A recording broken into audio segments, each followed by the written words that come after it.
touchdown for Denver. He weaved his way through traffic. It looked pretty solid. I thought we ran the ball better in the second half per carry than the first. In terms of estimate, were you pleased to see us? That said, I thought we ran the ball better. I thought Audric did a good job in general, yeah. To make the team is not up to me. It's up to the coaching staff, and it's honestly up to God. And I feel like I did what I needed to do to put myself in position to be on it. But at the end of the day, it's Sean knows what's best for the team, and I'm just putting my trust in God, and I feel like I did what I needed to do.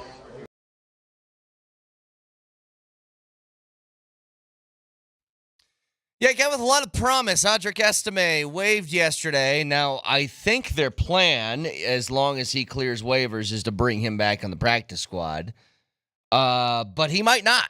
He might be one of the guys that gets picked up by somebody else because of what we just mentioned. He has shown a lot of promise. I ultimately think that this is a good thing, and let me explain. There's two different examples now of guys who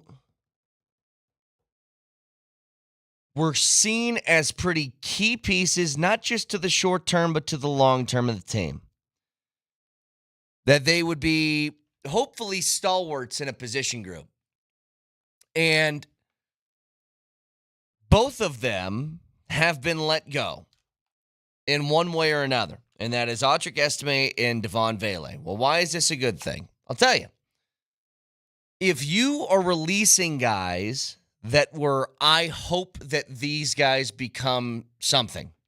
You know, in Devon Vele, much more accomplished than Audric Estime. But you're not good enough for the team anymore. Think about it like that. Guys that you thought were going to be big parts of your lineup moving forward now are not good enough to make the roster. Not good enough to be an active player on game day. And so you let them walk. Damari Mathis, remember, a couple of years ago, he was seen as maybe your starting corner opposite of Pat Surtain. Not good enough to make the roster. I ultimately think these are good things that speak well of your football program and your roster. When you have guys that you had hopes for, and this, I told you, this offseason was different for the Broncos. It's similar in the way that I thought about the Nuggets. There have been a lot of off seasons of I hopes, which is I hope that Bo Nix is good, and I hope that Audric Estime is a big player on this team, and I hope that Devon Vele can do this and that. Now you're filled with a lot of I knows. You know, there is a question that I have about the Broncos offense moving forward that I would like to get to, but a whole bunch of cuts yesterday. They still have a few left to make. I forget the exact number that they fell at by the time we all had some shut-eye last night. But I think there's somewhere in the ballpark of another 12, 13 that they have to let go. Maybe more than that. But they shed a lot of their roster yesterday, so they got to get this cut down. At 2 o'clock today, you have to have a 53-man roster. Now, there is always some amount of juggling that happens with roster cuts. There is always like, maybe you cut a guy so that you bring one dude in to start the season on the 53 so you can put him on short-term injured reserve then, and then you can sign the guy back. Like, there's a lot of roster gymnastics that happens now, along with waiver claims and all the other stuff that goes along with that. But as far as the big names on the cut list so far, you know, Garrett Nelson showed some promise as an outside linebacker. He's like, oh, I'm sure he's a practice squad candidate. It's really just Damari Mathis, Audric Estime, and Blake Watson, who got an injury settlement, and I wonder if he's going to come back on a practice squad. But Estime's the big one. Why did he not make the team? Because there wasn't room. Like, it kind of felt like the writing was on the wall for him for a long time, didn't it? That it just felt like a more stacked room this year than last year. You had two absolutely no-brainers. Yes, they're going to make the team guys in R.J. Harvey and J.K. Dobbins. I think Jaleel established himself in a very convincing way as camp drew on. I wondered if he was going to be some sort of lock for the team, and then it seems like he's settled into this nice little RB3 role. And I think Tyler Baday's got a hell of a case. Like, all of these different guys have certainly done enough to warrant a roster spot. And Audric Estime was just kind of like, he was there with Blake Watson, where I don't even know if he was ahead of him. They might like Blake Watson more. But I'm sure Estime is going to have another shot somewhere else. And he's still got potential. He really does. But he's let go along with Damari Mathis, which is just it's a numbers casualty. You're a good player, but we have better ones. Sorry. It would be better for both of us if you probably went out and found somewhere else to go. And I think the Broncos were shopping him. It's just nobody felt like it was needed to give away an asset to try and grab him. So, that's some of the big moves from the Broncos roster cuts yesterday. There's some others that I would like to discuss from around the league. I have something else, by the way. Speaking of the Broncos offense, maybe a concern. Vic asked the question yesterday, is there anything you're concerned about with the offense? He mentioned the running game. I got another one that I'll throw out there in about 5 minutes. In the meantime, we will talk to Adam Schefter at 8 o'clock this morning as he returns to the Altitude Sports Radio airwaves for another season. I have a very important question for Schefter when he joins us at 8 o'clock this morning, and it's this. Kenny Pickett was traded to Vegas, so this 4-quarterback room in Cleveland is now down to 3. Here's my simple question. Is Kenny Pickett a preference of Vegas? Or did they ask for somebody else and then were offered Kenny Pickett? Does that make sense? Did they put a phone call in and be like, hey, can I get Shedeur or can I get Dylan Gabriel? And the Browns, did they say no? And they go, all right, well, what about Kenny Pickett? And they go, sure. Kenny Pickett always kind of felt like odd man out. You know, he's in that Sam Ehlinger territory where even if you think Shedeur Sanders is the 4th-string quarterback on the roster, at least he has youth and some potential that you hope to grow with. I know Kenny Pickett's still young, but I don't think there's some untapped ceiling from Kenny Pickett that just hasn't been reached yet. I mean, he's 27. He's been traded 3 times already. He's been in the league for 5 years, and he was a first-round pick. It's pretty difficult to do. But my question is, did the Raiders come calling about somebody else, and they said the only person available is Kenny Pickett, and they said fine? That's what I wonder.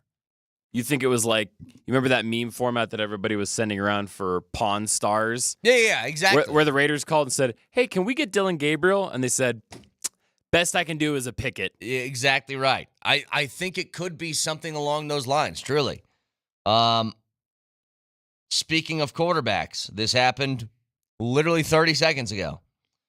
Tommy DeVito has been released in New York. That one also not a surprise. That room features Russell Wilson, Jameis Winston, and Jackson Dart. I wondered the same thing with them. Not if they would keep 4, but are they going to try and keep Tommy Cutlets around on like a practice squad? You know, it's really funny. So we're blown away, right? That we're blown away that Devon Bailey receives a 4th-round draft pick in return. Like, that's the compensation. If you think about it, going back to last year, a guy like Jerry Jeudy goes for a 5th and a 6th. And then you see quarterback trades. And this is where it gets really screwy for me because I don't know how value works, I guess. But Kenny Pickett was traded for a 5th-round pick.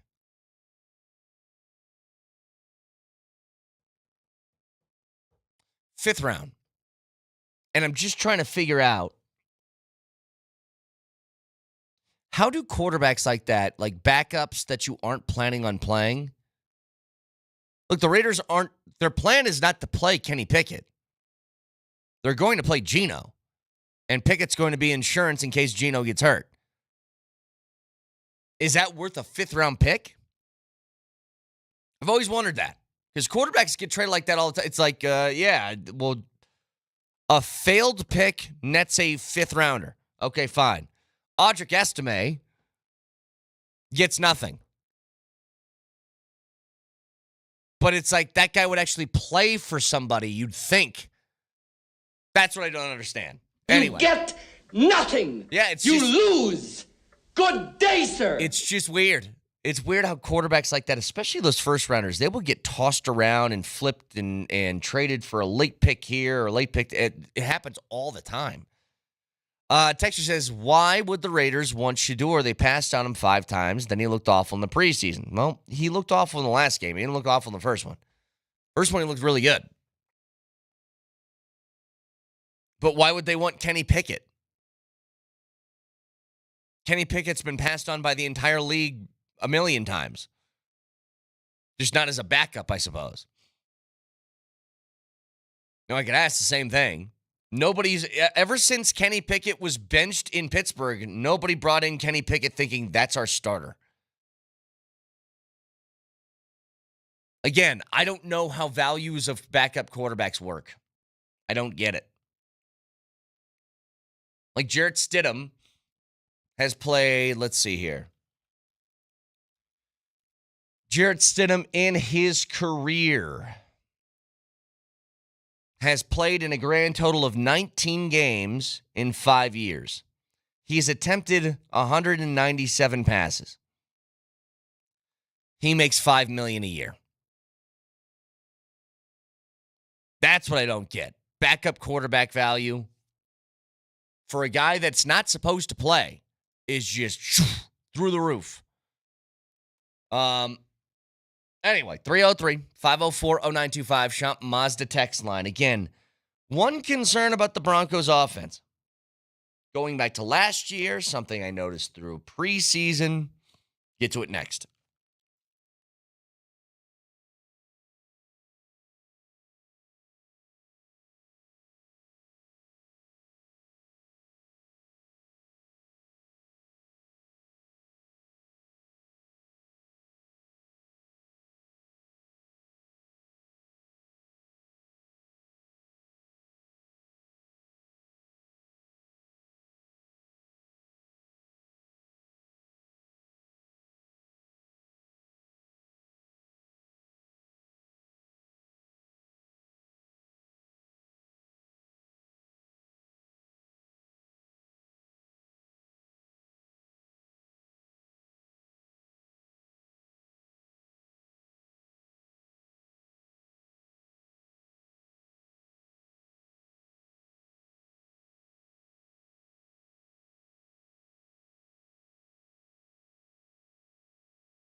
All right, one concern that I have. There's a couple. You're heading into the season. Like, we're about to get this final 53-man roster. We'll keep you updated as this goes along today. Remember, final cutdowns have to come at 2 o'clock. You have to be at 53. I always wonder, what happens if you aren't? What if you hit 2 o'clock today and you still have 55 guys on the roster? Do they fine you? Dock you a pick? What do they do? They take every player on the roster, write their names on a piece of paper, put it in a hat, and Goodell draws the last two. Yeah. And then those guys get cut. I like it. Oh, I'm sorry, Kansas City Chiefs. No more Mahomes. You forced me to pick out of the hat. Do you ever think that's happened before? You just got two different dudes that were... Your entire coaching staff is split between the last cut, and they go, you know what? Who's got a coin? This is how we're going to fix this. Anyway, there's a concern that I have. And there's a couple. Vic mentioned one about the Broncos offense, that he doesn't know if their run game is going to make the leap that we all hope it does. I think they're definitely, without question, they're more talented in the backfield this year. But can the offensive line open up the right holes? Can something? I mean, you have a million questions about that. Mine's a more overall approach to this, and it's like, could your biggest strength also be a little bit of a weakness? That's the question. When people do things, whether it's your job, a sport, whatever it is, we have strengths. And if you're too reliant on a strength, then you can kind of get in, you aren't growing the way that you need to. For example, everybody in the radio world, if you're a host, you have crutch words. I have a million of them. I'm sure you've heard it from 1,000 other people. Try and break out of that. Or maybe you have a certain way that you want to do a show and everything kind of sounds, you know what I mean? Like you just get in the little bit of this routine and it ends up, I think, hurting people. The biggest strength of the Broncos offense, top of your head, bam, go. What is it?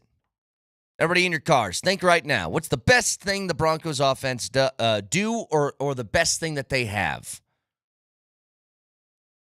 I think most people would answer it's the connection between Bo Nix and Courtland Sutton. We watched it in the preseason games, even in the limited amount of snaps that they had in the preseason. Bo Nix to Courtland Sutton was mid-season form. Here's the concern that I have. Is the chemistry almost too good in which Bo Nix, whenever he gets into trouble, just goes to him? Make sense? It's 3rd and 8. What are we going to do? I bet you Bo Nix wants to throw it to Courtland Sutton. And we've seen this before. Quarterbacks, when they have a really good wide receiver, they force the ball to the wide receiver because he's really good. And I think you should do it. But I think a lot of guys will tell you, Matthew Stafford's admitted as much, that when he had Calvin Johnson, he said, I just got too focused on him. I wasn't seeing the offense properly. There's a bunch of different quarterbacks that think that way when they have somebody that's really good too.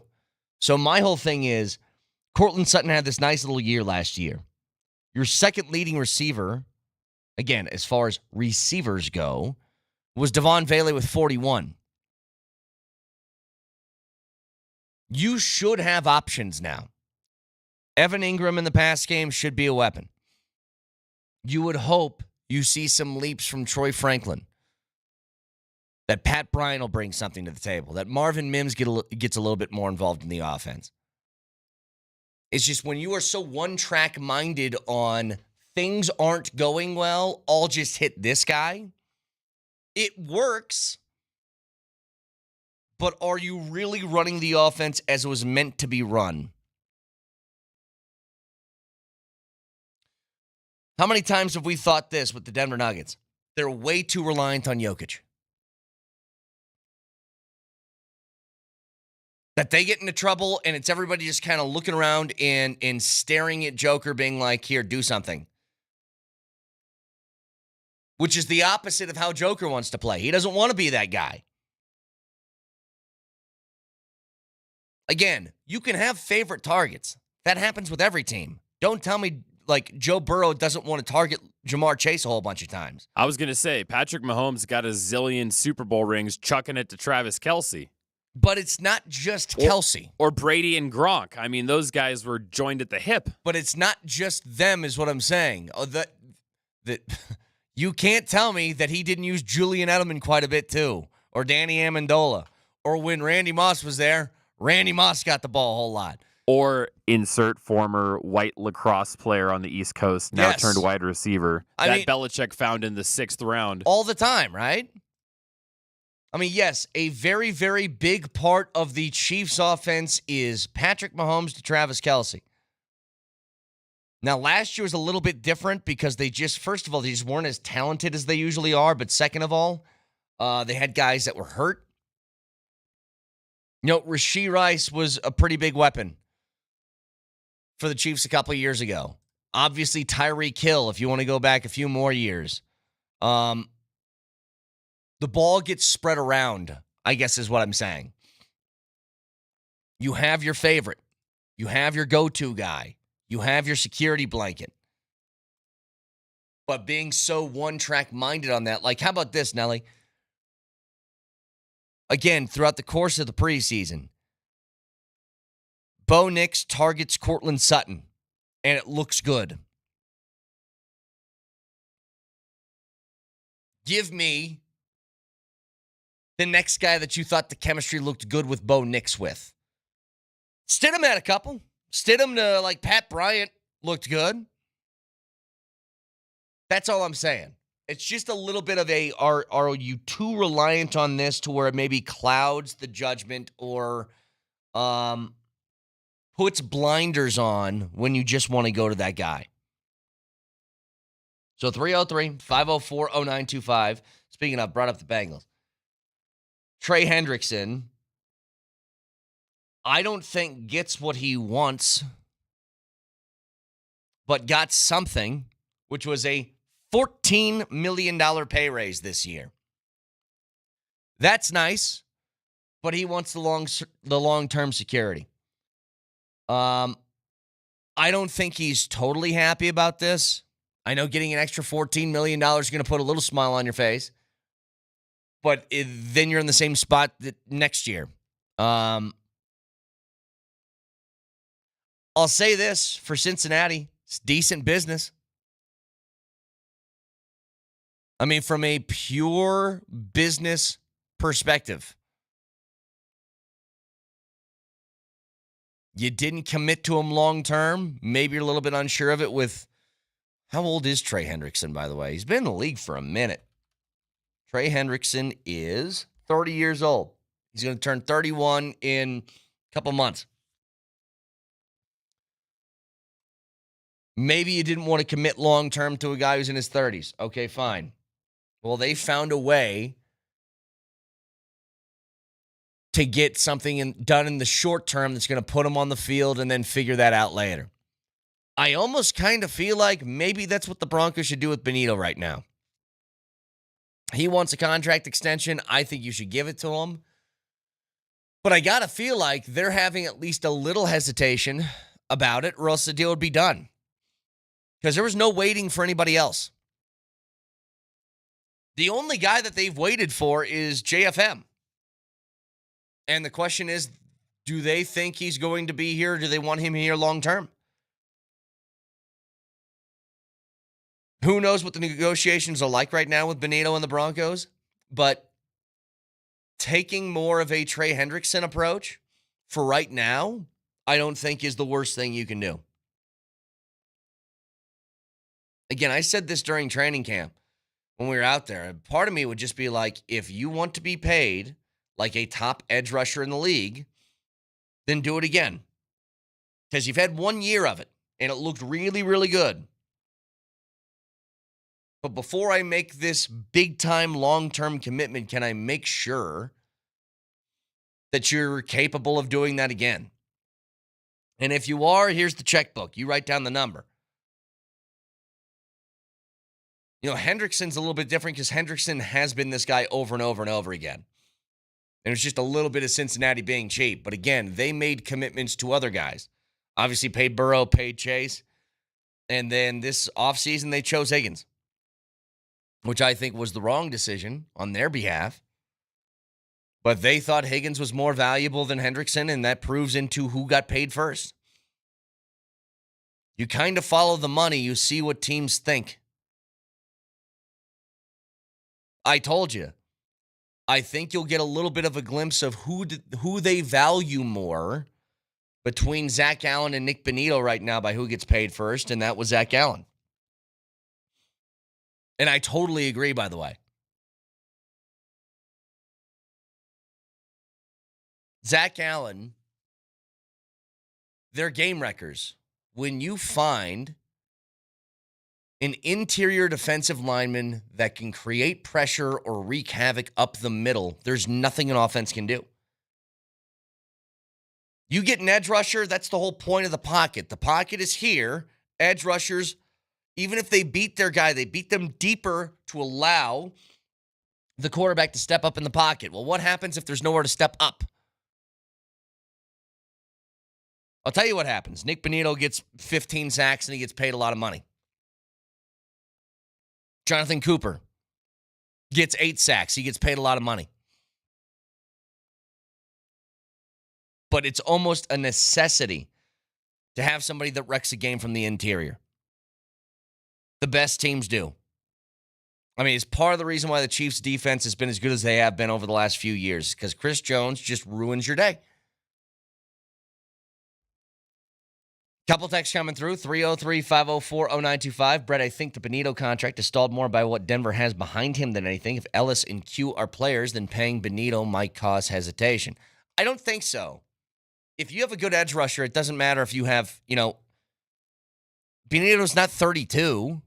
He's young. If you have DeMarcus Ware,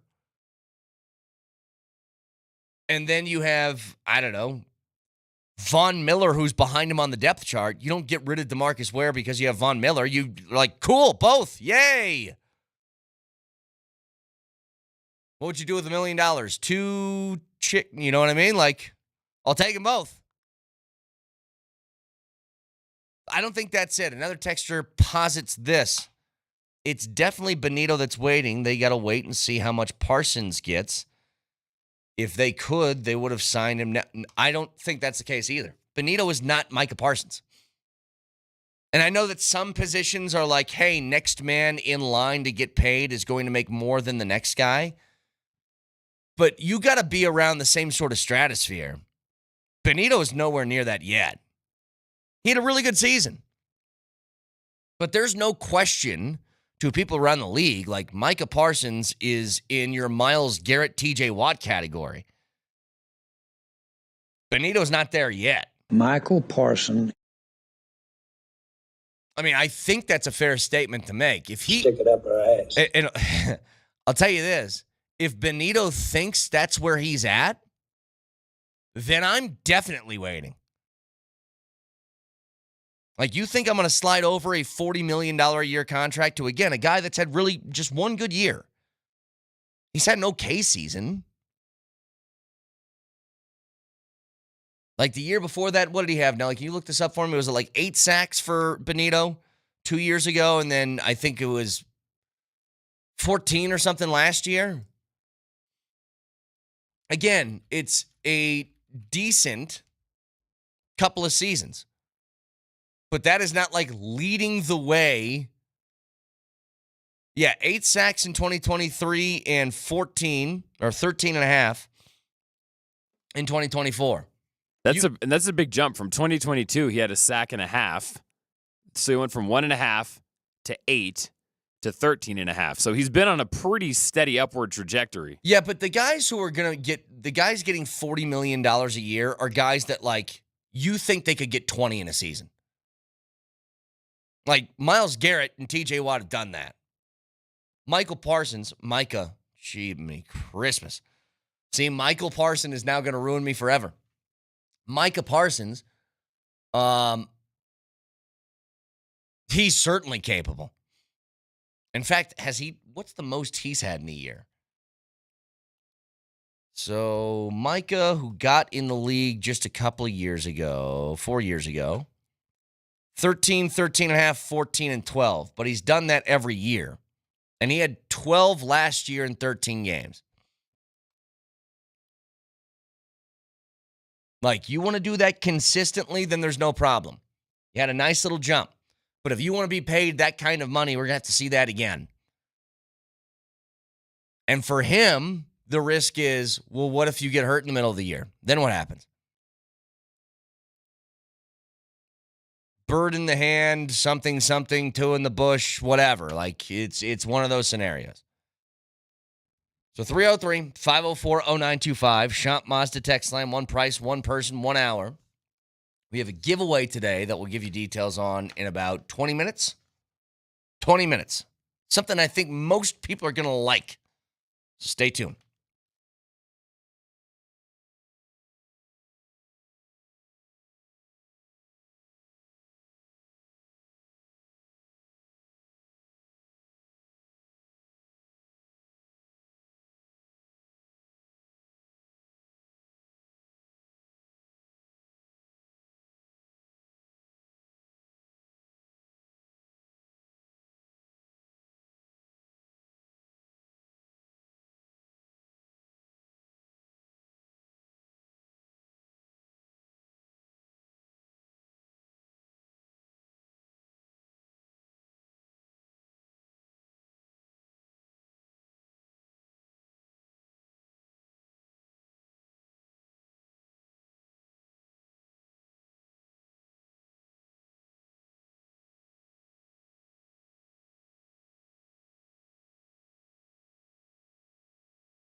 I got a couple questions. Again, I have my notifications on for all the news that will break today surrounding the final hours before every team is down to a 53-man roster. I have a couple questions around sports, though. First, What's the question? do you have the audio of AG? Nelly, did I send that to you? So Aaron Gordon, he's been doing I believe the China circuit, right? The same thing that Jokic was kind of doing, where he's hanging around and selling shoes and doing all that stuff in China. But he was talking about on a podcast. He was like, took a lot more threes last year. He was obviously way more successful. Is he going to plan to shoot that amount of threes again? Here's what he said. I was maybe top 5 in the NBA in three-point percentage. So now I'm just going to increase the volume and hopefully increase the percentage as well. He's going to shoot more. Again, it is one of the more remarkable things that a player who really couldn't shoot. I mean, let's be honest. Aaron Gordon was not a good shooter. I think he'd be the first to admit that to you. Remember how much he struggled, not just from three, but from the free throw line. And to do like a 180 into like one of the most consistent shooters in the league from beyond the arc last year is crazy. On a team that had Jamal Murray and Michael Porter Jr., your best three-point shooters by percentage were Joker and AG, which is pretty wild. But I think it's good to hear that he wants to shoot more threes as long as he continues to make it at the clip that he did last year, which he finished in the 40s as far as percentile. This team I have one fear, I guess, about this. They have emphasized shooting. They needed to get better shooting-wise. But when he's talking about shooting more threes, you bring in Cam Johnson, who shoots a ton of threes. Tim Hardaway Jr. shoots a ton of threes. Bruce Brown's not scared to throw one up. It just feels like the Nuggets had a very, very good inside game and mid-range game that I don't want to see go away for the sake of hucking up some threes. That's all. So it's just one little detail where I'm like, I like it. I need this team to shoot better, and I would like for them to shoot a few more threes. But I also don't want this turning into the Boston Celtics, which I don't think they ever would. But there was a beauty and a consistency to the Nuggets offensive game when Jokic is patrolling the paint. I think this is more just like we need to have every single guy ready, hands up, for when Joker commands a double team, and then he passes out to a wide open guy on the outside. Like, there can't be hesitation. Catch and shoot. And that's kind of what it feels like the plan is. So that is Aaron Gordon's, a little piece of Aaron Gordon's mindset heading into this year. Here's another one I have, and this can take 2 minutes if you'd like. But we just had this with Aaron Judge not too long ago. Difference is this is a catcher. Cal Raleigh has 50 homers. 50. At this point in the calendar, there is it 30 games left, I believe, for Seattle? He's 10 away from 60, 11 from 61. He's probably not going to get there. But does anybody care about that number anymore? Like, here's the weird thing. A record gets broken, and then you set a new standard, and then ideally, you would just be like, this is the new number.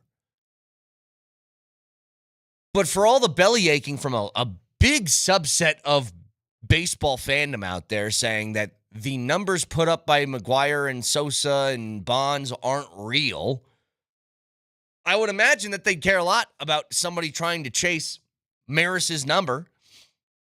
And it just feels like they didn't. Like, it didn't feel that way with Judge at all. Now, I'm somebody where I'm like, I still think it's incredibly impressive. You're seeing one of the most dominant power-hitting seasons ever. And probably the most by a catcher ever, right? Can you look up, Nelly, most home runs by a catcher in a season? Because Cal Raleigh might have that already. For somebody who spends his entire day squatting and having those old Jake Taylor from Major League knees, it's hard to develop this much power out of a bat. He broke the record that was set by Salvador Perez 48 home runs 4 years ago. And then... That's right. Salvi had a huge year. Yeah, that was 2021. And then before that, Johnny Bench had 45 home runs in 1970. Yeah, so he's going to set what feels like an unbreakable record for a catcher anyway. But it just feels like... the same thing happened with Judge a few years back when he did it. It's like it didn't have the oomph that I thought it would. I mean, Judge hit 62 back in 2022, if you guys remember, and everybody was like, yeah, cool.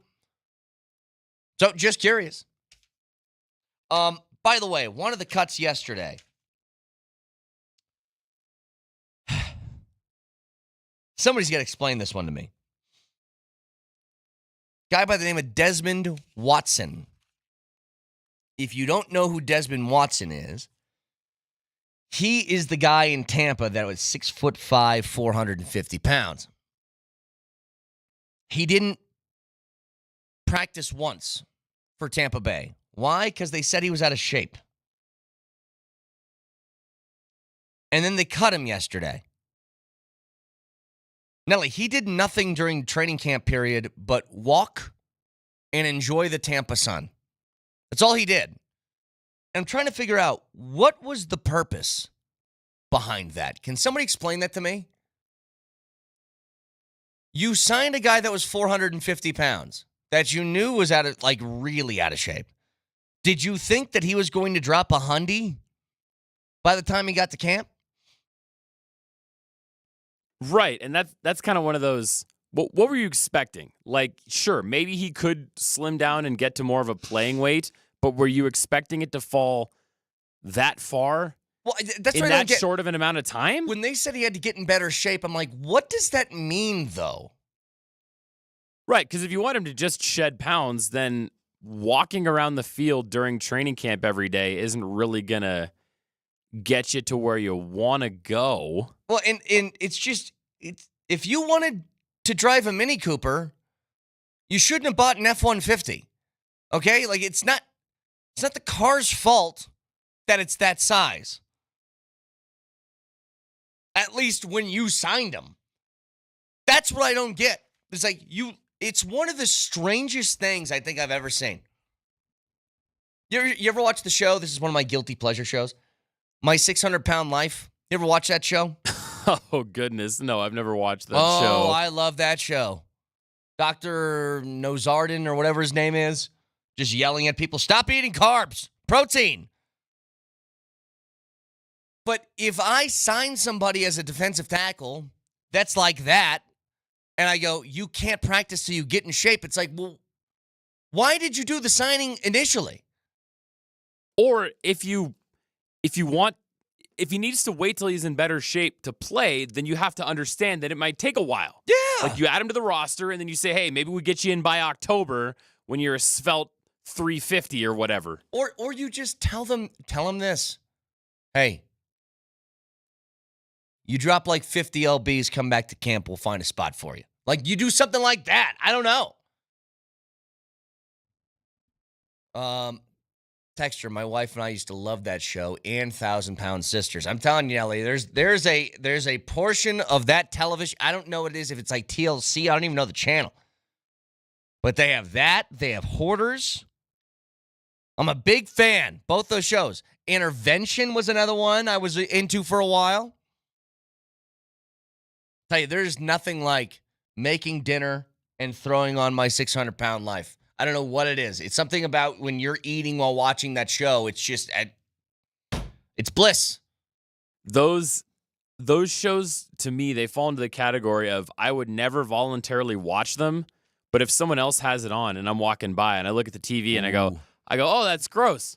Wait, how does she get into her house? I would wait. She has an elevator built into her house. Then you get sucked in bit by bit. And let me tell you something right now, Nelly. That's how it initially started. But they got their hooks in me. If I see it's on, I'm like, I gotta check this out. I gotta know what's going on here. Anyway, can watch the show live on Twitch. Twitch.tv, search Altitude SR in the search bar of the Altitude TV simulcast, and that is the Safeway Twitch feed. Hold on, please. Order online. Safeway does the rest. Get easy delivery or free pickup with the same great deals. Get started at Safeway.com or in the Safeway app. Safeway, fresh foods, local flavors. Can also watch on YouTube. Search Altitude Sports Radio on YouTube and don't miss anything from Denver's #1 sports station, Altitude Sports Radio 92.5. So a lot more cuts need to happen for the Broncos. I'll get an exact number when we come back. Adam Schefter will join the show at 8 o'clock this morning, making his return to the airwaves to break down everything from across the NFL over the last couple of days and throughout the offseason. So we'll catch up with Schefter at 8 o'clock. We also have a giveaway, something that people are going to like. That is going to happen. We'll do it near the top of the hour. So sometime in this first segment of Moser, Lombardi, and Kane, tell you exactly what that is and how you can win it. If you're watching on Twitch or on YouTube right now, you probably caught a little sneak glimpse in the last break. So, again, a lot to get to this morning. Cuts. Audric Estime, Damari Mathis, both gone. Who will remain on the 53-man roster from some of those bubble guys? We'll get those answers, I'm sure, as the show goes along. Moser, Lombardi, and Kane next.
down for Denver. He weaved his way through traffic. It looked pretty solid. I thought we ran the ball better in the second half per carry than the first. In terms of estimate, were you pleased to see us? That said, I thought we ran the ball better. I thought Audric did a good job in general, yeah. Make the team is not up to me. It's up to the coaching staff, and it's honestly up to God. And I feel like I did what I needed to do to put myself in position to be on it. But at the end of the day, it's Sean knows what's best for the team, and I'm just putting my trust in God, and I feel like I did what I needed to do.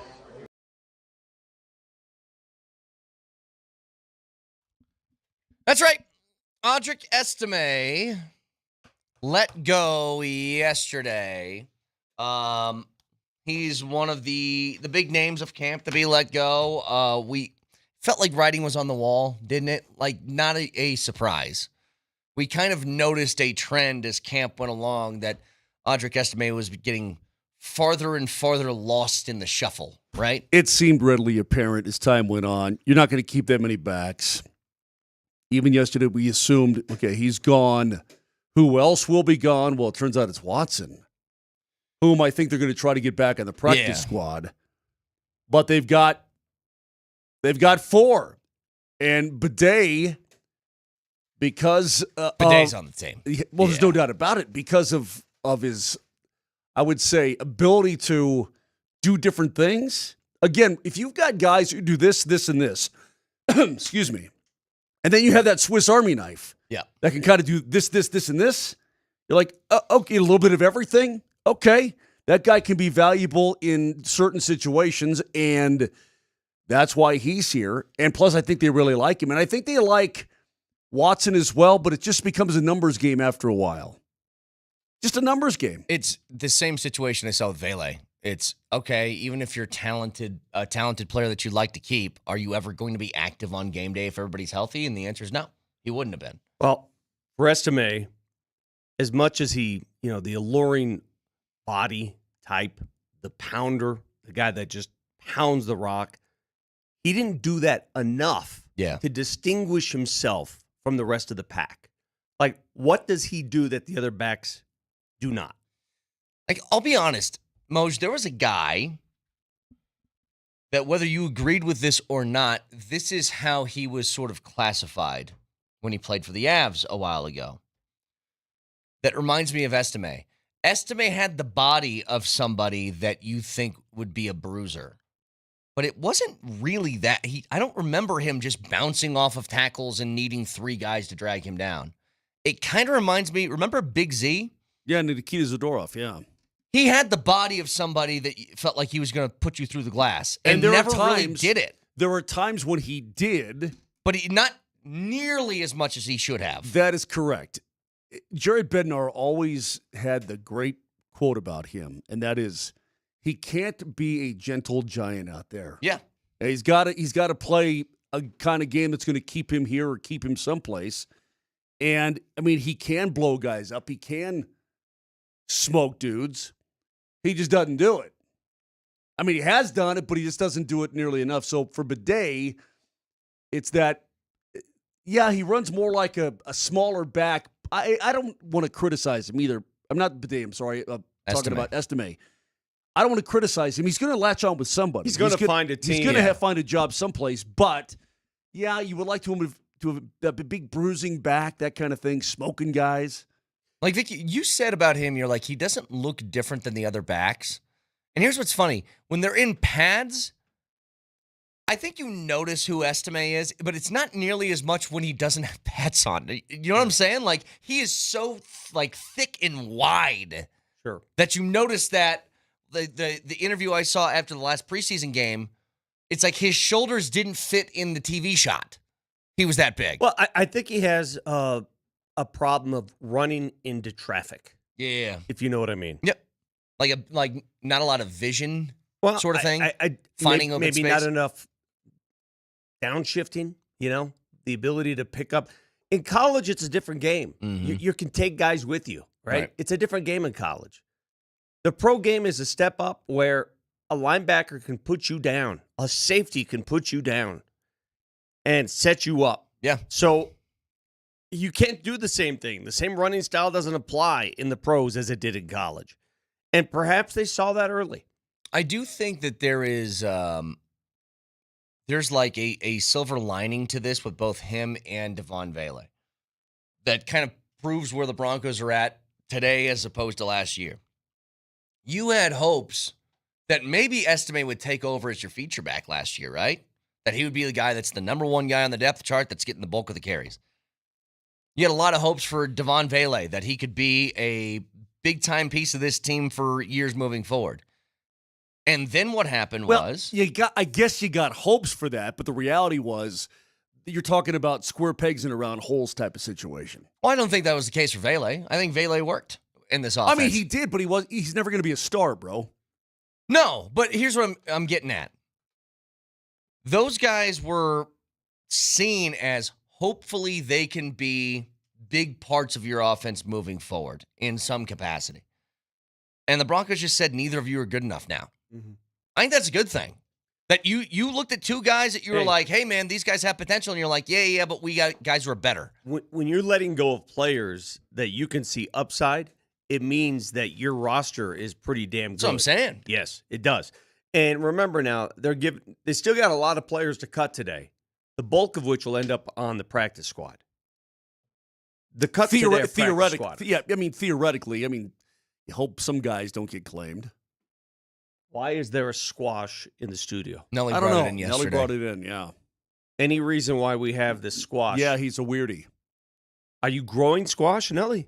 Oh, I didn't bring it in. There was some squash in the break room. I think somebody brought them in to give away, and somebody brought it in here. I don't know why. All right, we're gonna give this squash away today.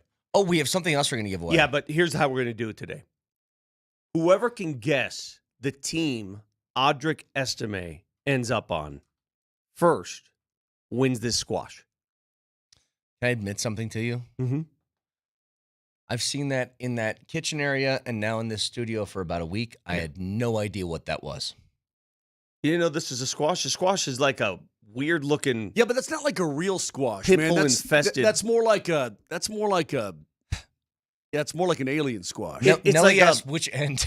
You know what which it end is? first? It's a cucumber with bad skin. I know people It's you a can cucumber ask. with acne. That's what a squash kinda, is. yeah.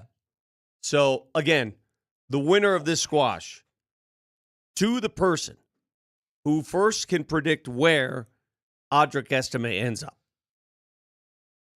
Is this ready, Brett? Or Brett? Good Lord. What the hell Nelly? is going on this morning? Well, Yes. Because he's having a private show in my ear. Like, this is what's happening. All Nelly's done, he's cracked 5 jokes in my ear. About the squash? Yes. Nelly, if you're not going to... I called Nelly my own name. Nelly. Yes, Steven. The keyword is ready. We could do this giveaway. All right. Here's something we're actually giving away. See this? A brand new. No. Odyssey No, putter. we're not giving that away. We're giving this away. No, we're not giving that away. Look at this, baby. I was going to take that. Well, You can't just Not take anymore. everything in the studio. Yeah, Think I that's it's don't yours. take true. anything, but I was going to take that. Well, you're not taking that. Somebody took all our money. Our money's gone. Yeah, that's my money mostly. this is a really cool putter, by the way. It's really nice. I with Moj, I was about to bring in my putter What are we and doing then with the put it brand in new? here. What are we and- doing with the brand new Odyssey putter? in What here? size putter So, is it? If you remember, Moj, at the tournament on Friday, Yeah. somebody was going to win this if they sank that long putt. Oh, on the nobody putting ever green. did. Nobody did. What size putter is it? Can you check the length? Yes, I can. It is an Odyssey A1 Cruiser double wide putter. What size putter The length. is it? It looks pretty I tall. don't know what. How would I know Let that? me see. Let me see it. Let me see it. Here, Moser. I don't know. Use your eyes, Vic. Tell me how long the Moser. putter is. Moser. Is that 35 inches? 34 inches? It's longer than that. Look, Is it a long putter? 38. 38 inches? Is it the kind that's designed to anchor to your hand, your arm? Is it that Well, kind? it's These long are enough to- specifics. These need to be told. It can anchor to parts Yeah. unknown. Squash. But it's more like it right now. It feels like a Hastings putter, but you can grip down or you can have it. Just cut that. You have it reshafted. Okay, timeout. Who cares, Vic? It's a brand new, nice putter. That's all you got to know. And we're giving it away if you just text the word shank. And we're giving the squash away. Shank in your first and last name to 303-504-0925. What That a is terrible Shank. word. Vic. That is terrible. It's designed like that. It's the cruiser, so I it's told you. designed to be. Yeah, You it's anchor. yeah. You anchor. Well, you're not allowed to anchor anymore, but you can anchor it on your arm. Can I You finish anchor it on this your arm. thing while you guys... Hey, what moron uses the word shank when giving away a golf tool? It's a golf term. You don't say that term. Shank in You your don't- first and last name to You three- don't say that. Some of us bogey. Some of us aren't mentally weak like you, Vic. We don't cringe when we hear a word. So text Shank in your first and last name to 303-504-0925. Hey, stop it, people. Stop saying All where of this- Estime's going because, man. Can I finish this? Good Lord, can I finish this? Finish it. Thanks to Ramos Law. Car accident, you need Ramos Law, medical doctor and attorney, ramoslaw.com. And now, the official injury law firm partner of Broncos Country, ramoslaw.com. I mean, you can. That took 10 minutes. I think Ramos Law needs to help the car accident that has been this opening segment of the show. I agree. My word. Everybody's texting in to try to win this stupid squash. What are you doing? People, you trust me when I tell you, you don't want this squash. It's been handled by numerous people. In fact, Vic right now is handling it and fondling it. You don't want this squash. It's so stop a good it. squash. We'll see where Estime ends up. You don't want it. There's going to be a team that I guarantee you he's going to have one of those games, and this is going to happen, so be prepared for it. He's going to have one of those games where he's just rumbling, and he's going to have 110 to 120 yards. You're going to go, God, why didn't that happen here? Sometimes people need to be challenged like that. I'll make you a bet. People need to be challenged. Like, I go back to Chauncey Billups. Chauncey Billups' first tour of duty wasn't good. And then he got challenged. And then he had to turn it up a notch. And he became a champion. He became a Hall of Famer. Yeah. I'm not saying that's going to happen with this guy. I'm just saying you need to be challenged early at times. Let me make you a bet. Audric Estime will not rush for 100 yards in his career in a single game. In a single game? All right, I'll make that bet with you. All right, what do you want to bet? I'm holding it. So am I. What's happening this morning? I don't know. What's happening? He comes in, he grabs the squash, and the whole show goes off the rails. I'll tell you what the second that happened was when Vic said, "What's the length of the putter?" Like I'm supposed to eyeball this thing and just know it by heart. Brett, there's a sticker on the front of the grip. Usually stickers give that away. Don't care. It's because you didn't know. Don't care. How many more cuts did the Broncos need to make? 20? 20? Yeah, it's up there. Yeah, they got quite a few left. So they could still throw a couple guys on the injured reserve if they need be. They've got 16 that go to the practice squad. Well, I think the way the rule works, you can only designate 2 guys for IR to return at this point. And then you can do some roster gymnastics. Like a lot of times what teams do, they'll go to somebody and be like, we're going to cut you. Don't do a damn thing. It's the guys who don't need to go through waivers anymore, the veterans. We're going to cut you.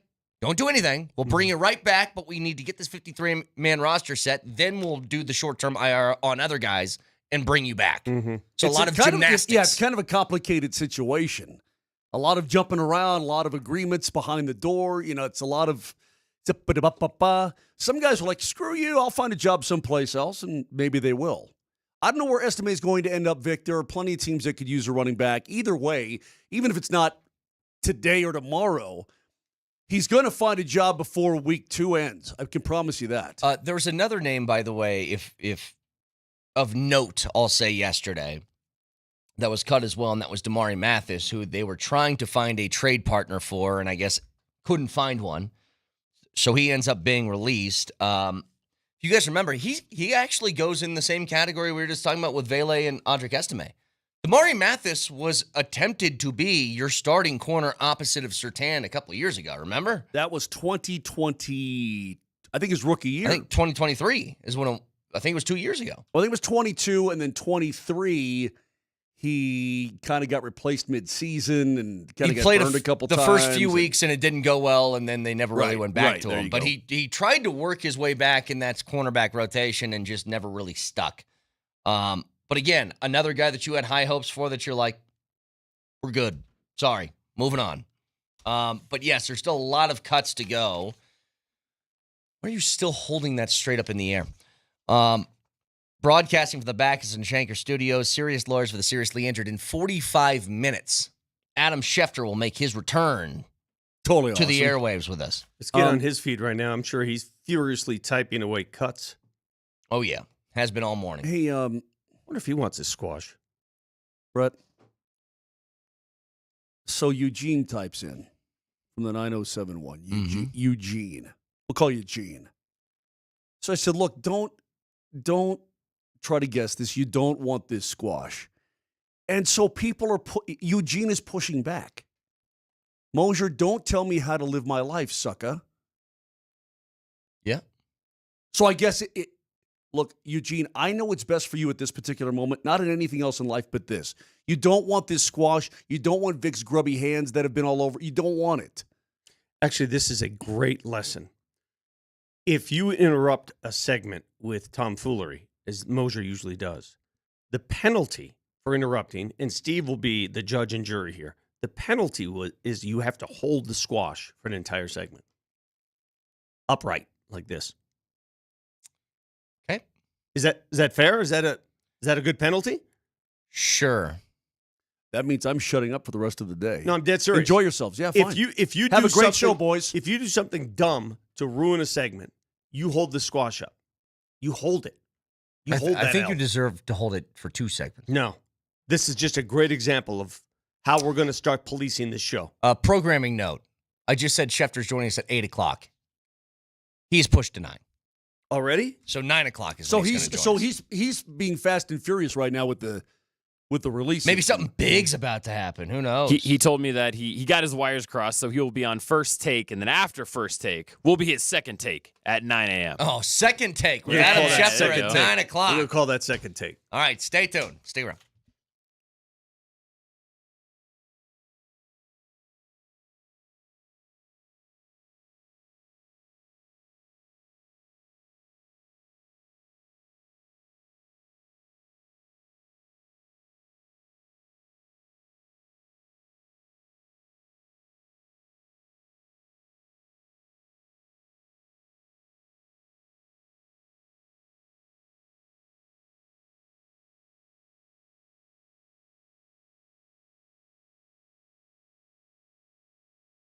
Guys, I don't need to know about your personal life, but I'm here to help you if you need a little help. Talking about the summertime, feeling great, full swing in the summer, but erectile dysfunction could be getting you down. Happens to a lot of dudes, and that's why the Rocky Mountain Men's Clinic exists, to help guys like you. Don't be embarrassed. Don't slough it off. Don't laugh it off. Don't anything. Get it taken care of, because their treatments work when the pills or the herbals fail. Success rates well over 90%, and they've been here in Colorado serving the Front Range for nearly a decade, successfully treated tens of thousands of men. So if you're dealing with that, get yourself fixed. If it was your arm, your elbow, your foot, whatever, you get it fixed. Don't let ED keep you from making the most of the rest of this summer and beyond. Initial visit's only $99, includes the medical consult with a Colorado licensed medical provider, TPSA test, and if medically advised, a test dose right there in the office. If it doesn't work, your appointment's free, but it's going to work. They're experts, and they're going to help you. 5 locations from Fort Collins down to Colorado Springs, so call them today. 720-440-7900. That's 720-440-7900, or go to RockyMountainMen'sClinic.com.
go.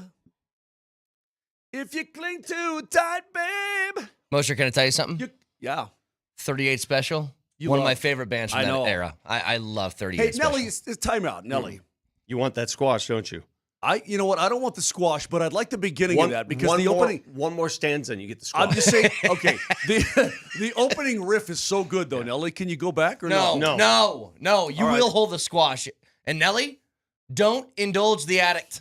But if I play the intro and it No. makes him hold the squash, No. is it worth it? No, it's not. He's got to hold it the entire segment. It's not. Trust me. So there was an interesting move yesterday. And I have a question for Adam Schefter, who will now join us at 9 o'clock this morning about this. The Browns, who were fully prepared to carry 4 quarterbacks into the season, and ended up trading Kenny Pickett to the Raiders. Saw that because coming. Aiden O'Connell is out 6 to 8 weeks. Here's my question. Do you think that was the Raiders' preference? Or was that the option the Raiders were given? Does that make sense? What do you mean their preference? Do you think they would have looked for Gabriel or Shedeur instead, and the Browns go, no, we want those guys, but we can give you Pickett? I think that, if I'm not mistaken, Pete Carroll said over the weekend that they would prefer a veteran, a guy who's been around to come in. He did say that. Yeah. Yeah. So that would rule out the 2 rookies. But By here's the way, this thing. from Ian Rappaport. Yes, sir. Laviska Shenault just released from the Bills, You're kidding. so he can't find a spot. He never, man, you talk about a Wow. great collegiate player that never really took it to the next level. God, he was fun to watch, though. He was an amazing all-purpose player for the Colorado Buffaloes. I mean, when they needed a first down, they went to Laviska Shenault. Mm-hmm. He was always the guy. They put him at quarterback. She's like, get the ball and just go right up the middle. Go. They ran that wildcat with him and said, go get the first down. And it didn't translate. Yeah. You could tell from early on, it just did not translate. I don't know why. So Shenault let go from the Bills, and he is back on the market. Now, Mo. I mean, he went Jags to Panthers to Seattle to the Chargers to the Bills. Wow. Mm-hmm. But Moj, when it comes, I get that they want a veteran to back up Geno Smith. Somebody's got to explain this to me because I don't understand it. Values of backup quarterbacks in the NFL. Kenny Pickett has been bad. Has he not? Like, he was a first-round pick that didn't last 2 years in the place that drafted him. He's now been traded 3 times in 5 years. What makes him desirable? That's a great question. Perhaps if you need him as a spot starter, just a spot starter here and there, because. But he's bad. I don't disagree with you. You know, He's I'm not going to nobody's- argue that. Yeah, he's nobody's long-term answer at all. But he's a guy. But he's bad. But why? But he's been somewhat serviceable at times. And if you need a guy to be somewhat serviceable, predictable, I suppose, that's the guy. But look, if either rookie, if you're talking to the Browns, and you, but hang on, Moj. Here's what I'm saying. Geno Smith goes down with an injury. The Raiders are dead. Why not be dead with somebody who might be better than him? Well, how do you Why know? not try somebody else? How do you know those other 2 that you mentioned are better than him? We don't know. I don't. But here's the thing, Vic. I know what Kenny Pickett is. Yeah. I don't know what they are. He's Pickett hands. You know what I mean? Like, why not take the... If you're going to lose anyway, like, does Pete Carroll think that Geno Smith, if he goes down for 5 weeks or 8 weeks, don't worry, Kenny Pickett's going to take a 6-2. You know, like, that's not happening. Small hands. But he's traded. Remember how we were shocked that Devon Bailey got a 4th? Devon Bailey's going to play. Kenny Pickett got traded for a 5th. And you're hoping he never sees the field ever. You know, Jarrett Stidham is getting $5 million a year. He's attempted 197 passes in 5 years. Like, just the value of backup quarterbacks is something I don't totally understand. I actually really understand them for if you have a viable backup and you're a contending team in the NFL. I get that. Because if your starter goes out for a couple of weeks, you don't want that to ruin a playoff chance, right? So you'll invest in the, Carson Wentz type as a backup quarterback. Be like, you know what? If I have him as my backup here, we should be okay. Well, that's exactly what Minnesota just did. Yes, exactly. But Pickett stinks. Like, he's just not good. Well, good for the Broncos. Well, would you rather hold on a second. Mitchie Trubisky keeps finding jobs. There's a lot of guys. Jacoby Brissett finds jobs. There's a lot of guys that find jobs. Would Take you a look rather at have the list. Would you rather have Kenny Pickett or Jarrett Stidham Well, as your backup of course, quarterback? Jared Stidham, especially the way he shined in this preseason. I think the jury it's done. Yes. Thank you. We'll take Stidham. No. I don't understand it. Which again, if the Raiders, in my mind, the way that I'm thinking, want to mess this up, then go ahead and mess this up. But you're forgetting one key aspect here. Aiden O'Connell will be back in 4 to 8 weeks. And when he returns, goodbye, Kenny Pickett. It's just a temporary fix. It's just a patch. Man, that's all this is. Fifth hold on a rounder second. for like a 6-week Are we stopgap? sure? Are we sure? And quite frankly, I don't give a rat's rip unless it affects the Denver Broncos. No, I just think this is a mentality across the league that I just don't get. Well, you don't have to get it. Are we sure that Aiden O'Connell is better than Kenny Pickett? I'd take him over Kenny Pickett. What the hell has Aiden O'Connell done? You could put down a list of at least 20 backup quarterbacks who've circulated around the league that are all meh. You know what I'm saying? Really.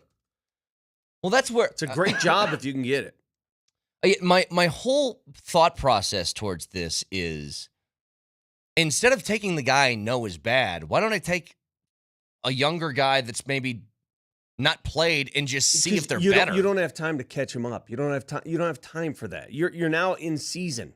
You're now the season is going week 3. You don't have time to get a young, unproven player up to speed. You want somebody who's been in the league that can sort of handle that. They're basically the same guy.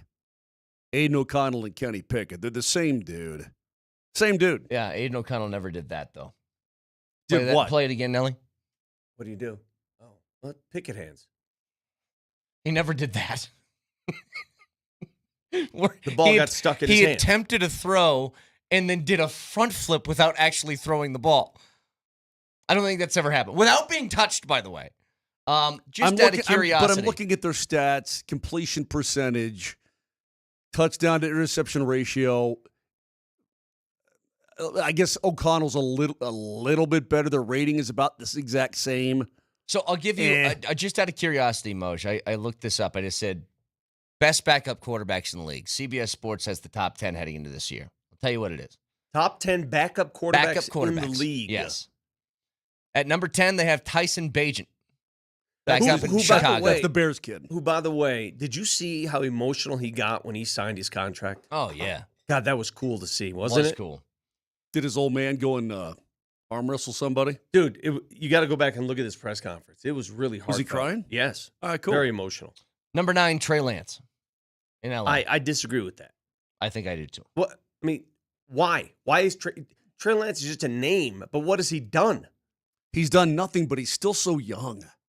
Number 8 is Jackson Dart. Okay, again, unproven, but that's fine. If you want to throw unproven guys on there. Number 7, Stiddy. Yep, I knew he'd make the top 10. Number 6 is Anthony Richardson. I don't know, man. Number 5 is Malik Willis in Green Bay. Okay. God, this is a bad list. Number 4 is Tanner McKee in Philadelphia. What the hell's going on with this list? Number 3 is Carson Wentz in Minnesota. Yes, finally. Number 2 is Jimmy G for the Rams. Yep. Number 1 is Kirk Cousins for Atlanta. That's a bad list. Here's what I don't get. Why isn't Jameis on here?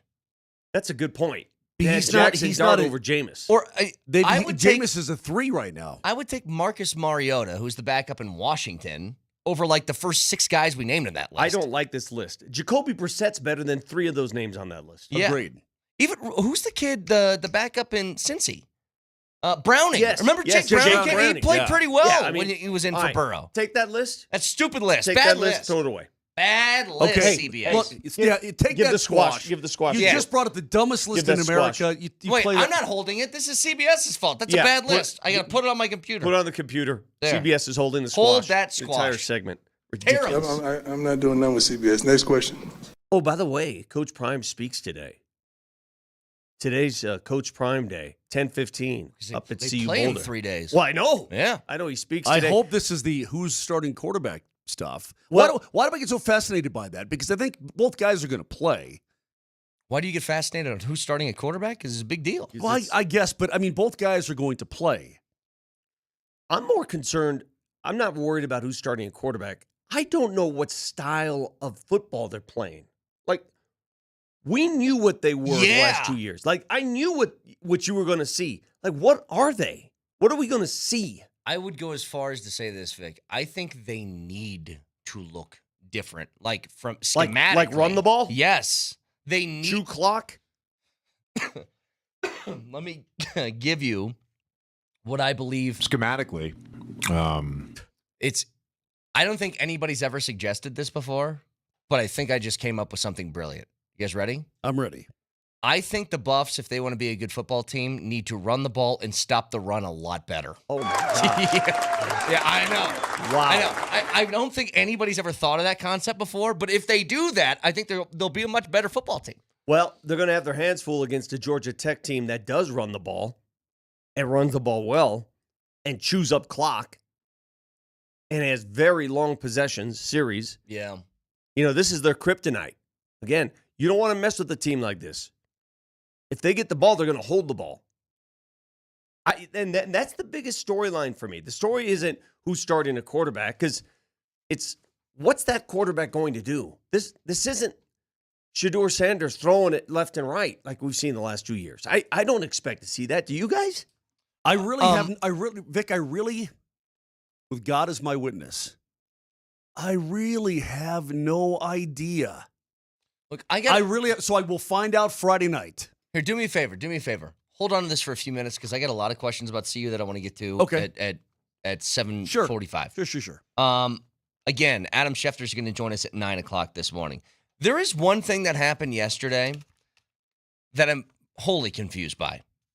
It felt like the biggest waste of time, I think, in training camp history. So there's a guy by the name of Desmond Watson. Oh yeah, he's a big guy. He was with the Tampa Bay Buccaneers, kind of. If you remember, Vic, Desmond Watson was the 6'5", 450-pound defensive tackle out of Florida that was not allowed to practice because he was, quote, out of shape. So he walked around with a towel around his neck for 3 months at Tampa Bay's training camp, and then they cut him yesterday. Trying to shed weight? Was that what the intent was? What was he doing there? That's what I'm asking. It felt like the most pointless camp body ever, right, Moj? Like he didn't take a single practice snap because he was out of shape. And I'm like, you signed a man that was 450 pounds. What did they expect him to do? Well, I guess he had a really great pro day. Okay. And I mean, he bench pressed like crazy. He ran the 40-yard dash in under 6 seconds for a 460-pound guy. He could jump. He's kind of like the fridge. He could jump really high. But they needed him to slim down, and he just never either could or did. And so what he did is he walked around in pads with a towel around his neck, kind of moping the whole camp. It was crazy. But if you want a Chihuahua, then why did you get a Great Dane? I don't know. An outside chance he could give them a look that they like, and he never produced it. But he never got down in a three-point stance once. He just walked around the field. That's all he did. Which I ask, what was the point in all of that? Other than, it felt like it was just a public shaming every day of that guy. He was an undrafted free agent, so it's not like they wasted a pick on him. But yeah, I mean, I think the guy himself, I don't know. I don't know how you don't slim down to have a National Football League career. I don't know. They have, I mean, Vic, how many nutritionists would you guess they have on staff with Tampa? They have a lot, but you know what? It's not as easy as it looks to lose or gain weight. You're probably right. It's not that easy. I can't gain weight. Can't do it. Tried everything. Won't happen. Ain't happening. Spend a weekend with me and Moj. We'll put a couple pounds on you. Do you know where I eat? Well, that's what I'm saying. All right, You can't not. Is food an issue for me of actually eating food? No, absolutely not. Do you know where I eat every day? Your mom's Yes. house. Okay. Do you know how much she cooks? Yeah, a lot. Yeah. Okay. So is food the problem?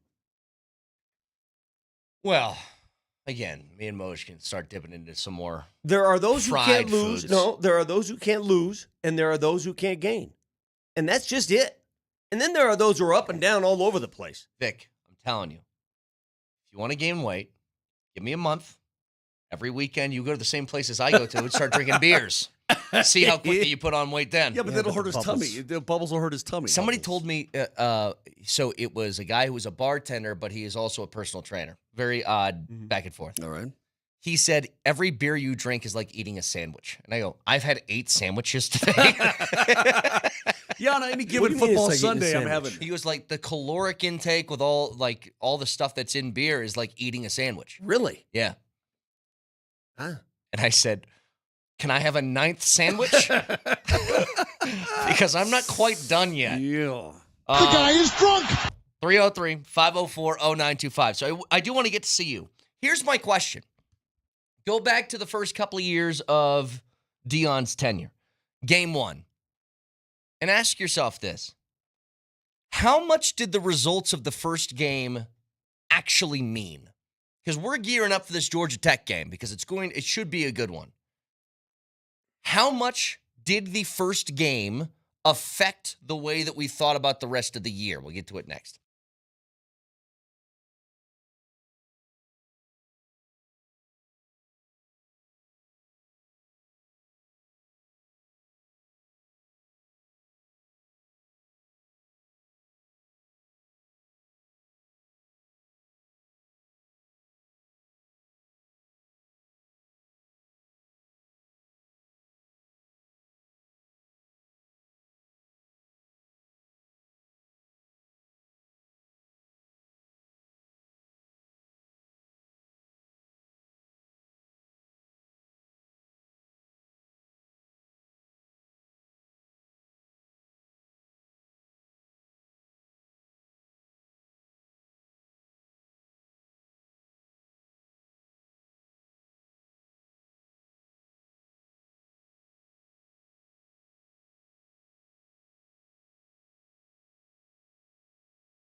I need the truth because the truth wins.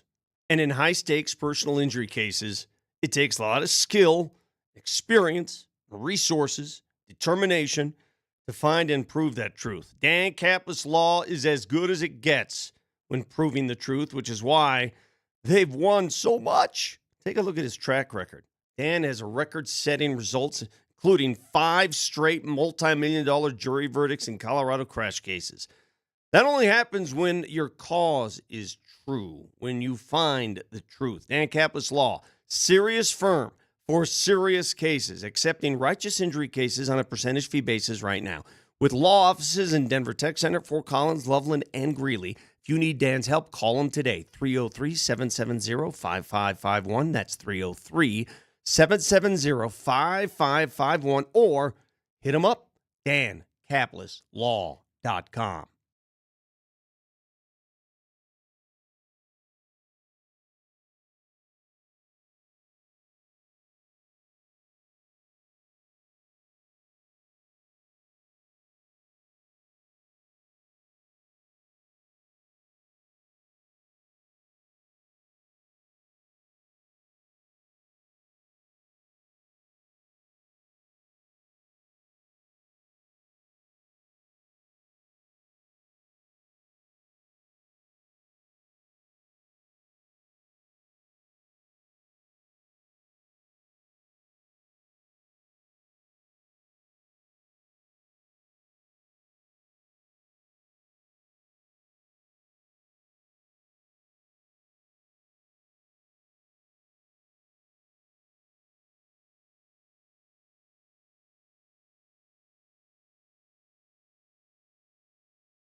All right, as you got to get down to a 53-man roster by 2 o'clock today, some cuts. Mike Kliss says the Broncos have waived offensive lineman Will Sherman, the former Buff.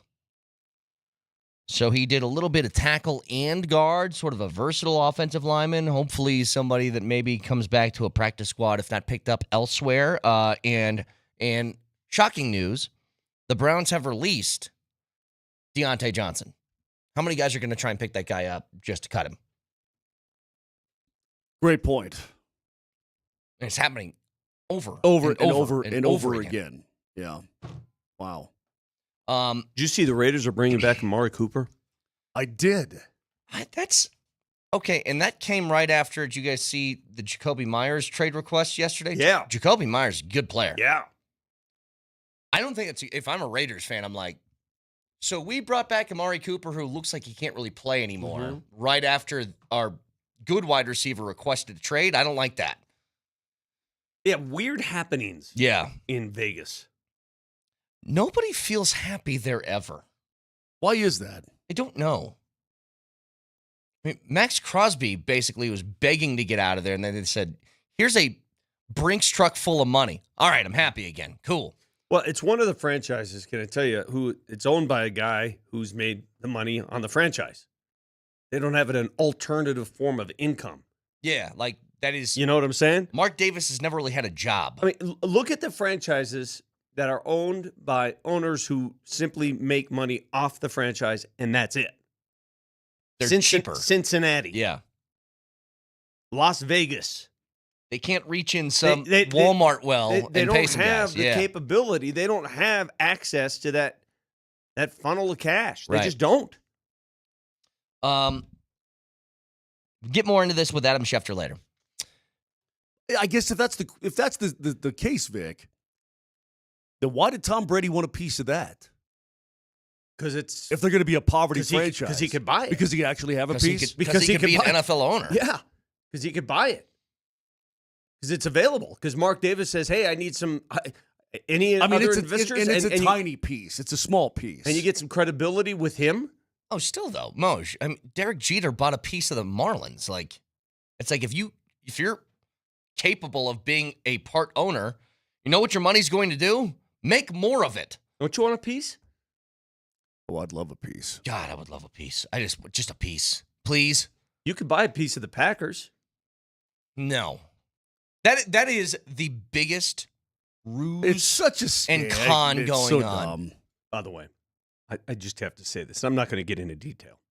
I went somewhere last week, and there's a bunch of Packers fans, and they saw my name, and they went gaga thinking, I am no relation whatsoever to Vince Lombardi. None. But the mistake was made. Look, wherever you were at, did you sell it? Did you sell? I would have sold it. It is crazy. Yeah. How crazy they get. Like, are you related to Vince Lombardi? Be like, oh, you talking about Pop Pop? Yeah, I know Pop Pop. What do you mean? But how do you know that you're not related? I mean, you could be. Zero relation. I've had no relations with that man. No relations. Okay. My parents are off the boat. Yeah, I understand that, but maybe from the old country, you never know. The DNA might be swimming in there. I can't believe Moser passed the opportunity for a Clinton that he teed you up for, know. and he just didn't take it. Anyway, I have a question about CU, their first game. Next question. Go back to the last couple of years. Do you guys remember the first game from last year? All right, hold on. Let me. Yeah, don't look it up. Don't look it up. I'm not looking it up. I'm not looking. Mo, stop looking at your computer. I'm not looking it up. Yeah. North Dakota State. NDSU. That's and correct. it came down to the wire. It wasn't easy. I was at that game. How do I not remember that game? I thought you were going back 2 years ago because I remember the TCU game very clearly. Yes. Well, both of these just for different reasons. Here's what I'm getting at. So CU last year had this really tough opening game against North Dakota State that we all said, like, North Dakota State's a very, very good football team. Got to be a little careful with them. That's true. They have beaten people up week one in upsets multiple times in the past. So they eke out that win. The next week they do what? They win. No, they lost to Nebraska, remember? No, 28-10. I guess I'm locked on 2023 because they couldn't. I understand, Moj. Because they beat TCU, they beat Nebraska, they beat Colorado State, and then things went to crap. Nebraska sacked Shador like 6 or 7 times during that game. They had no running game going. They couldn't do much of anything. And Nebraska was up 28-0 at half. Right, I'm going to look now because now I'm stuck on 2023. Here's the point. A really bad start to last year. Eke out a win against North Dakota State. Get your butts kicked by Nebraska. Mm-hmm. All in all, you had a pretty damn good year last year. You were at the very end of the season fighting for a Big 12 championship appearance. You go back to year 1 under Dion. They have the amazing upset at TCU. They follow that up with the Nebraska win. Right. And then we're thinking, that was the shootout against the Rams. Third. Well, maybe this team's going to be great. And then they lost like 7 in a row or something like that. After the Rams. Which is why Georgia Tech scares me. Take a look at that schedule last year. But here's my point, just real quick, Vic.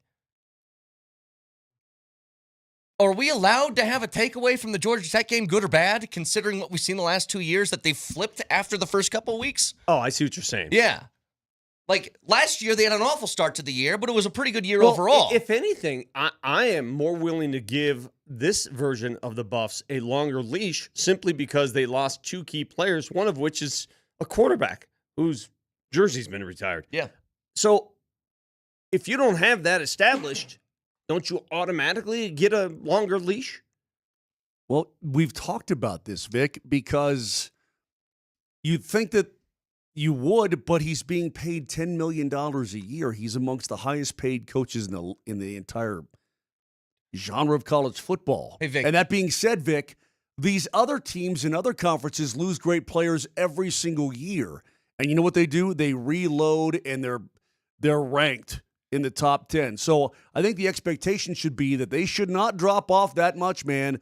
If he's getting talent in there and he's surrounded himself with good people and he's being paid $10 million per, you're not reverting back to 6 wins, bro. That's not happening. I understand the chasm between these two schools from a football perspective. But Ryan Day doesn't get a leash because Will Howard's not on the team anymore. You know what I mean? Now, would you say this, Moj? Does Boise State get a little bit longer leash with no more Ashton Genty? Absolutely.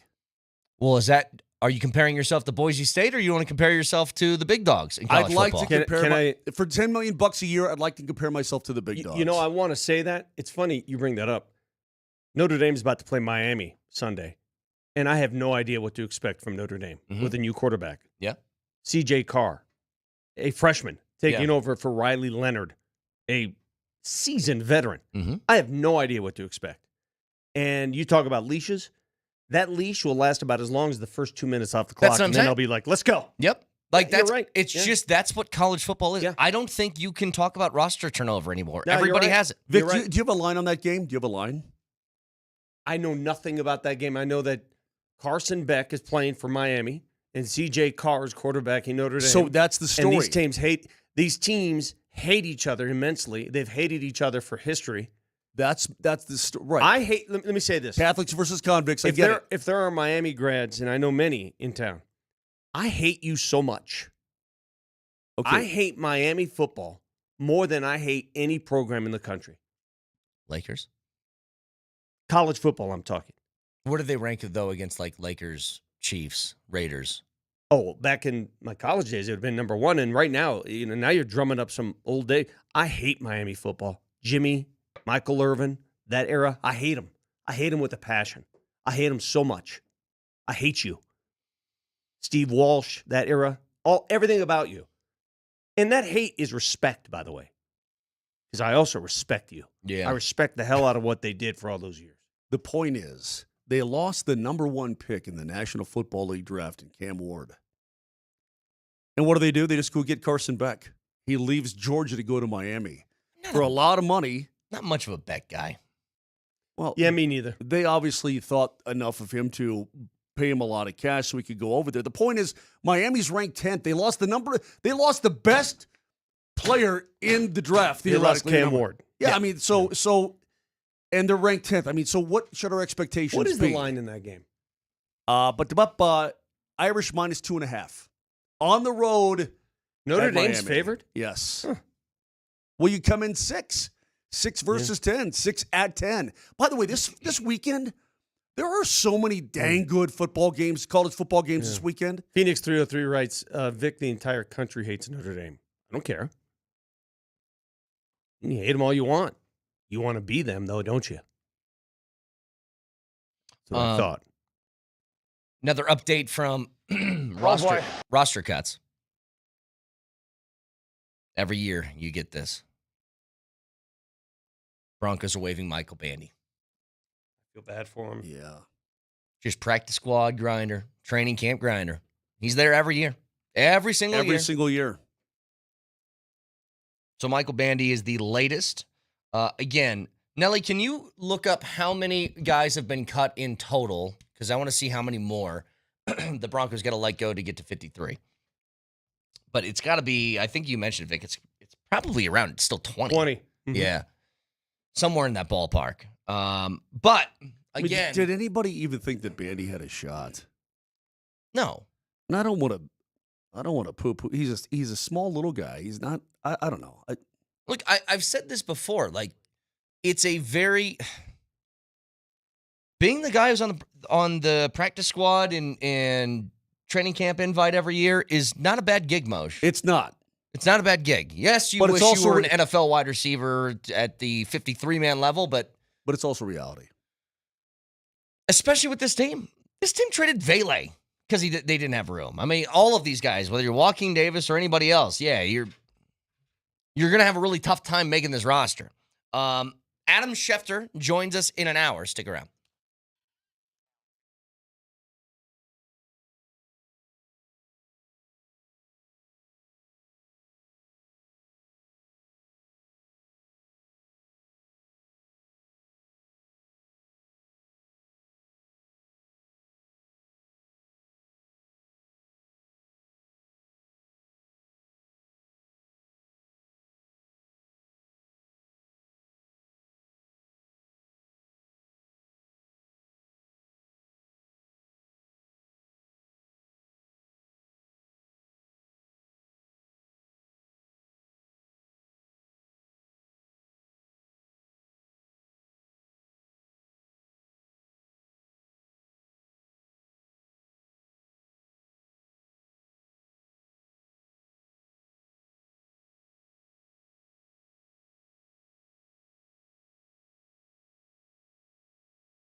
Make the team is not up to me. It's up to the coaching staff, and it's honestly up to God. And I feel like I did what I needed to do to put myself in position to be on it. But at the end of the day, it's Sean knows what's best for the team, and I'm just putting my trust in God. And I feel like I did what I needed to do.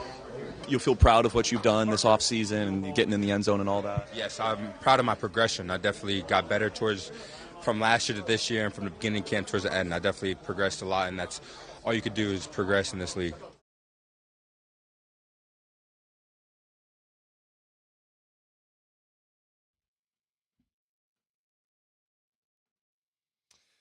So Audric Estime, he was one of the cuts yesterday. Now cuts are starting to come in a little bit more quickly. So a while ago, Mike Kliss said that Will Sherman was let go, offensive lineman, former Buff. Then Michael Bandy was released. And now 2 more. Undrafted rookie center guard, Joe Michalski, I believe his name was. He is let go, but they do want him back on practice squad. And maybe one of them that's a little bit of a surprise, Turner Yell was just waived. One of the guys in the safety mix. I don't know. They have a lot of he's been there. He hasn't played a ton, and he's been kind of buried in the depth chart. He was he like a 5th rounder for him a couple years He back? was. That's correct. He was a 5th round pick. Yeah. Practice squatter. Yep. They're loaded in a lot of places, man. They got a lot of guys in a lot of different spots. The amount of safeties they're going to keep is interesting. It feels like, like J.L. Skinner. Is he going to be somebody that sneaks onto the roster? I thought he was the guy that we all liked a couple. I thought we all liked him. It's just most are stacked. It's like, what are you going to do? You know what I mean? I mean, we say they're stacked, but okay, if they're stacked, they should be a contender for the Super Bowl then. If they're stacked. I mean, okay. They have depth, but are they stacked? What's your definition of stacked? Well, you asked the guy who brought up stacked. Yeah. Well, I'll tell you this. Here's my definition. Whoa. For a football team or for not football team? Because I can. Well, you asked, are they a Super Bowl contender? This is almost always my answer. There's maybe 2 exceptions every year when the playoff hits. If you're a playoff team, you're a contender. You just need to go on a 3-week, 4-week run. Were they a contender last year? No, they were one of the few teams that weren't. And I think we all kind of knew it. Were the Commanders a contender? Yeah. Yeah, they were. They got in. They got hot. I think that's what Brett's trying to say. They were good all year. Yeah, but they got hot, too. They got really good there in the postseason. There are teams that you see in the playoffs like the Broncos were last year where you're like, very cool story, not going to go farther than this. You know what I mean? Like, but those you just kind of knew they weren't ready. Yeah, those teams usually have a special player or some special players, and things went wrong for some reason in the regular season, and then they picked it up and became themselves again. I mean, the Commanders were a 12-5 football team, so it wasn't like they came out of left. I mean, they did come out of left field for the season, but they were good all year long. I have a question, by the way, Vic. You asked, what's your concern with the offense moving forward? And you said it was, are they going to be able to run the football or not, which I think is totally fair. I have another one that I was just kind of thinking about. Their offense is very much predicated on one thing. If there's one thing that we know about the Broncos offense that they do well, it's the connection of Bo Nix and Cortland Sutton, right? Do you think there's an argument to be made that Bo Nix looks his way a little too much at times? Because he did that all last year. And during the preseason, the snaps that they played, can you tell me a throw that he had to somebody not named Cortland Sutton that you were like, wow on? You know, I used to be concerned about that, but I'm watching this Cowboys series. I'm on episode 4. Episode 4. It's outstanding. It's actually good, the Cowboys thing? I love it. Because Really? I lived it. I was in Austin. I mean, if you live it, you love it. Okay. It's also my era, my generation. You're too young for it, Brett. You won't remember a damn thing. You talk about teams that were loaded. Take a look at the Cowboy back-to-back Super Bowl champion. It's probably the best offensive line in the history of the game. Tony Casillas, Mark Stepnoski. Remember that group? Yes. Nate Newton. Yeah. Larry Allen. No, he wasn't on that team. He wasn't? Are you sure? Later. Hold on. Are you sure Larry Allen wasn't on that team? Super Bowl teams? I don't think. Yes, he was. Let me go back. Hold on. He absolutely was. Hold on. Maybe he was. Maybe I'm wrong. Was Nate Newton the guy that messed up with the couple of big ones? No, that was Leon Lett. That's what I'm thinking of. Yeah, Larry Allen was on those teams, you moron. He was born in 71. Nope, he wasn't on those teams. Oh, you know why? Thank no, you. You're right. My original. Well, he joined the Cowboys in '94, and those teams were that done. was the very end. He was not on those teams. That's my bad. I know those teams because I covered those teams. He was not on those teams. I do remember Nate Newton very well. I remember Stepnoski very well. Yes, I remember all those What guys. was your question? I said, are you too reliant on just Cortland Sutton? Well, here's what I'm getting at. In that series, in that documentary, Troy Aikman would talk about how every time he went back to pass, he just looked for 88, Michael Irvin. They won 2 Super Bowls thinking that way. And when 88 wasn't open, he'd look for number 80. And that's just the way it is. Yeah. You have your guy. You have your guy that you work with, and you work to get him open. Hey, Brett, you know what else they had? What's that? They had this guy, 22. Yeah, he's pretty good, too. Who ended up becoming the best rusher yardage-wise in the history of the league.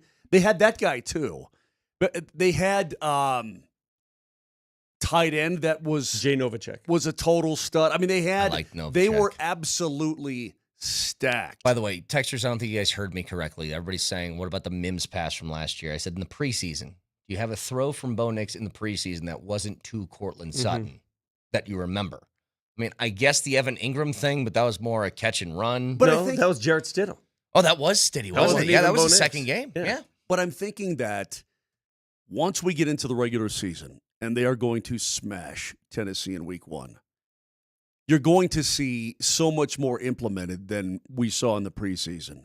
You're going to see Ingram. You're going to see, for the first time, Dobbins run the football. You're going to have the two-headed monster.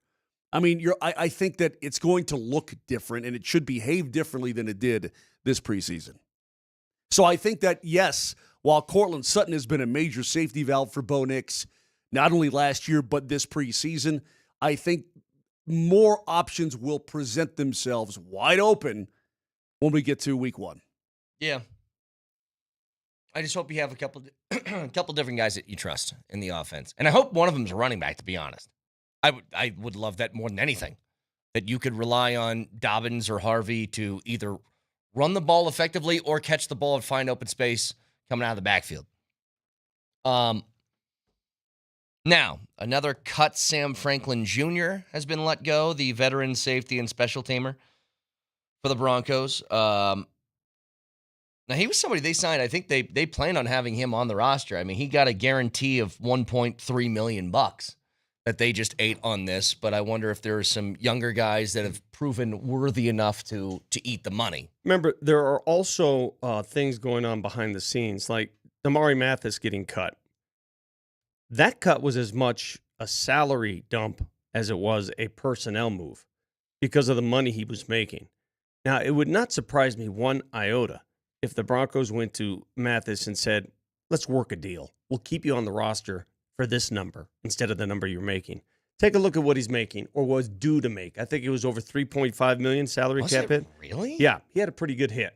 So that's the kind of guy where you go to him and say, listen, you're not quite on the depth chart where we want you to be for that number. Let's trim that salary a little bit and make it a little more tolerable. And probably chose not to do that. Damn, you're right. How does this work? So he was making $899,000 year 1, $1 million year 2, 1.1 in year 3, and then it jumps to 3.6. I mean, must have backloaded the contract. So I mean, his contract alone made him a target, right? If you're a periphery DB, if you're not a starter and you're just trying to make the roster and you're making that kind of money, and it's not a ton, but it's depth money, then you're already a target. Sure. So I'm sure the Broncos approached him, said, hey, we want to keep you around. We love your game. Work with us. Well, but the thing is, Vic, according to Mike Kliss, they were trying to trade him. Trade the contract. Well, I'm just saying that means that they wouldn't, that's not bringing him back if you're looking to.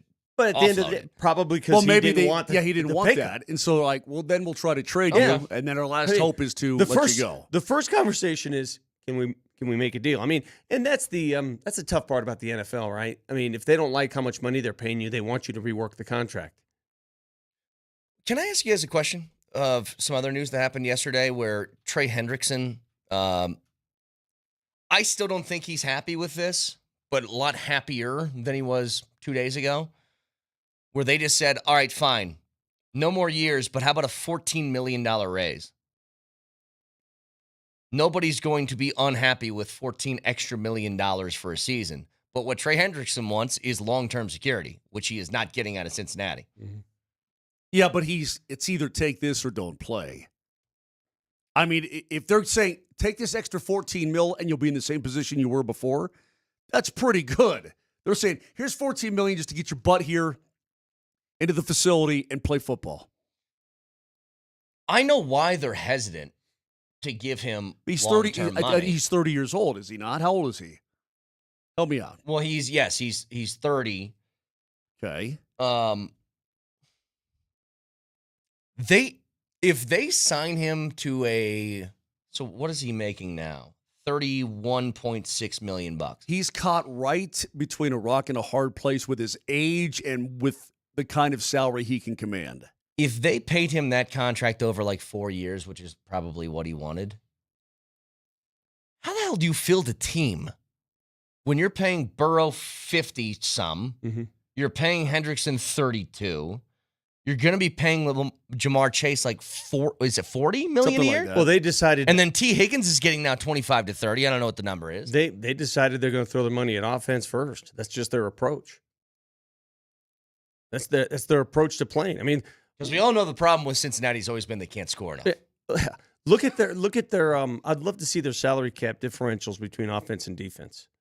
I'm trying to find that now. I'm sure it's just offense crazy. I bet you it's like 70% offense. This is why the Broncos have to get while the getting's good. I know they don't have a T. Higgins and a Jamar Chase on their team, but they've got a Pat Surtain, and he'll come up again.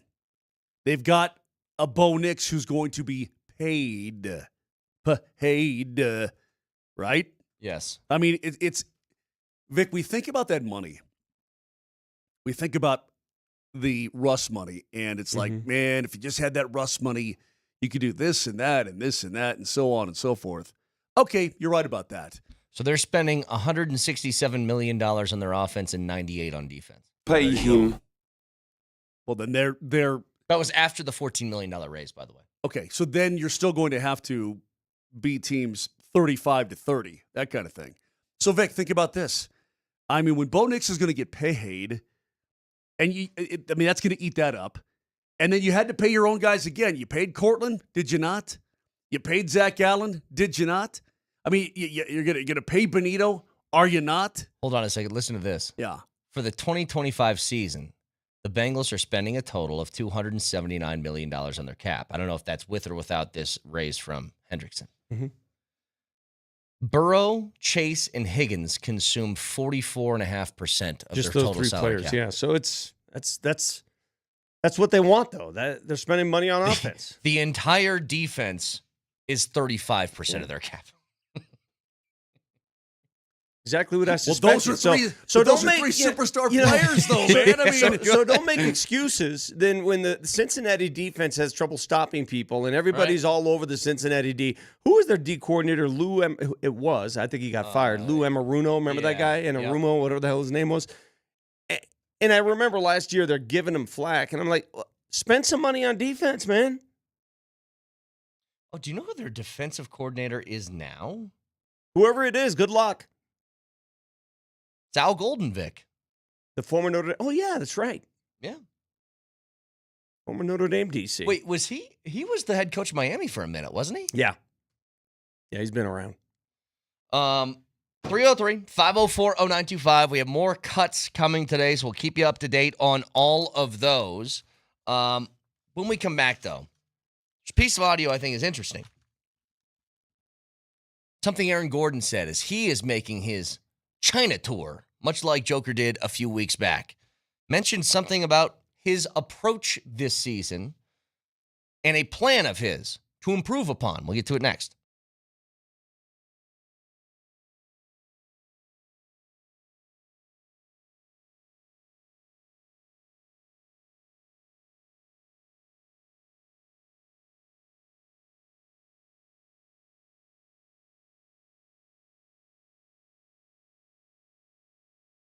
a whole bunch of futures odds as we get ready for the NFL season to arrive. And whether it's MVP, Offensive Rookie of the Year, Offensive Player of the Year, Defensive Player of the Year, all of that, along with winning your division, winning the Super Bowl. They got odds on if the Broncos are going to go 17-0. You can even jump on that.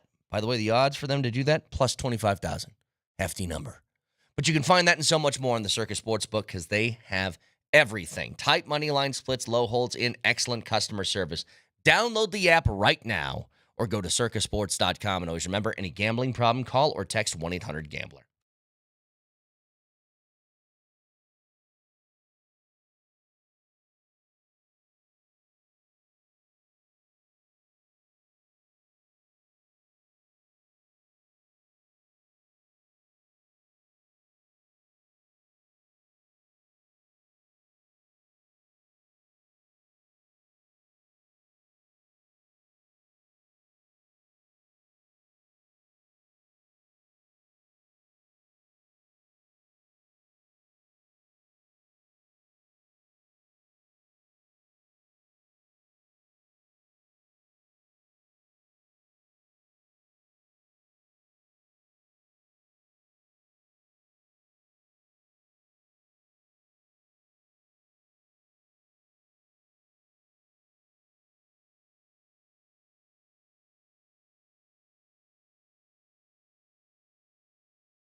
It's very difficult to find a guy who did what Aaron Gordon did last year, which was improve his. Let's be honest, he was a bad shooter. He was bad from the outside. He was bad from the free throw line. And then all of a sudden he became a really, really good one.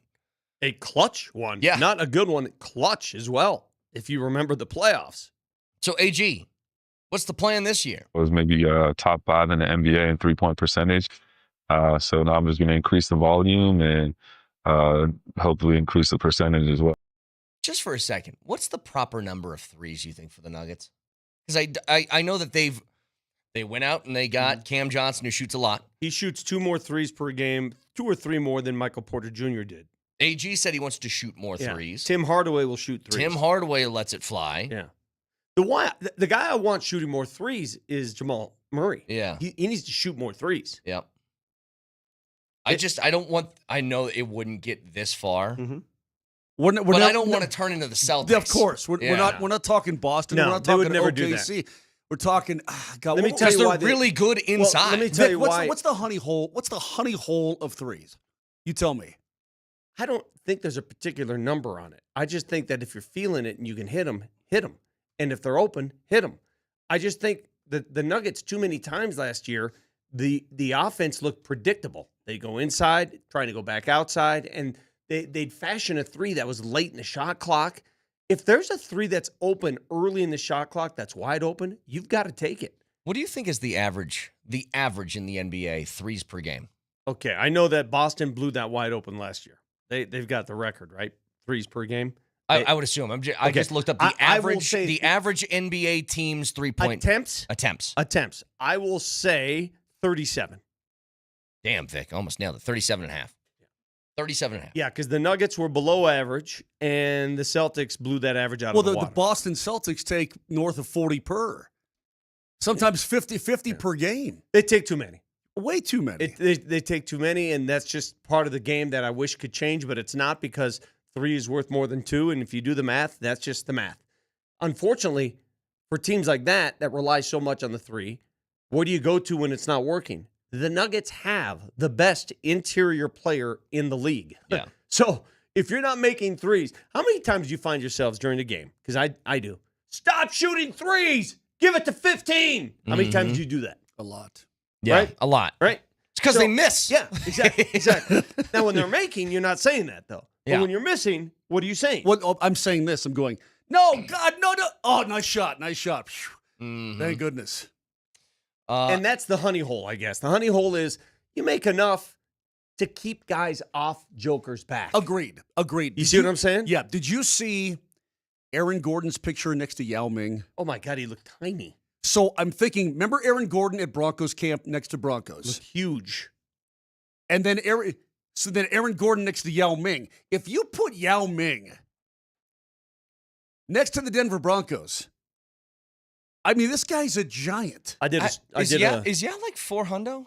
He's got to be up there now. Yeah. He's huge. I did a little thing when Yao Ming played for the Rockets. I just wanted to stand next to him on camera. And I walked up to half court where he was standing, and I just wanted to say, I'd like to just stand next to you if you don't mind. And he looked at me like, what the hell are you doing? And my head reached the top of his waist, his belly button.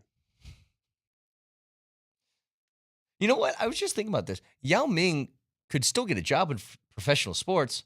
He could walk around with a towel around his neck at Tampa Bay's training camp and probably be just fine. Maybe. Would you want to be that big? No. It depends on what comes with it. Like, you can never ride a regular motorcycle. You can never drive a Ferrari. I never want to be Shaq size. I think that would be a miserable life. Honestly, I really do. Outside of the making millions of dollars well, playing you could basketball always thing, but you know, you'd have your own plane, so you have your own plane seats. You have your own. Yeah, but I'm not. But Moser, I'm not going to assume that I'm just an NBA player. Okay, I'm just going to assume I'm just a dude. I'm just a dude who's 7 foot, 350-pound guy.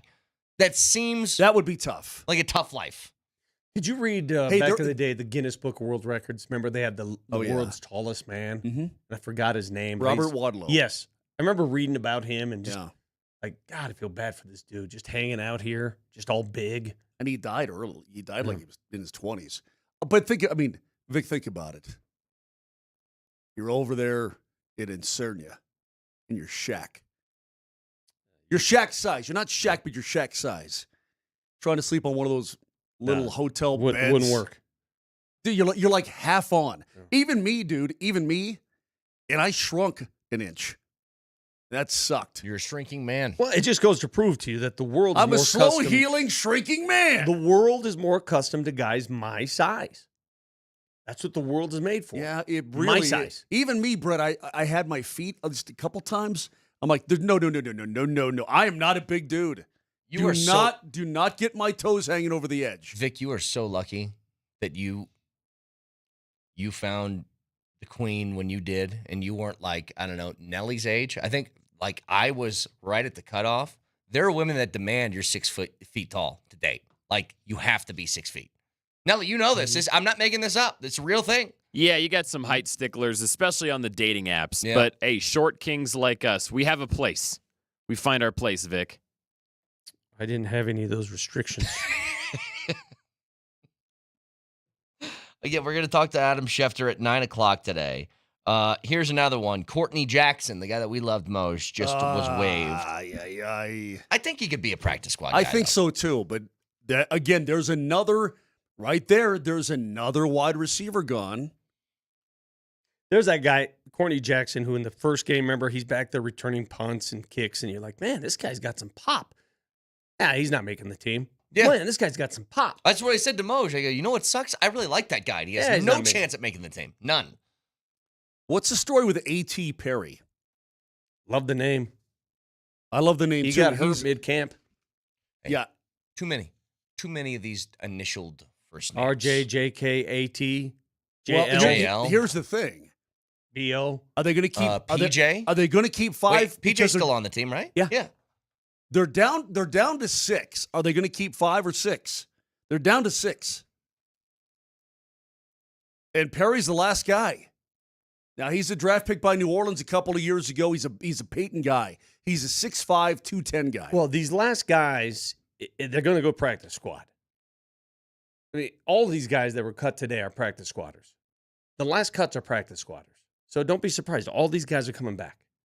They'll find a way back. All right. Or they'll find a way on another active roster somewhere. Well, yeah, they will. Well, here's the name of another backup quarterback that's released. A good backup quarterback named Easton Stick has been let go from Atlanta. Do you realize that Easton Stick played every single game of the preseason for the Atlanta Falcons? That's crazy. In fact, I'm I'm pretty sure he started every single game of the preseason. Who's their other two quarterbacks? Well, it's Penix and Cousins. And they aren't going to play him. Right. They didn't play Penix all preseason. Correct, which is, I think, a mistake. I think so. But Easton Stick, risk your life for these 3 games, and then you're going to get cut afterwards, but risk it. But he probably knew that. The good part for him is he's got a lot of film now. He didn't play terribly, I don't think, but he started every preseason game for the Falcons. Yeah. So, again, we'll keep you up to date on some of these cuts as they keep rolling through here. Coming a little bit faster now from the Broncos as they got to get down at 2 o'clock today. We also, you saw that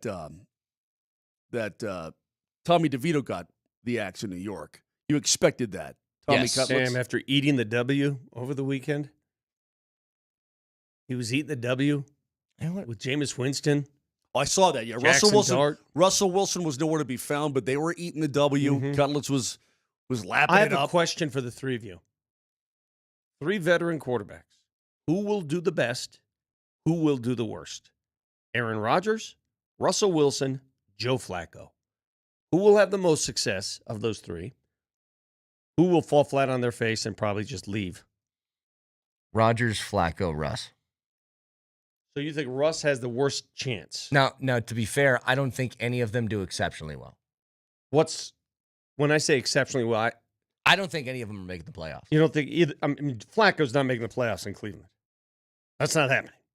No, I don't think it's happening. Okay, I don't think Russell has a chance at making the playoffs. I think Rodgers has a chance. Pittsburgh. He has a chance. He always have a chance. I don't think he does, though. Do you know who he's throwing the football though to? DK Metcalf. Yeah. Robert Woods. Yeah, he had Devontae Adams last year in New York. I think you always I think you always have a chance in Pittsburgh. So I wouldn't put... No, I do. That's why I have him first. I still don't think any of them are making the playoffs. I think they're hell no's with Flacco and Russell Wilson, and just I don't think so with Aaron Rodgers. Do you think Russell Wilson will be the Giants' starting quarterback when they play the Broncos? What week is that? I don't think so. Week 6. Is it week 5 or 6? It's 7. Week 7? I think it's 7. Are you sure? Help me out, Nelly. Are you sure? I have it right in front Apparently of I'm not. Yeah, it's 7. How could you be so sure? Because I'm staring at it, Pesci. Yeah, it is week 7, correct. I keep flipping the Jets and the Giants. Here's the thing. Jackson Dart looked pretty damn good in the preseason. Yeah, he really did. Mm-hmm. And we know as well as anybody, young quarterback looks good. If Russell Wilson struggles at all, how loud is that going to be in New York? Put the rookie in. Which is why I thought it was a weird marriage from the get-go. Russell Wilson to New York. Well, and then Jameis is just there. It just got louder and louder. Like, if it wasn't loud enough here. Like, I'm with you. Do you guys remember when we were talking pre-draft? And this is when we thought Shedeur was still going to get picked in the first round. But it was after they got Russell Wilson and they signed Jameis. And I think both of you guys thought quarterback was like off the table for them, that they weren't going to draft somebody. It was like, they might still. They might. And then look, they passed that first time and then traded back up at the late end of the first round to take Jackson Dart. But he looked good. There's going to be Russell Wilson. He can't mess up. Well, either way, I can tell you this: the Giants fans are over the moon about their future with him. They're over the moon. I think they have every right to be. Yeah. Like, he threw the ball really well. I don't know what else to say. Well, this is what it's going to look like for Russell Wilson. And I feel bad because he is almost a sacrificial lamb to start the season, waiting for Jackson Dart to take over. Open against the Commanders, right? Mm-hmm. Good luck in Washington. Giants, Cowboys the following week. Say Dallas. what you want about the Cowboys. The Chiefs visit Jersey in week 3. Have fun with that one. The Chargers come the following week. Nothing easy there. And finally, the schedule relents a bit. They play the Saints October 5th. After that, they've got the Eagles, the Super Bowl champion. So 5 of the first 6 games, they'll probably be the underdogs in 5 of the first, or at least 4 of the first 6. They'll probably be the underdog in Denver, too, and Russell Wilson has to navigate that schedule early on. So it might He's screwed, dude, man. It might be perfect for Jackson Dart to come in and You ever save done anything the day. dangerous? So here's what they're going to do. You just laid it out, Vic. But after that, they play Denver in Denver. Then they play Philly in Philly. I'm pretty sure after that 8th week, they're like, thank you for your service, Russell Wilson. Get the hell out of here and never come back. I mean, they could feasibly be 1-7 by the time they get to week 9. Yeah. What did you laugh at, Moj? Jackson Dart's got the same problem that Zach Wilson had. Zach Wilson where? Here? Oh, it's not a problem. If I know what you're thinking. That's not a problem. I think it's a problem. Rephrase it. What's the deal? Let me look. Brett, talk amongst yourselves. What just talk to yourself, talk. all right? Just talk. Just talk, because Just do what you do and talk. Vic's about to have a heart attack, so hang on a second. Just shut up and talk. Okay. Shut up and talk. So I think I have an idea of where they're going with this. But I think that's it. Yeah, that oh. Okay. Here, Vic.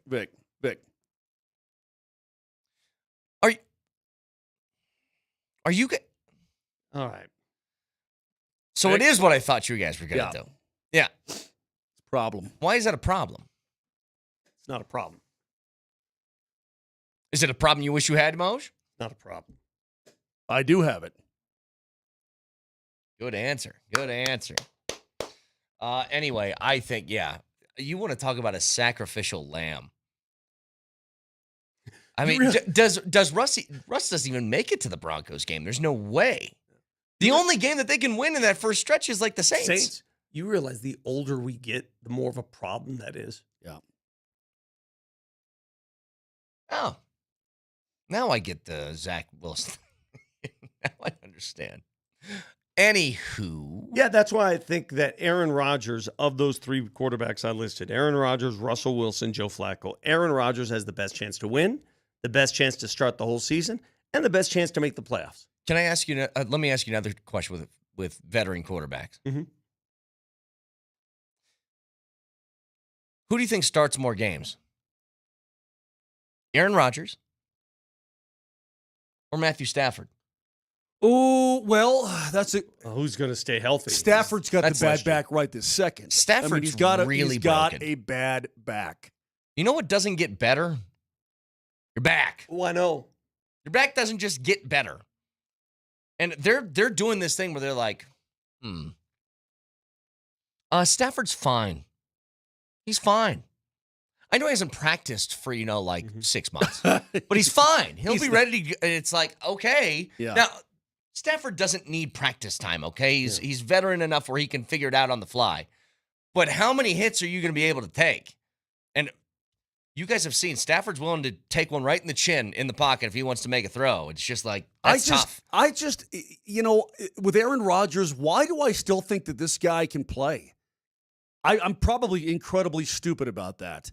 But I feel like Aaron, if you got an opportunity to throw the ball to DK Metcalf, yeah, I don't know, man. I think that a guy like DK and Robert Woods is no spring chicken either, and he's had his own fair share of injury history. But Calvin Austin III, they've got some dudes there that can catch the football. I just think another year removed after his Achilles tear, I think he'll be a little bit more of himself, game ready. Yeah. I do. I mean, but you're talking about a guy who's 41 years old, and he's gonna be 42 before Christmas. So I don't know. I just think this guy still has game left, and that was his only landing spot. So let me go one more time.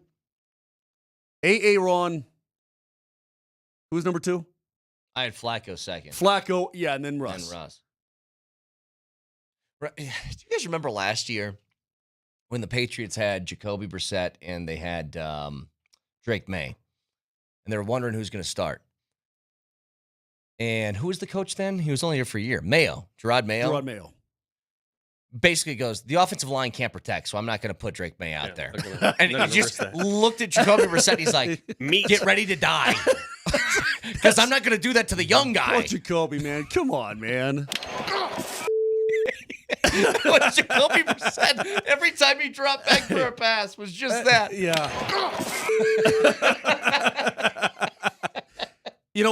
And the funny part is there's only 2 quarterbacks in Arizona. Only 2. Okay, you got 2. You've got Kyler Murray and you've got Jacoby Brissett. Yeah. And Bang! Come on, man. Bang! That was pretty much poor Jacoby last year. He's going to see some playing time. I'm pretty sure he is. He might. We can ask these questions to Adam Schefter, who will join us in 20 minutes. Stick around.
September 30th is the cutoff date. That's when federal tax incentives go away for electric vehicles.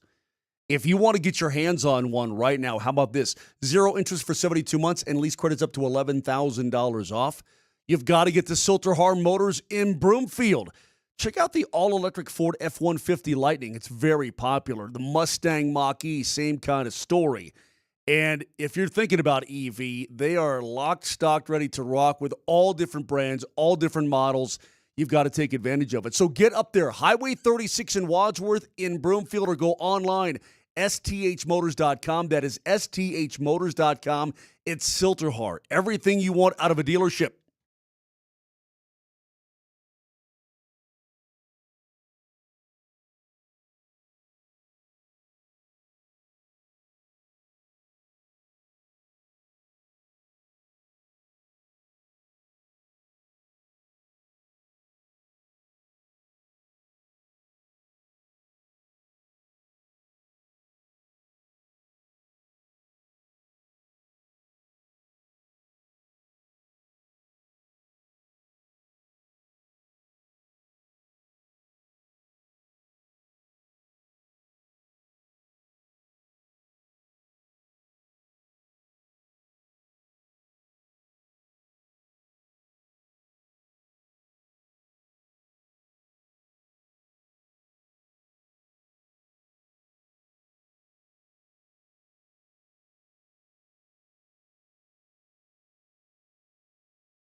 Can I push this now?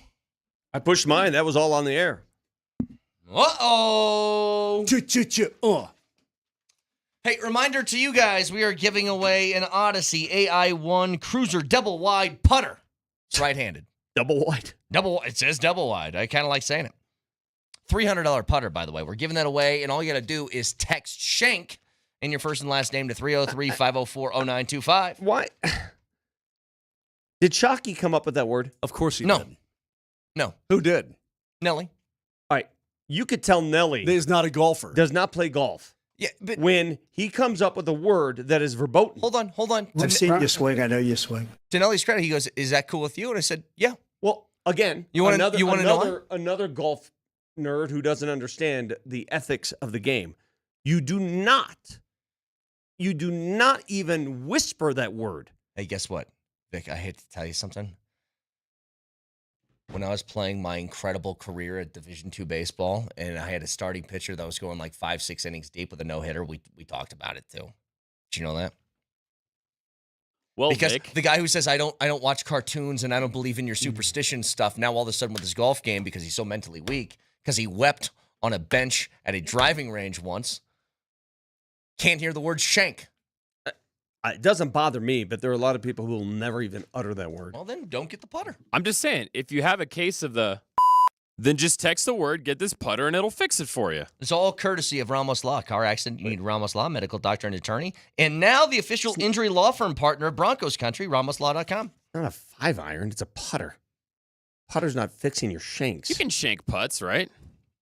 No, you push or yank them. You can push or yank a putt. You can push or yank a putt. You can't shank a putt. Okay, I'll tell you what else you can yank. I'm just saying. All right, Nelly. I thought it was a good keyword.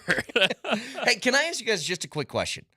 I was just looking at Circa Sports, and they have all these futures odds. So I was looking at some NFL stuff, and then they had one that was that popped up, which was odds to win American League MVP this year, in which the favorite is Aaron Judge again. Here's my question. Cal Raleigh, the catcher out of Seattle, is having one of the most incredible seasons for a catcher offensively in MLB history. He's got 50 dingers. Yeah, ever. 50. The big dumper. How what? Why wouldn't he win MVP? I mean, it's being a catcher. Your entire life is kneeling. Have you ever been in a squatted position? I do this a lot now with baby Jamal Kale. Being in a squatted position for like your entire year and hitting 50 bombs feels impossible. Let me speak for catchers. I've never been a catcher. My kid was a catcher in Little League. I've seen guys. I don't think there's a more disrespected position in all of sports. Heck, they call their equipment the tools of ignorance. You understand that, right? Yeah. The tools of ignorance. And yet catchers are so profoundly impactful on every game, every pitch. It's amazing to me they don't get the respect they deserve. It really, it's astounding to me. Yeah. So you're a baseball guy, you tell me. No, but nobody. There's, man, I'll tell you what. I think to a man, you ask any baseball player, who do they respect the most on their team? It's the catcher. Because not only are you doing that, it's 95-degree heat, humidity. What did Ichiro say about playing in Kansas City in August? It's hotter than two rats bleeping in a sock. Correct. You have a role. That's pretty much it. And he got all that gear on. It's terrible. I played baseball my whole life, and on some occasions, I would get into the gear to catch BP, or into some late innings. Right, I would come in and get behind the plate. Okay, fine. It is such a thankless job. Yep. Who was the last catcher MVP? Piazza? Probably Mike Piazza. Gary Carter? No. Did Gary Carter win the MVP? No, Buster Posey won, didn't he? Posey. Pudge Rodriguez? Did Pudge win? Why are you asking me these questions I can't answer? Ask the guy to Google it. Yeah, Buster Posey was the last catcher to win it in 2012. By the way, my do you know the most decorated? Before that was Joe Mauer. Joe Mauer won one. Vic. Yes. My lovely bride loves Buster Posey. That's her favorite of all time. Do you know the most decorated catcher in the history of baseball? The most decorated player in the history of baseball was a catcher. Johnny Bench? Yogi Berra is the most decorated. Was he really? Nobody's won more World Series, more. I mean, look at his resume. Pull it up. He's got a ton of World Series. He's a 3-time MVP. And he's won one as a manager. Pull him up. Yeah, Yogi was the man. But all I'm saying is, it's that along with. Let me verify this too. Hang on. It's going to make this does not deserve the squash. What? Yogi Berra. He's right. Yogi Berra's got like a million He's the most accolades. decorated player in the history of baseball. He was baseball. also a gunner's mate on a landing craft during the D-Day invasion. I know that. Read his book. Yogi was the man. Okay, I didn't read his book. He was wounded by enemy fire. Here's the other thing. Cal Raleigh, now he's not going to do this. I think Seattle has 30 games left. So for him to get the Maris number, he'd have to have 11 homers in the last 30 games. Probably not going to happen. But if he gets close, do you care? Yeah, but here's the thing. Do you guys remember when Aaron Judge hit 62 3 years ago? Yeah. And I thought that would be a bigger deal than what it was, and nobody seemed to really care. That's because it was stolen from Maris, so we won't even get into that. But keep in mind that Cal Raleigh is hitting 247, and Aaron Judge is hitting 323. I mean, we're talking. I thought it'd be like a little bit of Judge fatigue. We're talking 80 points higher he's hitting. I understand that, but I thought it'd be a little bit of Judge fatigue along with catcher doing something pretty crazy. And he's got 40 dongs, dude. He's got, but he's incredible, but he's always incredible. But here's the deal, though. Raleigh's actually behind the freaking dish every single pitch. Yeah. Working his butt off. I do think that factors in a lot. It has to factor in. What is Judge doing? What's he doing? He's hanging out. Hanging out. Getting guys out. Yeah. No, you're totally right. I think I don't understand why catchers don't get more respect. I've never understood it, never will. But he's not a heavy underdog, but I think if I remember right, Judge was like minus 135. He was plus 175 for AL MVP. You know, at 6'8", though, how fast? I mean, Judge covers a lot of ground. He's got a huge stride out there. You know, Judge is one of the best players of this generation. Yeah, I agree. He does he's got a cannon of an arm. He's a good fielder. Everybody remembers his drop in the ALCS how many putouts does he have this year? How many putouts? Probably a bunch. Are you talking about assists or putouts? Putouts are just catching the ball. You talking about assists? I'm talking about both. I have no idea. How would I know that? I'm telling you, he covers a lot of ground. You know, he doesn't look fast, but he covers a lot of ground. Your boy Goodman, who Hunter is obviously the other big name catcher, big hitting catcher who's done a lot of things this year. That's the other thing that surprises me. He didn't start as a catcher. They made him a catcher. Mm-hmm. You would think that a position like that, you got to grow up with it a little bit. They made him that position. I want you guys to watch.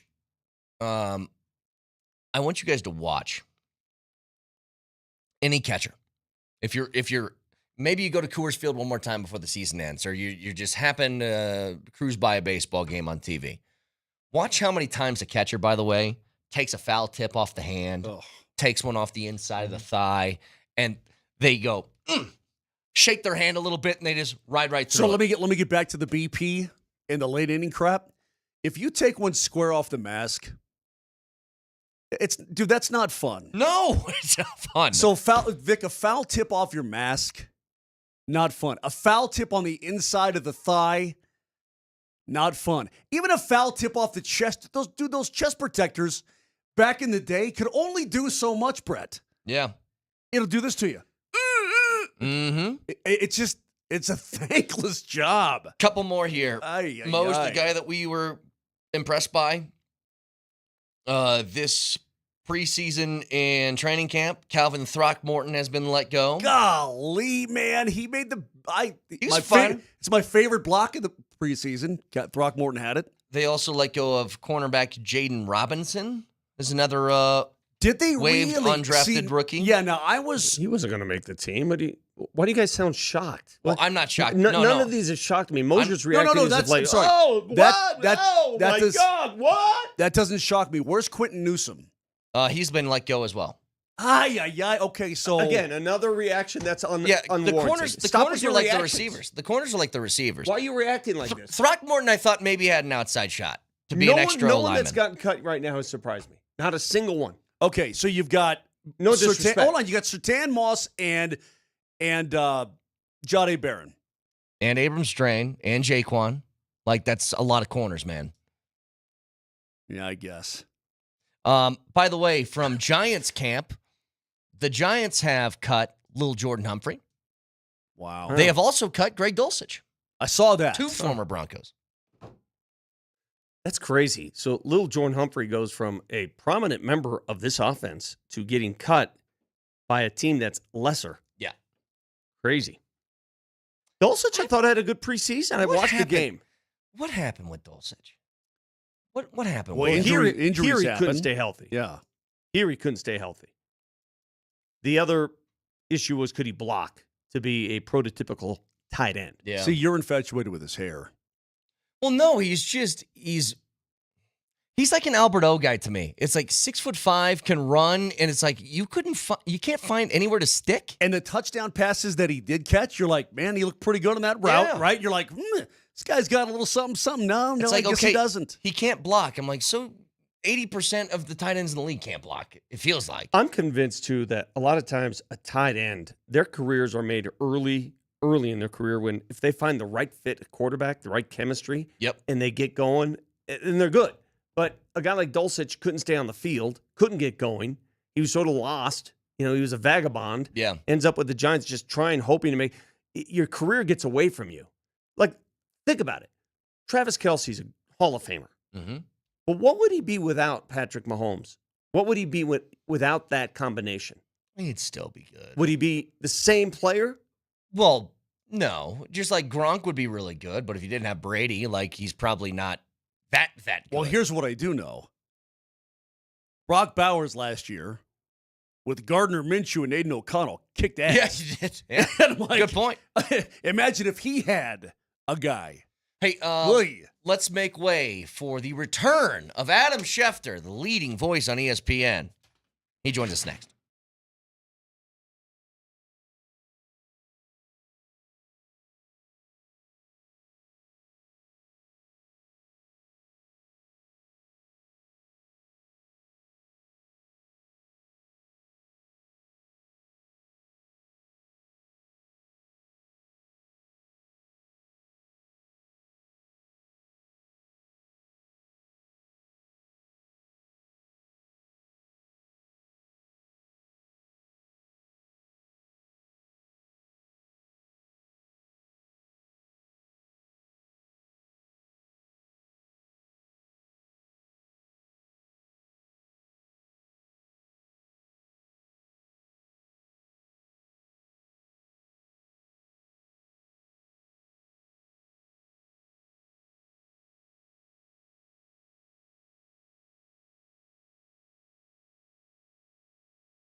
All right, Adam Schefter is going to join us shortly on the Ramos Law Hotline. Car accident, you need Ramos Law, medical doctor and attorney, ramoslaw.com.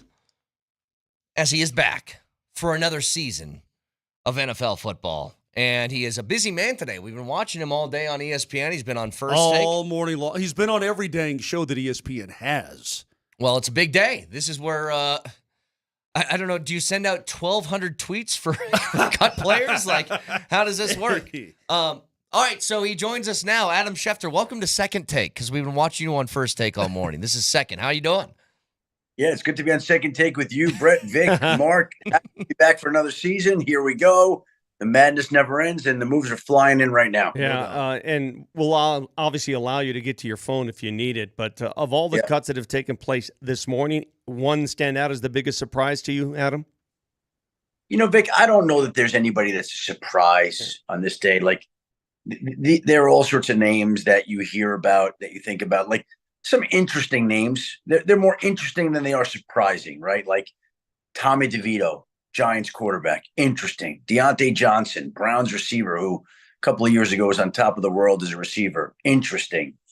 Greg Dulcich, the former Broncos Giants tight end. Little Jordan Humphrey, former Broncos, now Giants receiver. Players like that, right? Like KJ Osborne, just released by the Commanders. Sure. So, names like that. That's what we're talking about right now. Now, there might be a surprise at some point today. I don't think there's anything that's surprising, but it's all interesting.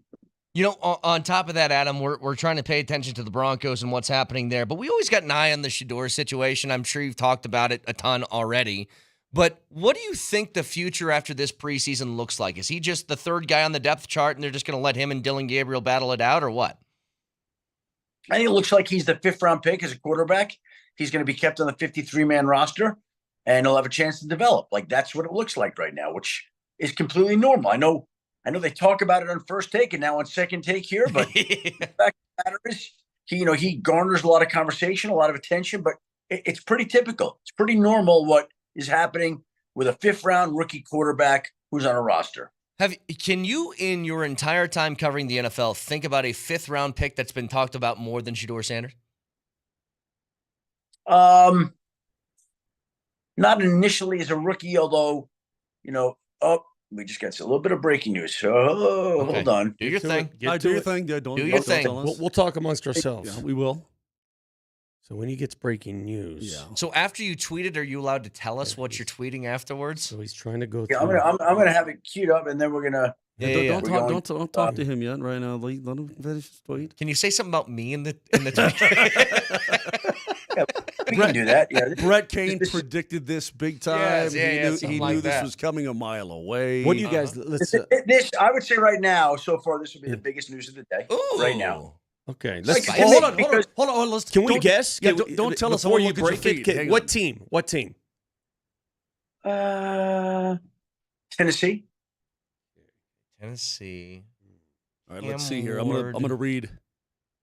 Cam Ward. Oh, wait. I think Nope. Well, he hasn't tweeted it yet. It's not out yet. I got Dylan Cook from the Steelers. That's about it. Okay, hang on. Something to do with Simmons released. what is interesting about Tennessee? I don't know. Because then They got their Broncos are open going to with them. smoke him. Calvin Well, Ridley? it's now out. Okay. Okay. let's Okay. see. All right. Hit us. What is it? We're about to see it. He just tweeted it. Again, I don't know. Here it is. But I think in the fantasy football world, it's big, Okay. right? In the fantasy football world, Tajay Spears going on IR. Oh, the running back. Okay, yeah. So that means that Tony Pollard's the one guy there now is the last man standing. Wow. So that becomes interesting. Audric Estimate to Tennessee. Book it. You know, And you're a fantasy nerd, aren't you, Adam? You like fantasy a lot. Yeah. I love fantasy. Love fantasy. You're really good at your job because when you said this is breaking news and big, that resonates like 1 out of 10 for me, to be honest with you, Adam.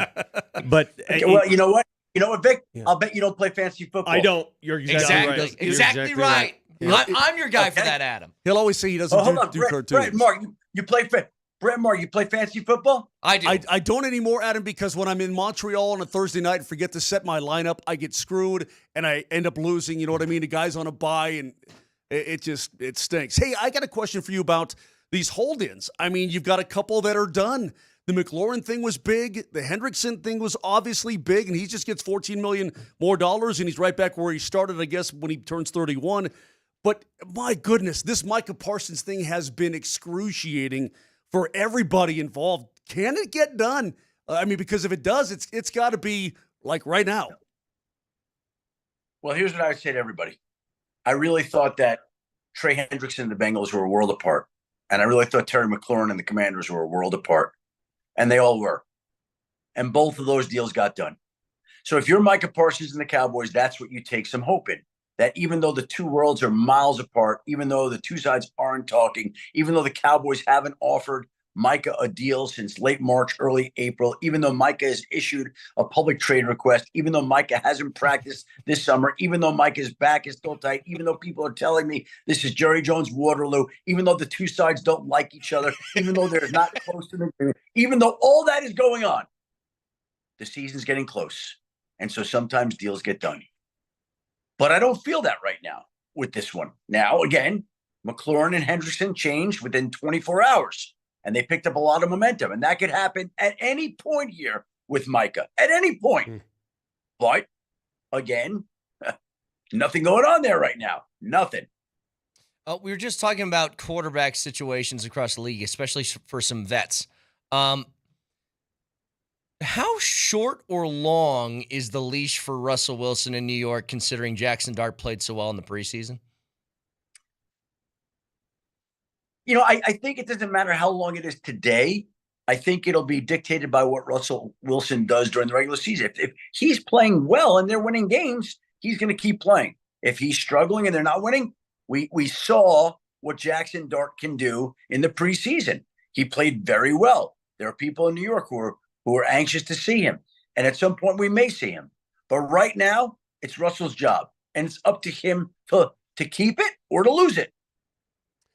Yesterday, the Broncos did make one cut. Audric Estime, running back, was let go. And not many people surprised here. I guess from his resume and what he can do, will he find another team pretty quickly? Will you be surprised if he lands somewhere?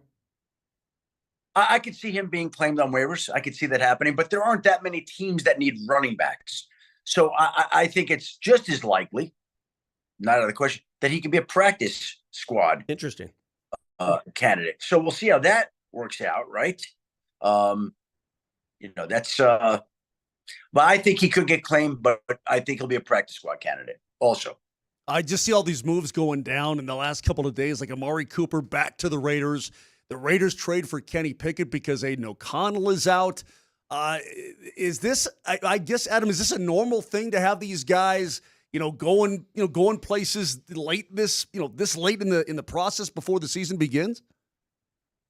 Well, I think that what you're seeing is teams are always adjusting their rosters at this time before the regular season begins at Final Cutdown Day. Where I think there's been a shift in the last few years is instead of teams cutting guys now, bottom of the roster, you're seeing them traded for 7th-round picks in 27, 28. Yep. Pick flips. So teams know that this team's going to be cutting him. Okay, we'd like him. Rather than us losing him on waivers to the Titans, who have the first waiver claim, we'll flip picks with you, and we'll get that guy. So you're seeing a lot of that right now. I think that's the biggest difference. Hey, Adam, over in L.A., because you're a fantasy nerd, this would mean a lot to a lot of the fantasy people out there. How much do you trust that Matthew Stafford's actually okay and can get through the season all right? Well, he's going to be out there opening day, and they think he's going to be okay. But it's a back, and backs are tricky. But he's also going to be, I would imagine, doing what he can on game day to alleviate that pain and soften some of that for a few hours each Sunday. So, look, all I can say is I'm confident he's going to go out there and put himself in position to play. Is he going to hold up the full year? I don't know. But he's going to do what he can to be out there, and he's extraordinarily tough, and he doesn't miss a lot of games. So I think I'm not counting on it, but I would suspect he's going to play more games than he's not. Adam, have you had a chance to read Seth Wickersham's book yet, Kings? I just finished it. Not yet, but I'm forward to reading it. Oh, my God, it's outstanding. There's a chapter in there where he talks to Sean Payton. Sean Payton has this he comes up with this calculated theorem on how to draft quarterbacks, what he looks for in quarterbacks, and that's how he ended up with Bo Nix. Sophomore season for Bo. Do you think he can exceed what he did as a rookie, or is it going to be tough on him? No, I think he can exceed what he did as a rookie. I think he'll be that much smarter. He takes it very seriously. He's a worker. He's dedicated to it. People will have the book on him. They'll be able to figure him out a little bit. But no, I feel confident saying Bo, should continue to improve. Yeah. It's not hard to see, though, that a lot of people are on the Denver Broncos right now, Adam. I mean, a lot of people are. Yeah, a lot. And I think for good reason, because the defense is going to be killer. They've upgraded the offense. There's no doubt about it. But how much of that is just people being optimistic and jumping on the Cinderella bandwagon? How much of it, when you look from the outside in, is legit these guys can contend for the AFC West? Well, they have the ingredients. They have a defense. They have a quarterback. We think they're going to be able to run the football. So, yeah, I think that they're going to be able to compete and contend. It doesn't mean they will, but I think they have the type of team that is going to be in position. I like where they're at. We'll see how it works out. Good team, ascending team. They're right, a lot of good players. No reason they can't have a successful season. Adam Schefter with us. All conversations with Adam are brought to you by Colorado Credit Union. Love where you live, love where you bank. CCU, helping Coloradans achieve their financial goals. Visit ccu.org to learn more. Just a point of clarification, Adam.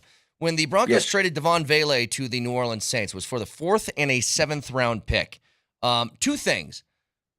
There was rumors that multiple teams were in on that. Do you know who those teams were, first of all? Second of all, which 4th round pick is it? Is it the Saints? Because I believe they hold 2. Is it the Saints pick or the other 4th round pick?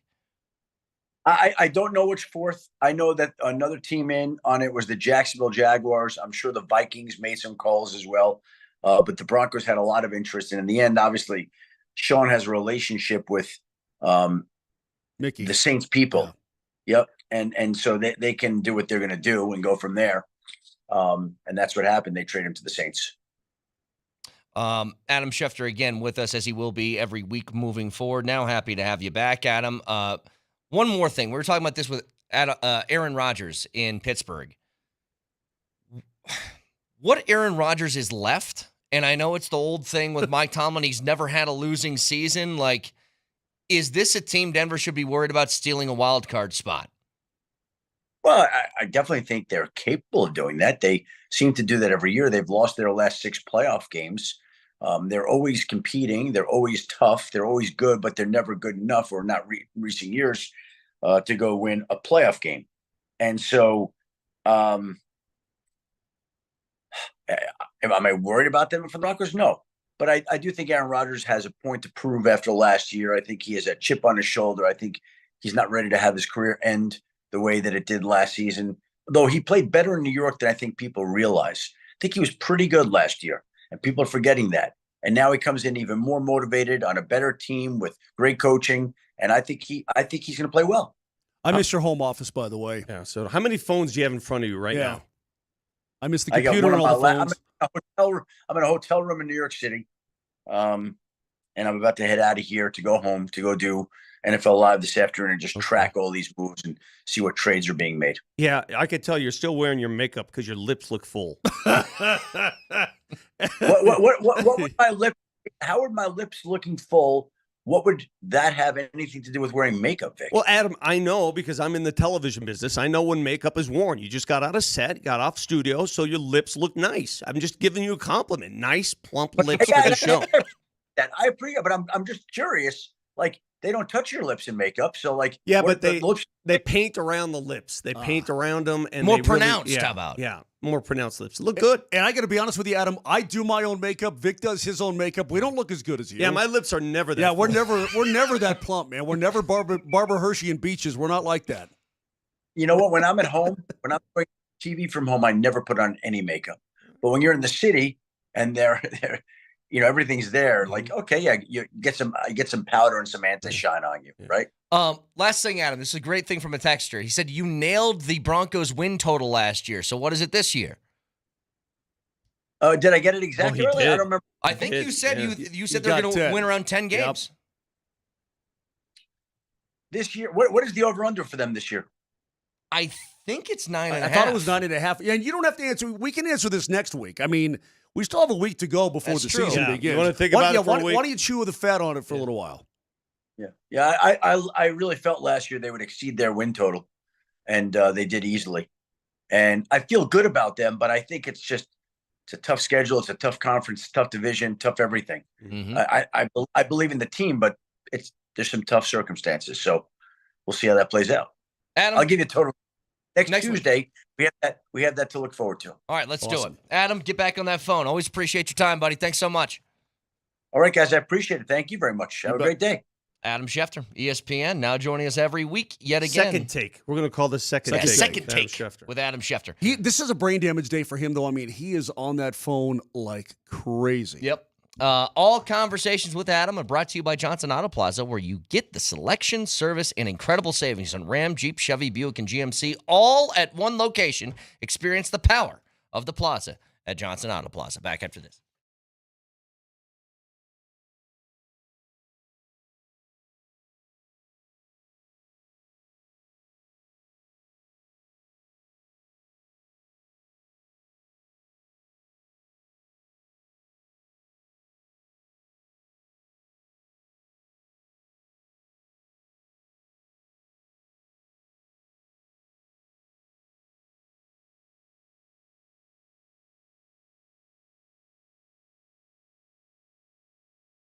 I don't need to know about your personal life, but I'm here to help you if you need a little help. Talking about the summertime, feeling great, full swing in the summer, but erectile dysfunction could be getting you down. Happens to a lot of dudes, and that's why the Rocky Mountain Men's Clinic exists, to help guys like you. Don't be embarrassed. Don't slough it off. Don't laugh it off. Don't anything. Get it taken care of, because their treatments work when the pills or the herbals fail. Success rates well over 90%, and they've been here in Colorado serving the Front Range for nearly a decade, successfully treated tens of thousands of men. So if you're dealing with that, get yourself fixed. If it was your arm, your elbow, your foot, whatever, you get it fixed.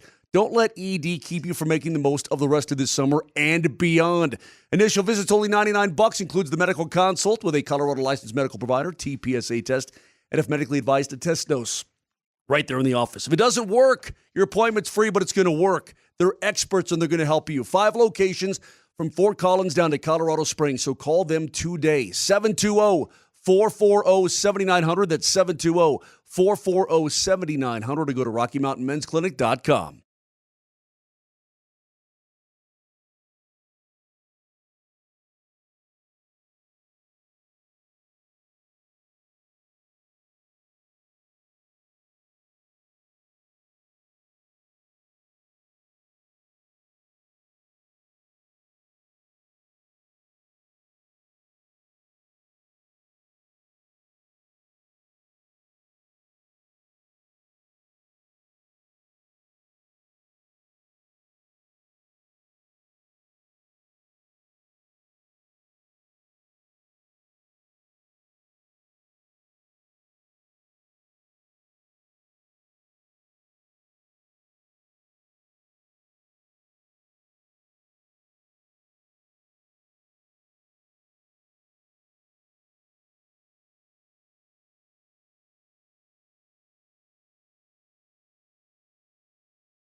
Yeah, I could tell you're still wearing your makeup because your lips look full. What would my lips? How would my lips looking full? What would that have anything to do with wearing makeup, Vic? Well, Adam, I know because I'm in the television business. I know when makeup is worn. You just got out of set, got off studio, so your lips look nice. I'm just giving you a compliment. Nice, plump lips for the show. That I appreciate, but I'm just curious. Like, they don't touch your lips in makeup, so like, yeah, but they paint around the lips. They paint around them, and more they pronounced. Really, how about? Yeah, more pronounced lips. Look good. And I got to be honest with you, Adam. I do my own makeup. Vic does his own makeup. We don't look as good as you. Yeah, my lips are never that. Yeah, full. we're never that plump, man. We're never Barbara Hershey and Beaches. We're not like that. A lot of lip talk with Adam. Huh. I noticed good things. You know, long ago they took away our makeup artists. Were you back in the day? We used to have makeup artists, local news before every newscast. That's the first thing to go. They don't do that stuff anymore. It's up to you now.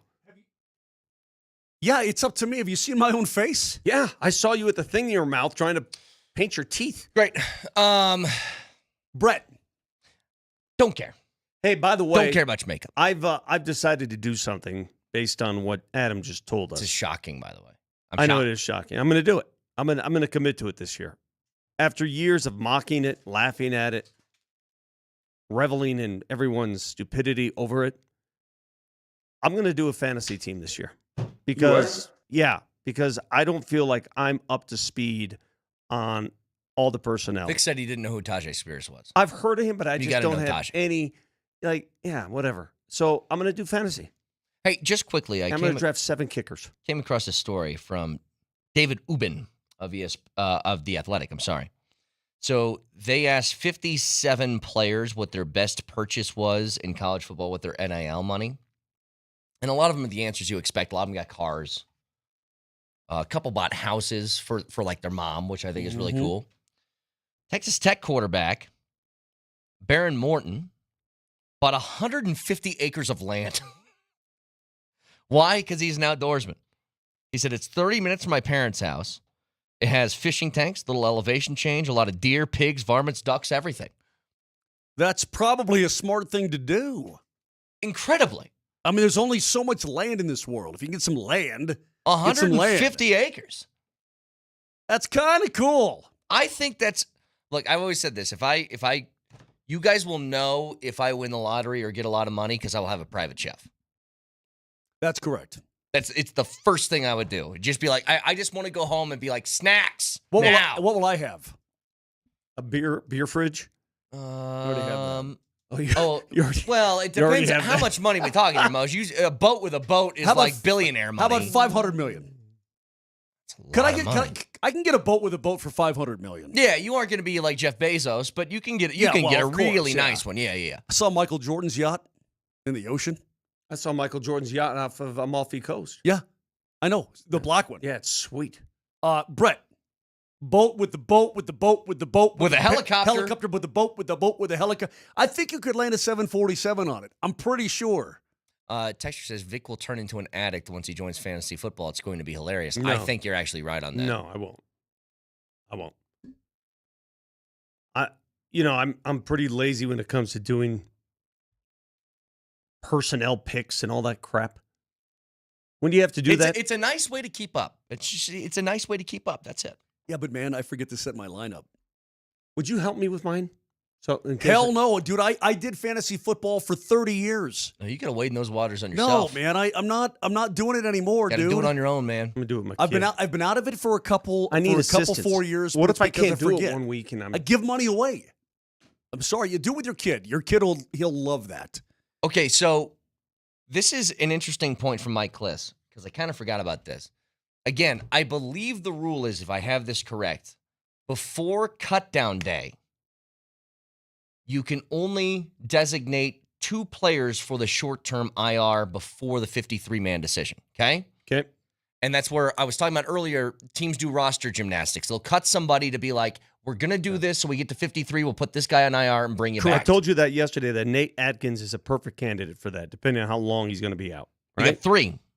You have 3 guys to make a decision on that are all dudes that are hurt but will come back. Atkins is the big one. Atkins, Burton, Drew Sanders, if you remember. Forgot about him. That's 3. Yeah. See, I think you do it with Atkins and Sanders because you can risk having Burton be That's cut. what I'd think. Yeah, you could risk that. And they have. They've risked it before. They've brought him up and down. Remember last year? Yep. They did it all the time. Because once he goes to the practice squad, anybody else can sign him off your practice squad. I think those two are the ones, Sanders and Atkins. So still some moves left. Let me throw this on you guys. You guys do the talk amongst yourselves. I'm going to count how many cuts have been made by the Broncos so far and what we have left. Okay, Vic, I'm going to take a wild guess that right now it's at least 16, 17, 8. It's 18 or 19 right now. Well, my computer's frozen. Oh. So I think it's 18 or 19 as we speak. 7 more cuts. If you threw Newsom out there, you threw Turner Yell out there, that's 18.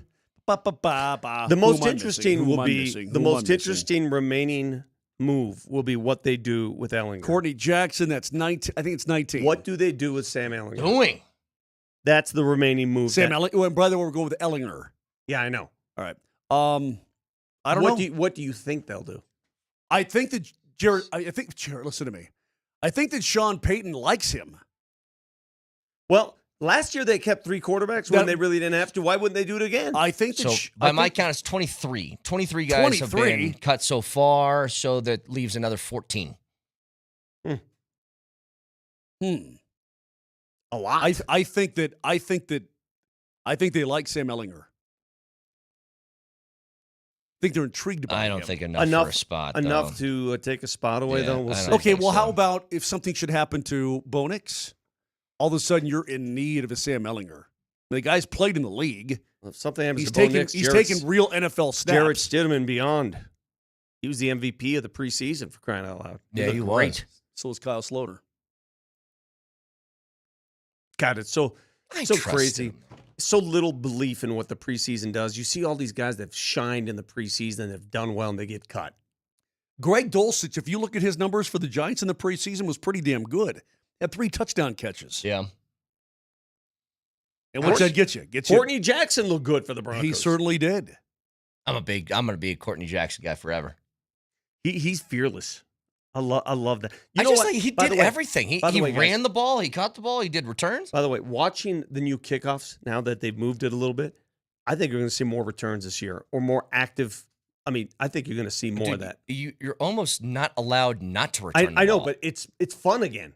Yes, it's fun again. Like, well, it's not pee break time during kickoffs anymore. Like you're going to watch action, like actual action going on. I mean, when they first did it, through the end zone, through the end zone, through the end zone, through the end zone. The field position is almost too good at times. When Bidet brought it back to midfield, he only had to, if you go back and look at that, he only had to get by one guy, essentially. Yeah. You beat one guy, and you get to the sideline, and you're gaining 30 yards. So, again, there's just looking up some different things. Optimism that Jaleel and Bidet are both going to make the team. I think they absolutely super surprising. Yeah, I think they will. Will they not? Yeah. Until Adam brought that up, I didn't even consider the Audric Estime returning on the practice squad factor because I thought, once cut, he'll probably land elsewhere. But it's certainly a possibility. Yeah, I don't know if Audric's just some guaranteed now he's going to get picked up by another team. I think he could, but again, the body type. We talk about Audric Estime like he was a first-round pick that fizzled out. I mean, he's a fifth-rounder. The reason he's a fifth-rounder is because his 40 time was not good. Okay? Yeah. And the reason why he is of interest is because of where he played his college football. Let's be honest. Right. Okay? So you combine those things. If he had played his college football at Akron, do we think we'd have this conversation? Probably not. What if he was where was it that Jaleel went again? Jaleel McLaughlin? Yeah. He went to wasn't it like I don't even remember. Wasn't it something like Notre Dame College of somewhere else or something like that? It was that's what it's called. No. It was literally something that Who was are you talking about? Jaleel McLaughlin. No, he was He went to Youngstown State. He went to Youngstown, I know, but he went to Notre Dame College. Thank you. It's a D2 school. Yes. And they play in the Mountain East Conference. I didn't even There, know that. Vic insulting me again when I'm right again. You're right. How about you You're stop and trust your teammate? I didn't even know there existed a Notre Dame college. Yes, yeah, I knew it was something like that. Okay, don't anybody look. Don't anybody look. What is the mascot of Youngstown State? It's a penguin or something. Yay, penguin. Yeah, you got That's it. a great mascot. That's a great mascot. What about Notre Dame College? Do you know what their mascot is? The Fighting Gyrish. A friar? They are the Falcons. That's weak. Yeah, and they play in South Euclid, Ohio. Seems like kind of a ripoff. You know, that's there. a weak That's mascot. kind That's of a just ripoff. that's just going to the default setting of mascots. Like Cougars. Come up with something. Come on. Mascots, Wildcats. Oh, actually, the school shut down in Tigers. 2023. Oh, it did? The whole school shut down? Yes, they're no longer a thing. Doesn't even exist? No, not anymore. So what? was It's like the student union of 7-Eleven now? I mean, what's going on, man? Hang on. Let's do a free online AI mascot generator. Can we do that? Is that allowed? No, Sure. I mean, if I were in charge of mascots for a school, I'd get very... You ever hang out in the student union back in the day? Yeah, all the time. That's where our radio Me too. station was. WVFI, Oh, really? the voice of the Fighting Irish, was right there above the student union. I hung out in the student union for a while. Great. Hanging out there, yeah. Neat. Having some coffee. What do you want me to do about that? Getting some work done. Great information. What do you got there, Brett? It's generating. Jesus God. That's the one thing that I think is gone now. Hanging out in like student unions, because now everything is so laptop based. Yeah. You know, like, where do people hang out now in college? I don't know. In colleges, where do you hang out? You know, by our student union, we had a Burger King. And I used to go in there and get a Whopper meal and do my work and watch Monday Night Football in the Burger King next to the student union. Would you be surprised? Follow me on this one. Would you be at all surprised if the Broncos nabbed a punter off the waiver wire? I would not. See, I brought that up the other day, Vic, and I'm thinking to myself, maybe just somebody to give the guy a little compo before the season begins. Why not? Like, what do you have to lose, right? Just you want to make sure this guy's got everything in order, and if he doesn't, he's your long-term plan. You drafted him. I doubt you want to cut him. You don't want to cut him. If you do, that'll be big news. But you want to cultivate that talent. At the same time, you don't want to risk losing games. So maybe you bring in a guy that's got a little more pedigree. Just kick the ball, man. We 6th round pick on a punter. Kick the ball. Kick it. I have our names, by the way. All right, let's do it. I came up with 3. Well, I didn't come up with it. But they said, what's the details? I said, a pickleball team in Denver. I need a name. The Mile High Smash Masters. That's pretty good. The Rocky Mountain Paddle Prowlers. Paddle Prowlers? Or the Denver Dink Dashers. It's pretty good. The hell's pretty good. T-shirts, please. What's a dink dash? I don't know. I like it, though. That describes paddleball or whatever the hell that pickleball in a nutshell. Dink and dash. Can we save Smash Masters though? Smash that's Masters pretty is sick. good. I like that. Hang on. Let's try another one. What's another sport I can do? Badminton. Nah, it's too relevant. Yeah, it's too similar. Underwater basket weaving. No, team. that's not a sport. Polo, water polo. Oh, God. Water polo. Right. Arvada water polo team. Arvada. Oh, in Arvada. Yeah. Arvada water polo. What does it drum up for? Arvada water polo. Water polo team in Arvada. Did you guys see that guy that has the Guinness Book of World Records for jumping out of a pool? The Clear Creek Hydro Hawks. I like it. God, AI is so much better at this than we are. We suck. Hydro Hawks? The You think that's Arvada good? Aqua Strikes.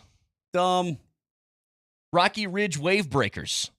Yeah. Mile High Tidal Surge. Yeah.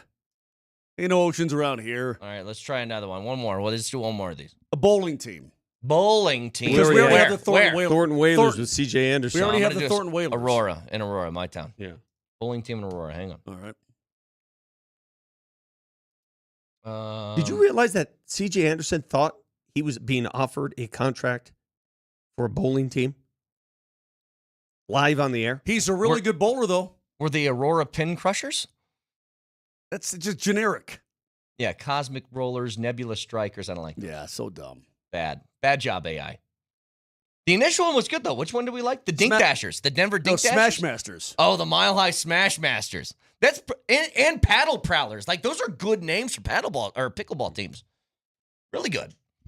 Anywho, again, what did we say? 14, 13 more cuts left for the Broncos, something like that? Something like that. It depends on Cliff just reports that the Broncos have waived wide receiver A.T. Perry. So one of those abbreviated names is out. But he'll be a practice squatter. Okay, so you're down to 5 wideouts who are on the team, period. Trent Sherfield is definitely there.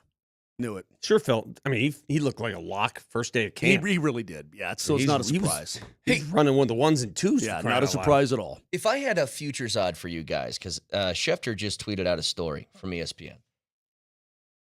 Chiefs, Travis Kelce is saddling up for his potential last ride. If you had to put money down, is this Travis Kelce's last year in the NFL? Yes. I think so, too. Mm-hmm. I would say yes. He doesn't look the same. He doesn't move. Do you remember when Jason Witten took a year off to do the broadcasting thing and then went back to the Cowboys? And you're like, bro, it looks like it hurts to move. I think his motivations have also changed. I mean, I think he's got more after football. That he wants to be an actor. Yeah. I mean, he was in Happy Gilmore too, Vic. It's not like we're talking about we're not talking the Godfather here, Jack. Yeah, I want to be a model. But I mean, he and his brother can do that podcast forever. You think he has some people that'll help him get into that field? Well, yes. You gotta. Well, what kind of actor do you want to be? Like again. Plus, look, let's elephant in the room. Starring Denzel Washington and Travis Kelce. I don't think that's gonna happen. Right. I don't know. I just saw a preview.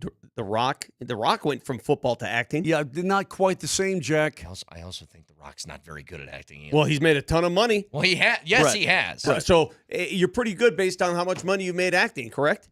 No. That I don't base it off money. Brett, Vic, elephant in the room.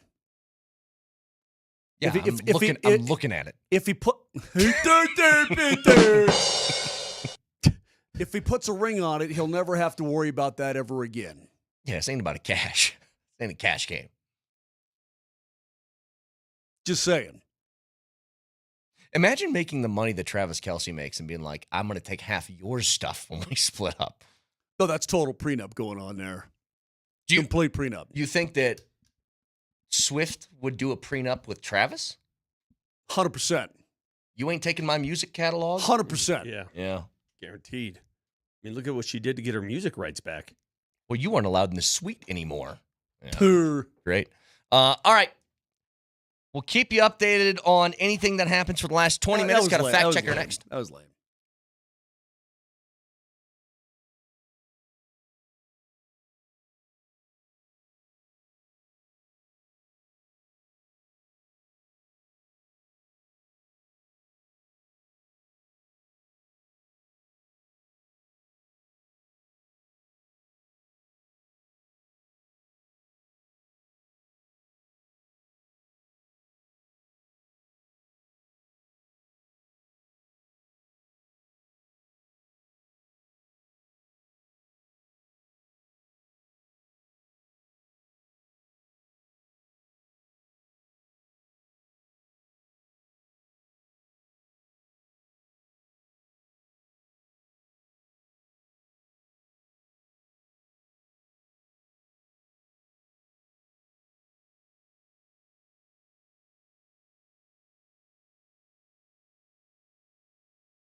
Sorry. I came back. Why did I think this was a commercial?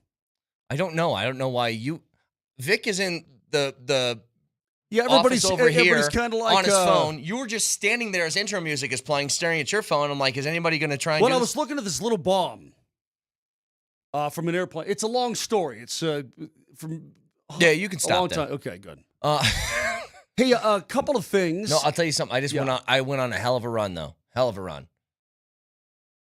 Is Vic aware that we're still? Yeah, probably not. He doesn't care. I just went on a hell of a run. I was going to take squirt, and I passed by Raj, and Raj goes, "Come here." I said, "What?" He goes, "Can you name the 8 players since 2010 to hit 50 home runs in a season?" I got 7 of 8. Nice. 7 of 8. All right. That is an impressive run that I am proud Since of. 2010? 2010. Judge, obviously. Yep.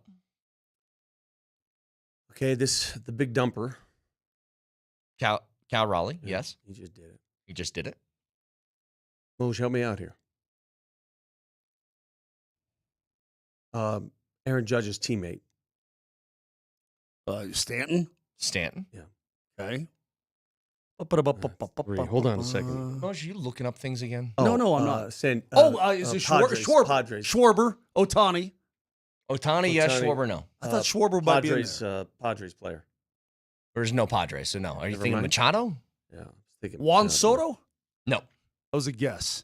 I'm going to be Pete Alonso. Is that a guess? Yes. Pete Okay, Alonso. Pete Alonso did it. Yay. I'm just guessing guys who hit it far. You have 3 left. These are the toughest ones. So I think this is where I got to. 2010, 2013, and 2023. These are the last 3 I What had. about Yelich? Nope. What about Braun? Nope. Well, he was before that, right? It's around I thought Ryan 2010. Braun- Somebody was in 2010. 2010 and 2013. I was thinking of Brewers. I don't think you guys are going to get these. Probably not. Is one an Astro? No. Ken Caminiti. No. It's a little too long ago, Moj. It's like early 90s. I'm just saying. Yeah, we're going to stop this. Chris Davis from Baltimore when he was slamming them around. Dude, what? Dude, he fell off the face of the earth. Jose Batista Yes. in Toronto did that. Okay. The other one was 2 years ago. Everybody forgets. This guy was in home run derbies all the time, but nobody really pays attention. Matt Olson did it 2 years ago. Okay. Yeah, what's he doing now? Playing? Dude, what happened to Chris Davis? Seriously, Playing what hard? happened? Well, I kind of know a little bit of what happened with him. He used to Is take it physical or mental? He used to take 8. Well, this is what he blames it on: ADHD meds that they then ruled was illegal to take, and ever since then, just couldn't do it. Like what, Adderall or something, or Yeah, what? Adderall. Focus meds. Yep. They So said he- Adderall was then it was at some point named a stimulant. Have you tried that Focus gum? No. A bunch of caffeine. I've seen that. Does it work? It's just a bunch of caffeine. I have some. Hey man, you got some of that Focus gum, man. Please, man. So again, the update from the Broncos roster cuts so far is really that nothing is super surprising. This is what we expected, though, right? Didn't we mention this going into it, that it didn't feel like there was going to be a cut where you're like, It really didn't feel that way. And it hasn't happened yet. Now, Again, the only one that will surprise is Ellinger. Does he stay or go? Does he go practice squad? Do they take the risk? Do they believe that there's a team out there that is interested? Because otherwise, you don't take that gamble. Now, they kept 3 last year. So keeping 3 last year leads me to believe they'll keep 3 again. I think I'd be more surprised if he made the roster than he didn't, though. I don't think that they want to carry. He definitely Look, man, earned praise from Sean Payton. I understand, but if you're sweating, I don't think there's a market for Sam Ellinger out there. I don't either. Not trade wise. That's no. You know, when the Raiders said they were looking for a veteran quarterback, Ellinger came to mind. Sure. Well, they traded for one. They got Pickett, so scratch them off the list. if they're going to have a couple of tough cuts and they want to make sure that they have as many good players as they can, a third quarterback feels a little bit like a waste to me. How many times did Stidham take a snap last year? 0. Oh, he took snaps. No, he didn't. No, he did not. He didn't take a snap he during might the have regular taken, season. he might have Not taken a one? snap. He did not throw the football. Or maybe at the the second half of the Chiefs game the last week He when did, they were up like $1 billion to nothing. He did not throw the football last year.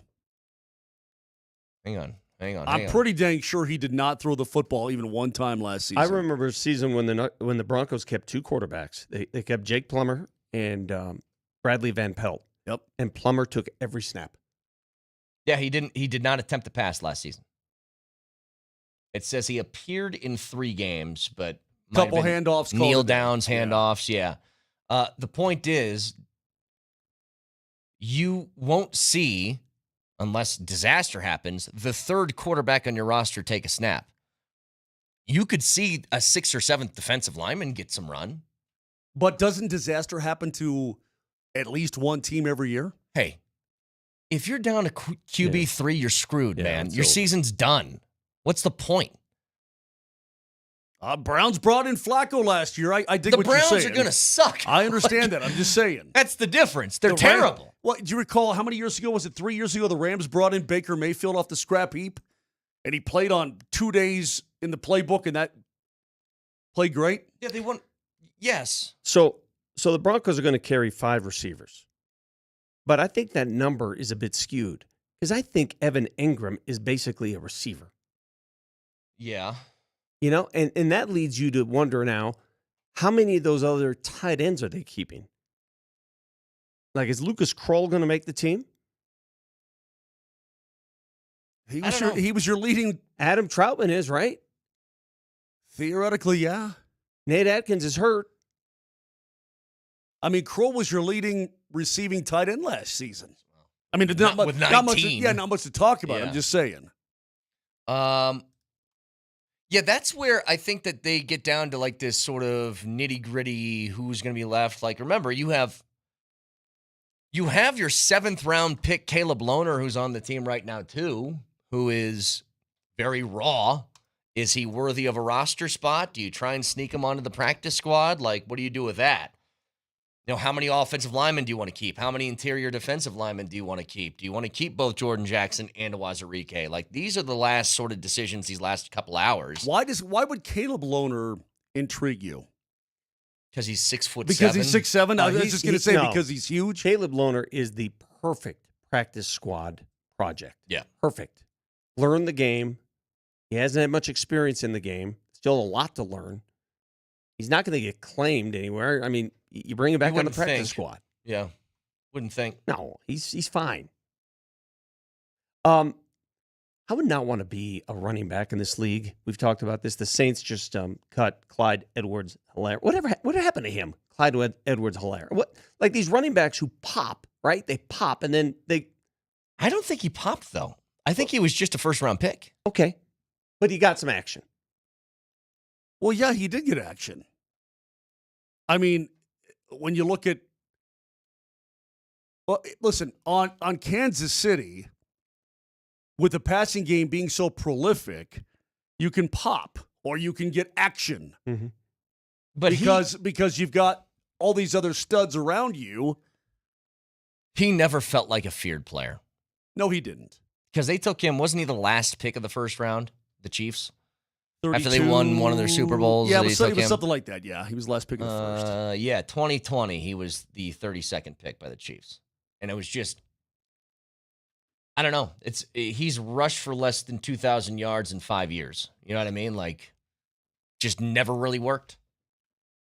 That's why it's risky to take running backs, but God, when you find one, whew, it helps. Hopefully that guy is going to be R.J. Harvey this year.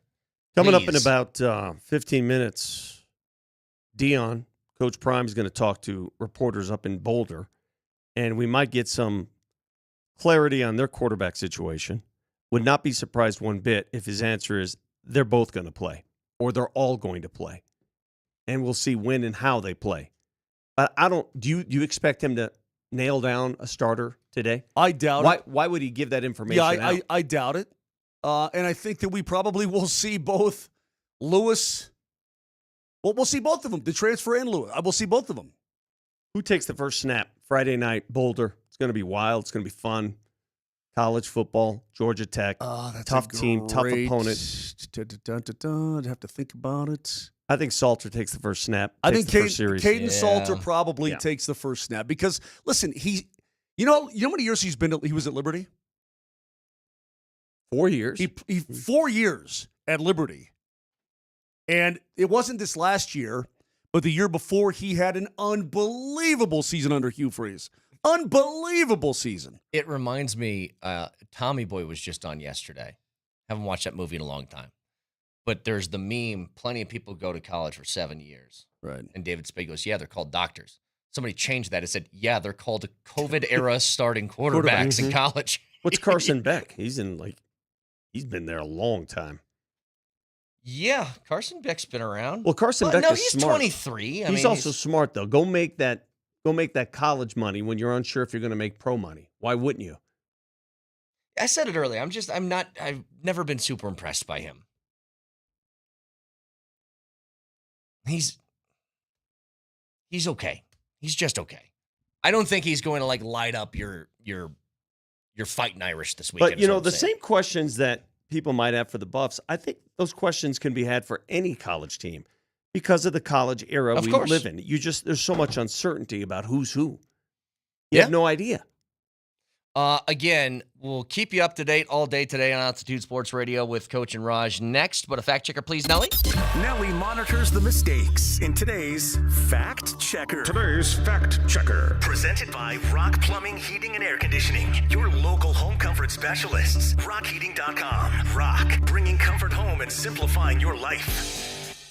I've just spent the past half an hour going down a rabbit hole about Notre Dame College, not Vic's alma mater, Notre Dame College, the D2 school where Jaleel McLaughlin briefly played football. So it was founded in 1922 as an all-girls school, and then it was flipped to being co-ed in January 2001. But then in 2023, the Sisters of Notre Dame decided to pull their sponsorship and end any affiliation with the college. And then they folded a year later because of financial issues. So the school where he started off his football career doesn't even exist anymore. So you're telling me a bunch of nuns said we're out? They said kick rocks. We hate college football. Okay. We got enough schools. I'm more interested in hearing how dismissively Vic shooed me away when I thought that he went to a Notre Dame something college. Oh, yeah, he went to Notre Dame. That's what you did to me. The Broncos have waived Lavelle Bailey, linebacker. Oh, okay, that one I am surprised by. Me too. I liked him, man. Practice squad, yeah.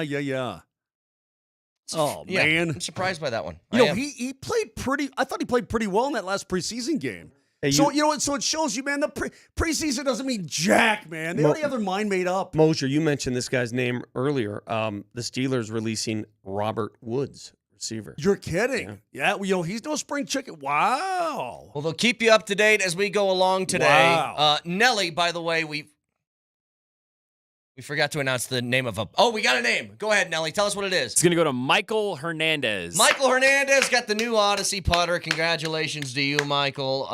Nelly will get in contact with you soon. Have a great day, everybody. We'll talk to you tomorrow. Love you. Bye.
Hut 2, Hut 3, snap. Nope, they're going with the tailback, and it's Estime with the touchdown. Running behind Burton, of course.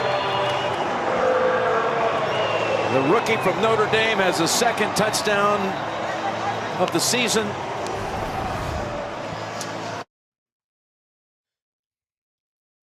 NFL cut day is upon us. Nearly 1,200 football players will be looking for jobs or stashed onto practice squads at 2 p.m. Mountain today. And the Broncos are running through theirs. 37 moves they'll have to make before today's deadline. Your roster cuts, your biggest ones so far: Audric Estime, Damari Mathis, Blake Watson, Josh Pickett, Joaquin Davis, Delaren Turner-Yell, Courtney Jackson, Quentin Newsome, Calvin Throckmorton, and the most recent, as we welcome you into the morning sprint, Alex Ryanemi. This is the first bombshell, the one that you're about to say, for me at least. Alongside the coach Mike Sanford, inside linebacker, a position that has been ravaged by, albeit minor, injuries during the preseason. Injuries that appear to be able to be returned in the next weeks or week. The Broncos just cut Lavelle Bailey. That makes little to no sense of a player that I thought was having a great training camp. Also was a very solid special teams contributor a year ago. Had the athleticism to be what I thought would be an improvement over Justin Stranad in terms of your third or fourth inside linebacker in the room if there were injuries to Dre Greenlaw or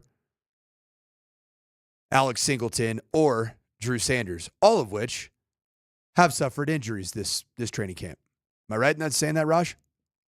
All three of your starting, your two starters, and then your third guy, Drew Sanders, have missed time. Why get rid of Lavelle Bailey? I suppose the only way is that maybe they see a linebacker that's been released, or they expect an inside linebacker to be released that could be more impactful than Lavelle, I suppose. Or does this guarantee that you're now keeping three quarterbacks? That could certainly be part of it. Last year's version of keeping three quarterbacks, it's like this emergency third quarterback is a bit more. It's not a pure roster spot, right? It is a it's like a practice squad. It's a black game day elevation. Like, you know the black ace thing in hockey, where in the playoffs you can just have a bunch of dudes, but it doesn't actively affect your game day roster unless you bring them up. That's kind of what the third quarterback is. But it doesn't count towards your 53. Is that right? Correct. So, all right, no, it counts towards the 53, but it doesn't count toward the game day roster. You can take a peek at that. I don't know. It makes sense to have three quarterbacks, especially if you don't think that Sam Ehlinger is going to be nabbed off of your practice squad. You're not going to keep all three active consistently. Okay. The designated third quarterback must be on your 53-man roster. It affects the 53. It but does they not do affect not count the game against day the roster. Game day active roster limit of 47 or 48 players. The NFL Players Association vetoed a rule change that would have allowed practice squad players to fill this role. Okay. So it is a active 53. And then you have to take that 53-man roster down to 47, 48 for a game day, but the bonus player you can add is the emergency third. Makes sense. Kind of. You're keeping three quarterbacks. And it's smart. Now, you're clearly only keeping, four running backs? Has Blake Watson been waived yet? Blake Watson has been waived. Watson and Estime are gone. Your running backs are set. No, Bidet is as of right now, he's made the team. Correct. When is the final? Is it 2:00? 2 p.m. Mountain. Dobbins, Harvey, McLaughlin, Bidet. As we said. Yep. Those are your dudes. We've said that for weeks. And then what you need to do, you play the waiver game with the fullbacks. You really need to hold a 53 for one of those dudes? No? I don't think so. so. How many times did Burton go up and down on waivers last year? It was multiple times. Yeah, he's going to clear. There's like 2 teams that need a fullback, and they he'll already clear. got their dude. You don't need to hold the 53 or 53 spot for that guy. They didn't last or year. Adam Prentice. Yep, didn't last year. Yeah. So those, I don't think your running backs are in question whatsoever. The inside linebacking cut from Lavelle Bailey was odd, just because is there another position group that scares you more when it comes to injury on the Broncos than inside linebacker? The only position that scares me more than the inside linebacker, period, regardless of injury or not injury, is punter. It's the only really You bad. really want to get into punter stuff It's the only, right off the bat? It's really the only bad position group today. Yeah, he's not good. He's not good. And you used a 6th round draft pick on him. He's got the yips Jeremy right now. Crawshaw, he has been really bad so far. He is. He's the 35th best punter right now in a league in preseason in a league that has 32 teams. That's not great. How pissed off are you going to be if that costs you a game? Oh man, whose head rolls if it costs you a game? It can't be the Riz Queen, man. Darren Rizzi. Right, but like, who else was pounding the table to take a punter in the 6th round? Like, I know I've gushed about George Payton's ability to draft well recently, and like we went over, especially like in the 3rd and 4th round. George Payton's been stellar over the past few years. That he just hits in the draft.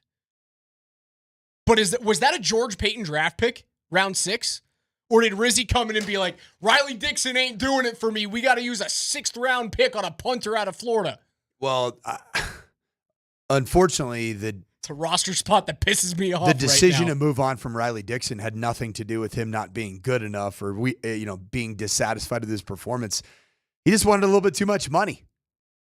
But in reality, would you say that your starting punter is more important than your 3rd string quarterback? Yes, unless injuries happen. Unless it's catastrophic. Right. In which case, most NFL teams, if you get to your 3rd quarterback, it's just hold on and just survive the end of the season. You're not attempting to make the postseason. Most situations. But your punter, man, those hidden yards in the NFL and in a league that is just so full of parity, so full of every game coming down to a minute play or a flipping of fields. That's the only position group I'm desperately afraid of. Inside linebacker scares me. It has been a position of concern since Drew Sanders went down in day 3 of camp, day 2 of camp. And Singleton missed a ton of time. Singleton's thumb Greenlaw missed exploded a ton of time. Greenlaw never participated in a preseason game because he is a China doll. I don't know. Maybe they saw.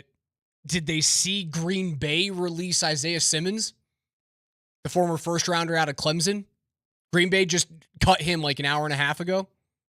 Maybe you see that and you go, that's a blue chip. At least at one point in his career, was a blue chip prospect. He's now 27 or 28. He hadn't been great for that team. No, I mean, he hasn't really been great at any point in his NFL career. Not great. He was great at Clemson.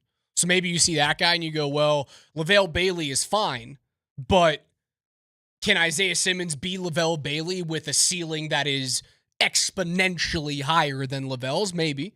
That could be it. Last time Isaiah Simmons was anything was when he was in Arizona. How many tackles did he have? What was his single season high? Isaiah Simmons, his single high in tackles in a season, 105 in year 2. But in 17 games last year, 21 tackles. In 17 games in 2023, 50 tackles. He hasn't been the same guy for 3 seasons. But he was also playing like a little bit of safety when he was with the Giants, so he's kind of been jerked around by the 2 teams that he hasn't been set on one spot. Yeah, the Lavelle Bailey.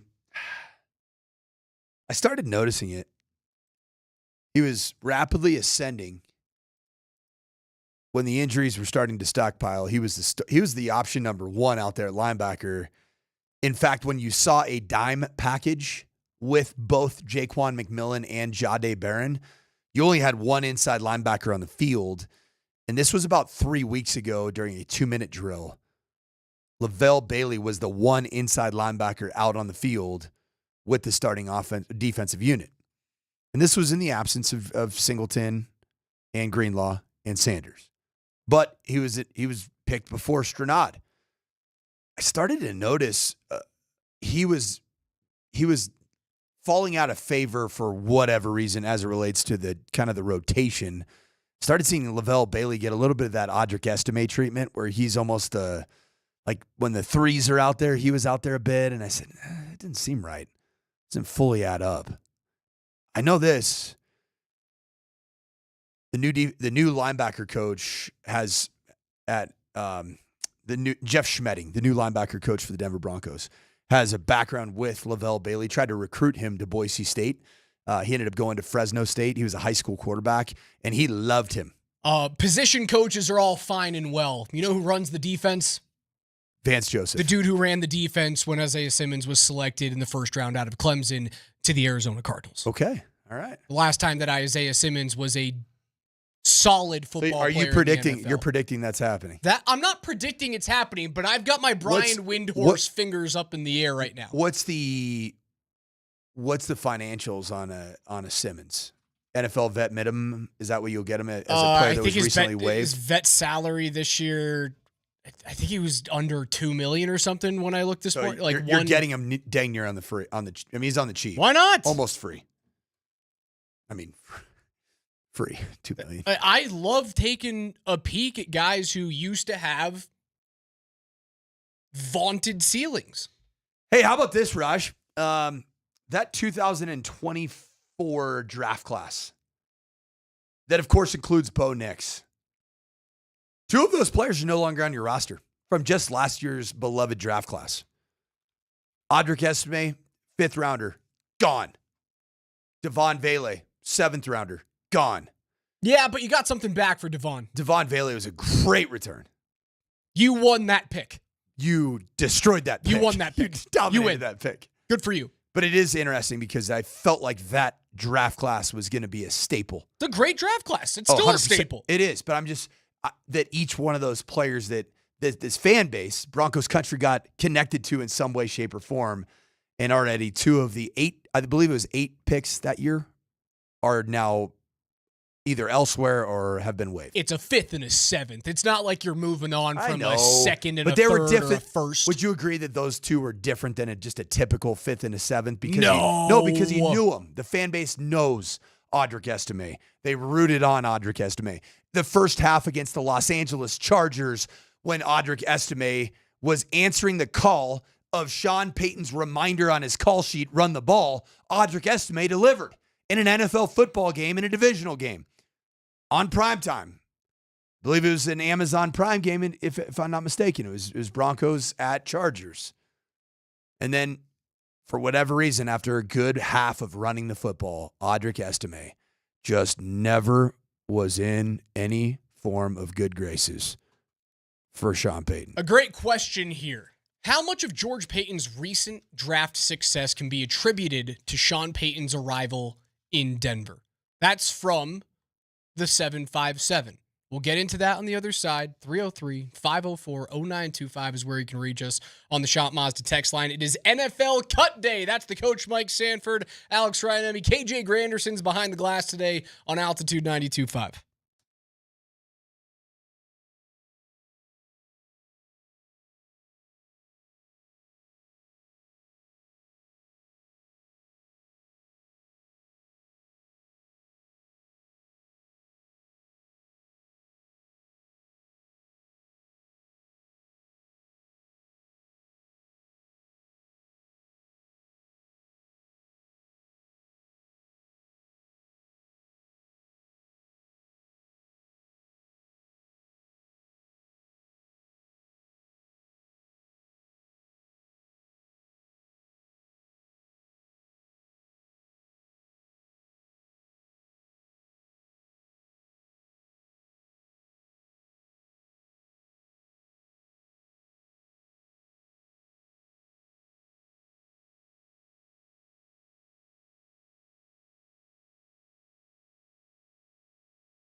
It's a 2K Tuesday on an NFL Cut Tuesday. 2 p.m. Mountain is when all teams need to get down to 53 men on the roster. Alex Ryan, Emmy, alongside the coach, Mike Sanford, hanging out with you guys until noon today. PhD from noon to 3. Nate and Andy on your way home after those rosters are finalized. A reaction throughout the entire day. The latest cuts for the Broncos, 3 inside linebackers after A.T. Perry gets cut about an hour ago. Lavelle Bailey, Jordan Turner, Garrett Wallow have all been cut. Now 28. You have 9 remaining to get down to 53 today. We were talking about, could this possibly be they see someone that got cut at inside linebacker and they might be able to either upgrade or take someone with a higher ceiling than those 3 names that I just mentioned there. The big one, namely being the former first-round pick out of Clemson and Isaiah Simmons, formerly a first-rounder when Vance Joseph was the defensive coordinator under Cliff Kingsbury in Arizona. But the question got asked to us, Coach, how much of this George Paton draft success is really shine coming off of Sean Payton walking into Denver and taking over the helm in 2020? Well, Raj, what came first, the chicken or the egg? And that's the type of argument or discussion that we should have here, because while George Paton is respected league-wide as a tremendous evaluator of college talent, and what I've learned is he's even probably more hands-on with the Denver Broncos with NFL personnel and the evaluation and acquisition and just moves that need to be made with regards to other players that are currently in the league, as opposed to just scouting college players. Sean Payton, however, has proven to be the grown-up, the adult in the room that this franchise is needed. And we have seen really good development across the board of players. And I'd say case in point is the return on investment you got for Devon Vele.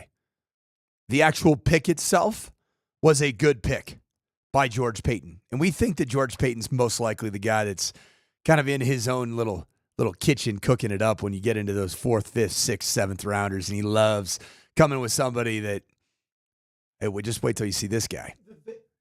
The Vele pick was good even if you didn't trade him this offseason, because he was better than a 7th rounder. And he started football games for you. He was like your second best receiver on the team last year. At times when he was healthy. The fact that you turned him into a 7th, again, so you get the value back, and then plus the 4th, which is just insanity at this point. Yeah, that's a home run from George. I don't think you can give that to Sean Payton. Now, he becomes a 7th and a 4th because of how he was utilized in the Sean Payton offense, because he was selected to match the archetype of a wide receiver that Sean Payton likes. But then Sean Payton was able to utilize his skill sets in a way that showcased him to the rest of the NFL. Therefore, there is a little bit of that. Sean Payton did add some shine to Devon Vele. I don't think that you can take both of those guys and silo them away from each other and then go, well, this is George's thing. This is Sean. It's very clearly like it's working. To use a really douchey business term, it's like very synergistic. It is. It is that you have a general manager who's acquiring talent and then a head coach who's employing that talent intelligently. Therefore, you have a very healthy franchise, and that's why we're talking postseason runs here in Denver right now in August, which you weren't doing 3, 4, or 5 years ago, because there was no proof yet that even in the 2023 draft, going into the 2023 season where Sean Payton, George Paton were in this thing together, that draft class, which included Marvin Mims Jr., Mims, Sanders, Moss, Skinner, Forsyth. Yeah. I mean, you're getting pretty good return on investment on those. You did not have a 1st. You did not have a 4th. You did not have a 5th, but you had 2/3. So you have, from that team, Riley Moss is a starting corner.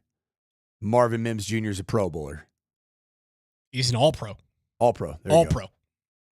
And a Pro Bowler, right? Yes. And Drew Sanders was a starting linebacker until he got injured. Yep. to be determined. And JL Skinner's an unbelievably valuable special teamer and comes from a tremendous academic institution. Before Sean came in, like George had a couple of really solid drafts. He selected the best defensive player in football when he first got here. And there were opportunities to take guys other than Pat Surtain, obviously. He also selected a top 5 edge rusher in pro football last year, Sackmaster, and maybe Nick the Benito, best guard in the game. Quinn Miners, Nick Benito. So people want to point to Russell He got Wilson. Jonathan Cooper at pick 239. Russell Wilson, Randy Gregory as George Disaster. Payton, when left to his own devices, as the 757 says right here, that Payton was a disaster. Was Russell Wilson purely a George Payton pick? We don't know. I mean, I'm going to say yes. It has to fall on His someone. his name's on it. It has to fall on someone. Ownership was in flux at that point. And it then- was changing hands. Did Randy Gregory really set this franchise back that much? Not really. They knew he wasn't like there were. If I he don't was think able the to organization rehabilitate, lost sleep on him. if Randy Gregory was able to rehabilitate his off the field challenges and some of his attitude and effort and then accountability issues and injury, yeah, then it would have been a hit. But he wasn't able to, and you move on. You take flyers on those types of players as an NFL franchise To give him because the top end talent was certainly there. And you know what? I don't know. Maybe it's giving credit for someone in a failing sense, but at least George Payton knows when he has done something that sucks because he gets out of it. Right? Yeah. The Russell Wilson contract, while getting out of it was very much aided by the fact that Sean Payton hated that dude, absolutely couldn't stand the quarterback, he got out of it. When Randy Gregory was very clearly not going on to be on the field, he got out of it. Little update here that KJ's passed over from Mike Kliss of 9 News that it's looking good for inside linebacker Kareem Reed to continue the Broncos' run of undrafted rookies making their season opening 53-man roster. He received a $15,000 signing bonus and a $249,000 guarantee, which is second only to outside linebacker Johnny Walker. I don't know if that was the blue label or the black label, who's out for the season among undrafted rookies. This screams Darren Rizzi to me. Darren Rizzi liked Kareem Reed as a special teamer better than he liked Lavelle Bailey. Jordan Turner or Garrett Wallow. Lavelle Bailey, okay, was a core special teamer for last season's two-headed monster of special teams coordinators, which was Westhoff and whatever, other special teams guy. He was the pilot. He flew the pilot like in he was an Army Blackhawk pilot.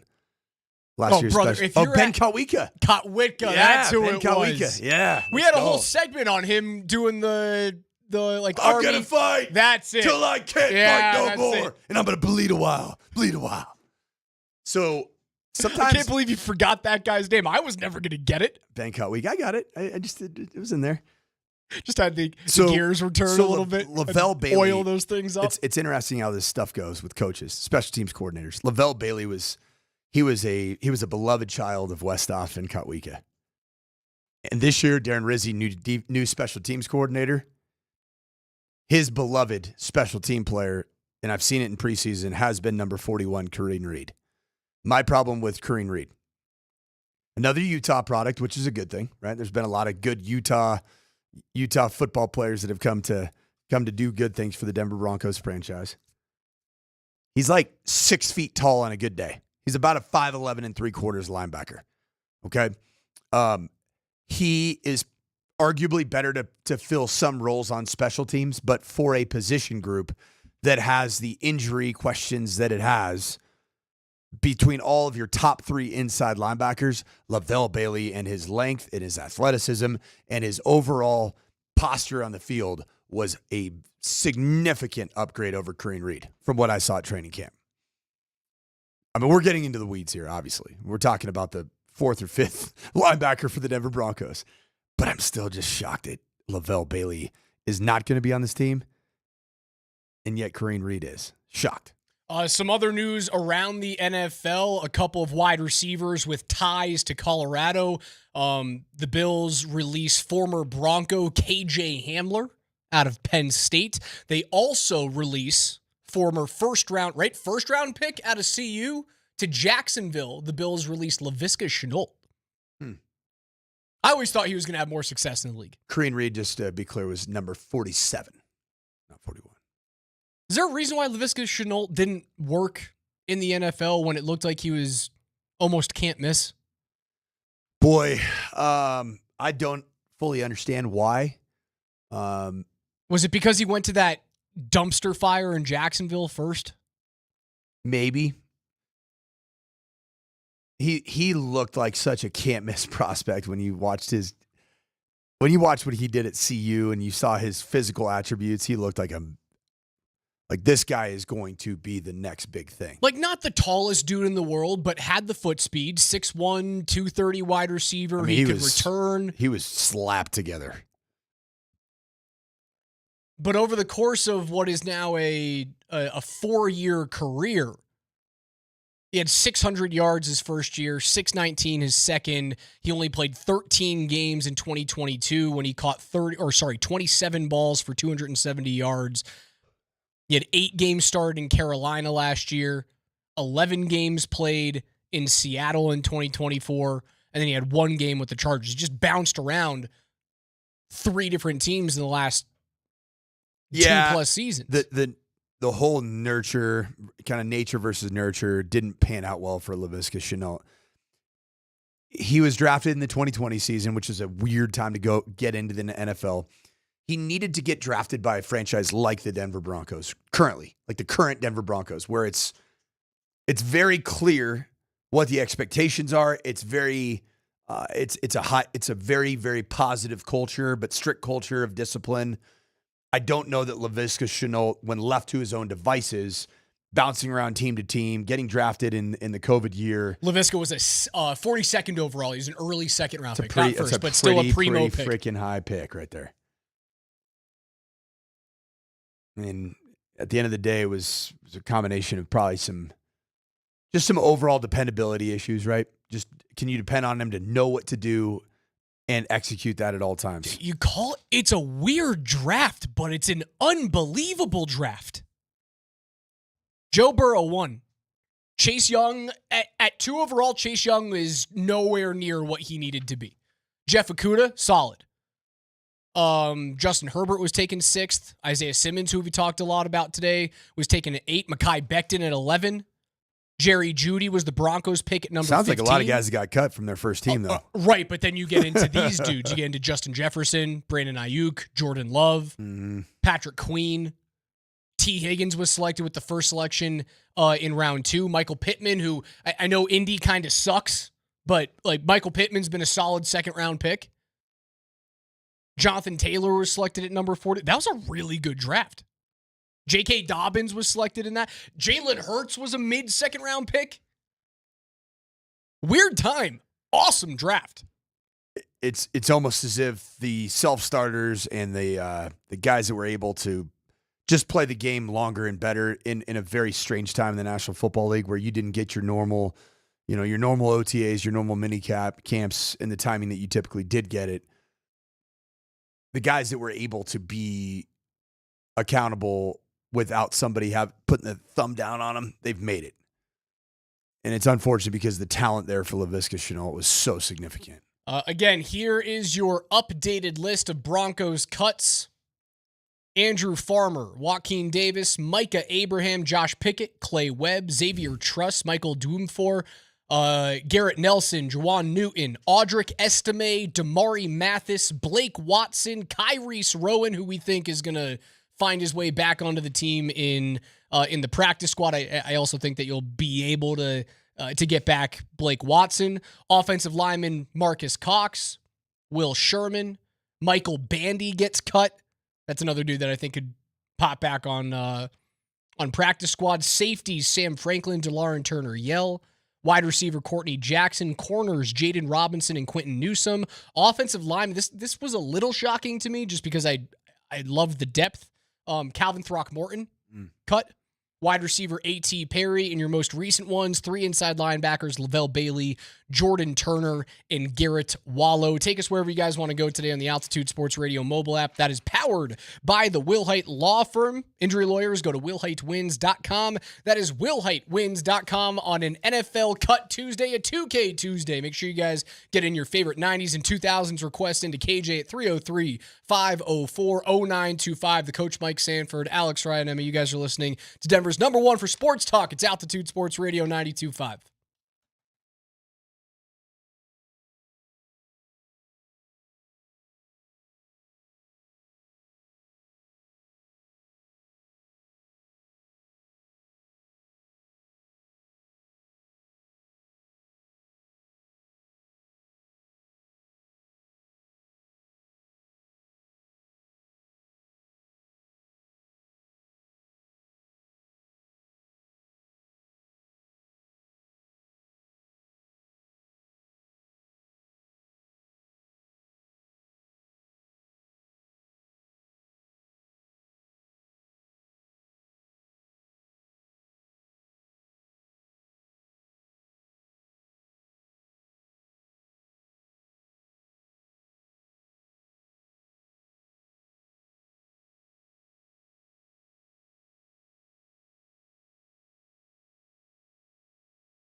Live inside the Backus and Schenker studios, their passion is justice. Raj alongside the coach, Mike Sanford. 10 moves remain for the Broncos to get down to 53.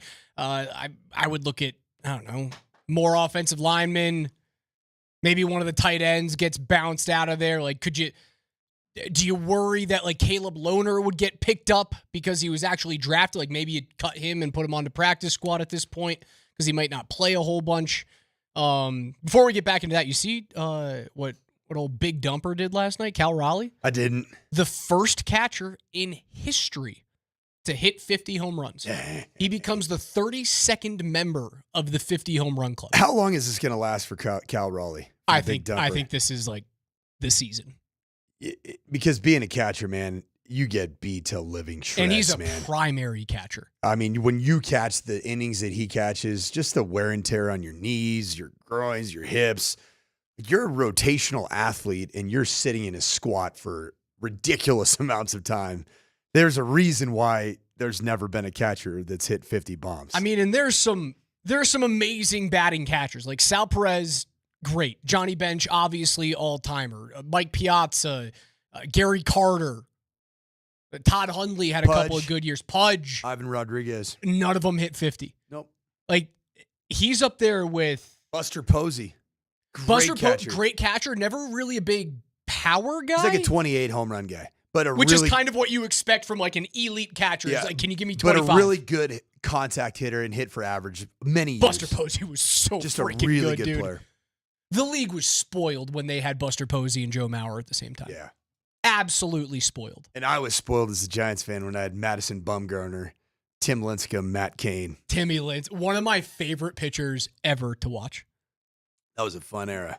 He's my size, Tim Lincecum. My height. You're probably thicker than my him. build, right? He's maybe a little bit thinner than He looked like a gymnast. A male gymnast. Well, yeah, because he had to contort himself into like a coil that could be used as a shock in a car to throw the ball 98. I saw him up close one time in person, and I was like, "Who's the kid that who's the skater?" Yeah, you look like you should be in a high school grunge band. Which made him so perfect, man, for a city long like San hair, Francisco. greasy pizza face, just the best pitcher in baseball for like a 5-year stretch. Just got done just popping pimples, and then goes out and just deals and throws 103 miles an hour. He'd show up after throwing 117 pitches, giving up 2 hits in 7.5 innings, 7 1/3 innings. And he wouldn't have any ice on his shoulder. Yeah, no ice. Ice is for injuries, guys. Yep. I'm okay. No ice. He just had some herbal essences, some medicinal help. Maybe if you used some ice, Timmy, your career would have been longer than 10 years. Yeah, I think he learned that cannabis wasn't exactly the career extender he thought it was. Those are those anti-inflammatories, man. Yeah. Those anti-inflammatories. Yeah, he's up there with The anti-inflammatories, man. There's been 8 players who have hit 50 home runs since 2010. Jose Bautista, Chris Davis, Aaron Judge has done it 3 times. Giancarlo Stanton, formerly Giancarlo Stanton, now Mike Stanton. Or rather, formerly Mike Stanton, now Giancarlo Stanton. Hit 59 back in 2017. Pete Alonso hit 53, I believe, as a rookie. Is he still playing? Pete Alonso's still crushing it with the Mets right now. Really? Hey, he's just playing on a 1-year deal, making a whole bunch of money. He's going to make a ton. 36? No, Pete's younger than you think. Okay, all right. I feel like he's been around for a while. He has. Pete Alonso is 30. Oh, yeah, he's younger than you think. That's weird. He looks old. Has he not always kind of looked old? He always feels older. I think it's the pudginess to him. Yeah. That'll get you. Aaron Judge, again in 2022. Matt Olson hit 53. Pete Alonso currently has 29 bombs and 103 ribs. It's pretty good. Yeah, he's a solid player. But Cal Raleigh, 50, man. That's so impressive. You think we're ever going to get a 50 home run player here in Denver? Are the Rockies going to get someone here who can hit 50? I mean, you'd hope it would be the right place to do it. What did Galarraga hit? I would assume he was probably in the lower 40s, upper 30s, because Andres Galarraga was old when he was here. You got to remember that. Big Cat was not a spring chicken when he was a Rocky. There's no way he hit more than 43 for them off the top of my head. That's just a straight up guess. Coach, you there? Yeah, but did we break you? No. So Larry Walker, okay, there it is. Single season home run record. You know what it is, right? I don't know what it is. No. It's one shy of 50. 49? Yep. Larry Walker hit 49. All right. That's solid. No, dude, Galarraga was... Okay, here we go. All right. I'm going to say 43 is my guess. I mean, all of these happen prior to the humidor, and all of these happen around the same time as the steroid era. Todd Helton hit 49 in 2001. But that's 49? Sorry, how many? Todd Helton hit 49 in 2001. 49 in 2001 from a guy who was never tainted in the steroid era is... Larry Walker hit 49 in 97. If Todd Helton's taking Balco drugs, he's hitting 62 that year. Andres Galarraga hit 47. 40. All right, more than I thought. In 96. Okay. Vinny Castilla hit 46 in 98. And then in the recent era, the recent era high post-humidor was Nolan Arenado hit 42 in 2015. How old? The humidor came around and was like 2010, 2008. Galarraga was 47. Sorry, was 35 when he hit 47. Mm-hmm. 150 RBI at age 35. It's so weird. Steroids were crazy, dude. What an insane concept the late 90s and early 2000s What was he just said? He was 35 years old. Was Galarraga tainted? Oh, yeah. Did he test positive? I don't know if he was on the list. I would be shocked if Andres Galarraga was not on the Mitchell report. And then there's been a total of all but 4 of them preceded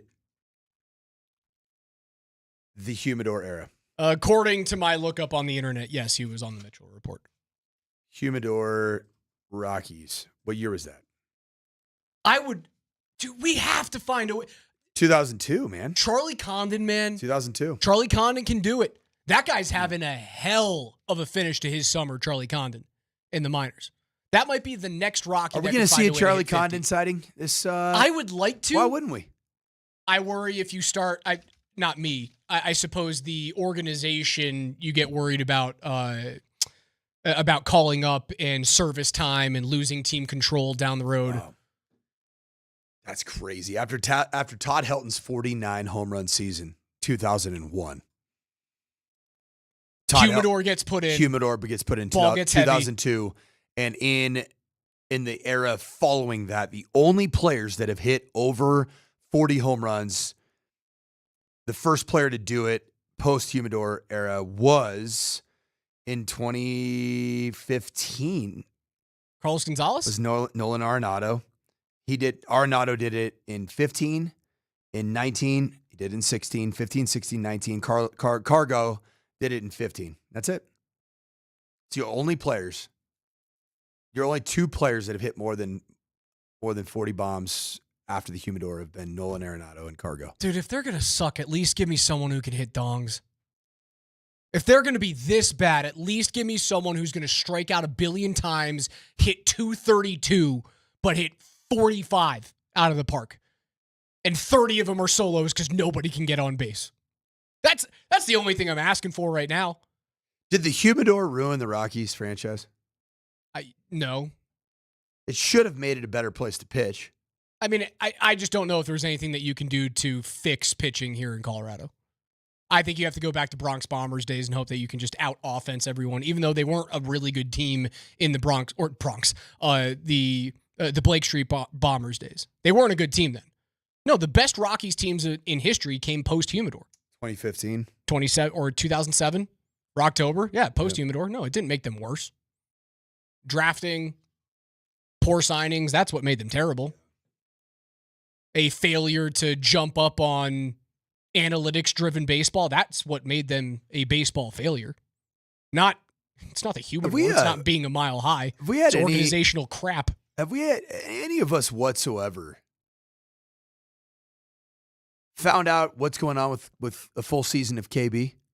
We haven't gotten a full season of KB this year. We need a full season of KB.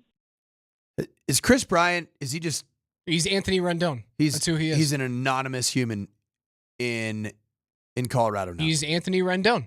I don't need to play baseball. How many total games did he play? He is 100% Anthony Rendon.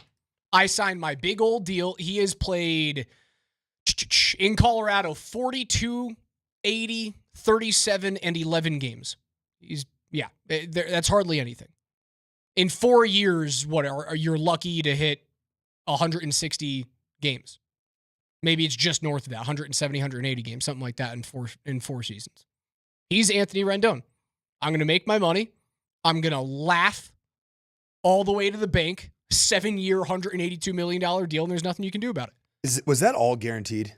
Baseball is all guaranteed. No matter what. Baseball is all guaranteed. So you can not Baseball show up. is all guaranteed.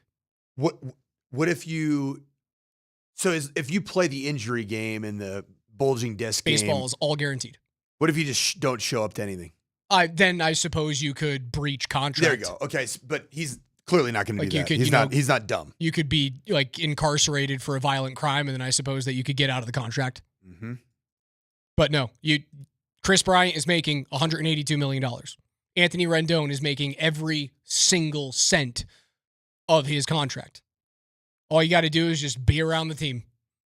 Have a doctor's note that says, I can't physically play. Still got to pay me all that cash. Really cool, though, man. Since 2022, when Chris Bryant and his triumphant entry to the Mile High City, he played 42 games in 22. 80. Very busy year that year. He played 80 out of 162 in 2023. 2024, all of 37 games. And then he has played how many, Raj, this year? 11. Yeah, it's a bad injury. 11 don't get me wrong. games. This is not like I don't think he's dodging playing. I just think it was a horrible signing, and this is a player that they looked at that they hoped could be brought back to his early Chicago days when it was very clear that he had been spent. But it's 4 years worth, man, and you're talking about 42, 80, 37, and 11 games played. What are you trying to do? The dude has he literally can't do anything. He has a degenerative Then why back would he injury. not freaking retire from baseball? Mike, you're going to leave $182 million on the table? Principle. Dude, Principle. You're full of crap. You are full of it. Do you know how long ago? Dude, that's insane. Do you know how long ago spring training 2022 You're gonna was? You're going to leave $26 million a year on the table because of principle? I'm not going to be mad at Chris Bryant for that. That is ridiculous. Isn't it wild that Chris Bryant actually in his first year of 42 games, he actually hit 306 as a Rocky. It didn't feel like he did it because everybody was looking for all the home runs. He ended up just with 5 home runs that year, 10 home runs in his 80-game season. And then that's when the batting average went 306 down to 233 in 23, down to 218, and then 2025. 154, baby. All right, that's enough Chris Bryant .048 months. On the road at batting average. Very good. We learned something new today. Coach Sanford's going to scoff at $26 million because of principles. More Broncos cuts next.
Altitude Sports Radio 92.5. Join us on the Shop Mazda text line. One price, one person in 1 hour. Rolling into hour number 2 here on the morning sprint. Raj alongside the coach, Mike Sanford. On NFL Cut Day, we have just 3 hours remaining until teams need to be down to their 53-man rosters.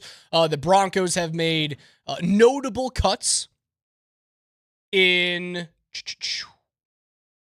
Lavelle Bailey, Calvin Throckmorton, Courtney Jackson, DeLauren Turner-Yell, Michael Bandy, Blake Watson, Kyrese Rowan, Damari Mathis, Audric Estime, Juwan Newman, Joaquin Davis are your big-time cuts there. There's about, I believe, 10 cuts that you have to continue to make. I suppose you can throw Devon Vele in there, too. Like, he was part of the players that apparently was not going to make the roster this year, and you end up moving on. You don't have to cut him. You trade him. You get a 4th and a 7th back. Is that clear to say that Devon Vele wasn't going to make the roster?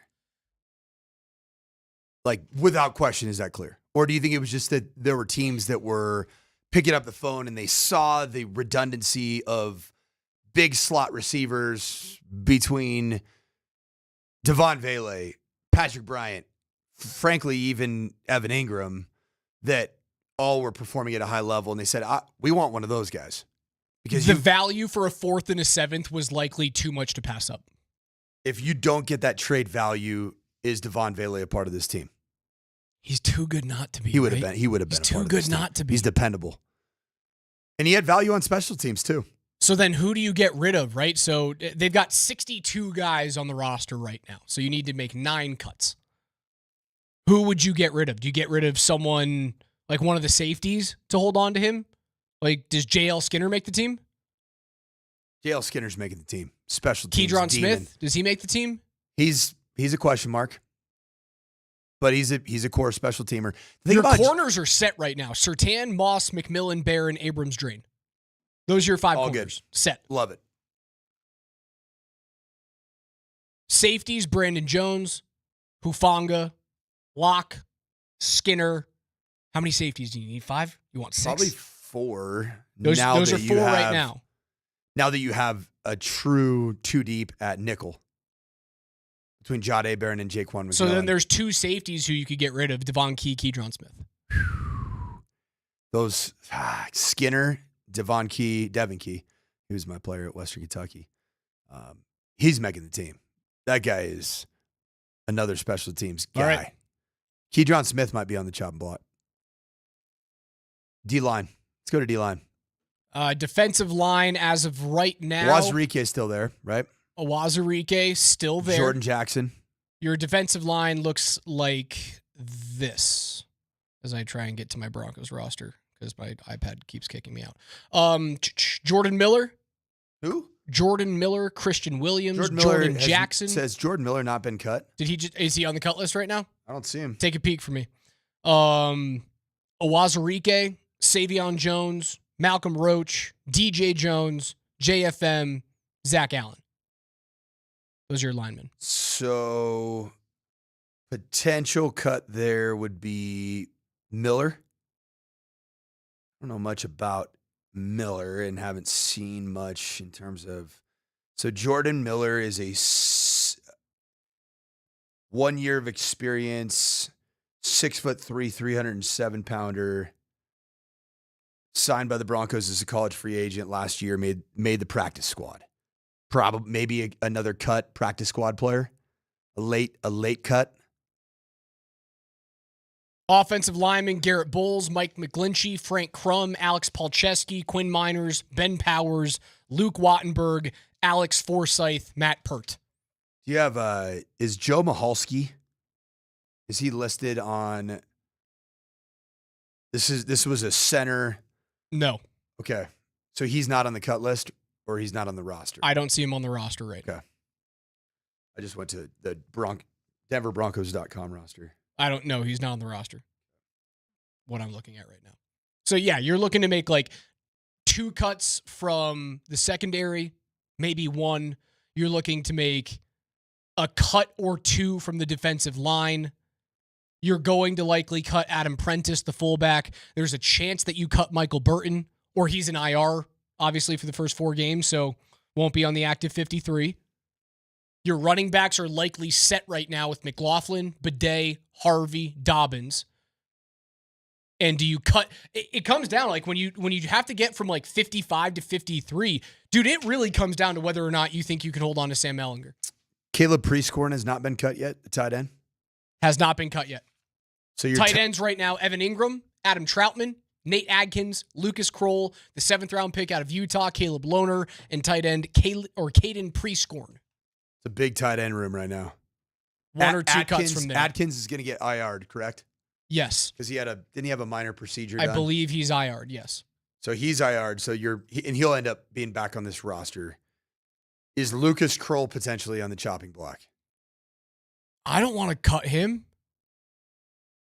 I don't know if he gives you a lot of that versatility as a blocker. Who does? I think Prescorn, Kroll didn't do enough in preseason game number 3 to earn a spot on this team for you? I know it was like one big play, but it was big. Anything that is big out of the tight end position here in Denver dating back to Owen Daniels is exciting to me. Yeah. Exciting enough to actually make something happen. And making something happen means making the team right now. Lohner, Prescorn, Kroll. Biggest news of the day, by the way, Taylor Swift and Travis Kelce just got engaged. What? Okay, how wild is this? Drove my kids the hour-long trek, and today my daughter requested that it was T-Swift Tuesday. T-Swift Tuesday. And we knew it. So we listened to T-Swift on the T-Swift, Travis Kelce, engaged to be married. Is this the final year that we have to worry about Travis Kelce terrorizing the Broncos? Is he done in the NFL? All kinds of news happening right now. Kaidon Salter named the starting quarterback of the CU Buffs. Kaidon Salter. That's the right decision for CU in prime. Yes. You don't start Juju Lewis just because he's like a fun freshman that you found a way to flip and get here to Colorado. No. You start the dude who 2 years ago at Liberty was really dangerous. I think it was a Fiesta Bowl and faced Bo Nix and the Oregon Ducks and got obliterated. Yeah, but like 2 years ago at Liberty. That's kind of cool. It's kind of cool to say that the starting quarterback from the CU Buffs in an alternate universe with alternate teams and colors. Crazy, right? Faced off as a starting quarterback opposite the Denver Broncos starting quarterback in Bo Nix. It's kind of neat. The COVID year for college football just screwed everything up. It did. Because Salter's going into his 5th year, right? 5th year as a player, I think 3rd full season as a starter. 2 years ago in 2023, man, 2,800 yards through the air, 32 touchdowns, 6 picks. Yes, it was Conference USA. I understand that. But that's a hell of a season. He's a good athlete, He man. rushed for 1,000 yards that year with 12 touchdowns. He is going to be a massive upgrade. Uh-oh. Look who's available. Little Jordan Humphrey just got cut. Oh, no. Don't say it ain't so. Little Jordan Humphrey just got cut. He's available. Oh, gosh. He's back. Jordan Miller just got cut Yep. from Mike Lish just came out 11 seconds ago. Jordan Miller, there's a defensive line cut. You're now down to 8 players that you have to get down for the 53-man roster coming up at 2 p.m. Yeah, tight end's going to be... Tight end's one of the spots where you're going to get 1 or 2 sliced out of there. You're definitely going to get Atkins. He's the IR. And then it's Prescorn or Kroll. Or Lohner. Do you think that you can cut Lohner and put him back on practice squad even though you took him in the 7th? Is he that raw that you'd be able to be like, hey, nothing's happening over here. We're just going to hang on to this dude. I just haven't seen enough, man. He's raw. He's barely played. He's raw, and you don't even see – I don't see a ton of like the traits that get you really fired up about him. You're like, that's the guy. That's the dude. Outside of height, there's a lot of 6'7" people that put on football pads across America on an annual basis. I told you the biggest news in the NFL today is not the fact that 1,200 dudes are about to get cut. It's that 35-year-old tight end Travis Kelce just got engaged to world megastar Taylor Swift. So if this is his last year, you know what's going to happen? The worst possible thing that could happen is Travis Kelce just got engaged. Because, and I wish them the very best, I hope this is a celebrity marriage and engagement that lasts the test of time. That they're 92 years old and hanging out on each other's multi-billion-dollar porch hand in hand. But, like many celebrity marriages do, if it ends up in the dumps rather quickly, let's say Kelce retires after this year, and then 2 years down the road, a 38-year-old Travis Kelce and Taylor Swift end up, splitting. Taylor Swift makes $1 trillion off of her next album, complaining about the former jock that ruined her life. And then Travis Kelce, 2 years removed from playing his last football game, when the Broncos are at the height of their power, Bo Nix going into a 6-year deal that's worth $62 million on an average basis. They're coming off of an AFC championship, a Super Bowl appearance, because Patrick Mahomes has no one to throw to anymore. 2 years removed from his last NFL game, Travis Kelce with a broken heart goes, still think I got something left in me. And then he comes back, and the Broncos, who are knocking on the door of Super Bowl number 4, have to face Patrick Mahomes and a newly invigorated high T Travis Kelce in an AFC championship game. Not the low T version that we're dealing with right now. And they lose. I can see it. That my crystal ball, it's happening right now. No, I have the counter to everything that you just painted. True love? No, real tangible information that just happened. Known Swiftie. And all you got to do is just judge by the look and the hair. Chiefs reserve running back with the long blonde locks flowing. Carson Steele has been waived by the Kansas City Chiefs. He got rid of a Swiftie, man. Oh, my God. Did he not just look like a Swiftie? I mean, look at this picture of my guy's Carson Steele. Sharp-looking fella. He's got long hair. Good Swiftie right there. Kliss reports a minute ago that tight end Caden Priestcorn is now cut. So he goes away. There's your first tight end cut out of that group that we were talking about just a couple of moments ago. Yeah, you're nearly there. Nearly there down to the 53. Expect maybe another tight end. Expect a fullback, Prentice likely getting cut. Expect a defensive lineman or a safety. And then we are dangerously close to 53 players. Is the Travis Kelce timing of when he proposed and is announcing the engagement of Taylor Swift so incredibly in bad taste? Like the entire NFL is waiting to find out if they're getting cut or not. There's so many dudes whose like hearts are getting broken. Their financial futures are like in flux. They have to decide whether or not they're going to go to State Farm to get an insurance job. And they just dropped the bombshell of all bombshells at 11:10? When everything's coming down. Which is 2 hours and 50 minutes prior to the cut deadline for all of these poor souls that are going to be playing UFL. Front offices and CFL. They're panic faxing cuts into the league right now. They're getting jobs at what's the one that hires collegiate athletes? The rental car place. They're big into it. Is it National Rental Car? One of them. Enterprise. It's Enterprise. Enterprise They'll hires pick you up. Only collegiate athletes. Meanwhile, Taylor Swift and Travis Kelce are combining their billions of dollars and rubbing their dollar bills together. The safety that we were mentioning, Keydron Smith, cut as well. Yep, called it. Take a quick break. 303-504-0925. I brought you inside the crystal ball of what I think is going to happen in 3 years. I'm rooting for true love. Don't get me wrong. Like I'm a Swiftie and a Kelce fan at heart here, but I'm just going off the data. This is the worst thing that could have happened to Broncos fans. Don't bet against it.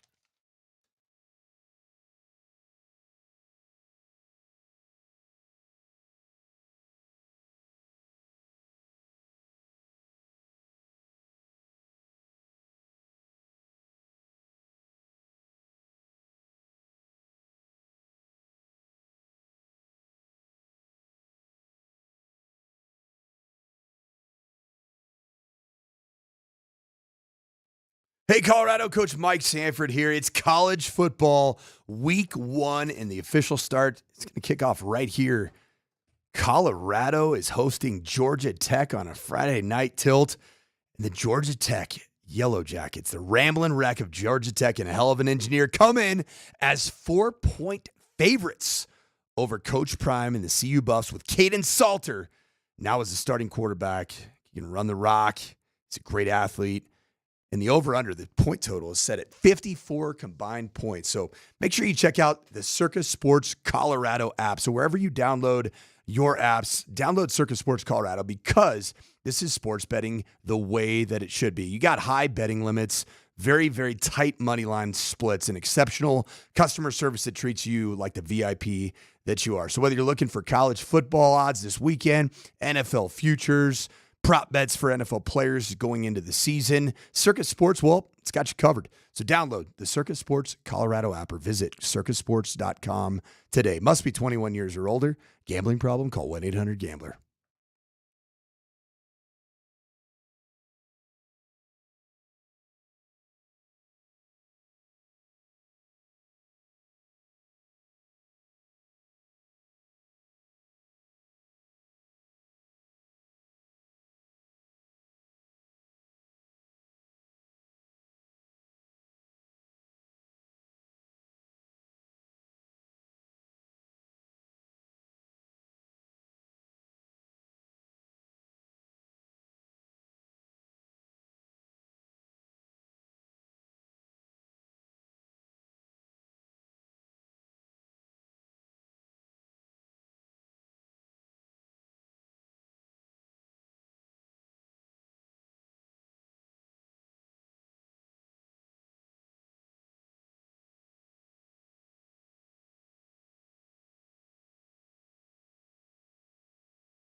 Every day here on the Morning Sprint, we go through the biggest stories in the National Football League, and today they are chock full of them. It's cut day, just about 2.5 hours until all teams need to be down to their 53-man roster. The Broncos are dangerously close right now. KJ, start us off. Well, the Broncos are dangerously close, and let's go ahead and give a quick update on the full list here.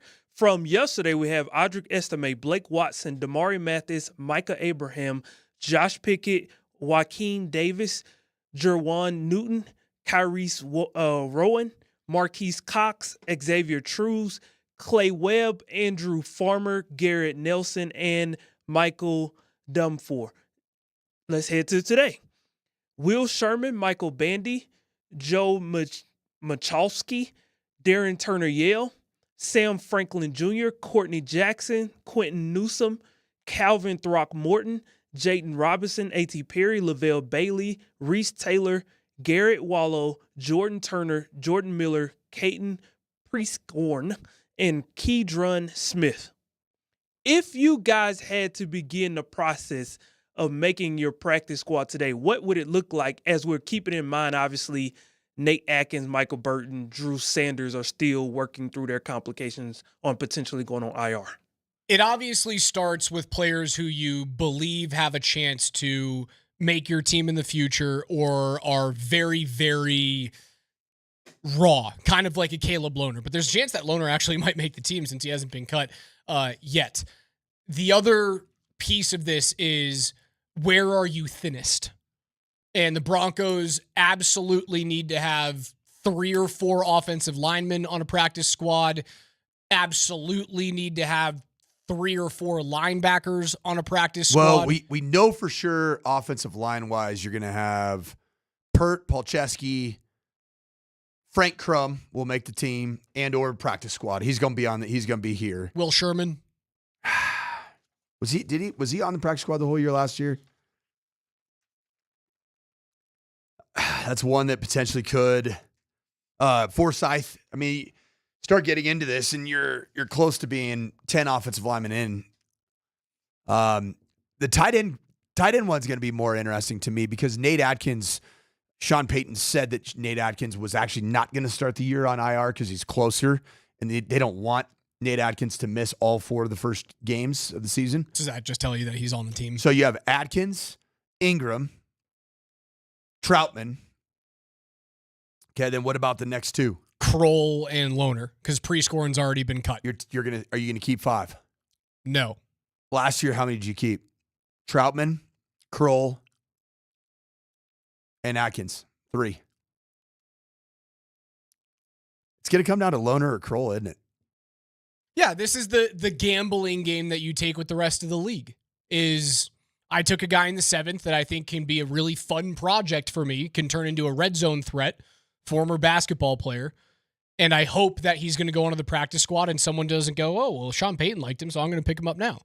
Now, you have to be on the 53 if you get picked up, right? So you have to like a player enough to put him on your active roster.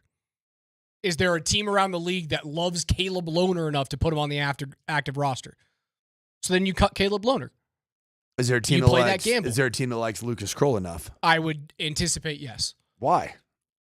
I mean, what has he done as an NFL player that you would say that he's going to get snatched up? He is not known as a. He played 13 games last year. He's just not known as a guy that can block people, and he's an okay. I mean, he has 27 career catches. In this being his, 3rd season?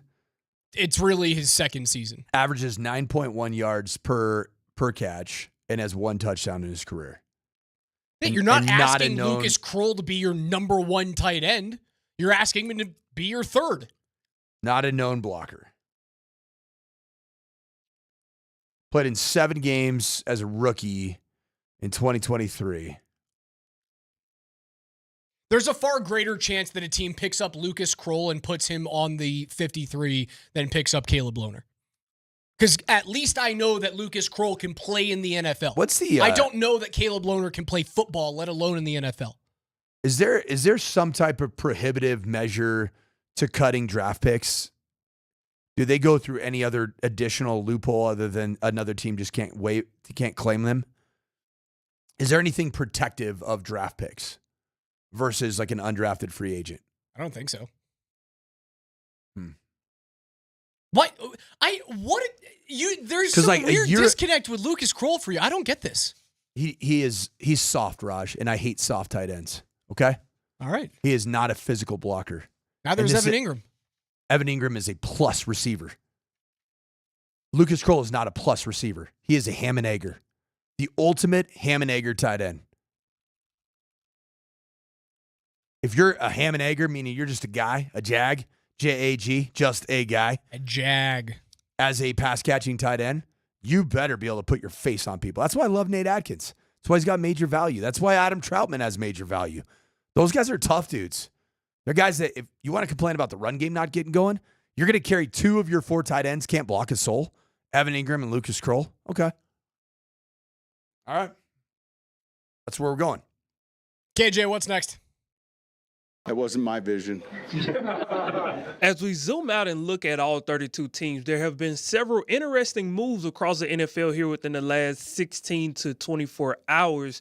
The Las Vegas Raiders, they acquired quarterback Kenny Pickett from the Cleveland Browns in a trade on Monday. The Browns get a 2026 fifth-round pick in return, which now has Dylan Gabriel and Shedeur Sanders.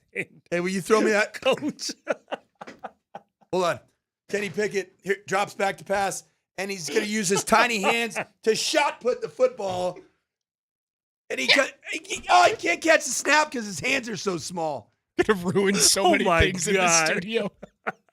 I already launched an entire Nalgene on top of like a $5,000 computer the other day. We shouldn't be doing this. It was fun. I do appreciate the artistry and the illustration there, though. That's KJ, why what were you talking about? That's why you got to Kenny watch this Pickett? bad boy on Twitch, man. Yes, Kenny Pickett is now a Raider. He's going to be the backup quarterback behind Geno Smith as Aiden O'Connell is out 6 to 8 weeks. Speaking of the Raiders, they also re-signed wide receiver Amari Cooper, so he's heading back where he started. So it's an interesting one, and we have a follow-up story to Raiders wide receivers coming up later in NFL Notes. The Giants have cut quarterback Tommy DeVito. They have also released former Broncos tight end Greg Dulcich along with little Jordan Humphrey.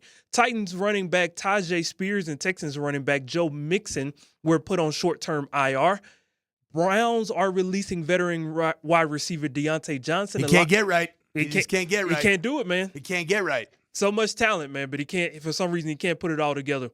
The Lions have waived young quarterback Hendon Hooker. That's surprising. Very.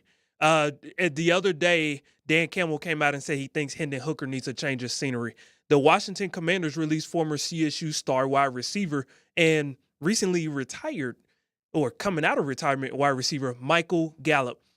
Are there any moves between yesterday and today that either caught you guys off guard and said, why exactly did that happen? Hendon Hooker was questionable just because I think there's a good amount of talent in Hendon Hooker. But much like you love Sam Ehlinger being a future backup to Bo Nix, he's not the same dude as Jared Goff. You know who's way more similar? Former Bronco, Kyle Allen. And that's now the backup in Detroit. Yeah. I think you're going to see way more teams go, I just want an archetype and not the guy with the most untapped potential behind. So is the new archetype that you have really small hands and you smell like cabbage? Because that's Kenny Pickett and Kyle Allen. Those guys both have tiny hands. Also, like, Kenny Pickett gets a 5th, and we were crazy for saying, could you shop around Jarrett Stidham for a 4th or a 5th? Jarrett Stidham is a way better quarterback than Kenny Pickett is. No doubt about it. If someone asked for a 4th for Jarrett Stidham, I would do it right now. That was my point. Right now. Who has the worst quarterback situation in the NFL today? Cleveland. Yeah. Indy is not enviable. Daniel Jones, that's your best guy right now. Danny enviable. Dimes and AR5, and who's a dude who doesn't want to be there, right? Yeah. Did you guys see the Riley Leonard sideline in the preseason game trolling AR5 coming off the sideline and he tapped his head to tap get out. Me out of the I game. did see that. And AR5 took it actually in good strides. So I'm guessing they have a good relationship. Since Andrew Luck left, T.Y. Hilton's gone, Darius Leonard's gone. They've had 13 quarterbacks in Indy. The quarterbacks since Andrew Luck retired in 2019. And that was a guy who was, if he plays a full career, he's likely Hall of Fame track, right? Luck, he's a guy who you spent a lot of time around.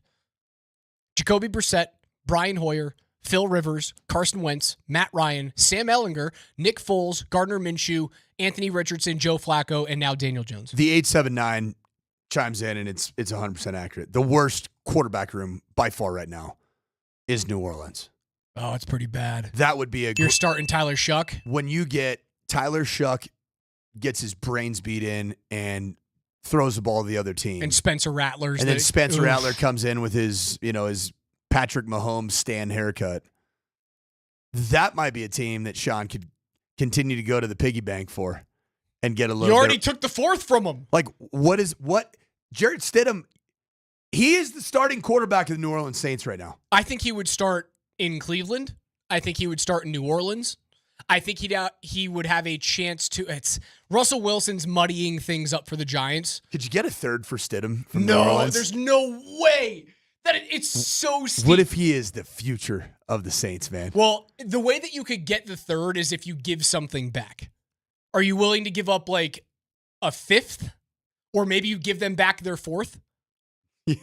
Hey, you want your fourth back? Take Jarrett Stidham and we'll take your third, which is essentially a second. Then I say you go out and get a second.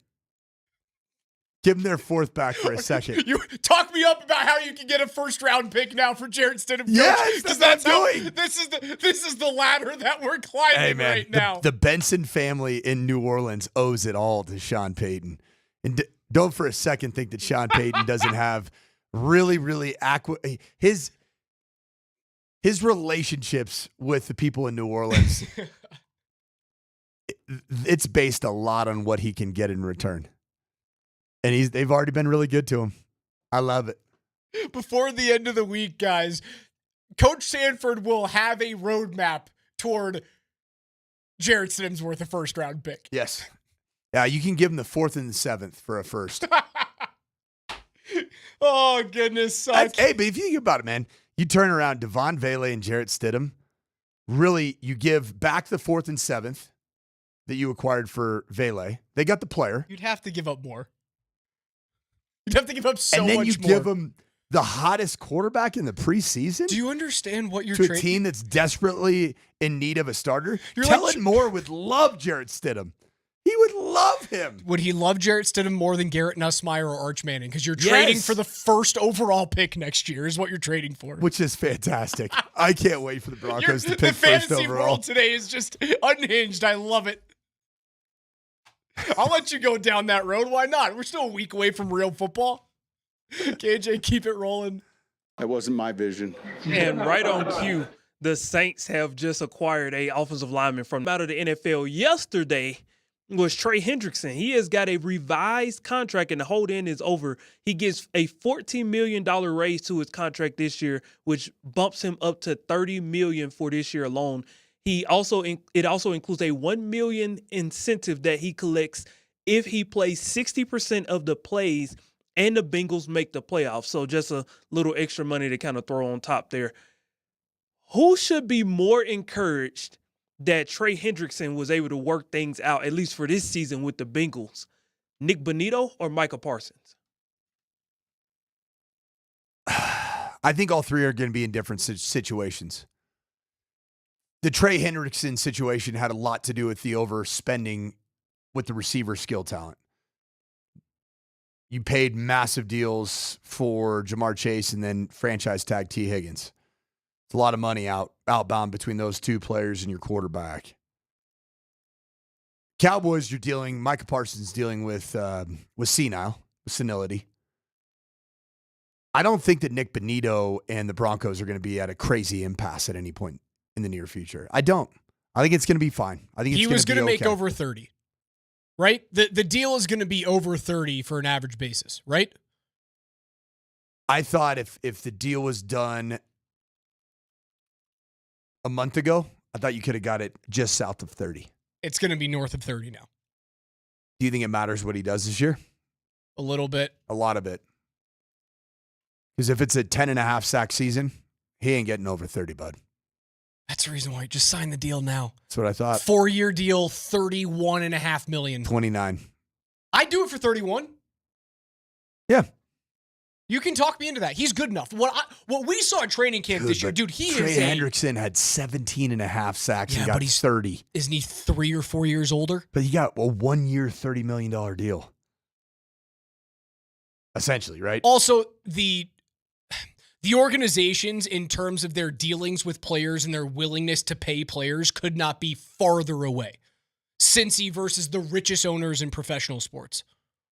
I don't know if you can comp that deal to Benito. The Benito deal is going to be comped by Micah Parsons. When Parsons signs a 40-something million deal, Benito will then go, okay, now I'm very clearly worth 32 because I'm the youngest guy looking for a contract extension at this position. Give me 32 over 4 years. Average. I don't think it affects Benito. I think Parsons affects Benito, not Hendrickson. I agree with that. KJ, one more. That wasn't my vision. Well, let's come back to the AFC West here as the Raiders starting wide receiver Jacoby Myers, who is entering the final year of his 3-year, $33 million contract, has requested a trade. The Raiders have already come out and said they have no plans of moving on from Myers, but the only problem is this year he has a base salary of $10.5 million and a salary cap hit of $14.98, but he doesn't have any guaranteed money. If you're Jacoby Myers, should he pull a similar move? And I know they're not necessarily parallel, but a similar move to like what Cortland Sutton did last year, where he says, I'm not touching nothing. I'm not doing anything until you guys meet me halfway on this thing. Jacoby Myers is getting paid 11 on average right now. Is he worth 20? Is he worth 25? Is he worth Cortland at 23? I would pay him 20. I wouldn't pay him much more.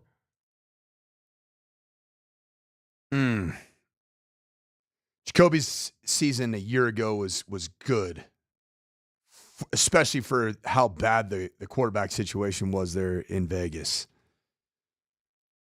Oh, man. Jacoby Myers just needs to end up in a better situation than he is currently. Hold on. You've talked to me about how much you love the Raiders situation the whole offseason, and now we don't like it. Oh, don't worry. Don't sleep on the Raiders. Don't sleep on Pete Carroll and Geno Smith. What are the Raiders built to do? They're built to run the ball and pass the ball to Brock Bowers. Yes. And play great and ultimately play good defense. Not right now. They're not there yet. But in the next 3 years, that's how Pete Carroll's going to build But that this situation isn't fine for a number one wide receiver. You're not going to get 12 targets a game, but I would be more concerned as a defense about Ashton Genty and Brock Bowers than I am Jacoby Myers. Therefore, I get to have one-on-one coverage on the outside. Maybe I draw their number one corner, but I mean, sure, yeah, there's 2 games a year in which he's going to get padlocked up by Pat Surtain. Why do you think Jacoby Myers requested a trade? Style of play? Maybe. He doesn't know what's going to happen with Pete Carroll.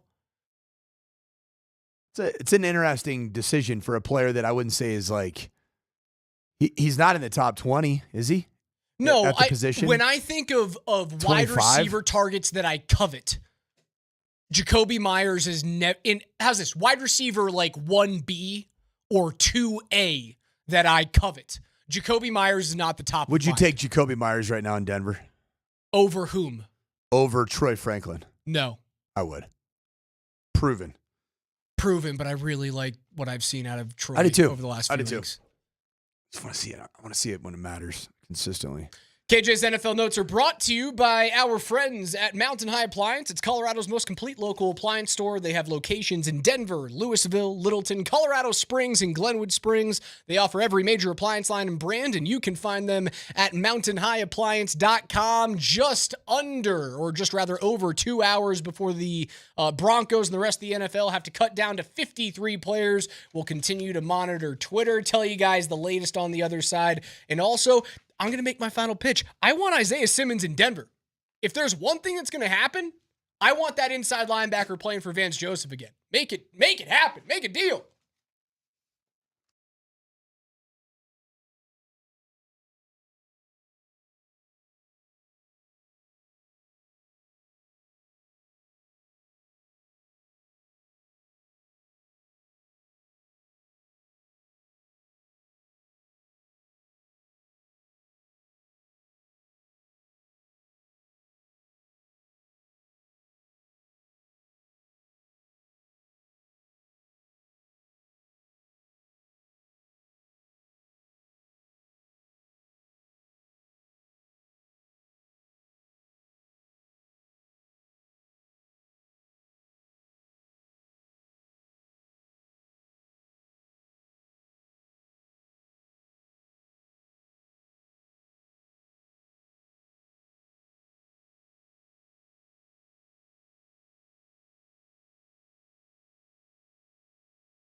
As cuts continue to trickle in up until the 2 p.m. Mountain deadline, we'll have you guys covered all day long on Altitude Sports Radio 92.5. Coming up next is PhD from 12 to 3. Nate and Andy on your drive home from 3 to 6 p.m. Take us wherever you go on the Altitude Sports Radio app that's powered by the Will Hite Law Firm. They're injury lawyers. Go to willhitewins.com. That is willhitewins.com.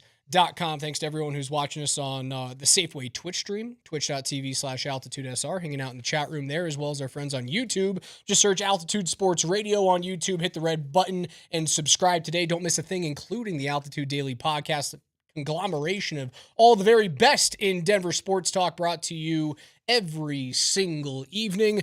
Before we get back into the cuts in my brand new love affair. No, I'm not talking about the new engagement of Taylor Swift and Travis Kelce, but of recently released inside linebacker turned safety, Isaiah Simmons.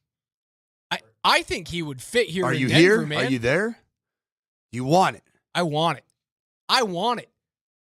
He doesn't have to start. He can sit behind Singleton. He can sit behind Greenlaw. He can sit behind Sanders. Did you just for say all I care. you just say linebacker turned safety or safety turned linebacker? He was a safety turned linebacker. Okay, I thought you said the opposite. I think it was your hockey brain. He was drafted as an it was inside the boards. linebacker. Too many boards that your head made contact with.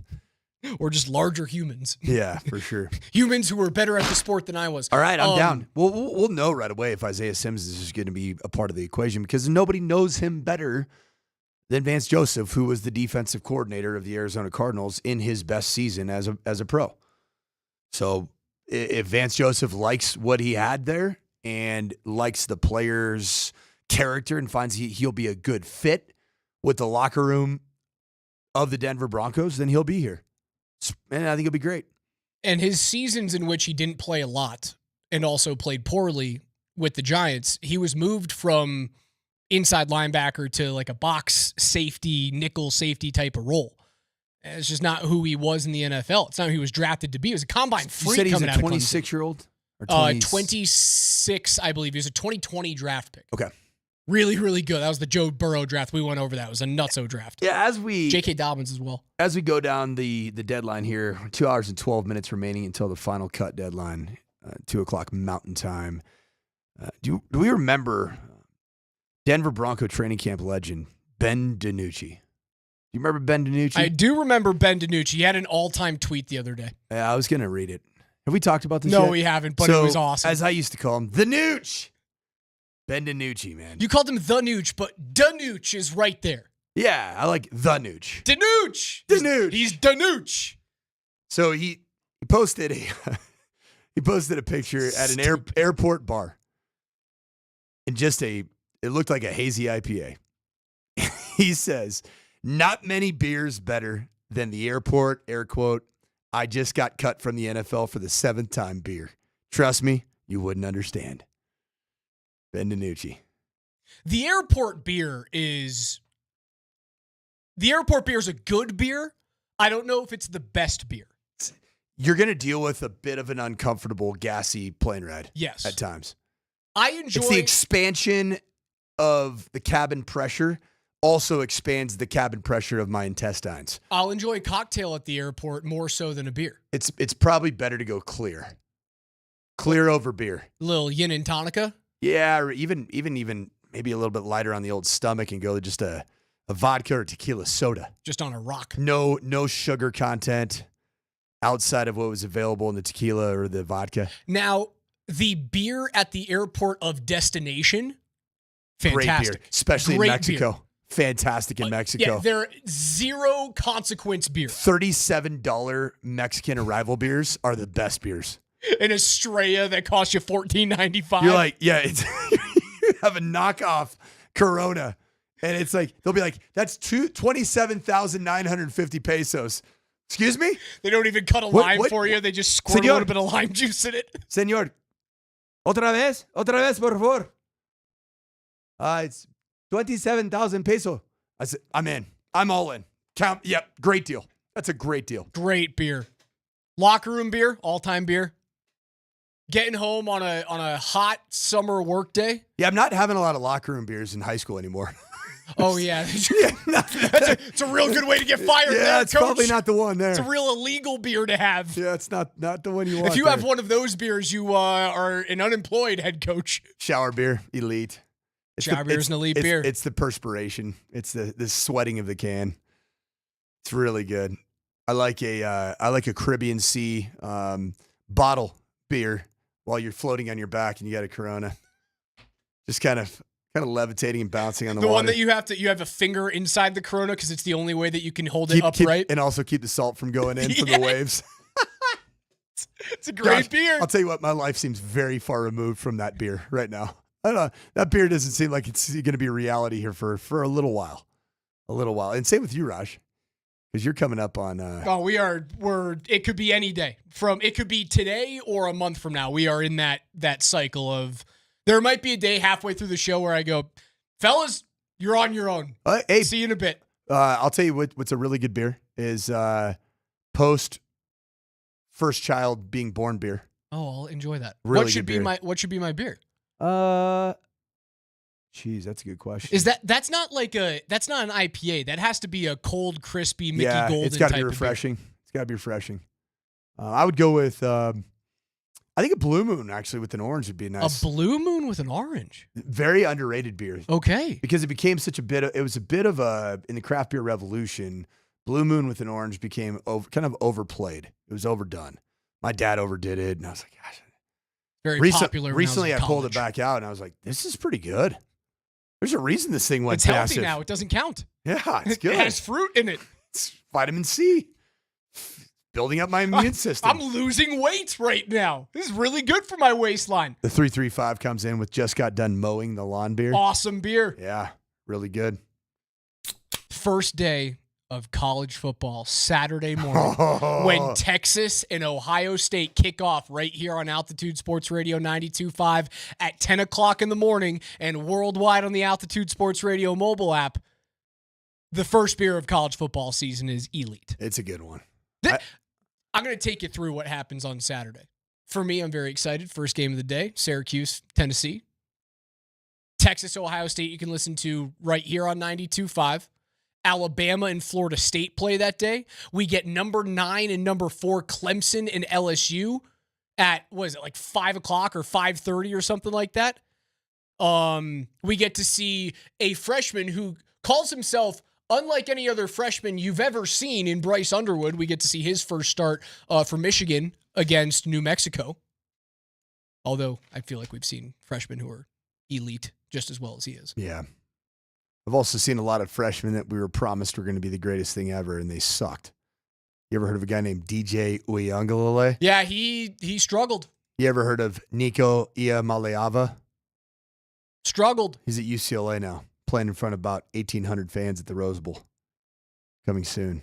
It's going to be a heck of a Saturday. I cannot wait for college football to come back around. And then Sunday is Virginia at South Carolina. Number 6 Notre Dame against Miami on Sunday. That's another one that you can listen to on 92.5. It's a 5:30 p.m. kick on Sunday evening. And then Bill Belichick gets to bring his 22-year-old girlfriend out to hang out on the sidelines against TCU and the Horned Frogs. Who wins that game? TCU. Is it going to be weird to see Bill Belichick struggle mightily in college football? Yeah, but I can't wait. It's going to happen. Cannot wait. I can't wait to see just how miserable he looks on the sideline the entire time. Someone goes, it's Tuesday afternoon. I hate that you guys are talking about my favorite beers right now.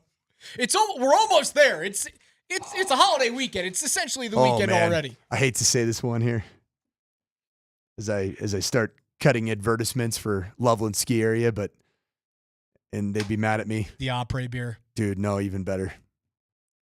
Chairlift beer. I'm not a big... Dude, chairlift beers are so good. I'm not a drink when you ski guy. Now you're going to make me feel bad? No, it's just not for me. What if I'm just hanging out, just kind of jibbing in the the family zone parts? Just jibbing. I'm not casting jibbing any and jabbing. dispersions. Just not for me. Although if you asked me to, I'm sure I could be. Peer pressure and we go way back. Peer pressure wins those battles 9 times out of 10. I just got the best compliment of my lifetime from John on the Shop Mazda text line. Coach sounds a lot like Casey Kasem, the radio personality that just passed away. He needs to do PSAs like Casey Kasem. I grew up in Southern California listening to Casey Kasem. What an incredible compliment. Well, for Casey Kasem, the Casey coach Kasem Mike beers. Stanford. Casey Kasem, honorary beers. KJ Granderson, myself, Alex Ryan, and everyone listen to us here on Altitude Sports Radio 92.5. I'll steal one from the late, great Casey Kasem. Keep your feet on the ground. Keep reaching for the stars. We'll talk to you tomorrow morning at 10.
Oh, we got to turn it up here a little bit, y'all. Because on this Tuesday afternoon, I'll tell you what, man, we believe in love. And when love is in the air, we are here to smell it in. Not that young. Actually, you guys are a little bit old when you first saw each other. What happened? In a non-contrived, not set up sort of way in front of a petaled trellis with all sorts of flowers and Well, you're going there first. professional photographer at 11:10 a.m. Taylor Swift and Travis Kelce got engaged. So the big question is, how long do you give it? On the day that Travis Kelce's got about 37 teammates that just had their hopes and dreams just shattered, destroyed, going to their deathbed of their NFL careers, jobless. Hey, boys. I hope it's a blessed Tough union. life. A blessed I'm getting union? married. Hope it's a blessed union There and you it's go. legit and it lasts forever. There And you I wish them both happy. And listen, can't wait till the Broncos play Travis Swift. Travis Swift. Travis Swift and the rest of the Yes. Chiefs. This is great news for Broncos fans. Travis I mean, Swift. if you thought he was distracted before, now we got a wedding to plan. Yeah. Well, maybe you don't want to go out and embarrass He has this been year. looking a little pudgy and slow in camp. He looks skinnier. Did He you? looks I skinnier. thought he looked better this year than he did last are, year. Are you looking at this year? I don't know. I'm just looking at some highlights of him. It looked kind of just like a guy who's settled down. Well, he did that last year for sure. He looks way different this year. Tell me before you start reading some announcements, because we do have announcements on cuts. We got a lot of stuff, but I just want to recognize that if people are screaming and Yeah, my Your- wife, Your wife's probably pretty excited. It was unbelievable. She might listen to the show today. She'll never listen to the show. She used to. Yeah, well, now she's got a job. Kim, but the person's I understand. See, she doesn't even like the music. She would never go to the concert. She likes the relationship. Well, she's got to be ecstatic right now. She is. She Did said, you text her? I did, but I was not first in the door on that one because she has two coworkers. She has two coworkers who have like Taylor Swift stuff all posted up, and they're cat women too. And she said everybody was freaking out in her office. When everybody, it's two people, and actually one of them is on vacation, so it really is just one person. Just her and Kim. Yeah. So I wish. Congratulations. Yeah. I say congratulations. Katie Wingy must be going crazy. She must be excited. Yeah. She's a big Taylor Swift person. Right. Is that a rude question to say? How long is it going to last? I'm going to be fascinated to hear about the prenup. From her. Yeah. Oh, definitely from her. First NFL player ever to have to sign a prenup not in his favor. Can we get some betting odds on the prenup? Can we do a little over-under on the prenup? I think in the prenup is I own all my own masters. Yeah. Well, that took a lot of work. It was one of her most emotional days of her life. Getting those masters. Well, we wish him all the luck in the world. All right, you ready to get to the Bronco cuts? I am. You're already over, Tay. Well, yeah, I mean, that's all you got on Tay. I can honestly care less. Really? It will be the biggest news in the world today. Yeah. You can downplay it all you want, but it will literally be the biggest news in the world. Well, I'm not doubting that you're correct, but that doesn't mean I have to care. No, I got you. I understand. Maybe you don't love love as much as I thought you loved love. No, I love love. What I say, I hope we have a blessed reunion that lasts forever. Does the next album say Tay Swift Kelce? No. Do you think she's taking his name? I'm just saying. I mean, maybe it's true love. God, wouldn't that be funny if she did? The latest tailored Kelce record? Tay Swift Kelce. Oh, you think she's going to hyphenate it? Yeah. Well, we wish him all the luck in the world. Hey, somebody on Twitch makes a good point. Do you think Russ had to sign a prenup with Ciara? And like in her favor? I don't think so. I think he made more money than her. No way. No freaking way. You think Ciara was worth more than Russ? Yes. I said like one hit. No, I bet she's worth like double Russ. You think so? Really? Yes. Well, look it up real fast. You got I didn't get the impression she was like that big. I mean, I get it. She's a had pop like star. one or two hits, right? Yeah, right. Like, but you're not as big as K-pop. I don't know. Maybe I'm wrong. I mean, go ahead. 1, 2, 3, stop. What's the other Ciara think song? a big time musician would be worth more. I have no idea how big she was. I don't know. Go back and look at old Chuck Berry interviews, and he'll tell you about how the musicians are treated. Yeah, I don't know how big she is. Estimated at $40 million as of this month. Who? For Ciara. Ciara? Oh, so Russ has made way more. Yeah, bigger than that. Yeah, she wasn't, Taylor Swift isn't like this ridiculous. She's probably the most financially successful music artist ever. Period. Jordan took a percentage of his Nike instead of a flat fee. He did. That was a big part of Air, the movie. Yeah, made hundreds and millions, billions of dollars. Still does. He had the same deal. He got set up for Charles. He said Charles and Nike offered him the same type of thing. And Charles stupidly turned it down. He said, "No, I'd rather take 100." Or Charles or Magic, one of those two. And they said, "I'll just take the 100,000 a year." I'd rather have the more money now. I'd rather have the 100,000 a year. And somebody calculates that it'd probably be worth $1.6 billion right now. Nice job, Chuck. So Taylor Swift net worth $1.6 billion. Yeah. She went over $1 billion on that last tour. That's right. crazy. Travis Kelce net worth 60. 60. That's pretty good for a tight end, in all honesty. It's pretty damn good. Yeah. Now, you're good at math over there, DMac. What's the percentage? 60 divided by 1.6? It's like 1%. Yeah, 1%. Something like that. I don't know. So who's paying for the wedding? That's a great question. He'll pay for the wedding. Sponsors. No. Her dad. Yeah, Scott's right. Us magazine. Sponsors, yeah. Her dad's going to pay. It's going to be very traditional. They'll get Vogue or People Magazine for an exclusive. We'll pay them $250 million. Not probably that much. Probably $25 million for an exclusive, and so they'll end up paying. It'll be whoever gets the exclusive for the wedding. Yeah, will pay for the wedding. I'll tell you this: when she turns 40, 5 years from now, and it's all about that divorce, that album's going to be a banger. Banger. That's going to be the biggest album of all time in 5 years. Once the divorce is settled and she hits 40, or however old she is. That record, woo! I think they got true love, boys. Well, they'll have. I hope they do. Me too. Roy, what's his name? Roy, was the old cowboy back in the days? There's Roy Rogers. Roy Rogers and Dell Evans. Wow, we are going back. But they were Hollywood stars making millions of dollars back when that was a lot of money. Great drink, by the way. 65 years of marriage. Congratulations to them. Think about that. Way to knock it out of the park. Well, if they get 65 years of marriage, that'll be impressive considering what their ages are right now. Won't they? Yeah. Well, good luck on them. All right. Yeah. Broncos. Are you ready? Yeah. Have there been cuts announced, Darren? Yes, Scott. Oh.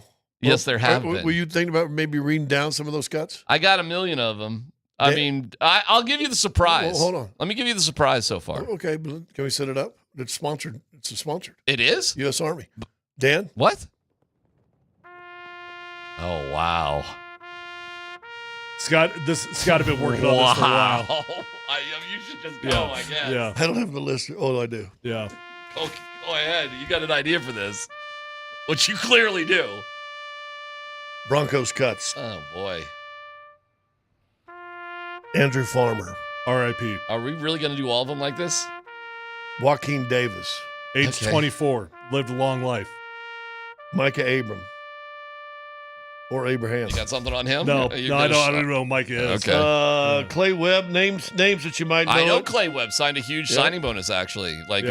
Died a rich man with 1.9 guaranteed. Three of guys that know, and Blake Watson will probably be on the injured list. That is correct. They get two of those guys, so he's probably going to be. Audrey Guessmate, Damari Mathis, two big names. Michael Bandy. Well, hold, you're going to just blow past those? No, we'll go back to the names. Those are like the major ones. But we'll go back to the names. All right. Michael Bandy again. Yeah, well. Died 3 times, all by the Denver Broncos. Valerian Turner-Yell. Yeah. Had a little bit of name here. Yeah. Courtney Jackson, kickoff specialist. Throckmorton. I was told that was one of the harder ones. But don't worry, guys. Every single dude's going to make the practice squad. No. Just follow Mike Kliss's tweets. They love this guy. You're done? There's another page. Well, you told me, dummy, just to read some of the names we actually know. Do you know any more names on this? I do. Oh, well, then read them. Oh, well, I don't mean to be we got another minute of the taps. Brought to you by the U.S. Army. A.T. Perry. I do get it. Lavelle Bailey was a bit of a surprise. Oh, that was a little surprise. Because that means Kareem Reed, who is an undrafted guy, likely is about to make the 53. And that'll be the 20th time in 21 years, something like that. Pretty good. That's that is Bailey. happened. They've got to bring back, don't they? Who? Bailey. Well, they'll Not try. Bill. They'll try, I think, on the practice squad. A lot of these guys, Tyler's right. Well, Tyler's being a little snarky, but a good chunk of these guys are coming back on the practice squad. Yeah, good chunk for sure. A little bit of a surprise for sure. Shoot, he was running with the ones for about 2 weeks there when Alex Singleton and Drake Greenlaw were both out. And a lot of people were hyping him up in the early weeks of training camp. I don't know, man. You're talking about Lavelle Bailey, right? Yeah. Mm-hmm. But I've been telling you guys, I've been worried about the depth at inside linebacker. Is DMac's birdies have been chirping the depth has been so good at inside linebacker, and I'm like, I don't know. I don't see that depth. Well, they kept Turner, right? The one inside linebacker. Jordan Turner gone. He's gone? I didn't see him on the Gonski. list. See ya.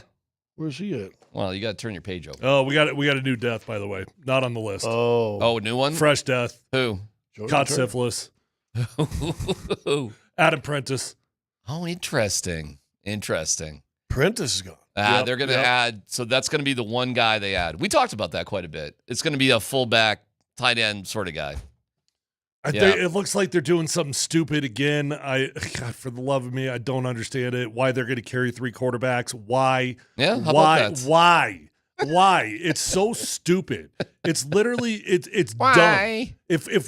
Listen, if you get to your third quarterback, hey, get on Expedia.com, start packing the bags, and plan on the vacation for Cabo. Okay, There is no point of carrying a third quarterback on this roster. Zero, none. Zilzo. Why? I don't know. That's their thing. Oh, and also, there was a trade.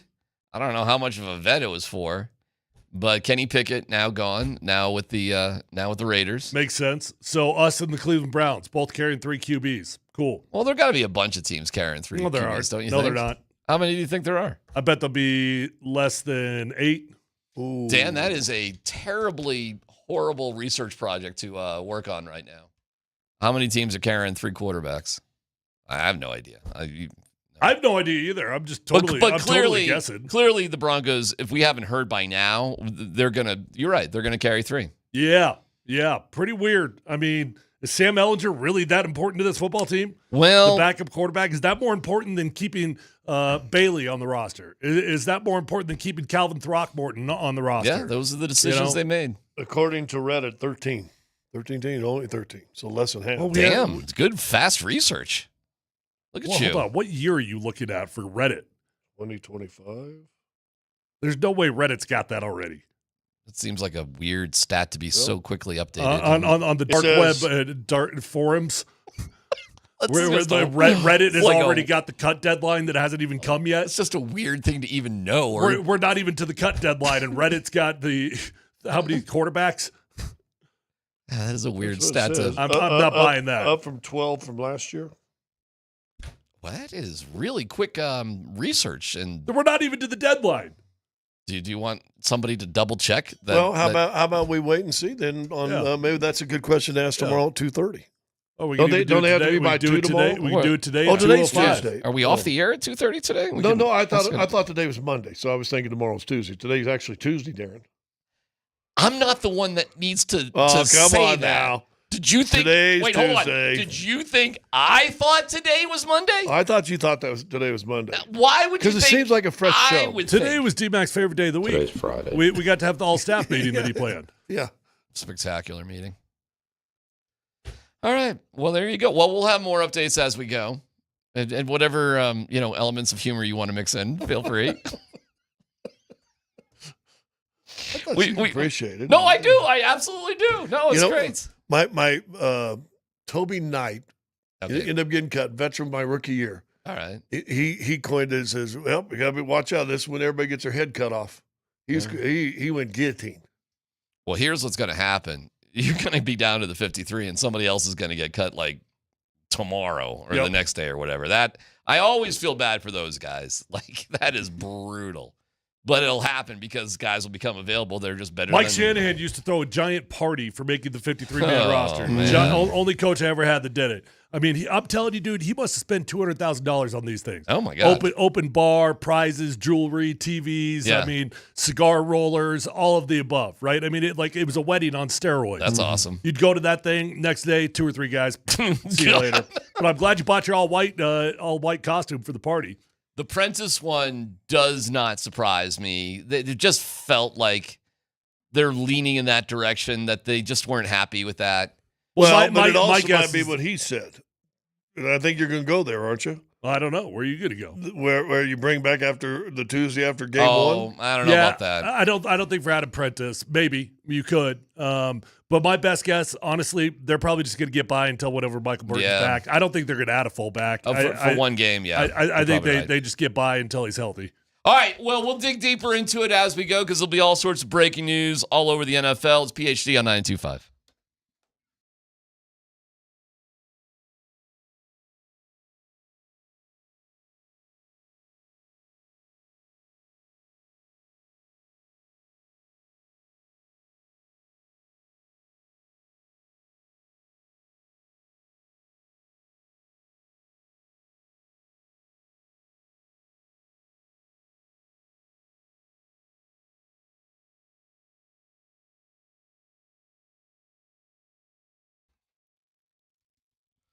Listen, if Travis Kelce has some problems on wedding night, I feel bad, but congratulations to them. And if you need help with ED, well, it's the Rocky Mountain Men's Clinic.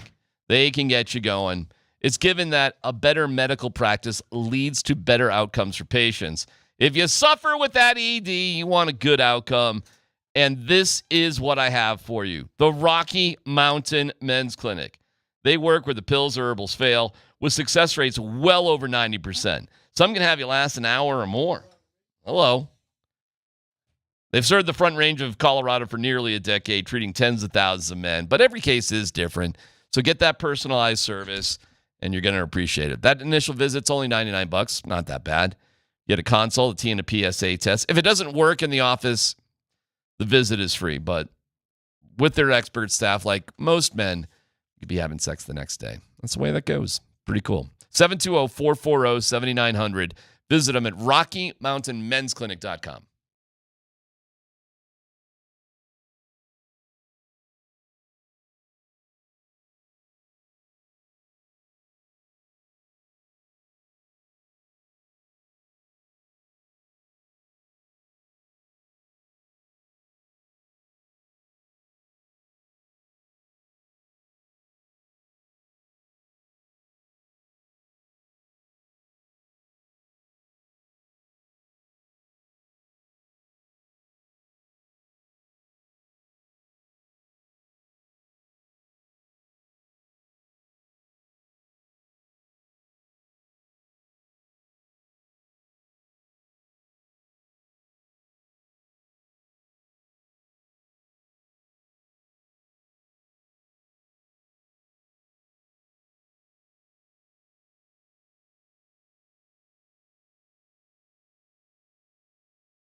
All right.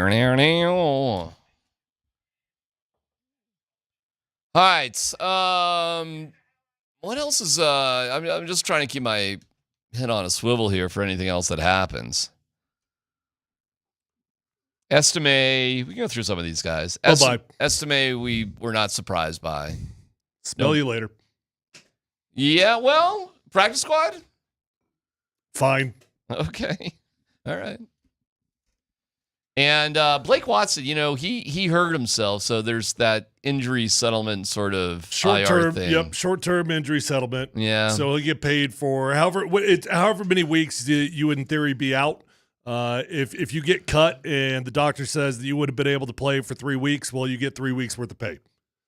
You can do that with a couple of guys, so it's a quirky little way to hide a guy on a roster for a little bit. Oh, I don't think he's on the roster. He's gone. Oh, I'm talking about short-term IR. Oh, but I didn't think they put him on there. They waived him with the short-term. They injury settled him. Gotcha. So he's gone. Okay. So the short-term IR they could do for Atkins, right? Or Sanders or Burton. The fact that they cut Prentice is interesting. It's interesting. It's not interesting. They've got their eyes on somebody else. They'll add at least one person. There'll be somebody that. Well, they got to add a linebacker for sure. Do you think so? That's the spot? Yeah, I do. I think they got something in the works already. If they got rid of Bailey, they got to have a plan to replace that. You don't think it's just Kareem Reed sort of getting that spot? No, I don't. I think there's got to be something else in the plan. Oh, so you think he could be in jeopardy here? Okay. Who? Kareem Reed. No, not necessarily. I think you add something. Who are your linebackers then? Your inside linebackers that are on the team right now? Help me out, but you've got your starters in Greenlaw and Singleton. Greenlaw, Singleton. You've got Justin Strnad. And Kareem Reed. Kareem Reed. That's it, right? It feels like there's somebody I'm missing here, man. That there's another guy. Feels like there's a fifth guy. I don't think so. I don't know. I'd have to look at the roster. So you think that's where they're going, huh? Inside linebacker? They're too thin there. All right, Dan's got it pulled up here. Let's see. All right, Greenlaw, Singleton, Strnad, Garrett Wallow. I think he was on that list, wasn't he? Dude, this isn't updated. Jordan Turner got cut. Wallow, yeah. So he's gone. I think they only got 4 dudes. So you got the Drew Sanders also, but he's IR. Yeah, so you're right. So it's Greenlaw, Singleton, Strnad, Kareem Reed. I think. Well, we can do some little research here. Dan, you're just putting up things. I'm like confused. That's the latest depth chart from ESPN. I don't know how updated. Yeah. I mean, Garrett Wallow's on that list. Wallow's on the list. They got to be bringing back. What's his name? Jordan Turner. Why? Well, because I thought he played pretty darn good. Is he your guy? No, I just thought he played pretty good. I thought he played. I'll be shocked if he's not at least on the practice squad. Well, I won't be surprised if any of these guys get back on the practice squad. I mean, they were on the team for a reason in the first place. So yeah, I mean, nobody will be shocked if any of these guys are back on the practice squad. Joaquin Davis is on the practice squad. Yeah, okay. You think? Yeah. A lot of these dudes will be. Most of these guys, or most of the practice squad, will be made up of these guys. Not all of them, but most. If I remember right, last year we didn't bring in a single outside body to the practice squad. It was all dudes that got cut by the Denver Broncos. And they had talked about they would probably do that. Yeah, and you could have 17 guys, so that's a lot of bodies. Mathis cut. Surprised? Not surprised? I could have seen that one going either way. It definitely is not a surprise and like, oh my gosh, I can't believe it. But I could have seen that. I could have seen him making the roster also. Kedron Smith, he's a guy who played a little bit. Throckmorton must have been interesting, in all honesty. That must have been an interesting one. I mean, he spent time on the team. So who are your offensive linemen then? How about Dan, put that back up there. We can look at it. So I believe you've got your starting 5, obviously, and Garrett Bowles, Ben Powers, Wattenberg, Quinn Miners, and Mike McGlinchey. Right. Then you're going to have Matt Pert. You're going to have Alex Palczewski. Forsyth. Crumb made it.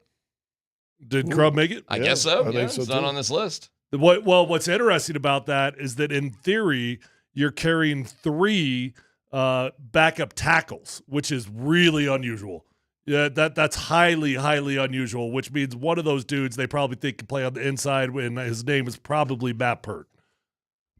Does that mean your CU guy, Will Sherman, made it? No, he got cut. Oh, all right. Seeing this. So who are your 4 guys? Pert. So it's Matt Pert, Alex Palczewski, Alex Forsythe, and Frank Crumb. Right. Okay. One of those dudes has to be an interior player. So I would assume that means Matt Pert can play both. Yeah, I think so. I think he did last year. So the dudes that'll be dressed on game day, in all likelihood, Alex Forsythe and Matt Pert. It is a tricky decision, man. Like you're losing out on depth, like at inside linebacker. Maybe that's not that big of a deal if you really didn't like the room. But Throckmorton, man, like that's a dude who played, and you're like, okay, we're keeping 3 quarterbacks, so we got to cut Calvin Throckmorton.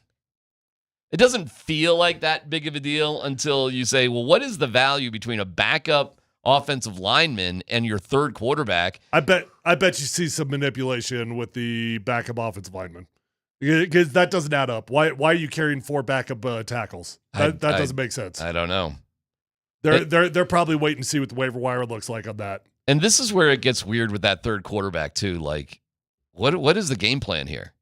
I don't know. I mean, listen, this is not like a anti-Sam Ehlinger take. It's not, but it's just a reality take that if you get down to your 3rd quarterback, you're done. It's over. Season's done. Pack your bags, go to Cabo. That's where you're at. Well, so and last year, listen, I would argue with you last year, but this year I'm 100% with you on that. Well, and on top of that, your starter, and I shouldn't say this, knock on wood, your starter doesn't have injury problems. I'm with you because you can always sign. There's always quarterbacks around you can throw on the practice squad, and I'm a big fan of that. That's fine. Put them on the practice squad. I mean, what do you care? You're right. Your season's trash if you're down to your 3rd quarterback. You always keep a guy on the practice squad. If you do have to elevate him, then you put another guy on the practice squad. Yeah, it's not that complicated. And nowadays, you could dress that guy on game day. Hey, man, Teddy Bridgewater was coaching high school football and got called up and played in a playoff game and led a touchdown drive when Goff had to go out for a little bit. That's Teddy Bridgewater. It's not that. I mean, listen, man. You got one of those guys in the game. You are keeping things as simple as humanly possible and trying to get to the finish line. So why are we carrying 3? No idea. But I'm going to go back and explain myself because I thought we should last year, but Bo was unproven. I hated it last year, too. It wasn't like he just killed it in preseason. We got a whole year to see what Bo's capable of. And as you said, it stayed fairly healthy. Yep. Didn't take many sacks. So that means not a lot of people landed on him and when guys get hurt. And I agree with Darren that you can probably find a guy and put on the practice squad if you get there. And if you get there anyway, you're dead. I think there was an emotional tie to Zach Wilson because as it turned out, it took a long time for them to get that deal done. And it happened right before the draft, so it was a little confusing. But then we found out, well, no, they were actually working on this for like 2 months, and it just happened to get done. Okay, fine. You're emotionally tied into that. Sam Ehlinger? And you're costing yourself a backup offensive lineman or a Lavelle Bailey, an inside linebacker, when you're thin in that position. This does seem a little silly. It does seem a little dumb. Yeah, I agree with you this year. But I didn't know last year. I didn't trust. I'll be honest with you. I didn't trust Bo Nix. Well, that's fair. But this year, yeah, no, there's no reason to keep it. And listen, I like Sam Ehlinger. You know, I'm still promoting. I'd have no problem keeping him over what's his name, Stinkum. So dude, Stidham literally had the best preseason in the NFL. Yeah. He had the best preseason. Yeah. What year is this in the league? 6? Yeah, what year is this for Sam? Know. And he's a backup. What year is it for Sam? Like Sam's like 4 or 5 also. He is. He's deep into it too. Yeah, but my thing is when you get to a backup quarterback for a long period of time, you're dead anyway. Well, that's probably right. Right? That is so if you're going to put, for me, your backup quarterback, at least make it a gunslinger that can come in and just let's go. We're down 27-10 and the quarterback goes out. It's made for Fitzpatrick and Jameis Winston. Let's see if a gunslinger can go in there and do something stupid. Andy Dalton or whoever, Carson Wentz or whoever these older guys are. What does it do with the Cowboys that came in? Remember that one game came in for Staubach and then Danny White? No. This way for Danny White. And blew up a game, and so all of a sudden, Cowboys fans are like, oh, yeah, this is the new quarterback. Got in a fight with Staubach. Staubach knocked him out in practice the next week, and he was done. Oh, my God. I don't know. You got me on that one. Great story. All right. Well, whatever. Again, we're not pissed about any of this stuff. It's just quirky. That's all. This is a Sean move completely. This is all Sean. There must be some serious, like, I would guess George Payton and his staff are looking at Sean like, again, huh? We're doing this again? You got to have 3, huh? It's got to be a concession to Sean. So he wants it for whatever his reasons are, and that's that. I mean, maybe in theory they still think that Sam's got trade value, and so they're going to hold on for another day or two. I don't know. The Broncos are actually out on the practice field in about 45 minutes, and Sean Payton is going to speak at 2:45 today. So this is the worst practice of the year. You're going to have the Reaper waiting for 1 or 2 dudes right as you walk out the field. You celebrated, you got your first practice in as a member of the 53. Hey, coach got to talk to you. What do you mean? I just practiced. Why would they be waiting that long? Actually, that'll probably come tomorrow, to be totally honest with you, because it'll be after the waiver wire deal. But what? Say that again? Yeah, why would they wait that long? Why would they wait during practice? I don't know, but it happens every year. Why do radio stations wait till Friday? Yeah. Well, why do they, honestly? To get through practice. So they got the bodies that they need. Okay. I mean, that is pretty rough. Like, they go out on the field. I get it. The deadline's at 2, so you don't have to do it. You gotta have these in by, in the next 90 minutes. So you're right. I mean, you could easily be out in practice and still get cut, obviously, but it seems pretty harsh, right? Like, oh, it's harsh. I mean, and wow. It happens. Okay. Why not just wait till after 2 o'clock to have practice? Why start at 1:15? Got to keep your biorhythms got to stay the same. Yeah. Your biorhythms? We're worried about biorhythms 2 weeks away from the first game? You don't think, dude. Really, the biorhythms? Creature's a habit. Yeah, come on now. All right. Scotty's right, though, honestly. Yeah. You're not going to change up your schedule. All right. Well, they go at 1:15 today, 1:15 tomorrow, and then biorhythms on Thursday at 10:15. 1:15 is when practice starts? That's what they said. They put it out today. Yeah, 1:15. So they're by the way, you can go watch practice still for these next 3 days if anybody's interested. The whole thing? No. Mm-hmm. Go. Mm-hmm. Get out there. No. You can do that post-game show. No. I'm going to get some info. Well, yeah, I don't know anything about that post-game show. Nobody talked to me. All right, well, it'll be interesting to see what Sean has to say. 2:45 for that one. Sure, hockey dude knows more.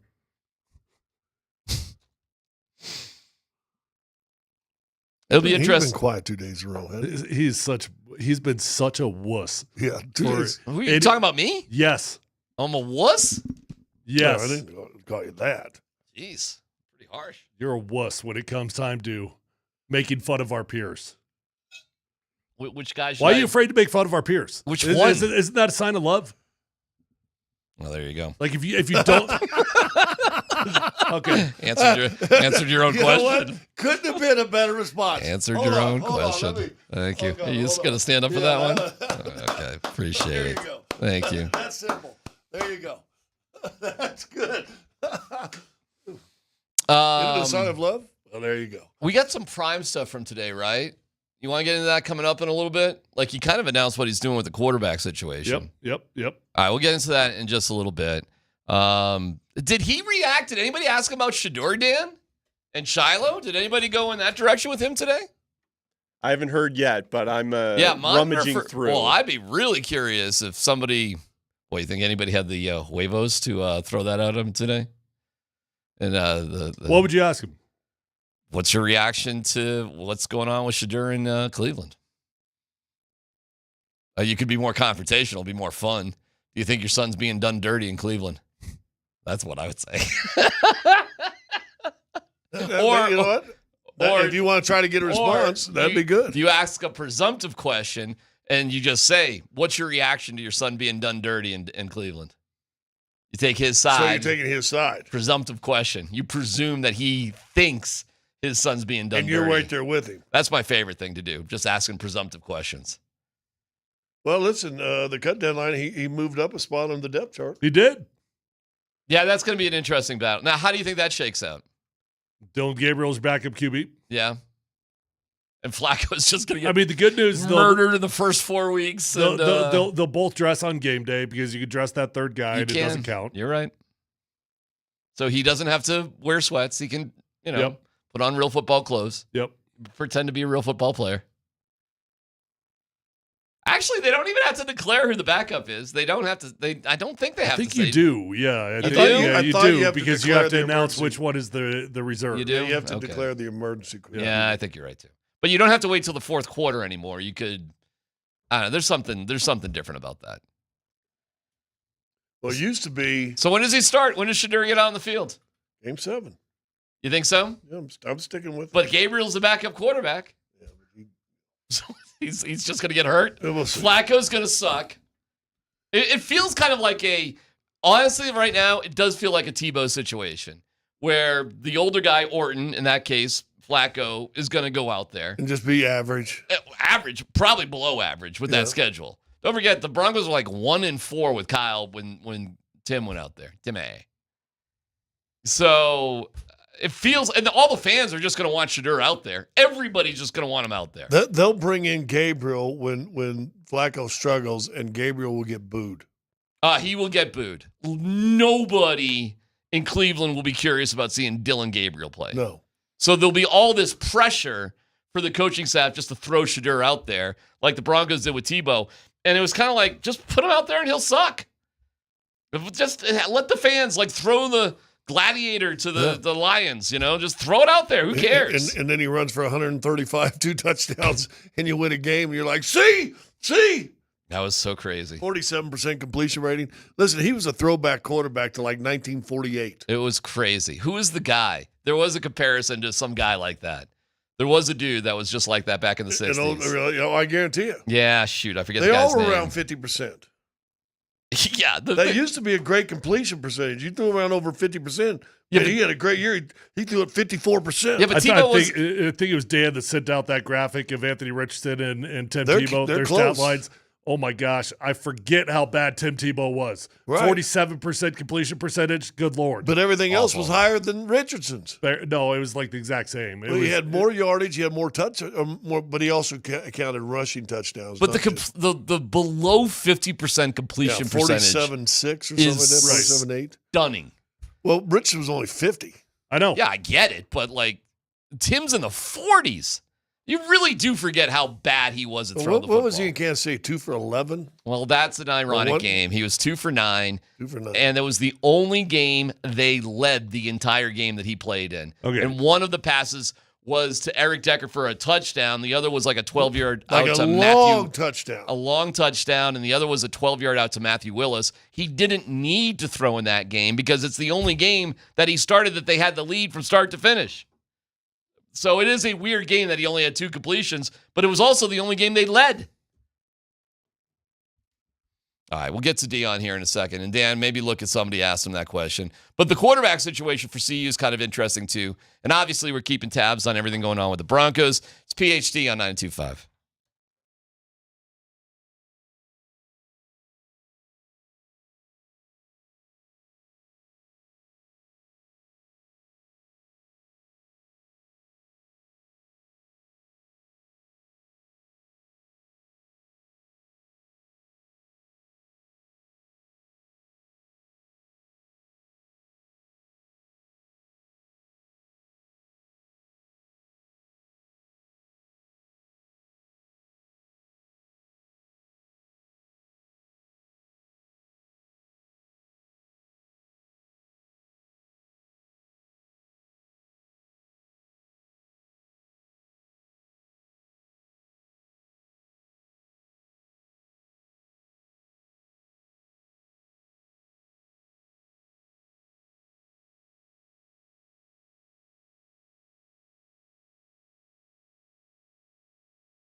All right, Bobby Douglas on the Sean Mazda text line. You guys are on it, man. That was the Tebow comparison, which a terrible just ran, couldn't throw. Bobby Douglas ran around a lot. Was because I was a KU fan as a kid. 1969 quarterback for the KU Jayhawks. The lost in the Orange Bowl to Penn State, and it was one of the best college games of the 60s. Good memory.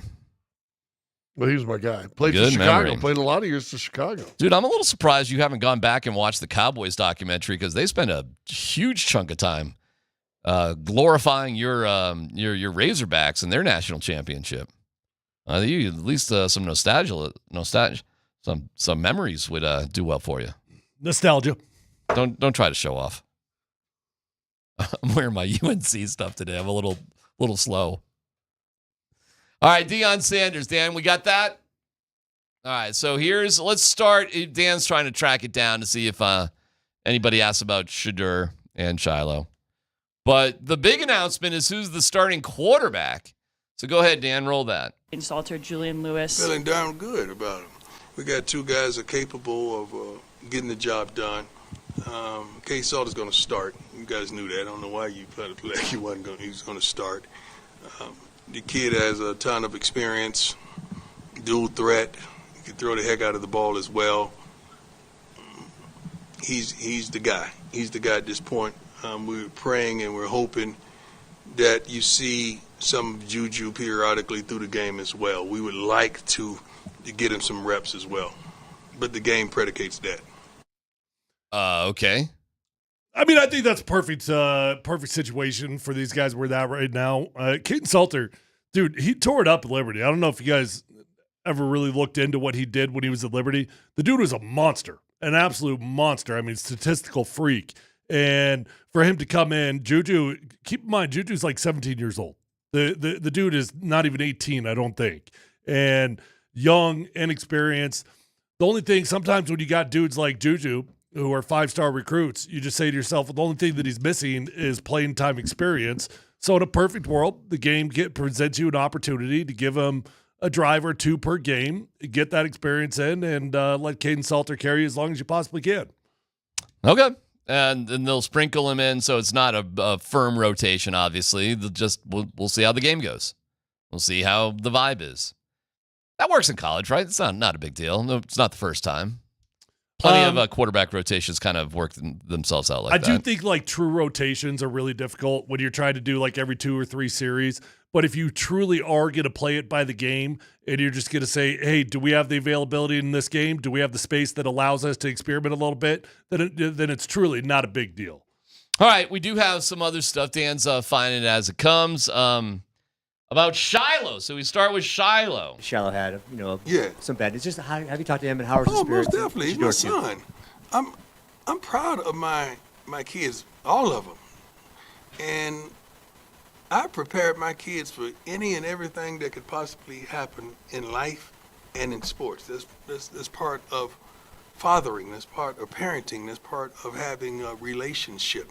So he is mentally where he needs to be, physically where he needs to be. We're praying that he gets another opportunity to go with a team. But if he doesn't, the plans have already been put forward to what he's going to do next. So Shiloh is a man of many talents. I don't know if you guys know, he's a man of many talents, and he's going to be straight. All the Sanders are going to be straight, with or without football. You better believe that. You better believe that. I take care of mine, and I've always have, and y'all know what I mean.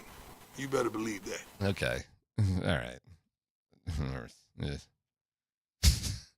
What bothered you about that one? I don't know, man. If the kid's 25 years old, it's like, I already got a plan for him. And like, I think about my own kids. And my oldest son is 25. I got no plan for him. He's got his own plan. I don't know. What the hell do I got for him? I help him out the best I can. I don't sit there and I got a plan for him. You think Tampa brings him back? No. Practice squad? Well, I don't know. Who knows? Maybe. They could force a lot of pressure on a team maybe just to bring him back on the practice squad. I don't think his NFL journey is done. Do I think he's going to end up on a 53-man roster? No, definitely not. But I would be surprised if he's not playing on a practice squad this year. At least this year, yeah. Yeah. Well, but Prime's got a plan for him, so no matter what, he's good, even if he's not playing in the NFL. I told you the other day he'd be on the sideline to see you. You hate Prime. You secretly hate that dude so much. I like Prime, but there's elements about him that do bug me. I'll be honest with you. So I do like him, and I'm glad he's here. But there's things about Sean Payton that drive me nuts, even though I really like him and I think he's a good coach. So that's just the way it is. I mean, you can feel both ways. You can be glad a guy's here, and still elements of him like you just roll your eyes at. Yeah, you're right. Prime can always put him on the payroll. He can always come back to see you. Shiloh's been a Nepo kid from the jump, so there's no reason that needs to stop. There's your answer right there. that line right there. It surprises me how angry you get, and then sometimes you're all in. But then you're like anger. The anger is what gets me. There's quirks about Prime that I don't buy because I think it's phony and whatever. But I'm glad he's here, and I'm glad he's a coach. I don't mind. I'm not chasing him off or anything like that. I hope he stays here a long time. But I reserve the right to be annoyed, whatever. But you're right. You can always pay for him to be, on the sideline. You can always do that. You're Prime. You got a lot of influence. I told you, man, I'm watching this Cowboys thing, and I'm watching Prime. I'm like, sometimes maybe you do forget how great he was as an athlete. He was one of the best athletes of all time. Of all time, period, the end. So he's got a lot of influence there. But you tell me what high-level D1 program, high-level, Shiloh Sanders is going to be a starter for. You tell me what that team is if it's not with his dad. Shedeur could have started for a lot of big teams. A lot. Well, Shiloh was definitely good enough to be starting Division I football, dude. Okay, what level? What Division team? I. For who? I don't have specifics, but Boise State. I bet he could wreck it at UNC. I think he would be really good at UNC. That's Division I. Dude, you're nuts. So I'm asking the question. I'm trying to answer it. There's plenty. I mean, the levels of D1 from the Big Ten down to the Pac-12 that used to exist to freaking MAC football. I mean, there are so many levels of Division I football that he would have been an absolute star at. You put him in a MAC program, that dude would have been the best player on the football team. Agreed. Do you think he could play in the Big Ten? Starter in the Big Ten? Probably, yeah. Oh, okay. On a handful of teams. Scotty, you think he was that good? I think he was solid. I think was a smart football player, was a nice thumper. I'm trying to think Big Ten who was really bad the last couple of years. Whatever. I got no beefs with Shiloh. He seems like, do. I don't. I actually don't. He seems like a nice kid. He gave his first game-worn shirt to his mom, which I thought was a nice gesture. Seems to have a good spirit with him. It's fine. I don't have a beef with him. He's going to play wherever he can play. Prime does bug me sometimes. I'm not going to lie. He actually was a really productive player. Okay. Like he was frustrating because he was kind of like the Kareem Jackson of college football that would get himself in bad situations with penalties, get kicked out of games and stuff like that because he was a thumper. But he really was a productive player at the University of Colorado. Yeah. So to act like he couldn't start somewhere else, well, he started at CU and he played pretty good. Okay, cool. That's awesome. What is your problem? I don't know. Prime's my problem. Why? Why are you sometimes annoyed at Sean Payton, even though at the end of the day you're happy he's here? There's nobody. There's no coach. There's nobody like that in your life, Tyler, that you're like. I mean, Josh McDaniels, I guess. Okay. But you hated him. Yeah. Is he a good coach? Yeah. Does he know what he's doing? Yeah, I mean, he's not a good head coach, but he is a good football coach. Does he do things or say things that just bug you? Yeah, I hate the dude. Well, okay. But I'm not afraid to admit it. You dance this line that is like not. It's like you don't even really dance it. You're so far on one side, but then you try to come back and be like, no, I actually kind of like the guy. Well, because I'm happy he's the coach, but I don't personally know Prime. I've never talked to him. I've never been in front of him. I've never asked him a question. I don't know him at all. So yours is all from a level of perception, and sometimes perception can be your reality. I think there's times with Prime that he is just, it's just the way it's just some things. But I'm pulling for CU, man. I want them to win. I got no beefs with it whatsoever. Hearing that you have a plan for your 25-year-old, other than, hey, man, the kid's going to live his life and I'll support him, is a weird thing to me. Like, at what point do you just let your kids go and have their own lives? That's where I'm coming from on that. That feels weird to me. That I don't even know. I literally don't know any dad who would say something like that. I don't know anybody that would say something like that. Do you guys? I think there's a lot of dads that try to help their kids. I've never I think met- there's a lot of dads that try to influence their business decisions. I think there's a lot of dads that do networking for their kids that are fresh out of college. I think there's a lot of dads that line up their first 10 interviews. I think that there's a lot of dads that literally got them their first six-figure job. So, yes, Okay. I think that there's millions of dads that literally have handheld their kids' way to get a high-paying job if they've got the ability to do that. All right, I don't know. I don't know any. If you think You're probably nepotism right. ends in football, you're drunk. Okay, well, I don't know any. So you know hundreds of those guys, then that's cool. I don't know anybody. I'm just using common sense here. I mean, if I'm a millionaire and I've got the ability to get my kid a six-figure job, I'm probably going to help my kid get a six-figure job. I know a ton of dads that are Prime's age with kids his age. I don't know one of them that's ever said, I got a plan for my son that we're implementing. Well, first off, he said he's got a plan. Prime said it. I've got a plan. He's got a plan. No, he said he's got a plan. I'll play again, man, if you want to hear it. Did you say I've got a plan? Yeah. Some bad. It's just have you talked to him and Howard's Oh, experience? most definitely. He's my son. I'm proud of my kids, all of them, and I prepared my kids for any and everything that could possibly happen in life and in sports. That's part of fathering. That's part of parenting. That's part of having a relationship. So he is mentally where he needs to be, physically where he needs to be. We're praying that he gets another opportunity to go with a team. But if he doesn't, the plans have already been put forward to what he's going to do next. So Shiloh is a man of many talents. I don't know if you guys know, he's a man of many talents, and he's going to be straight. All the Sanders are going to be straight, with or without football. You better believe that. You better believe that. I take care of mine, and I've always have, and y'all know what I mean. You better believe that. The plan's already been put in place. Whatever.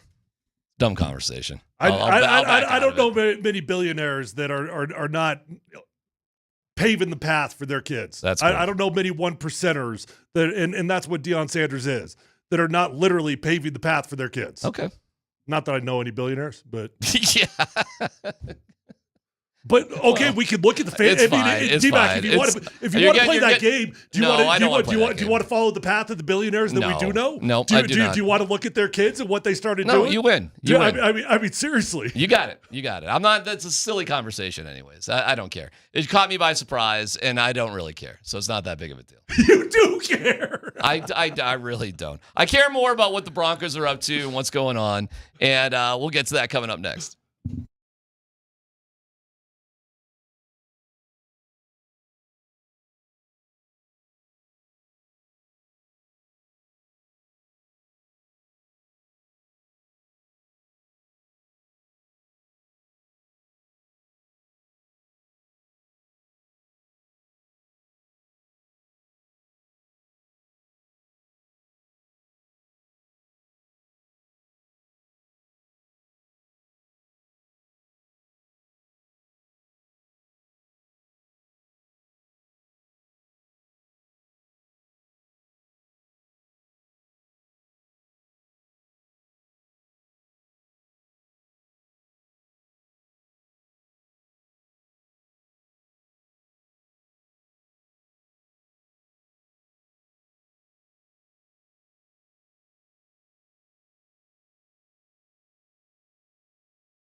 We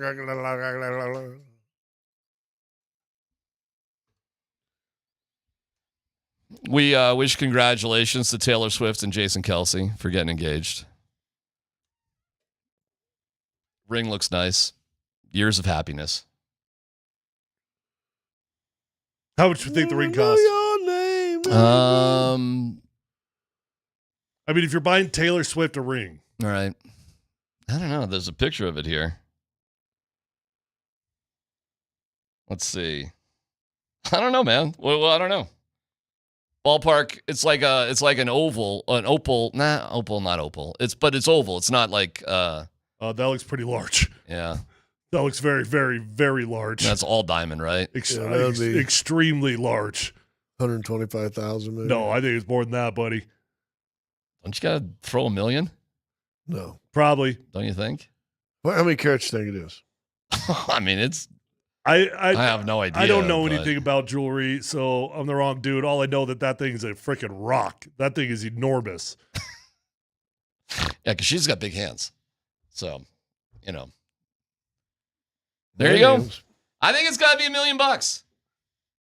You say, like, how much you got to spend? I think you got to spend $1 million on an engagement. Oh, I didn't even, none of us even catch this. What's None that? of us caught this. You apparently accidentally said that she married his brother. Did I say Jason? Yeah. I didn't even hear it. Oh, man. Sorry. A 6 Sorry carat. about that. 6 carat diamond ring. Oh, you got some details. I'm just doing 6. Oh. Could cost you anywhere, depending on the clarity and cut and all that of stuff. course. $50,000 to $500,000. So that's at least 6 carats, I would think. right? Hey, let's face it. She probably picked it out. Do we have any jewelers that can help us out on this? Yeah.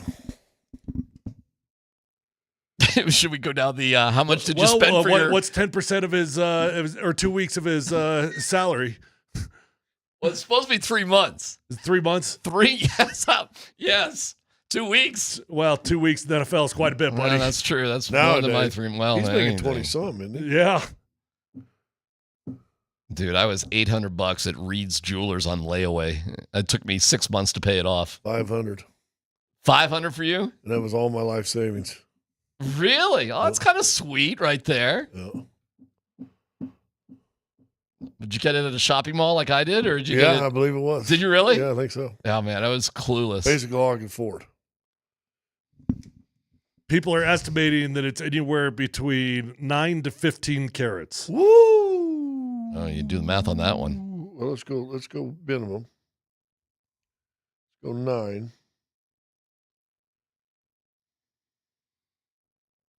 Uh-huh.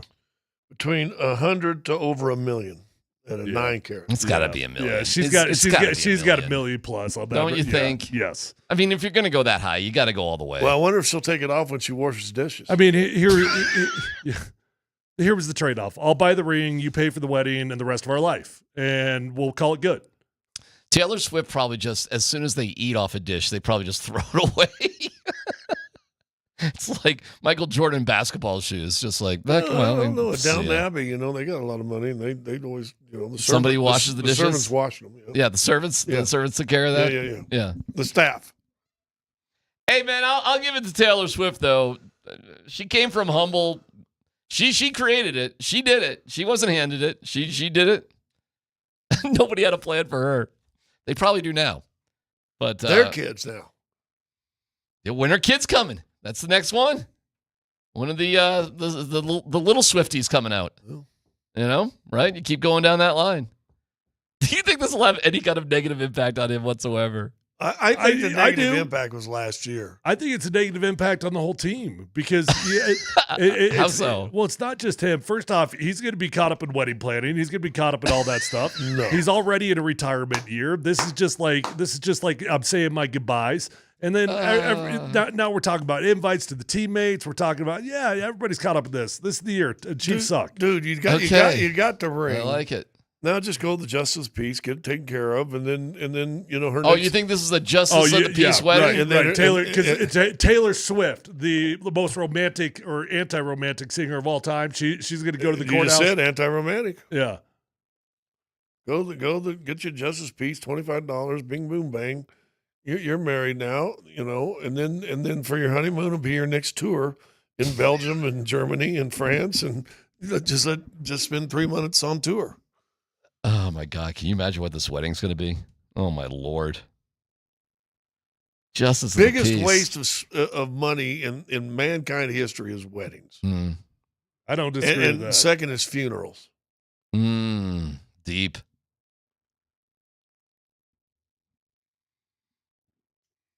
Yeah, it's pretty cheap on my wedding. And I had no money. It helped. Having no money is like, you're going to have a subtle wedding when you got no money. So, man, that's the way that goes. I don't know. You got money, you got money. If you got money, you spend it. Like, Bezos had like a $50 million wedding. That's stupid. And there ain't a lot of people out there that could have a $50 million wedding. But why? Why? Well, I don't know, because you can. Because what else are you spending? What else are you spending your money on? I struggle to comprehend how you could spend $50 million on a wedding. Like, how's that possible? Well, they figured it out. They flew everybody out to Italy or whatever, and I don't know. I have no idea what they did. You can always spend money. There's always ways to spend money. Come on now. That's true. I mean, you can always do that. So that's going on. Congratulations to them. We hope they are incredibly happy. Broncos start practice here in just a little bit. Tyler, what is that like? That practice where you just you look around the field and it's whoa. I need a breaking news sounder, and Scott, you can't use the death march on this one. You can't do this needs proper respect. Maybe a proper funeral, no mocking at this funeral. Okay, Scott? Okay. All right. Fresh news 8 minutes ago from @CU Buffs. Thank you to Ember. Ralphie.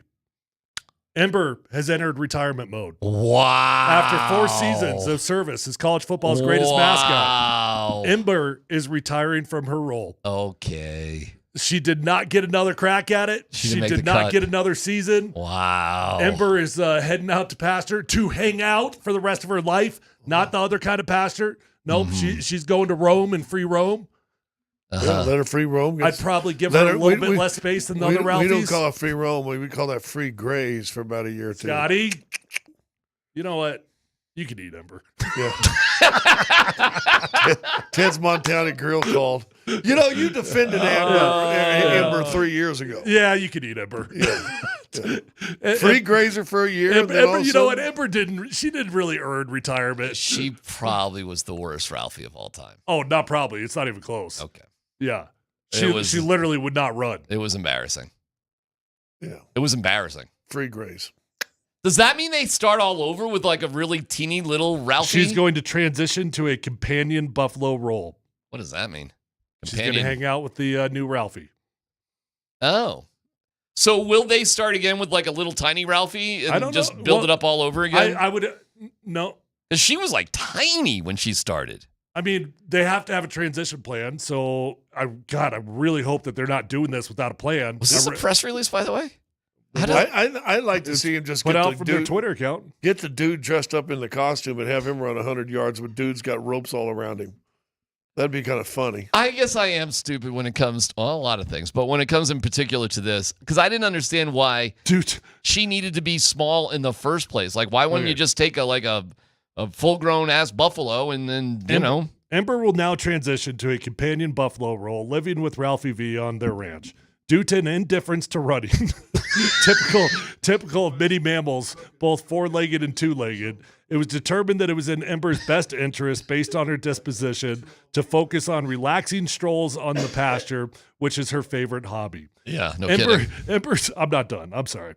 Ember has been excellent in many aspects of her role as Ralphie. Not really, but she's happiest relaxing on the ranch, and we want to be respectful to her. On the text line from Luke the Duke, I got a full deep freeze ready. Where do I sign up for delivery? See? Prime got a plan for Ralphie. You better believe that. Okay. You better believe that. I got a plan for Ralphie. Here we go. A succession plan has been in place for a number of months, and more information on Ralphie VII. What number is that? DMac? VII would be 7. 7? VII, okay. yeah. Will be provided when it's available. What are you doing?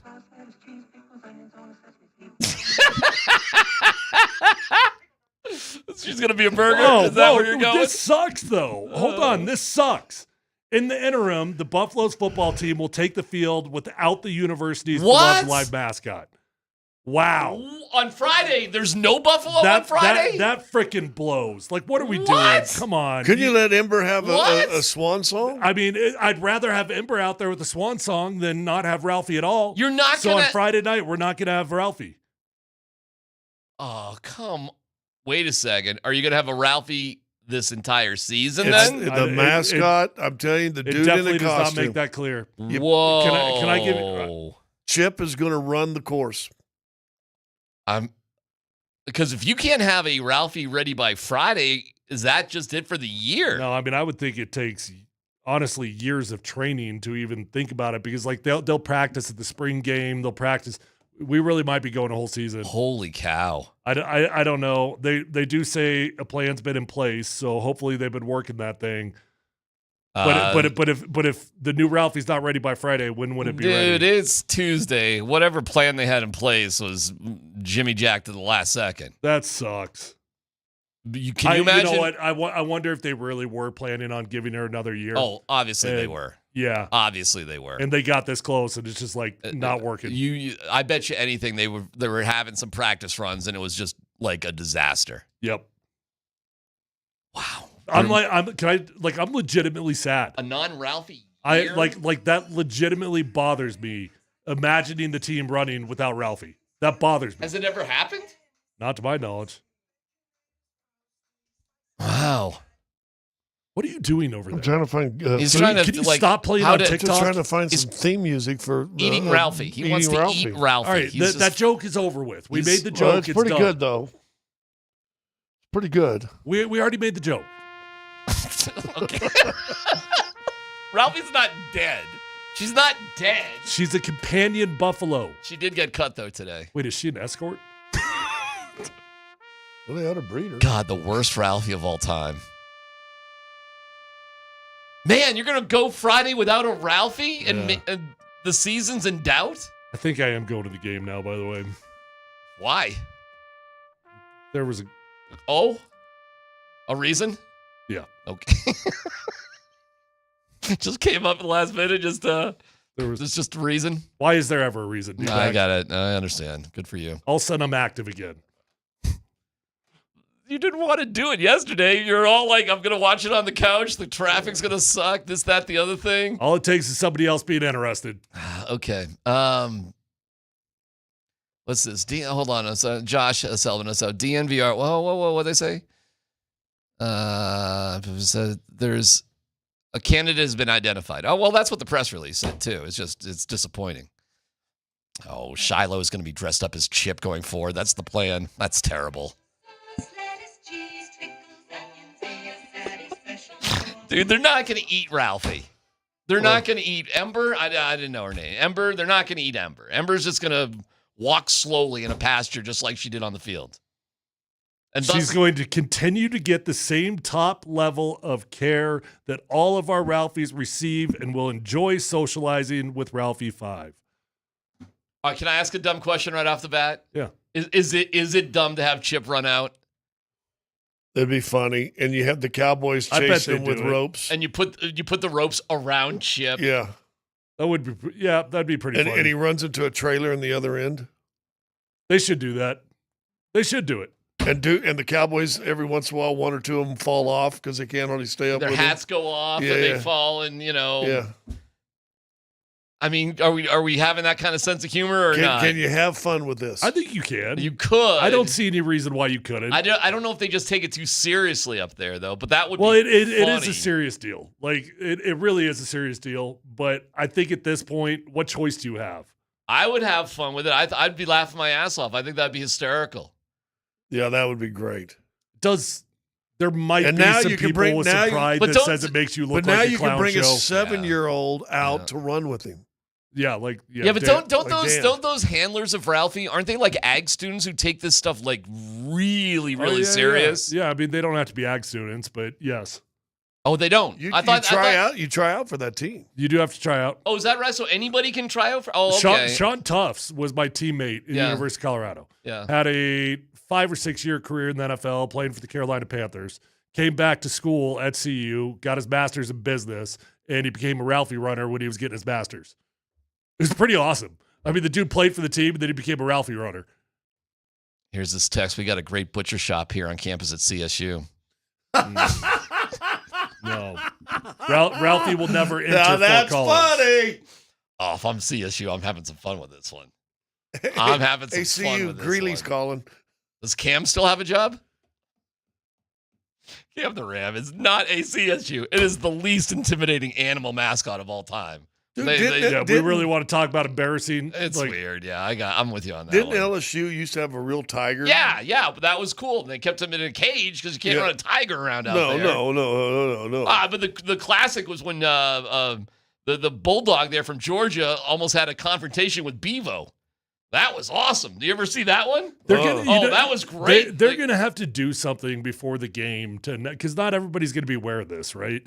So before the game, you're going to have the whole stadium expecting Ralphie to run. They're going to have to make an announcement, do a video, do something because you can't just start the game without Ralphie. I wonder what they do. I gotta be honest with you, man, because my kid just started there at CU. This is kind of bad. This is like sucks. It's bad juju. I'll tell you that much. It's just part of that starting whole the season experience. without Ralphie is bad juju. 4 wins. Well, I wish this happened before Prime's presser. I would love to hear his reaction, what his plan was. All right. So that's the way it goes. That sucks, man. That's a bummer. That's a bummer. And you're going to be there to watch it, I guess, in person. Maybe. I think so. Or in a maybe situation. No. That's not a maybe. Okay. Yeah. All right. But he may not be watching. Easy. Uh-huh. Whoa. Necking at the tail. Relax. I don't know. Who I'm knows? going with my dad. Oh. Necking at the tailgate.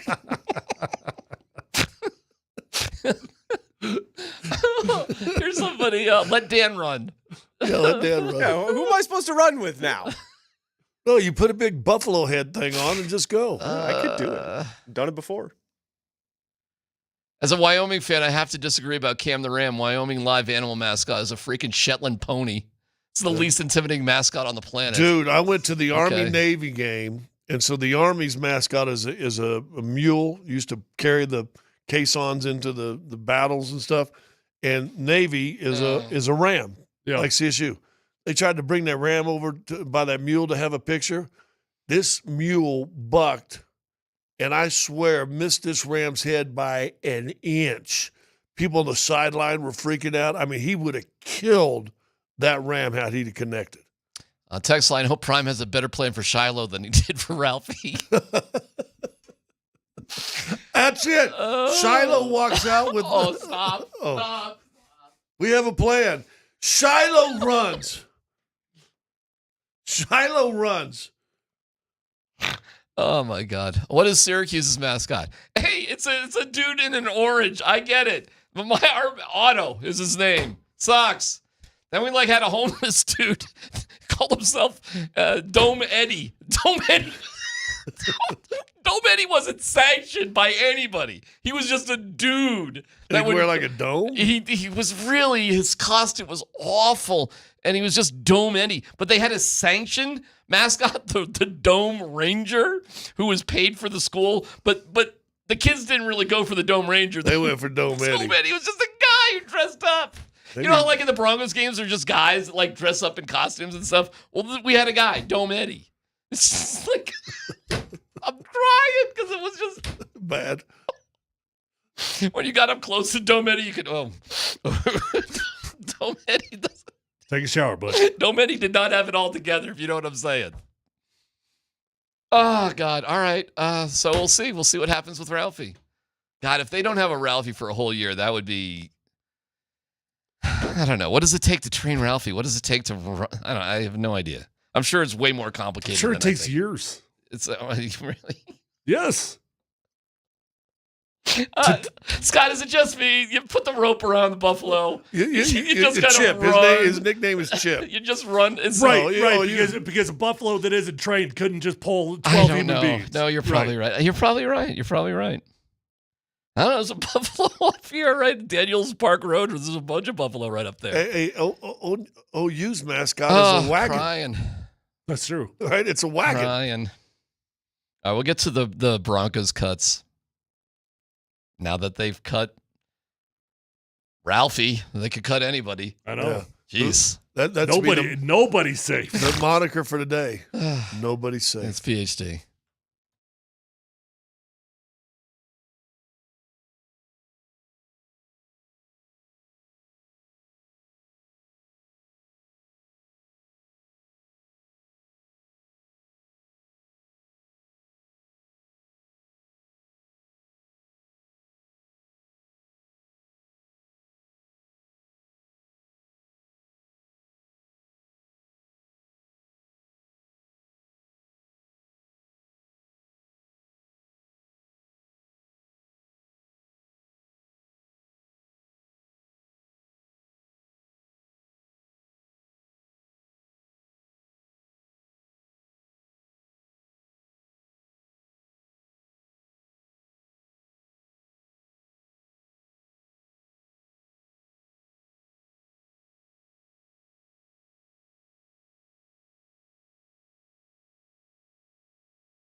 This is tough.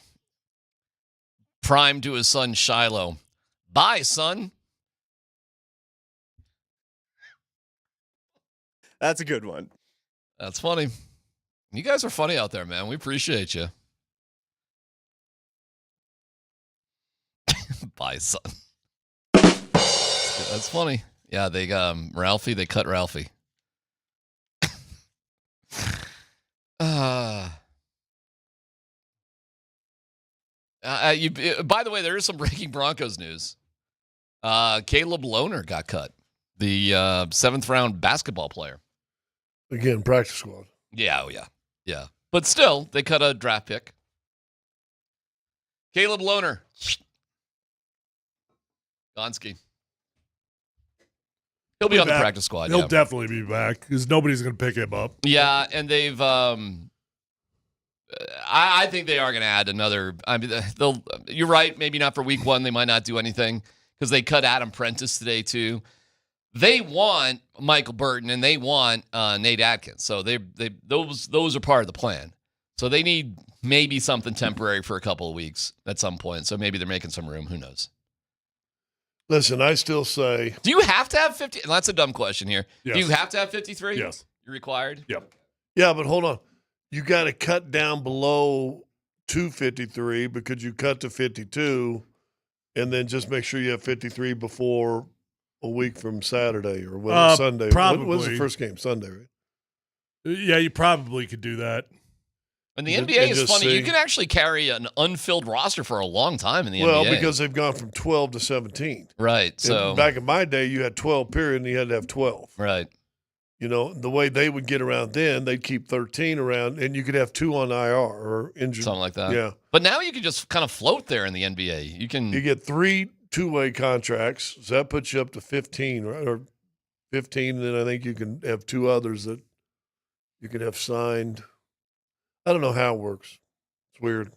Well, what are no dumb question again. It's a waste of money, by the way. Where are the Broncos right now? Do we know how many guys? See, it is tricky because you can throw guys on this IR stuff, and I think they got to be getting close. That one dripped out. How many did they have? 85? If you think that at any point in the season you would want a guy on the 53-man roster, you find a way to put him on the IR. That's what you do. You just say, hey, he's got a hangnail, he stubbed his toe, whatever. And then you stash him on the IR for 6 weeks and you say, we'll make that decision down the road. But if you any inkling at all, you find a way to stash him. Unofficially, they've released 30. Okay. And this without injuries to like Drew Sanders and, anybody else, Burton, who may both those guys might both go. Both Burton and Atkins, yeah. Well, so there's 3 guys on IR. So that right there would put you below. They may just there you go. Yeah, so Sanders so that's and Burton have been on IR. All right, so Sanders. And that's 32 with Burton. Burton on IR. So what'd you have, 85? So Atkins they just might keep. So you're at 53. They just may put Atkins just on the team, and that's that. Right. Well, they might do we do know how long the injury was supposed to be? Like 3 or 4 weeks, something like that. Oh, yeah. Then you probably just carry him. I think that it looks like. So their tight ends would be Atkins then. They're not because that means in theory he might be ready for game 1.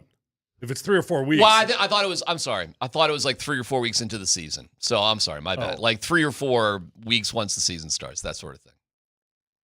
I think he's definitely going to miss some games. But they can just carry him. They don't have to put him on IR or do anything. So they put Sanders and Burton on the IR. So that's the short-term IR, and you can only keep 2 guys on that. The list Dan wrote up for us was 29. Lerner was 30. Okay. And then those 2 guys. IR, so it's 32, and you got 85, right? No, you had 90. Well, so now so 90. 90 minus 32. You're at 58. Okay. And you actually... help me here, Tyler. I think that third quarterback does not count against your roster. No. It does count against your roster. It doesn't count against your game day. Game day. Sorry. Right. Game day. And the third quarterback does have to be on the 53-man. So you can't dress a practice squad. You got to let him go. So there's like 5 dudes they still got to figure out here. If that's the case. It seems like that with our unofficial names and numbers and. And it might be more than that if they want to add somebody. But that could come later. So this is updating. I counted 32 cuts on here, and that's not including the IR. So that'd be 34. 34. So you're at 56. You got 3 more. There's 3 more dudes. And practice is already getting going right now. Sean's going to be interesting today at 2:45. We'll have it live. I'll be curious what he has to say about the 3 quarterbacks, Lavelle Bailey, Adam Prentice, who they brought in. Now he's gone. Loner, sure. Okay. I mean, this is some interesting things. The There's 2 Throckmorton. ways you do that, don't you, Tyler? I'm going to ask you when you cut, if you want to hide. And here's what let me just say this before I ask you this question. When you're cutting a guy, they weren't going to make. You didn't think they were good enough anyway. So if you lose him, you lose him. Mm-hmm. You just got to live with it, right? But it would seem like 2 advantageous times to let guys go is real early in the process to bring them back, or with about 8, 9, 10 different names, you just throw them in there, and so now you got a jumble of names in there that maybe guys that may be looking for a Jordan Turner because you want a backup linebacker. Well, I think the most ideal time, honestly, early doesn't do you anything. The most ideal time, if you want to try to hide a guy, put him on the 53-man all week long, and then Saturday night, the night before the game, you cut him. Because then most teams have filled out the roster. By then, most teams are set for the weekend. So the hope is you get through the weekend, 24 hours clears, Monday morning, now we can put it back on the practice squad. I wonder if your 53 has to be set before the first league game, which would then be Thursday, right? It's literally like the minute of the game. Like your game or the start of the your season? Game. Your game. So you can cut a dude on Saturday night if you want to. Mm-hmm. Tyquan Underwood got cut by the Patriots the night before the Super Bowl. So they could add a linebacker or some special teams guy who was deactivated as well. And it was a way to like do a solid for a dude Belichick just liked. But Tyquan just, sorry, you're cut. Any surprises out there? Bailey, I guess. Other than that, no. I don't see any other dude that is a surprise. Maybe a surprise made the team would be Wazarike. That might be a bit of a surprise. So far. It's a couple more to go. Yeah, these last ones got to be. But they've got to like. Well, what's happening? They got to like him though if they're going to keep him after all the scandals. Here's what's happening right now. Oh, I think they do. There's a reason why they kept him around. It's a numbers game right now because practice is underway and the Muggles are allowed to watch it right now.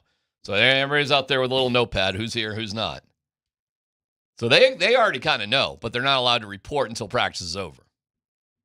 Either you're on the field or you're not, man. So good for Wazarike. It looks like I thought he might get cut. Actually, Mike Kliss literally just put out a tweet. Okay, Hold on, I just let's lost hear it. Sorry. Breaking news here today, folks. That's what you get when on a day like today. Yeah?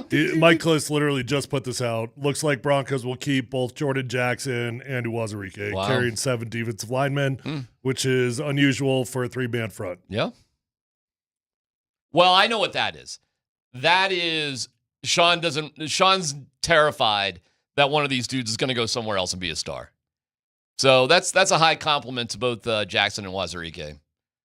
Yeah, they're definitely 7 is a lot because when we talk about defensive line in our scheme, all we're talking about your nose tackle and your 2 4-eyes. Mm-hmm. So you're not talking about your edge rushers, you're not talking about Jonathan Cooper and Nick Benito. You're just talking about the interior guys, right? To carry 7 of those dudes, one of those dudes is going to get cut. You're not going to carry 7. So probably Jordan Jackson's going to get cut because it does feel like they've got an affinity for Wazarike. How do you say his first name? Bill. Any. Bill Wazarike. Bill. Yoma. William, actually. But, William Wazarike. He had a sack. Didn't he have a sack last game? They love him, man. They really do like him. And listen, he survived the suspension. Come on, man. And it was Sean Payton who kept him. Like, Sean likes him. He's a Sean guy for sure. I'm trying to think, like, who else is going to get the axe here? Like, who else is left? To me, the most likely candidates are still Sam Ehlinger and Jordan Jackson. Okay. Yeah, the quarterback thing makes, as we go, you can see how stupid it really is. Like, how little sense it actually makes. It only took you guys a year to get there. Well, but I gave you my reason. No, I understand your justification for last year. I really do. Yeah. But now, I mean, Bro Nick's already proved himself. You don't need 3. It gets real when you see guys' names and you're like, whoa, that guy's pretty good. Like that's for what here? For Sam Ehlinger? Yep. Yeah, no, it does feel like that. And last year was different because we didn't know what you got in Bo. You had no idea. Yeah. Who knows where that was going to go? That was my biggest reason. They are carrying the 4 running backs. Yeah. So, like we speculated, don't even have to make a decision. You just keep all 4, which is a little bit of a weird one, right? I agree. I think it's weird. Because I do understand liking all 4 of those guys, but are you really in love with any of them? Well, you're in love with RJ Harvey. Yeah, I got you. And you're in love with JK. So you're in love with those 2 guys. But the other 2, I get why you want them around. It's not like they're not replaceable. Yeah, those guys are replaceable. I agree. So if Jaleel McLaughlin gets cut, which would be a tough thing to do after just having a kid, but I mean, if he ends up on another team, who cares? Big deal. He wasn't going to play all that much for you anyways. He's your 4th guy. The 3rd guy gets like 5 snaps, maybe. What's the 4th guy going to do? Unless your 1 and 2 just absolutely blow like last year. McLaughlin got a lot more carries and I think Sean is paranoid about. I think he's paranoid about losing guys to other teams. Yeah, and I think that's a weird deal. But hey, it's Sean. He's a quirky dude. All right. Well, we got no dumb questions coming up. The text line. You guys are too funny about the Ralphie. Oh my God. Is it great? It's hysterical. The Shiloh comparisons almost feels mean. Shiloh's going to be scooping up her manure. If you got a plan. And there is a plan. Prime's got a plan for everything. All right, you're going to get me in trouble again. All right, it's No Dumb Questions coming up next.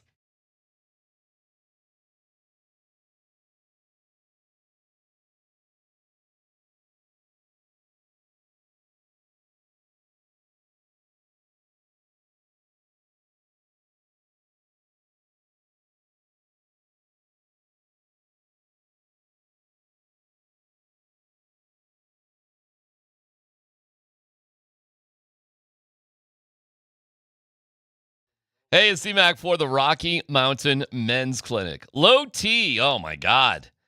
It's like Ralphie. Just didn't want to get out there.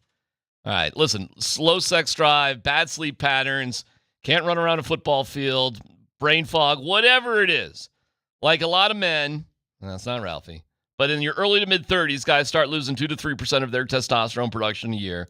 So, it happens. It can happen to you. It's happened to a lot of guys. You can go to the Rocky Mountain Men's Clinic website. That's RockyMountainMen'sClinic.com. Take the low T quiz. 10 questions, yes or no, 2 minutes. Schedule a consult. They'll draw your blood and have your result within 30 minutes. A Colorado licensed medical provider is going to review your results, discuss your options, and you'll make the right decision together with their medical team. The cost of the appointment is only $99. You get the consult, the T and PSA test. If you sign up for testosterone treatment the day of your appointment, the visit is free. 5 locations to serve you up and down I-25. And most guys wait a year or longer. No need to wait. Call them today, 720-440-7900, or visit RockyMountainMen'sClinic.com.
Polumbus, Hastings, and DMac present No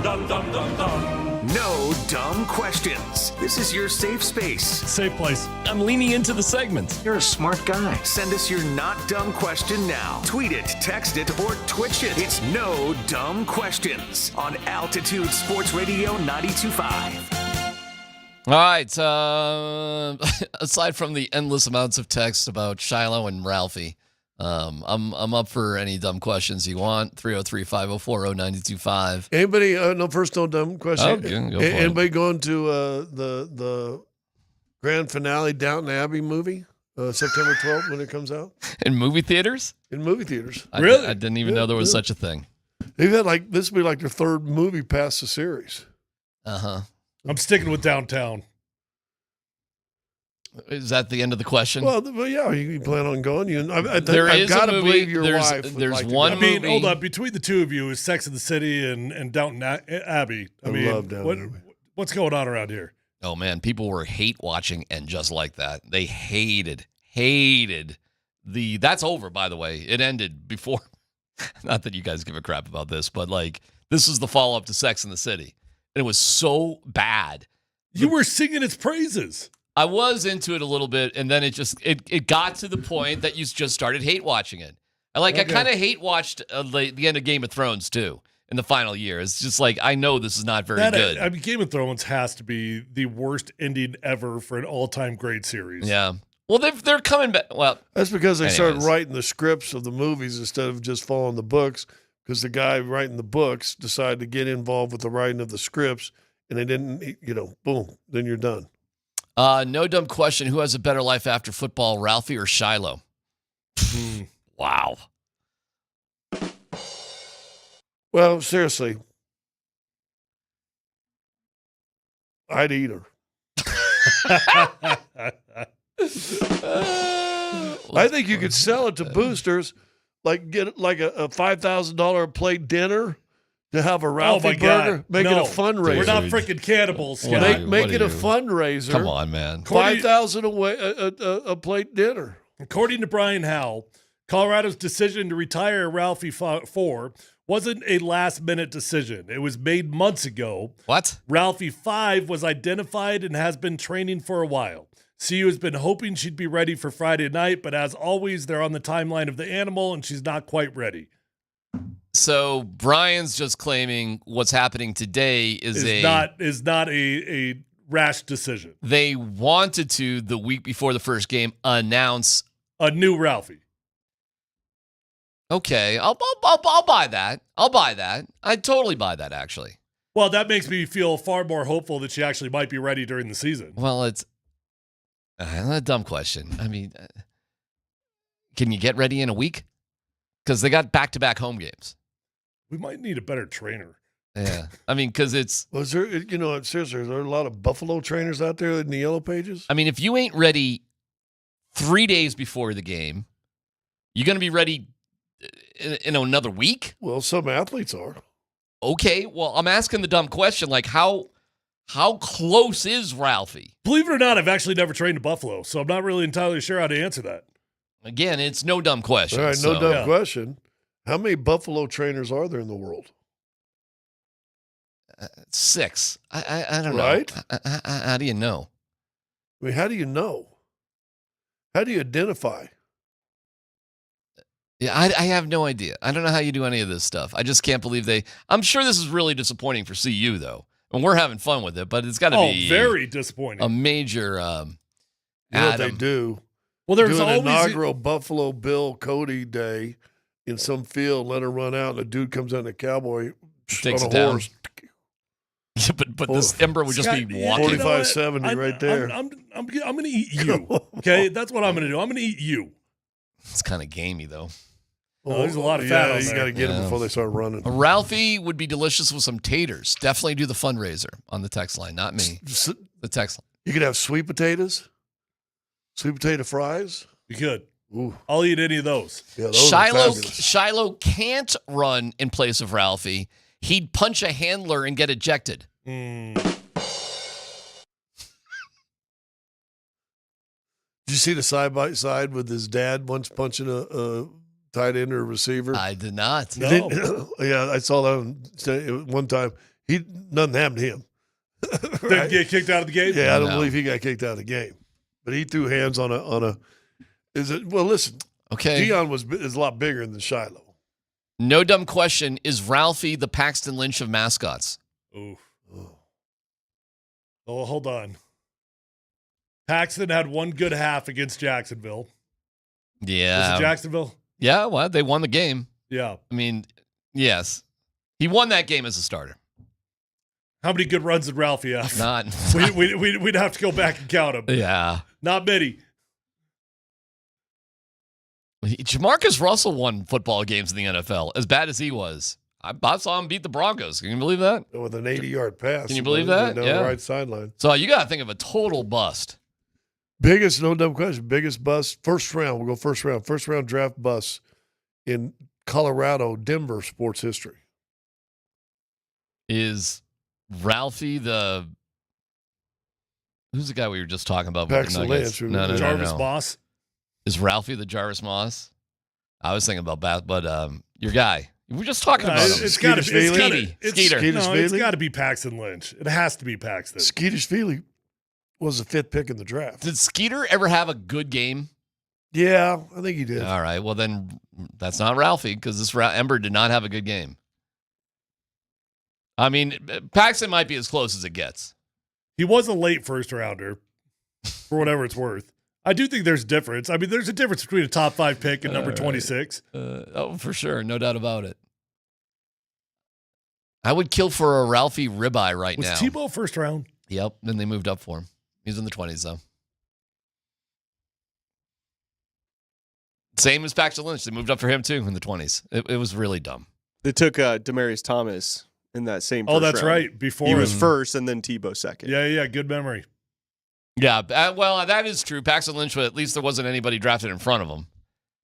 You know, he was it for the Broncos that particular year. Why? Because the team that won the Super Bowl didn't have a quarterback. And then next year's draft, which is, again, about as weird as you get. All right, guys, got any other questions here? We can just move on to Broncos stuff if you want. I'm looking for it. Skeeter had a 17-point game and a 10-point rebound game. Okay. Throw that out there. It's going to be hard to find a comparison to how bad this Ralphie was compared to actually an athlete. Because you got to imagine once they pick the Buffalo, that's your first round pick, right? Yeah. You probably have more than a choice of 1 million other Buffaloes to choose from. It's not just one. Like Ember doesn't get passed down from one Buffalo to another, right? You can pick whatever Buffalo you want to be the Ralphie. I have no idea what goes into the selection of Ralphie. I don't know. Maybe they call up Ted, and they're just like, hey, what's your best Ralphie? Why am I drawing a blank on Ted? Ted Turner? Thank you. They call up Ted. He's the single largest Buffalo owner in America. Is Ted Turner still with us? Yes. Okay. I have a dumb question. Why does DMac hate Coach Prime? I don't hate Coach Prime. Why are you annoyed by Coach Prime? I think is a better question. That's a better question. No, Mike. No. Question. The better question is, why are you afraid to admit your feelings about Coach Prime? Because you do hate the dude. I don't hate him. Yes, you do. I don't hate him. Yes, you do. But I am annoyed by him on occasion. Hate's a strong word. Why would I hate a guy? I don't know him personally. I don't hate him. I'm annoyed by him. It's much more like that. Hate? I don't hate. Why would I hate Prime? I don't know. There's no reason to hate him. But Stay on the annoyed? fence. I mean, choose a side. I'm pulling for the bus. You know I'm rooting for the bus. Here you go. I asked for the biggest bust in Broncos draft, whatever. Well, Jarvis Moss is definitely going to be up there. Number 5, Ted Gregory. Syracuse guy. 26th pick. Tim Tebow, 25th pick. Tim's not a bust. How is Tim Tebow a bust? Tim's a bust. No way. They won a playoff game with him as the starting quarterback. You drafted a dude to play quarterback that can't play QB. Well, he won a playoff game and was 8-6 as a starter. That's the definition of success. It was good enough. And then they got Peyton Manning, and he's not going to be as good as Peyton Manning, I'm obviously. not going to get suckered into the Tim Tebow debate. All right. Marcus Nash, 3rd. Wide receiver. 30. Yeah, I don't know, man. Tommy Maddox, 25th overall. That was a weird one. Is he a bust? He had like a 10-year NFL career. Maybe with the Broncos. Maybe. Tommy's a weird one. He was another guy drafted in the 20s. The 3 20, quarterbacks. 25. Yeah, it was Maddox, Lynch, and Tebow were all drafted in the 20s. And then the Cleveland's got, Johnny Manziel, Brandon Weeden, and Brady Quinn. It's, it's an odd spot to be taken. You're a playoff team that's drafted a quarterback. What are you doing? Never mind the 5th round. Like, that's the plan.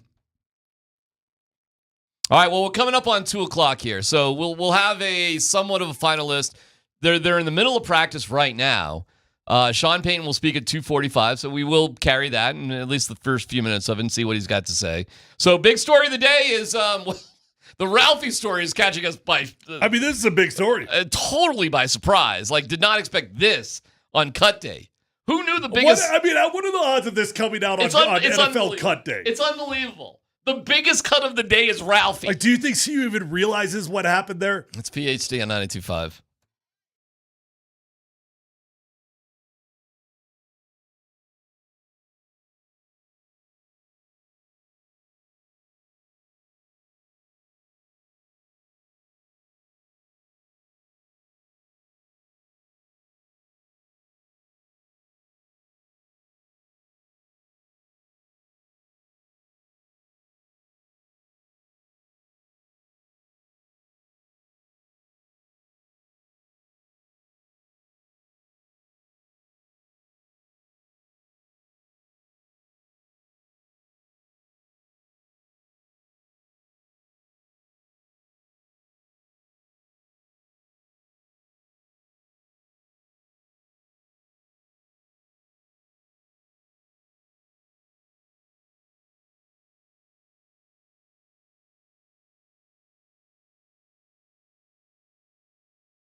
What are the biggest surprises, if any, with the Broncos right now? And if we just go through some of the highlights of the cuts, Audric Estime, Mathis, I suppose I could throw Turner Yell in there.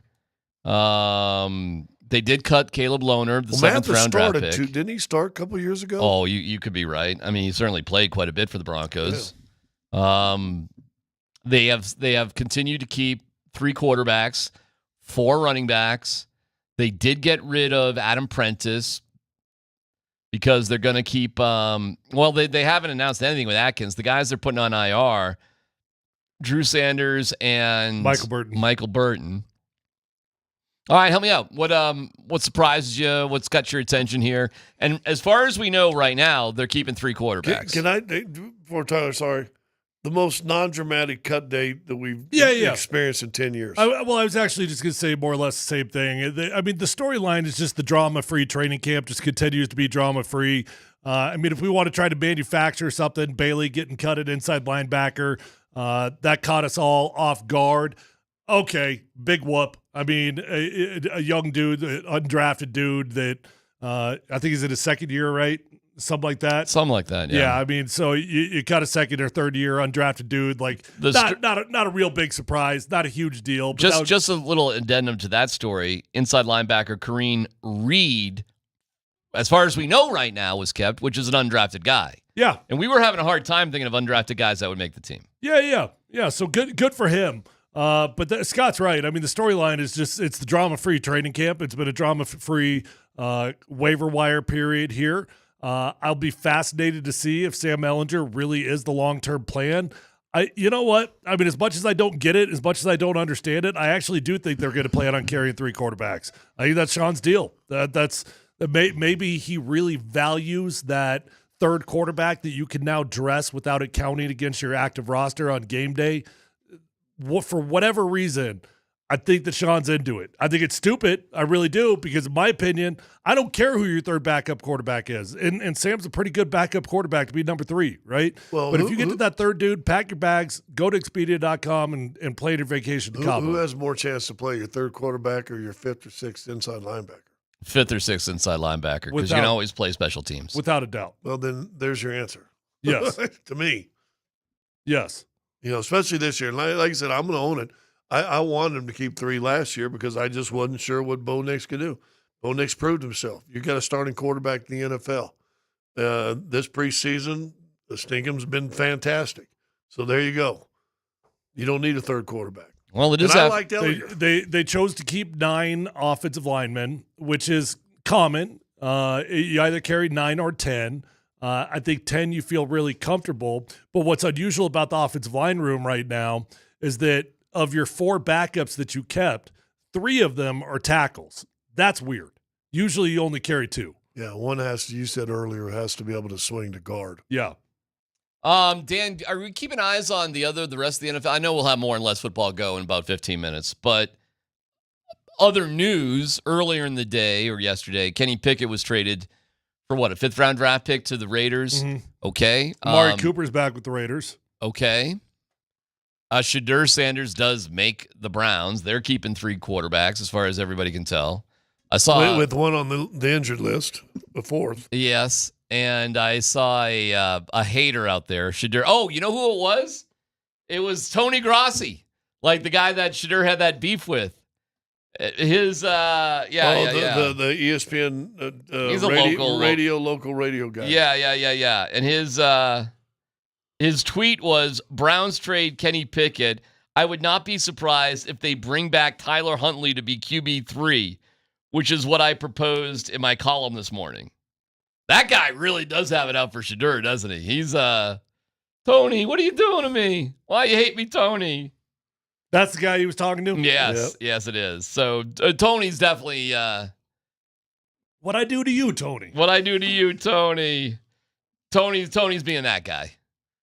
All right, whatever. I guess I like Tony, don't you? Well, you know, there's always one of them guys out there. So Tony's that guy. All right, well, Shedeur's on the team, and then Huntley's not coming back. And what are you talking about? That ain't happening. So they're just rolling. Any other surprises out there? Anything that caught you guys' attention? in terms of other cuts or other moves? It feels like in the past, in the past decade, there was always 2 or 3 big-name veteran guys that were cut because of money. It seems like there was less of that this year. Yeah, I'm looking for names out there, fellas. Like, we'll get your attention. Maybe Clyde Edwards-Helaire, he got cut. Okay. There's a name. You're right. Hunter Renfrow, he got cut by the Panthers. Not a huge surprise. He had to take some time off from football because he was dealing with that concussion. No, he was dealing with irritable bowel syndrome or something. Like what? Yeah. He lost 55 pounds with it.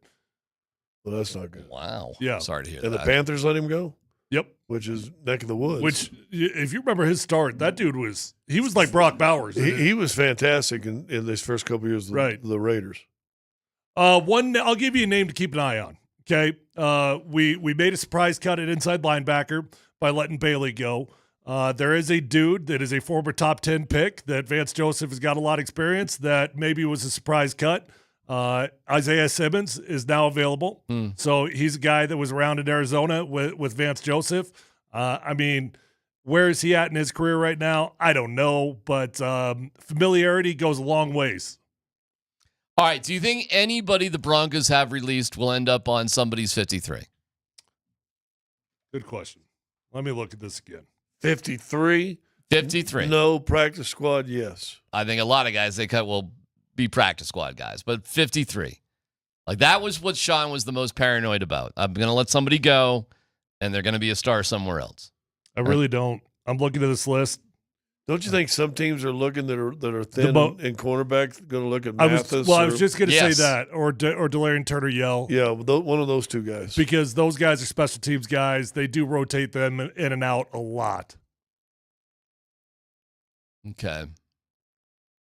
I'm just going through some other stuff. Any other things here? Blake Watson's going to be on an injury settlement. Short time or term IR for Burton and Sanders. Yeah, this is as up to date as I could find. As we get? Here. Okay. Yeah.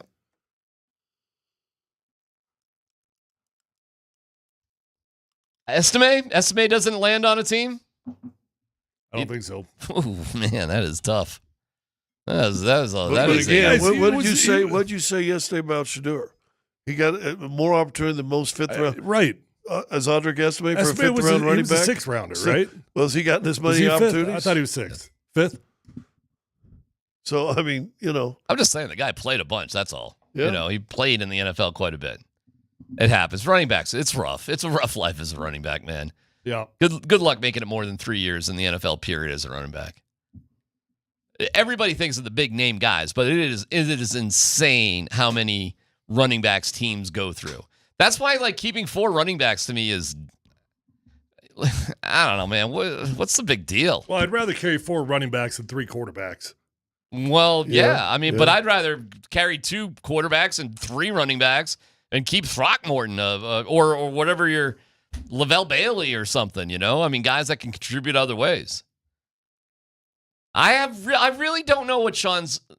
I hope somebody asked him that today. What is your love affair with 3 quarterbacks on the 53? That'd be a good way to ask it too, huh? He would love that. All right, we'll get to more of the NFL, what's going on with Let's Football Go in a little bit. Let me turn to CU right now. And help me here, Dan. Where is it? This is Prime announcing what we're doing here at quarterback. Wow, where is that one? Right here? No, I don't know where it is. I don't got it, Dan. I got it. You got it? All right, here's Prime on their starting quarterback. Feeling darn good about him. We got 2 guys that are capable of getting the job done. Case Salter's going to start. You guys knew that. I don't know why you played a play. He was going to start. The kid has a ton of experience, dual threat. He can throw the heck out of the ball as well. He's the guy. He's the guy at this point. We're praying and we're hoping that you see some juju periodically through the game as well. We would like to get him some reps as well. But the game predicates that. Did we know Caden Salter was definitely going to start? I mean, it seems I had common heard that sense-wise. he actually played better, so yeah. But was this like a no-brainer? Was this like, duh? I think so. Yeah, it's Joe Flacco.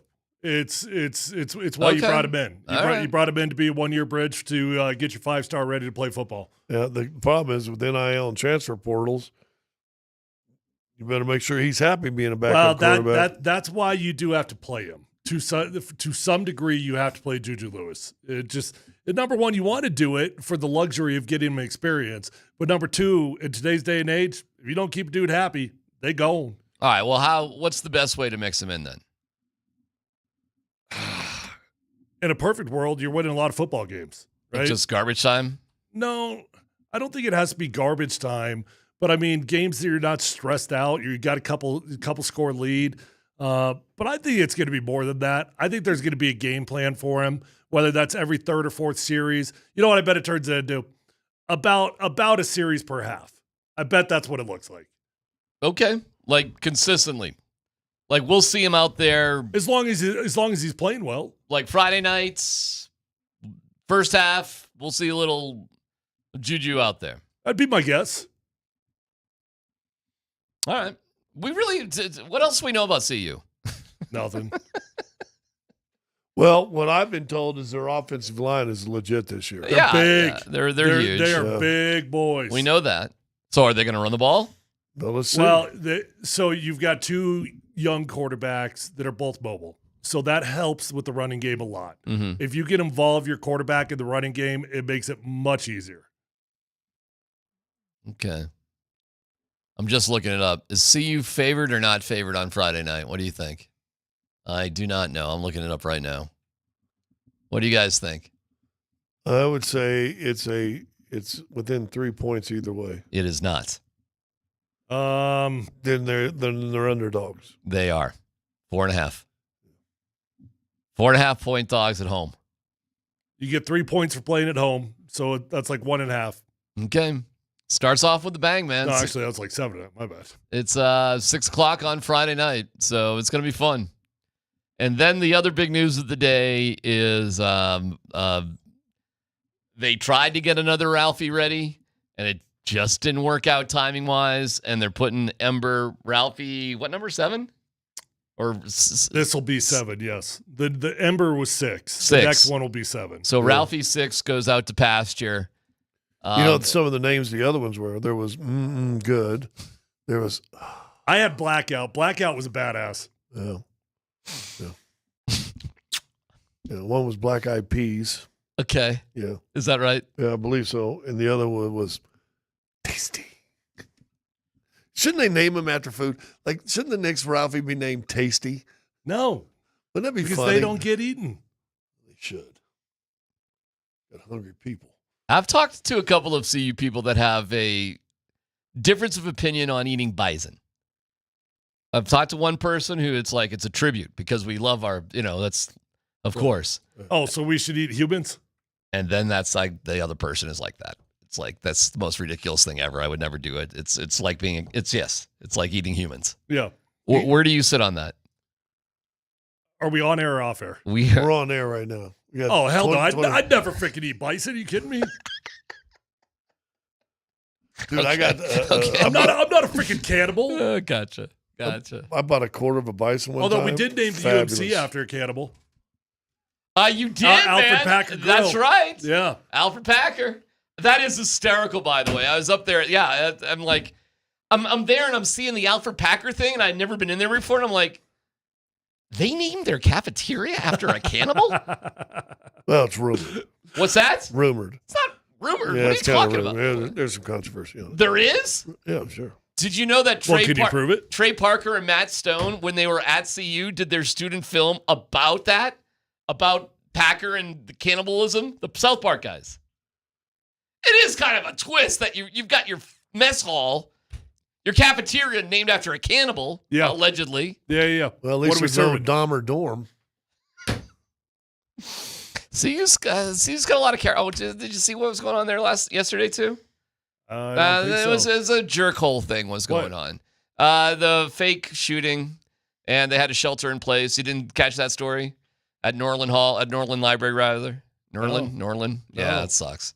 There's pranks going on that you call in like a shooting and it triggers everything, and it was you get alerts and there's cops, and the whole campus was shut down for a few hours yesterday, and it was all prank. It was all like. Well, at least it was a prank. Yes, thank God. That's for sure. All right. Dan has everything that you need to know. Let's football go. And the Broncos are practicing, but we'll hear from Sean Payton at 2:45 on this cut down day. It's PhD on 92.5.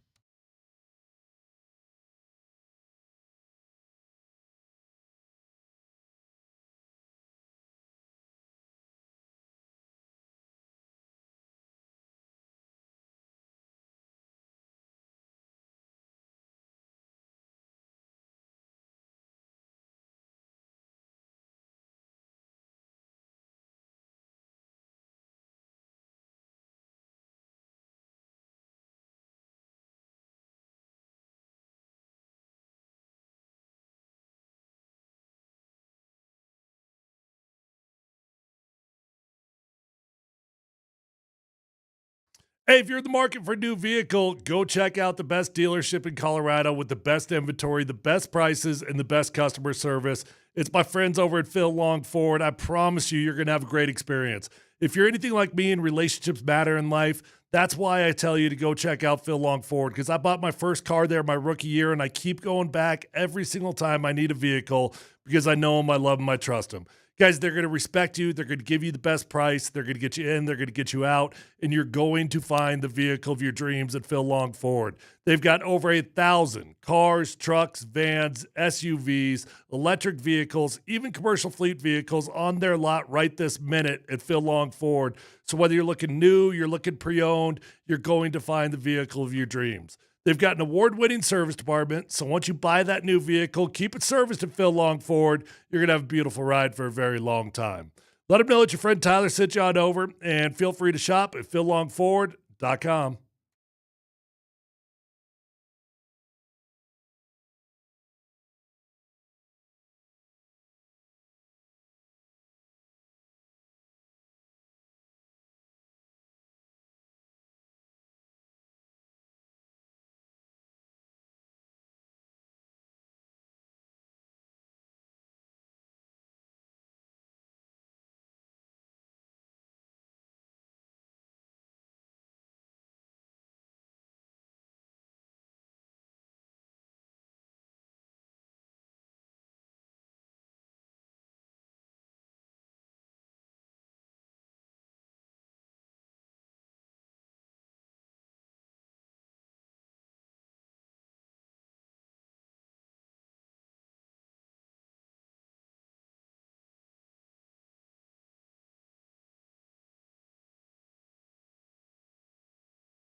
I don't care.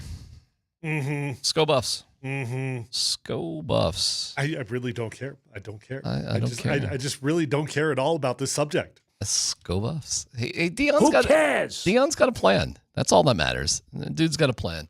Thank you to Mountain High Appliance. Find them at mountainhighappliance.com. Okay, loads going on in the NFL. Let's football go, Dan. Yeah, we'll hear from Dion here in just a second, fellas. He was asked, what does the post-Buffs world look like without Travis Hunter and Shedeur Sanders? So I want to get your thoughts on what he had to say on that. But just some updates here, fellas, from Mike Kliss.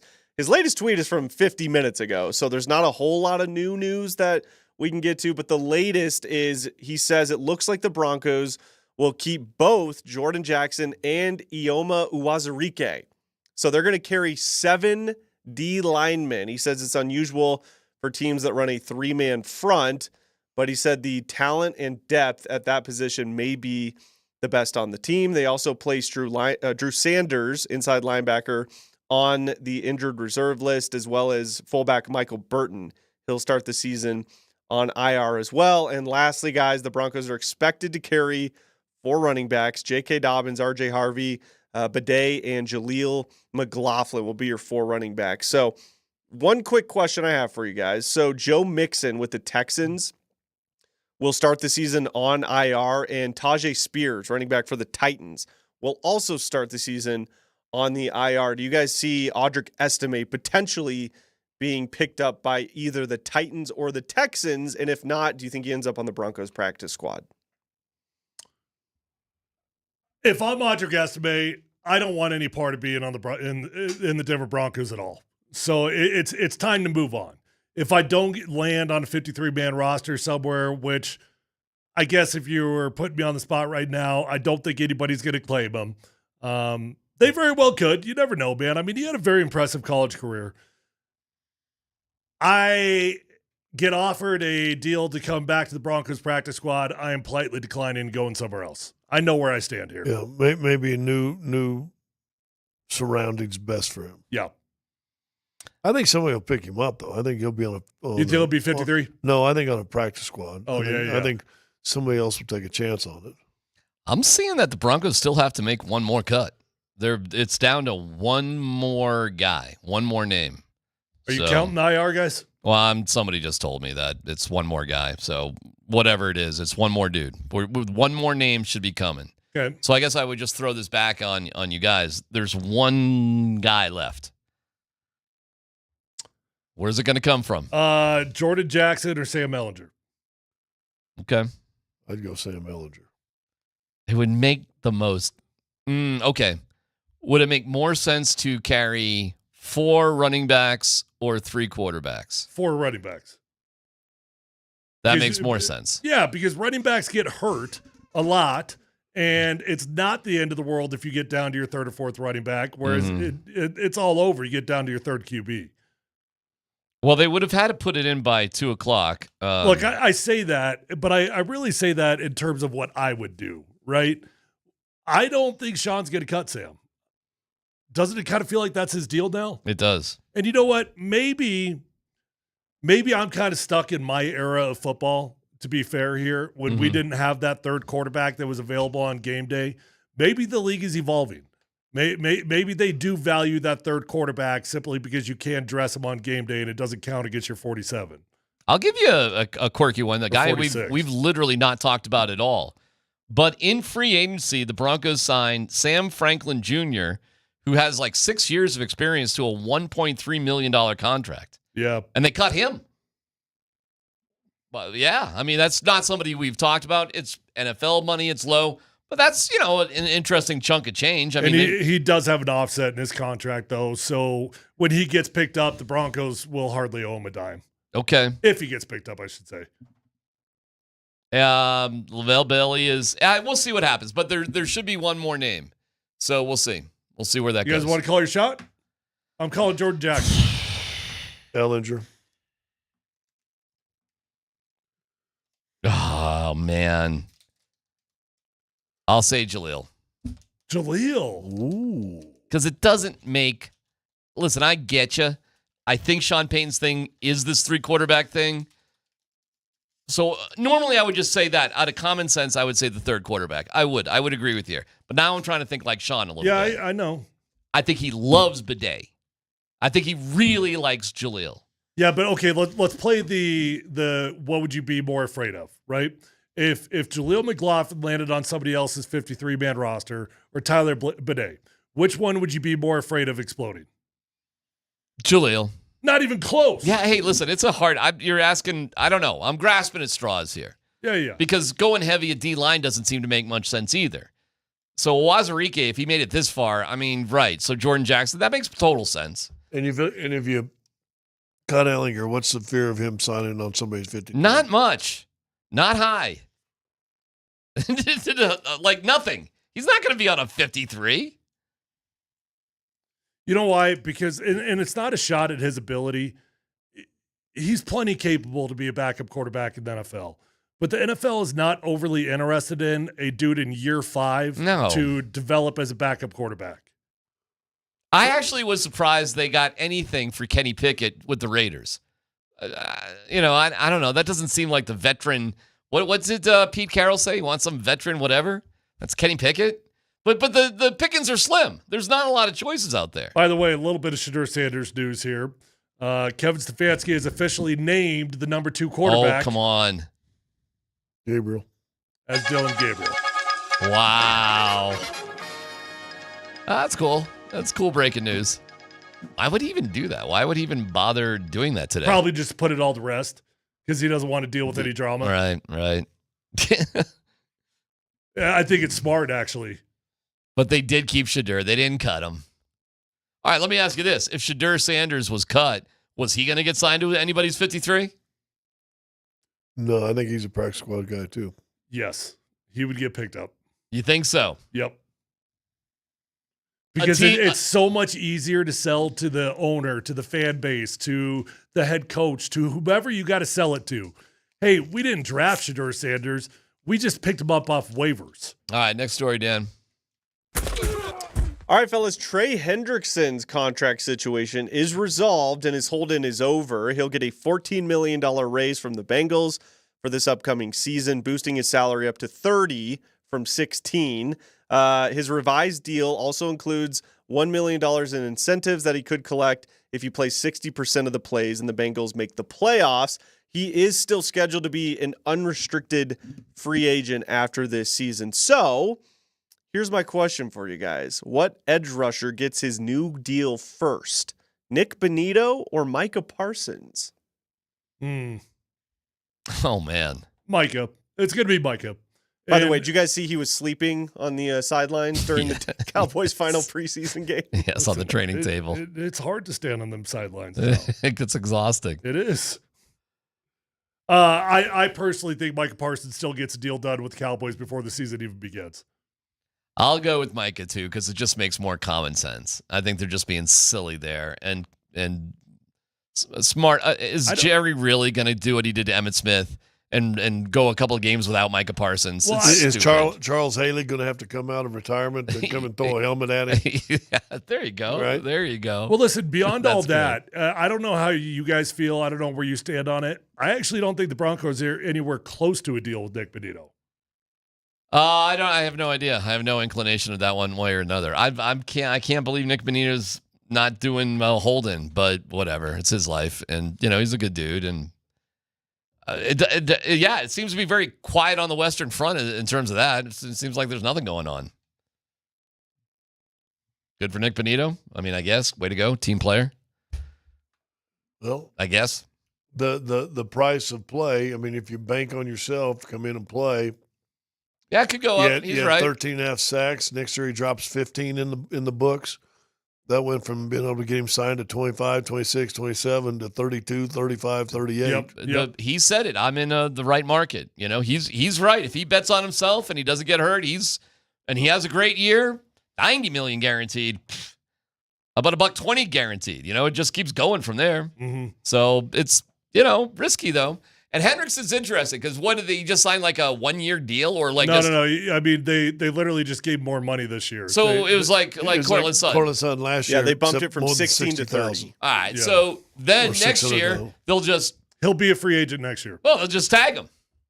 They could. And then they could tag him again. I mean, if they're already paying him top money already, they can hold on to him for 2 more years. Now, there's no way that guy would ever do a future contract with them. Right. No way. And he's going to make $65 million. But if you're paying a guy top 5 to top 3 or top 3 money already, that is, boy, what a cheap-ass way to go. Well, though. $30 million Holy cow. would make him the 6th highest paid pass rusher. Okay. So you go from 6 and they're just going to tag you and you go into the top 5? That's not a big deal. That's like you're kind of there already. That is a cheap-ass way for an organization to run, though. That's Cincinnati. That is Cincinnati. You want to talk about why they are a lousy place to work for? They're showing you. And they can do that for 2 years. And that's what Kirk did there with Washington. You know, he got 2 years out of it. Yep. So they really, oh, man. It's a lot of money, so you can't say it's terrible. I mean, you don't feel bad for a guy making $30 million. I actually think all things considered, they came to a very healthy compromise. Yeah. Hey, we're gonna pay you a lot of money this year to keep you happy for 1 year. And we know that we're gonna have another problem by the time we get to the end of the season. Yeah. But there's no reason for anybody to be unhappy. I don't think that's actually unfair to Trey, what they did right there. They're giving him $30 million. They gave him an upgrade of $14 million. Well, all right, let me ask you this. Do you think that Jamar Chase and T. Higgins, one of them will be gone then? They'll have to do something with one of those dudes because they're certainly not going to get rid of Burrow. And it doesn't feel like they can afford guys. Is this like a little bit of a weird, like, we'll only have this team together for 1 more year? I don't know. I guess I'd have to look more into it. I doubt if they're gone next year. Well, don't you think it's bonkers how many, it's usually about year 3 or 4 that you got an out in the contract. How many guys on a team can you pay more than $30 million to? Yeah. Isn't that kind of wild? Yeah, for a team that I don't know if they led, but Joe Burrow's got sacked as many times as anybody last year, right? And the offensive line was not good. I don't know much about Cincinnati, Defense wasn't great. But my guess is they're not a very deep team. I don't know how they could afford it. Yeah. So we'll see. Hey, rubber will meet the road on Monday night, September 29th here in Denver. One more, Dan. Yeah, let's hear from Coach Prime. He was asked today, fellas, what does the post-Travis Hunter, Shedeur Sanders, Colorado Buffaloes football team look like this year? I already know what they look like. I've been with them for a minute now. So I know what they look like. I know the expectation of what they should do, the young men, how they've been preparing, how they've been practicing against the men that we have. Some people get baffled because you think this guy's good, but he's playing against your guy that's bad, and then he ends up going against Goliath, and he's not David. We understand what we have, and we're excited about that. We don't think we lost. We think we gained. Sure, there's a couple of athletes that were phenomenal, but I think and I've been saying this for quite some while, we have a better team. Are you surprised to hear Deion say he thinks they have a better team this year than they did the last 2 years with Travis and Shedeur? No. What's he going to say? We're going to be bad? I'm not surprised that Deion Sanders is saying it's. Well, aren't you No. going to have a more maybe less experience, but aren't you going to have a more active mobile quarterback than you had? Oh, yeah. Yeah. And the offensive line is supposed to be much better. Offensive line is big. And I was told the wide receivers are long and big also. Yep. So they may not have a Travis Hunter. Let's go, man. That sounds awesome. Yeah. So why are they 4.5-point dogs over Georgia Tech? Because you lost the Heisman Trophy winner and the starting quarterback that some thought was going to be the second pick in the draft. That was so fun when we thought that. That was really cool. That was a fun period. Well, ESPN thought that too. By the way, that was awesome. Remember when we were like, "Hey, we're gonna have 2 top 5 draft picks." A big another. That was really cool. Feather in Scott's cap. Oh, okay. Shows your mock drafts are just stupid. Thank you. You're welcome. What other player did the mocks really get wrong? Did you call your shot on him going to the 5th round? Yeah. No, I just told mock drafts are stupid. They're dumb. Wait till the draft. You didn't say Shedeur Sanders at any moment was going to drop out of the first round. Well, we should have been smarter, all of us, in the sense that when it was second, all of a sudden, well, there's no way he drops below 20. And we were talking that the week before the draft. It was the Steelers, whatever number they were at. 20 or 21, right? Yeah. They were the pick after the Broncos. Maybe we should have known something. I feel like you're trying to bait me with the mock draft stuff. Guys, we're sitting there reading all the mock drafts. Going to go number 2, and all of a sudden goes to 5th round. Hey, I get it, man. Come on, Well, that's because they didn't go to orangestickyfingers.com. Well, thank you very much. Fair point. Biggest miss since the 2016 presidential election. It was historic what happened in the draft this year. You're so. I'm serious. Go back and look at those polls. All right. We'll hear from Sean Payton. What's he going to say? Oh, we'll find out next.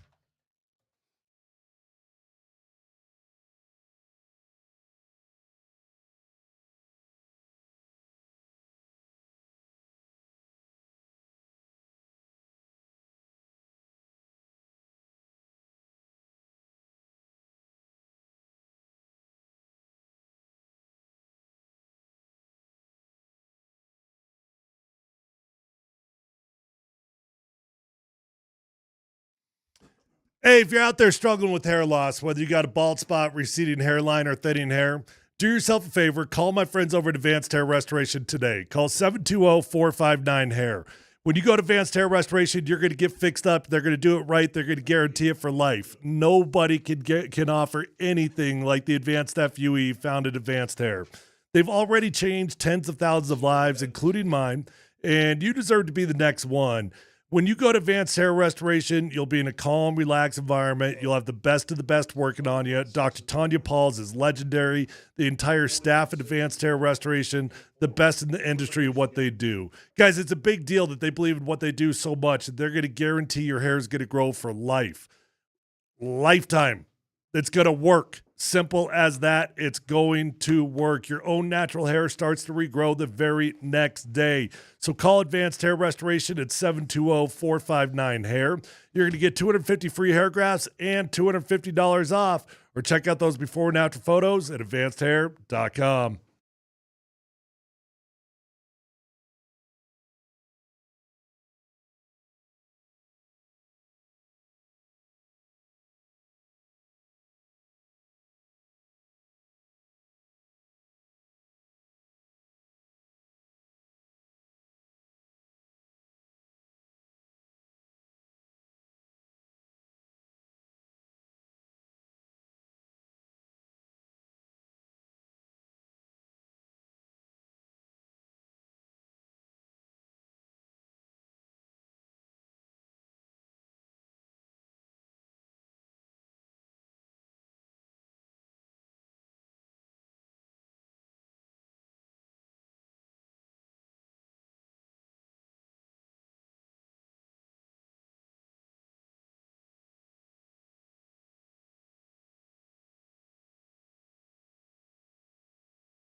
All right, we're waiting for.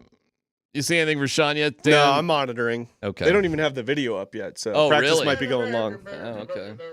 What's What's that, Scott? I think he's singing. Down, down. There you go. This is a great song. It's a great song. You want to sing along? Turn it up, Dan. Down, down. You. Dude, did you guys know that Sublime is making a new album? Yeah, but their original lead singer, like OD'd, didn't he, or something? Yeah, he's dead. So they're making a new album, 2025. Okay. It's called Sublime. I don't know. Sabend. God, I've been good today. You're on it. I've been like borderline a dad modern joke. You're slap happy today. Yeah, you're a little goofy today, but in a fun way. Well, you know In a what? fun way. The wardens had to work and go in.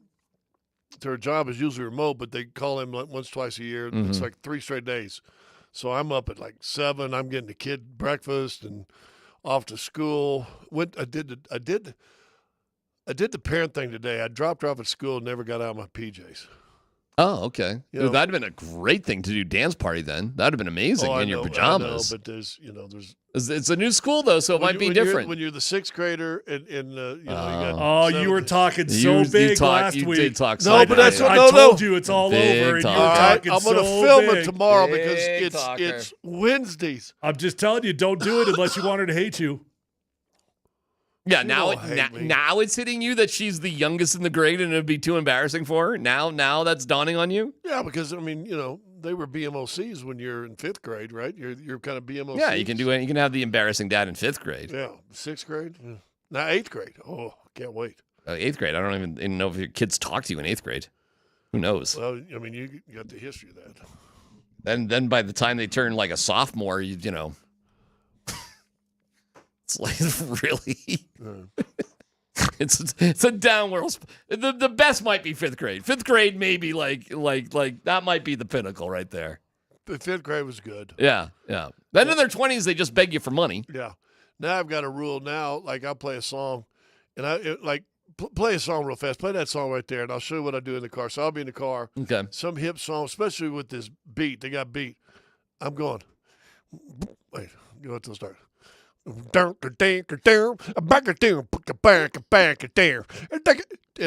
it used to be funny. Now it's all Dad.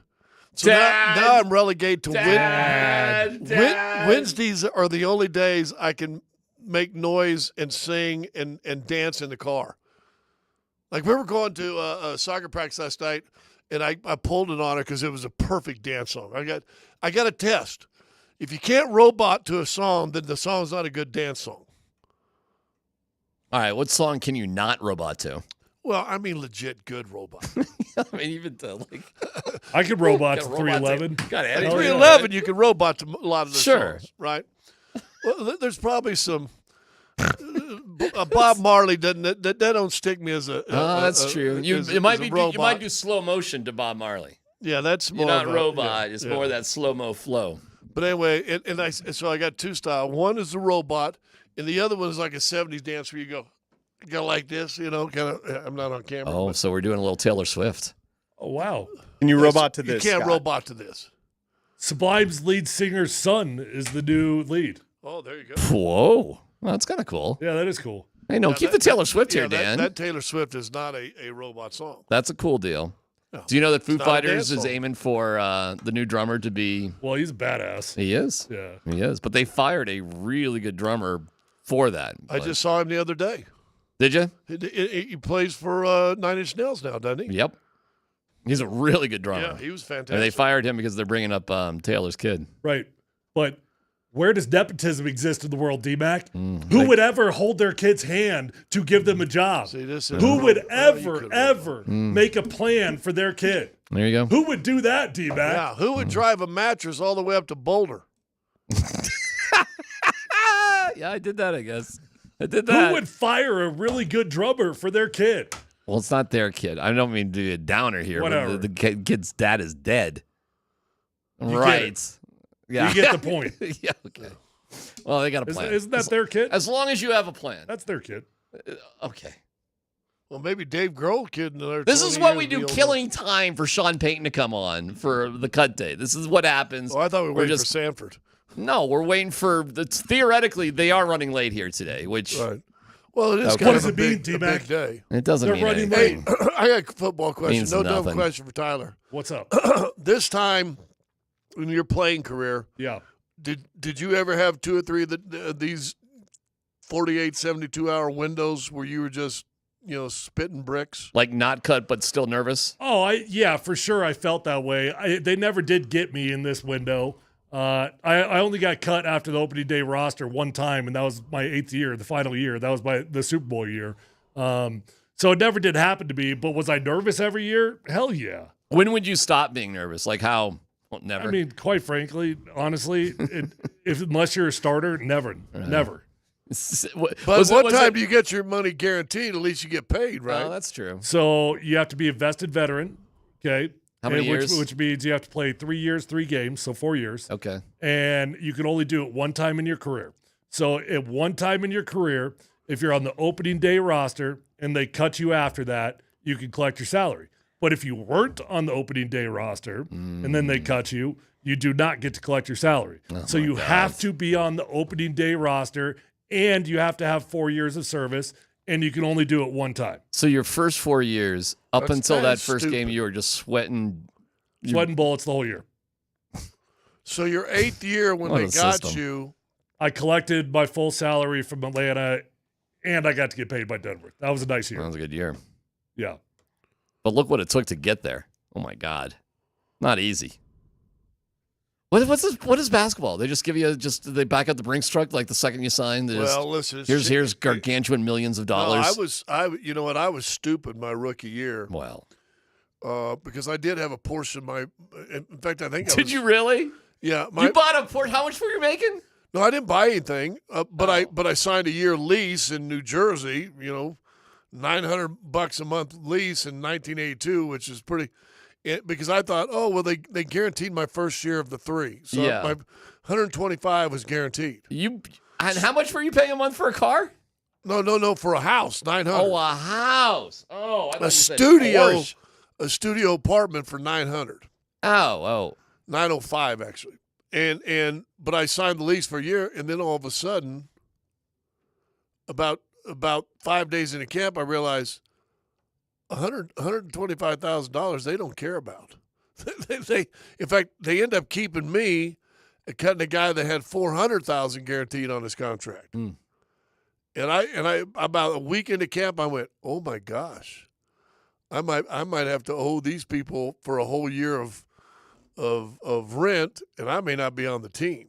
And then the next 2 That's years, fun. That's not stressful. Yeah, the next 2 years I wasn't guaranteed either, but I actually had pretty good camps. All right. By the way, the Rockies put out their schedule for next season. Mm-hmm. That's curious. I did get some inside info from the Rocks today. What? Yeah. Really? What? And we talked about what's his name's kid that they moved over and is going to slide in for Feasel eventually. Monfort, not Sterling. Walker Monfort. Yes. What about him? I heard is a great dude. Yeah, I've heard that too. Is really working hard. I mean, works hard. Okay. Is really trying to learn. He understands he doesn't know the baseball side of it. Yeah. And if they get rid of Schmidt, he'll have a say in who they bring in. Well, wouldn't it be his decision? But he's going to have a big. Well, his dad's probably got to say too. Oh, right. But he's going to have a big say in it. But he ain't going to be on the baseball side. But the guy I talked to said, listen, this guy, I've been really shocked and surprised. He ain't some spoiled nepo, as you called it. Okay. Well, I mean, he is. He is. But he said he doesn't act like he's a spoiled owner's kid, demanding everything. He said this guy actually really works and put his time. I thought it was a good report. That's fine. That indicates that he won't be making any autonomous decisions in terms of baseball. That means his dad will still be in charge if Bill Schmidt keeps his job or not. Probably. Because the guy also said, like you did, he said, listen, Warren Schaefer's, is it Warren Schaefer? He's the manager. Is not great interview with like the media people. Mm-hmm. He said, but the players love him. Well, of course. And they got young guys that are really playing hard for him. Well, okay. Scott, you are walking the company Yeah. line And like he- never hold before. on, right hold now. on. This is stuff he's hearing. But this is what I heard. And he said, gotcha. He said, they should probably bring him back. He said, but Bill Schmidt needs to be out of here. Listen, if Warren, But if Bill Schmidt is out of here, the new GM probably will want his own manager, and so Warren Schaefer won't be. I'll stay consistent. If Warren Schaefer can do something impressive, like get to 50 wins, which would be impressive, and they are playing like a playoff team, which would be impressive considering where they were, I'm fine. Guess what? They aren't right now. No. They've lost 4 in a row. They just lost 18-1 in 3 Houston, games. right? They're in Houston starting tonight. So Warren Schaefer did have them there, and now they're not. So that's the way it goes. And right now they're not, and there's nothing special about Warren Schaefer right now. Now he's got a month, 5 weeks of baseball to prove anything, and we'll see what they do with it. But once you get into September, people are right when they say you're just beating teams that have nothing to play for, and the games really, really, truly mean nothing. And people are right about that criticism. The games in September are BS. Can I just say this about Walker Monfort? Like, none of that surprises me because we could say that exact same thing about his dad. Hey, people really like Dick Monfort. He really cares. He really does want this team to win. Like he's trying his hardest. He's doing the best he possibly can. Like you could say all those things about his dad, and it would be true, right? I haven't heard as many good things about the dad that I heard today about the son. I don't know, Scott. I mean, I don't know Dick on a personal level, but I've heard a lot of people. Thank you. That's a keeper. But I've heard a lot of people say very kind things. Like if you meet the dude, you'd like him. I've heard that too.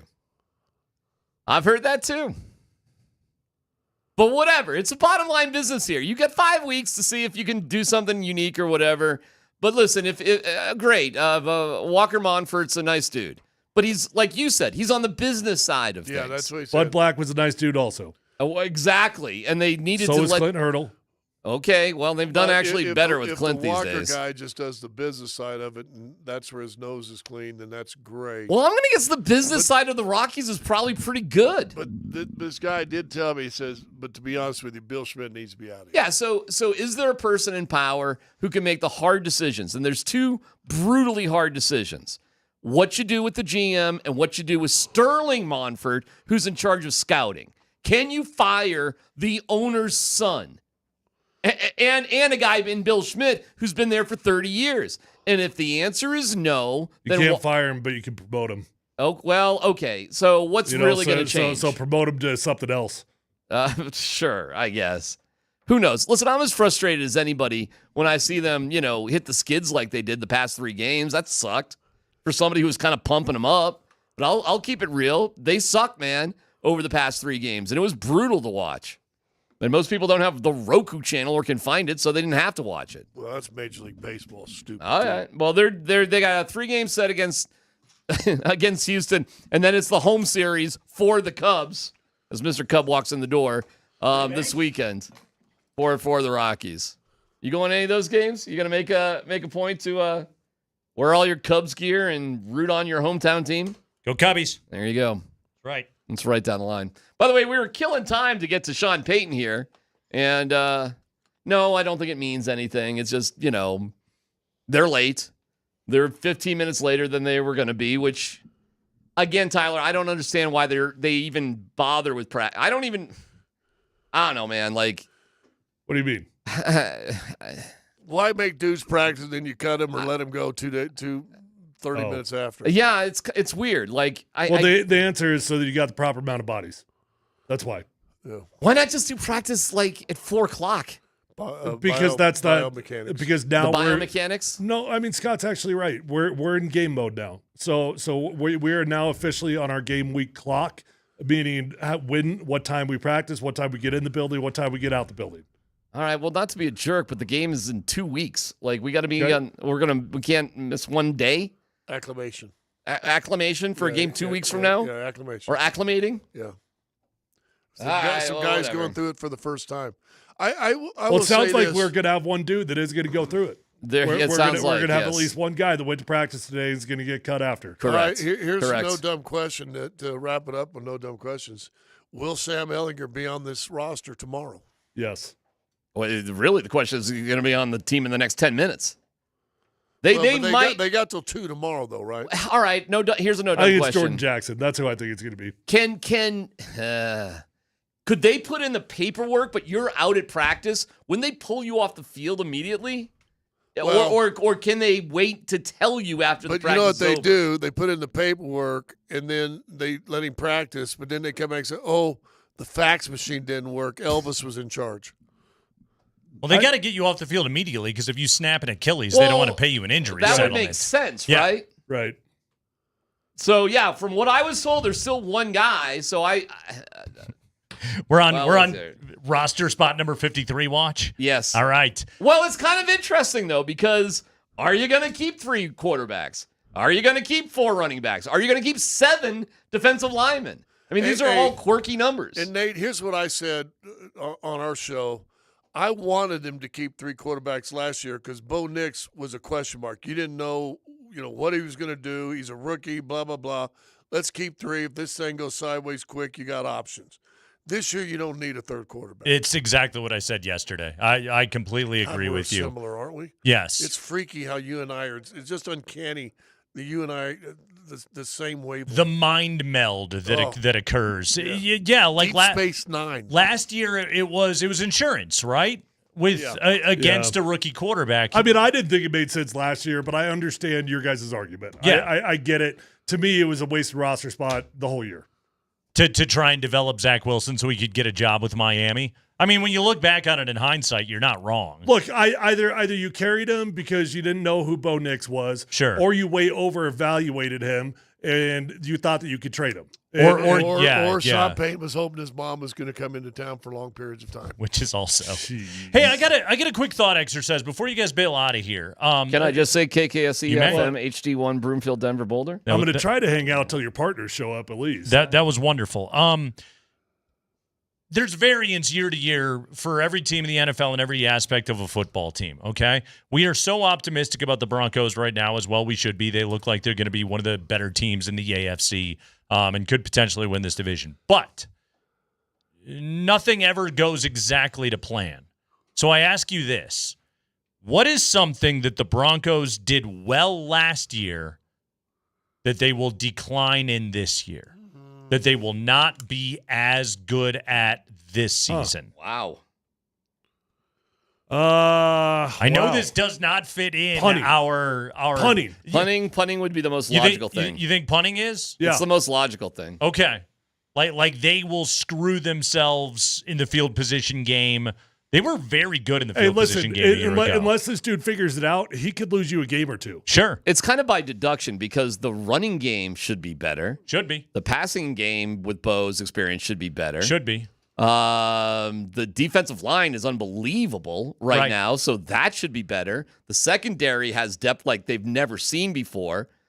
Lutz is the same kicker, so that'll be okay. He's been good. They fired their special teams guys that had the foresight issue. Yeah. There's only one thing left. It's the punter. The punting game. Well, I mean, tell me what else is left. But this is just it, though. Like, there's something in this. Inevitably, it's not going to work out this way. Exactly. Okay, so exactly. Like you're asking me to think about it right now based off the evidence that I have, but it's not going to work out that way. Look, let's keep it real. The running game sucked during preseason. And we're all operating under the assumption that it's going to be better. And my one holdout that I still have in regards to optimism with the running game is that we've not seen our starting running back with our starting offensive line in a game. You can't be worse than Javonte Williams was last year. Yeah, but Nick's exercise is like what they do well that now they're not going to do well. I understand. If but the running was bad last year and it still stays bad, it's just bad. Yeah, I think they're 24th in the NFL running the football last season, so I mean, are they going to go to 28th? I would hope they're going to be better. I mean, here's how it happens. Like Drake Greenlaw gets injured, Alex Singleton gets injured. All of a sudden, we got problems at inside linebacker. Sure, right? That's how it happens. And it's probably going to be an injury-induced thing, right? Now, okay, here's a question for you. Before you do this, let me throw this out there. Yeah. What could they do better, though, to help them win more games that they did not do last year? And I got a quick answer for that. Do you realize they only won one-score game last year? New York Jets 10-9. Yeah, 1-6 in one-score games last year. Could they not get better maybe in winning one-score games with this defense? They only beat 2 playoff teams all year long last year. Theoretically, they should be better in that area, I would hope. And one of the playoff teams was Kansas City, who didn't try. All right, but that's just getting better. Right. You said what they do well and that they're not going to do well. Yes. I mean, you know. Scotty flipped the script on me. Did you have something in mind? The captain of positivity. Yeah, what did you have? This is just it. Like, I'm staring at it. I'll tell you one thing. You can't think of a reason why they should be worse. Last year, they had 63 sacks, which was tops in the NFL, which is a top 15 season of all time. Mm-hmm. The law of averages will tell you they will not have 60-plus sacks again this year. Good point. Like that's because that was such an outlier, historically great pass rush season. Which is that why you wait on Nick Bonito? But that's just it. I'm looking at their pass rush, and I'm just like, how's it going to get worse? Like, Jonathan Cooper looks better. Nick Bonito, are they one series, and he ruined it for San Francisco. He was so good. Winning more often or losing more often this year? That's a good point. And if they're winning more often, the sacks will probably go up. Yeah, that's what's wild about it. And yet they won 10 games last year, and I mean, they got to play the NFC South last year. You know, he picked them to beat the Chiefs to win the AFC West. I did. Okay. Yeah. So this is where you're coming from, right? Which is cool. That's where I'm at on this team right now. I think this is an 11-win team. I think they win a tightly contested division.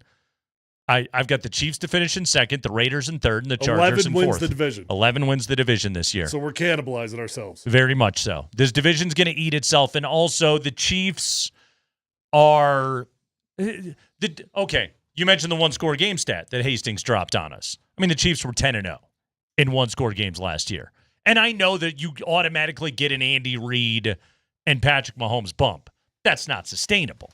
The Chiefs' own history will tell you that that's not sustainable. Okay. That has to take a step backwards. I'm with you, man. You're Captain Sunshine on this, and I love it. Yeah. But at the same time, like, as I'm sitting, the more I wade into the Captain Sunshine waters, the more uncomfortable I am with it. Okay? I'm lathering up on the SPF 100 over here because I don't like this much sunshine. And so now I've talked myself into a circle of I'm arriving at the point where it's just like, well, something's going to go wrong. Because it has to in a 17-game NFL season. The injury thing is what you can never account for. We can hem and haw the running backs, this, that, and a guy could get hurt today. Right. It happens all the time. But also, like, the injury thing aside, there's always a football player who won't be as good as he was last year. Oh. You know? You got somebody in mind? Not really. Riley Moss? That's where I'm struggling. I think Moss is good. All right. Who else would it be? It's a great question. I guess Benito would be the biggest, like, wow. 13.5 sacks last year. You can circle that, but also be the most obvious. Like look at the amount of pressures and you know his pressure rate and everything else like that. Like that's going back 2 years ago before he even exploded as one of the top pass rushers in the NFL. What do you have? 4 snaps in preseason, and he almost killed the other team. Right. So he was pretty good there too. Yeah, looked pretty I ain't good. worried in camp. about Benito. You guys, it's offensive side of the ball I'd worry about. Yeah. Do you think? Okay, so here's a good one. Okay, do you guys? Troy Franklin? Are we sure Troy Franklin's really arrived? I hope so. He's at his moments. All right. Well, Sanford pointed this out yesterday. Okay, and I'm glad Andy flipped the script a little bit. And I think it's natural to go to defense on a topic like this because the defense was so friggin' good last year. But last season, the Broncos were by ESPN's metrics #1 pass block win rate, run block win rate. The funny part is their run game still stunk, but they were still #1 in that metric. Okay. Yesterday, Sanford is talking about the lack of a good fit of McGlinchey in an outside zone run game. All right, there's something right there. Mm-hmm. Is the offensive line, is that a strong regression candidate on this team? Here's my thing. Is it a regression or is it you're going to be playing better teams this year, period. That's another part. We talked about it. You don't have the NFC South coming up this time. You've got the Eagles. You got the Cowboys. You got the Commanders. That's the division that you're I'm dealing eating with. a lot of raccoon. I'll say it again. Are you winning or losing the games in the fourth quarter for the most part? Because here's what happened, at least in preseason, which is somewhat of an indication of reality. If you're winning games in the fourth quarter, it gets a lot easier to run block. Sure. You just pile it up on the teams. It gets a lot easier. And you are run blocking more, which everybody would prefer to do anyway. Here's my concern. Sanford had said, and he's pointed it out a couple of times, and I've heard about this. They want to go more wide zone. Well, everyone in this room has all had a partner on radio that was part of the Broncos' great wide zone teams, whether they were O-linemen or, in my case, I worked with Ed McCaffrey forever. I know this. And another guy just walked out the door, right? You two share one of the partners. They've all told us you don't just show up. It's uncomfortable. You and I have shared one of the partners. Have we? Schlereth. Yeah, I was more as producer, but you're right. Oh, well. I mean, look, don't down talk there's yourself. a whole lot of key parties going on in this room is all I'm saying. No, but my point is you just don't show up. Never mind the pineapple on the stove. Okay. You just don't show up and become a wide zone team. They've all said that. It's I know everybody your DNA. dabbles in it, but if you really want to be good at it, is that what you're doing? And then Sanford points out he does not think that 3 of the 5 linemen, being Powers, Wattenberg, and McGlinchey, are wide zone type of guys. So how's that going to work? I don't know. Maybe it'll be fantastic. I'll tell you exactly how it works. You get into week 3 and you realize the plan ain't working and you adjust. Oh, and then I'll ask you because I think all 3 of us. Sean Payton abandons the run. Yeah, well, that's is he going to really what commit? Happens. Right. That's what happens. Don't we all wonder? But also, there's a degree of, and I know that's like a point of frustration. It's like a real football-y, they got to just trust this run game. They just got to keep pounding. Like, look at use the Chargers as an example, okay? That was a Greg Roman coordinated offense last year. The Chargers couldn't run the ball to save their friggin' lives. And you know what they did? They stopped running the ball. That's it. They just quit. Yeah. Quit. What did Prime do with CU last year when they realized they couldn't run the ball? Yeah, just or don't. How about when they realized that we don't have a tight end? You just quit. You stop. You don't try to force the square peg in the round hole. Right. So it's kind of everybody's point right here. This outside zone thing. It might be a good August buzzword. Right. I don't know if we're going to talk about it in November. Dude, what did Gary do with Gary Kubiak when he realized Peyton Manning could not be under center? They put him in the pistol. They created the pistol, right? Yeah. So they just because he still needed. It was so fascinating because he still needed. CJ Anderson wanted the 2-way go, and that was part of the problem. In the shotgun to the right or to the left, had to sweep one way or another, and the backs hated it. Yep, Stink did.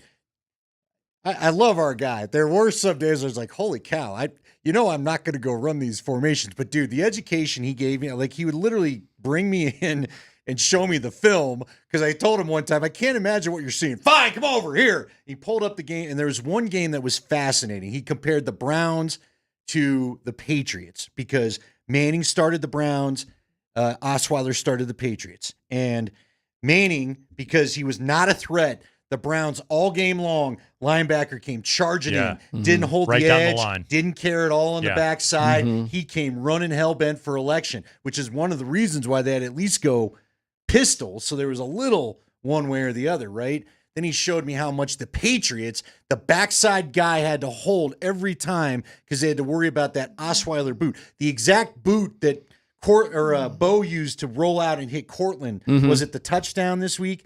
Like it was the 43-yarder. Yeah, without a mobile quarterback, that play was just worthless. By the way, that is a sick play for a right-handed quarterback. It was to awesome. Roll left, flip your hips, and drill a guy on the side. All right, let me ask you this: we have a massive Bo supporter in here, and I think he's and look. Wait, we're not all big Bo supporters? No. I think he's he's won me over. Okay. But I would ask you this because here's what I'm trying to figure out: is it really a problem that he and Cortland, like that he's so into Cortland? No.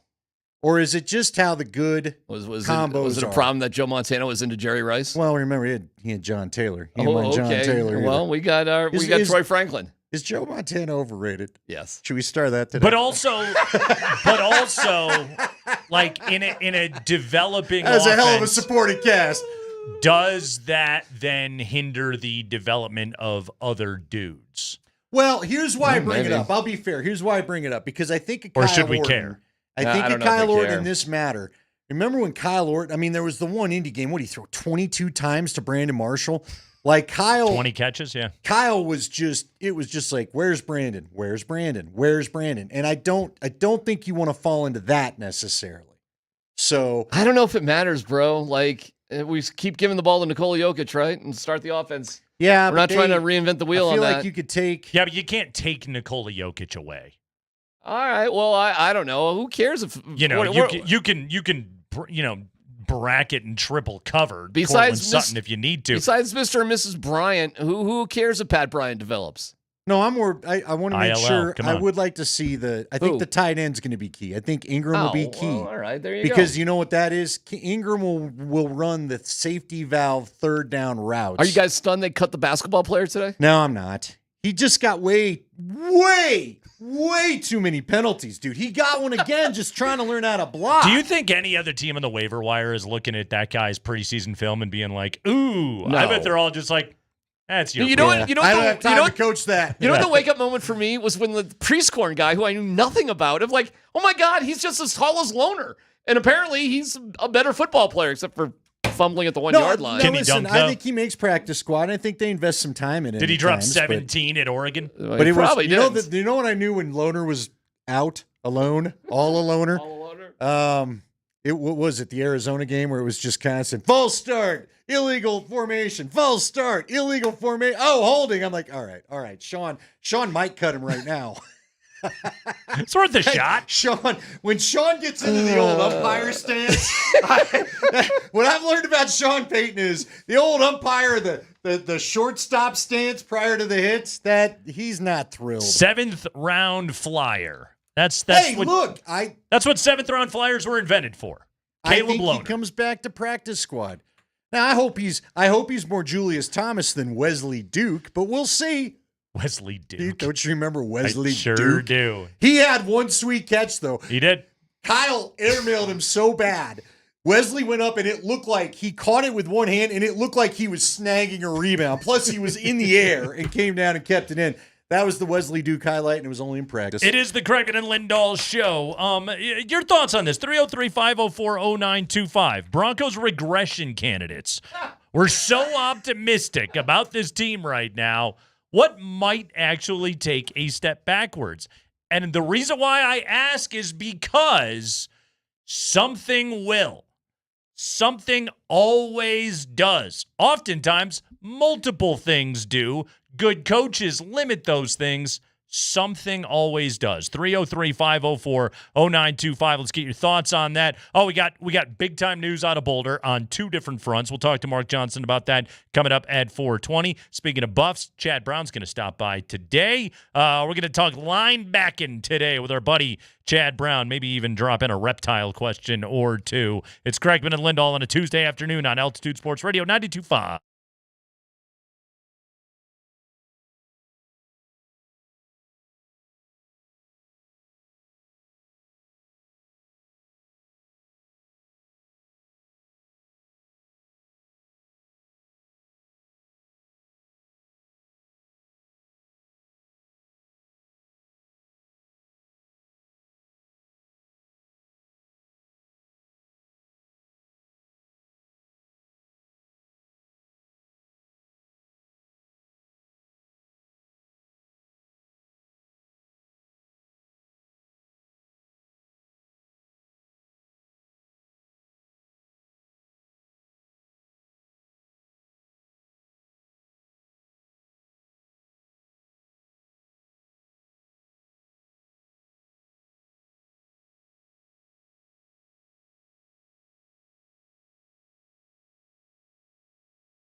Kreckman and Lindahl, Altitude Sports Radio 92.5. Andy, you ready to react to roster news?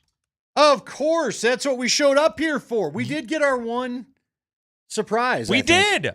I was truly surprised that Xavier Truss was let go. No, Lavelle Bailey. Yeah. Lavelle Bailey getting cut by the Broncos was the surprising move. Andy, he was like with the ones most at camp. I know Singleton and Greenlaw were barely out there, but he was with the top defense most at camp. I was just like, in my head, again, I'm reading the old tea leaves.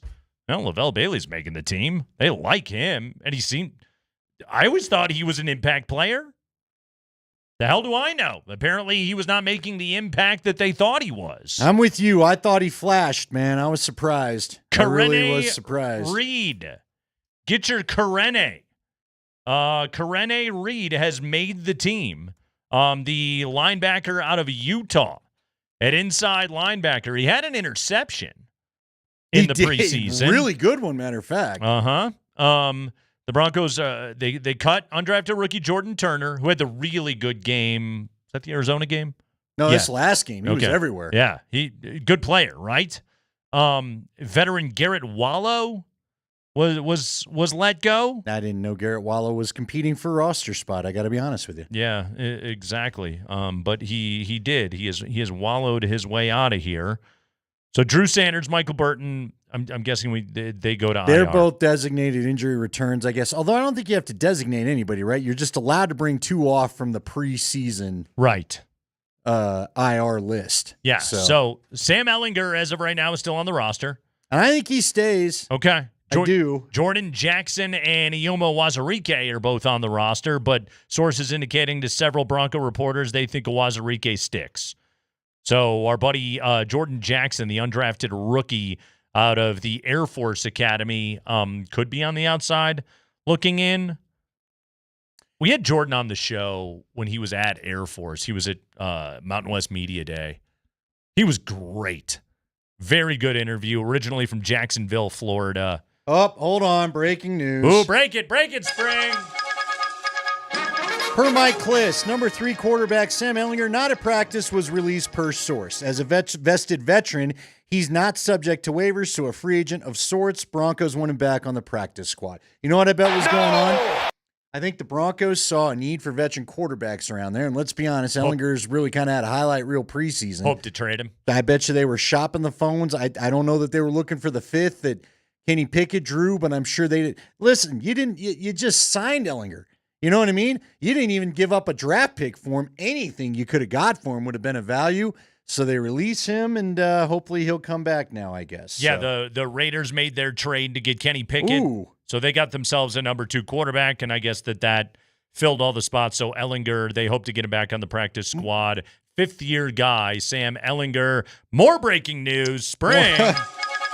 Michael Burton has actually been put on season-ending IR, not short-term. Again, Mike Kliss firing the news. Hot and heavy. He's done for the year per Kliss. What's hot? What's heavy? So they'll be in the – but did you see – is it Carson Strong, the running back, fullback from the Chiefs, got let go? Carson Steele. Thank you. Yes, Carson Strong, former Nevada quarterback. Yes. Is he on Jay Norvell's staff at CSU? Was he the Ralston Valley kid? Carson Strong? Good question. Anyway, Carson Steele's out there. I think there's a couple of fullback options, and we know if we've seen anything, it's that Sean Payton, I do believe, wants – it looks like, is the presser coming up here? Carson, just see that? Carson Strong out of California. Tell you what, should we take a little what Sean has to say? Looks like we've got the Broncos press conference getting underway. Sean is talking after practice today. They went a little bit later today. All right. Let's listen to Sean Payton explain his roster decisions. Here we go. Through right now all the different transactions because there's been so many. What time did they come out? All right, so 5 our time. I think tomorrow will be a better day to answer maybe specific questions relative to a player or decision. And then I think I said this to you guys a year ago.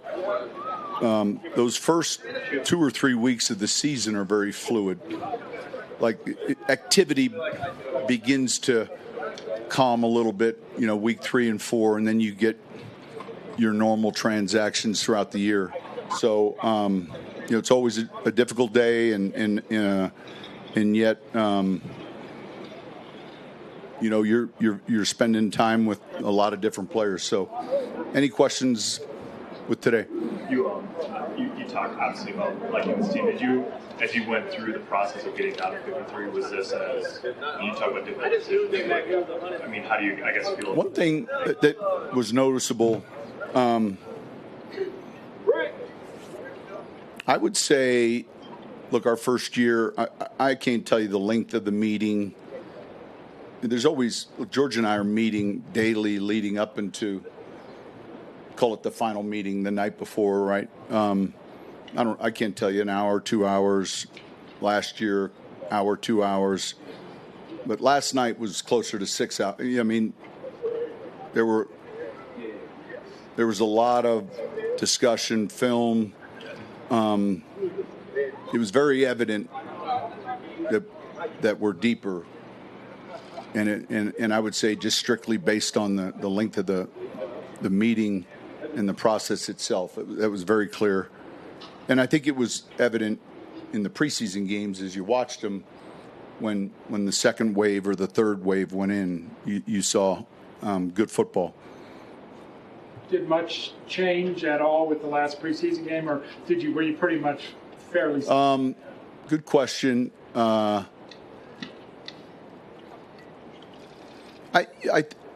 think. Look, the last game helped us in a number of different ways, and maybe more relative to the practice squad than maybe even the active roster. So I think the last game was important for certain players, and I would say probably more relative to the practice squad than maybe the active. Sean, what did you guys see Granny Reed when he was coming out of Utah? So we saw, a draftable player. It's interesting because both with Reed and Bailey, they were on the phone, heading somewhere, 6 teams, and I would say identically an hour and a half with me, emailing them information relative to free agent guys that make rosters. Everyone can say, hey, free agents have a great shot at making our team, and yet we had a history. Our scouts did a great job of putting together 17 years, 18, 19 years with me as a head coach, and then getting that information. So the process with those two players, I felt like was almost identical. I can't recall the teams, but we flipped them, and man, you're putting Greg Penner on the phone with them. You have the whole scouting room, stand up, and you're being creative, because what's so unique, the draft ends, and here is this hour and a half period where, there's just so much happening, and trying to organize it and prioritize it to where you're signing the highest graded players first, while you're on the phone maybe with plan B or C. It's not an exact science. It's a challenge, and when you can. The good thing is you can Zoom players before the draft. You can bring players in. Sometimes we'll bring players in that we feel like we already know about the makeup and the mental, but a lot, for a player to visit a facility and then go home and then get a call after the draft, there's a comfort level maybe that didn't exist if he didn't visit. So sometimes we'll use some 30 visits for priority free agents if they don't get drafted. But it certainly isn't an exact science either, and now tonight, Usually there's a turnaround from the league of about a couple hours. We benefit a little bit because we get the list, and if you get the list East Coast time, you're going to be midnight, 1 in the morning, 2 in the morning. You get the list our time. 3 in the morning, 4 in the morning. We know there's hours after midnight, Sean. My God. Okay. What's your point? Andy's heart was in the right place on that one. Well, I was like, are we going to get a comment on Ehlinger? No, we're not. No, he's no listing people that make phone Oh, calls. and he also said that this roster is fluid. We got it. We got it, man. Yeah. Uh-huh. Now, there is some buzz that maybe they're going to put in a claim for Isaiah Simmons because remember Isaiah Simmons? Isaiah Simmons is one of those cautionary tales, and yet I got nothing against the young man. But do you remember when he was supposed to be the next, do-it-all hybrid freak, the original defensive joker that you could play at safety? Number 7 I think overall he was pick, 7. wasn't he? Yeah, I think he wore 7 Yeah. at one point with the Cardinals. But he was with VJ, coming out of Clemson. He was all the rage that year of a do-it-all defensive player. Sure. And now he's been fine. He's been fine. But I know a number of people on Twitter, I think Raj expressed the view during the morning sprint, saying that they are curious, does Vance reach out to one of his old guys and bring him in? Although Jahdae Barron, I think, would be playing some of what they're talking. Now, look, if he does provide safety depth, I wouldn't have a problem with that. Simmons is a little bit more of the linebacker safety hybrid versus Barron is more of the safety Dime corner. backer, Yeah, exactly. Nickel dime guy. So it's sure, right? Sure. Again, right contract number, come on down. Right. Sure, but also this Broncos defense is a pretty well-oiled machine, is it not? Are you desperate to be able to add that? If he adds depth, cool. Sure. I don't necessarily love the safety depth. All due respect to PJ Locke, and he's been a fun story and the underdog kind of thing that you root for. The guy also had a back surgery in the offseason. So if you can get Simmons and he can provide some safety depth, then I got no issue with it. I was surprised Sam Franklin got the axe. My guy, Devin Key. The key to the special teams. This is how lame this preseason has been when it comes to us on the radio trying to talk roster battles. You and I needed the last day before cuts to finally come up with a disagreement on special teams, guys. I would have thought, it would have been Skinner that would have been on the outside looking in because Franklin's a veteran who they paid. Yeah, well, but he does have an offset clause. It came out today as an offset clause, so they'll owe him like $20,000 or something like that if he signs somewhere. Right. Which good for him. He can buy a RAV4. You selling one? He could buy mine. He could buy DMac's Yaris. Exactly. Hey, let's get in the groove with Groove Toyota. So. That's what's going on there. I hung in as long as I could on Sean. I was with you. I'm like, are we going to get an Ehlinger question? I just wanted some comment on Ehlinger. And no. He's not here anymore. Sure. He went away. He went upstate. You know what again is funny to me though? All these guys that we'll have intrigue about, I say this all the time. You've heard it before. You're going to hear it next year too. These are guys that if they're playing, we're in some trouble. This is the bottom of the roster as to whether you get to not dress on game day or be on the practice squad. Yeah. But if a lot of these dudes are playing, things have gone horribly wrong and you don't have a lot of health. You're on the bubble, and maybe you get an opportunity. There are those teams that you look up at the end of the year and you're just like, oh, that team has 24 guys on IR. And right. they got to have been somebody. That team. Exactly. We've been in that world. Doesn't really happen very often under Sean Payton because he generally has been able to keep a lot of the soft tissue nonsense under control. He and his sports science department have done a very, very good job at keeping guys on the field. Now, the big stuff, there's nothing you can do to control that. Like ligaments are gonna snap, bones are gonna break. It's a violent friggin' game. But if you can keep the what we'll call preventable as any NFL injury can be, if you can keep those to a minimum, you're going to be in pretty good shape, and the Broncos have done that in the last couple of years. Yeah, they really have. And that's been the key to Sean Payton's success here in Denver is we're not going through the Vic Fangio.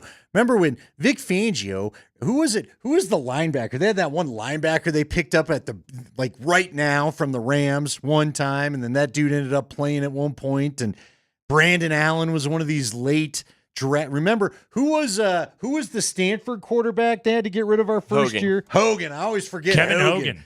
Kevin Hogan got cut. Brandon Allen enters our lives. Next thing you know, Joe Flacco's questioning what the hell we're even doing out here because he can't go for it on fourth down. And he got hurt anyway. And so all those dudes are playing. Yeah, you don't want this kind of – you don't want the, hey, remember him from camp guy popping up and having to play. Andy, speaking of Stanford. Steve? Name that conference. Yeah, what is the name of that conference? What conference does Stanford play football in? Stanford, by the way, 0-1, lost on the road at Hawaii in week 1. Or week 0, excuse me. It was week 0. I don't know. Is Stanford, did they, no. Where are they? I don't know. Stanford and Cal made the move together, right? They did.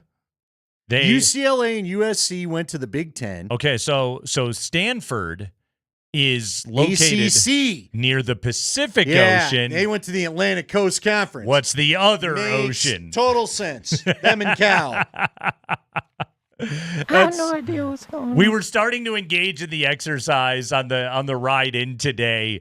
What conference does that team play in? Yeah, we were trying to figure out who was our MAC guy, but you thought he might be ACC guy because of the school. No. It was Western Kentucky. Western Kentucky. We were discussing. That's right. Mike Sanford His University, resume. Western Kentucky, the Hilltoppers.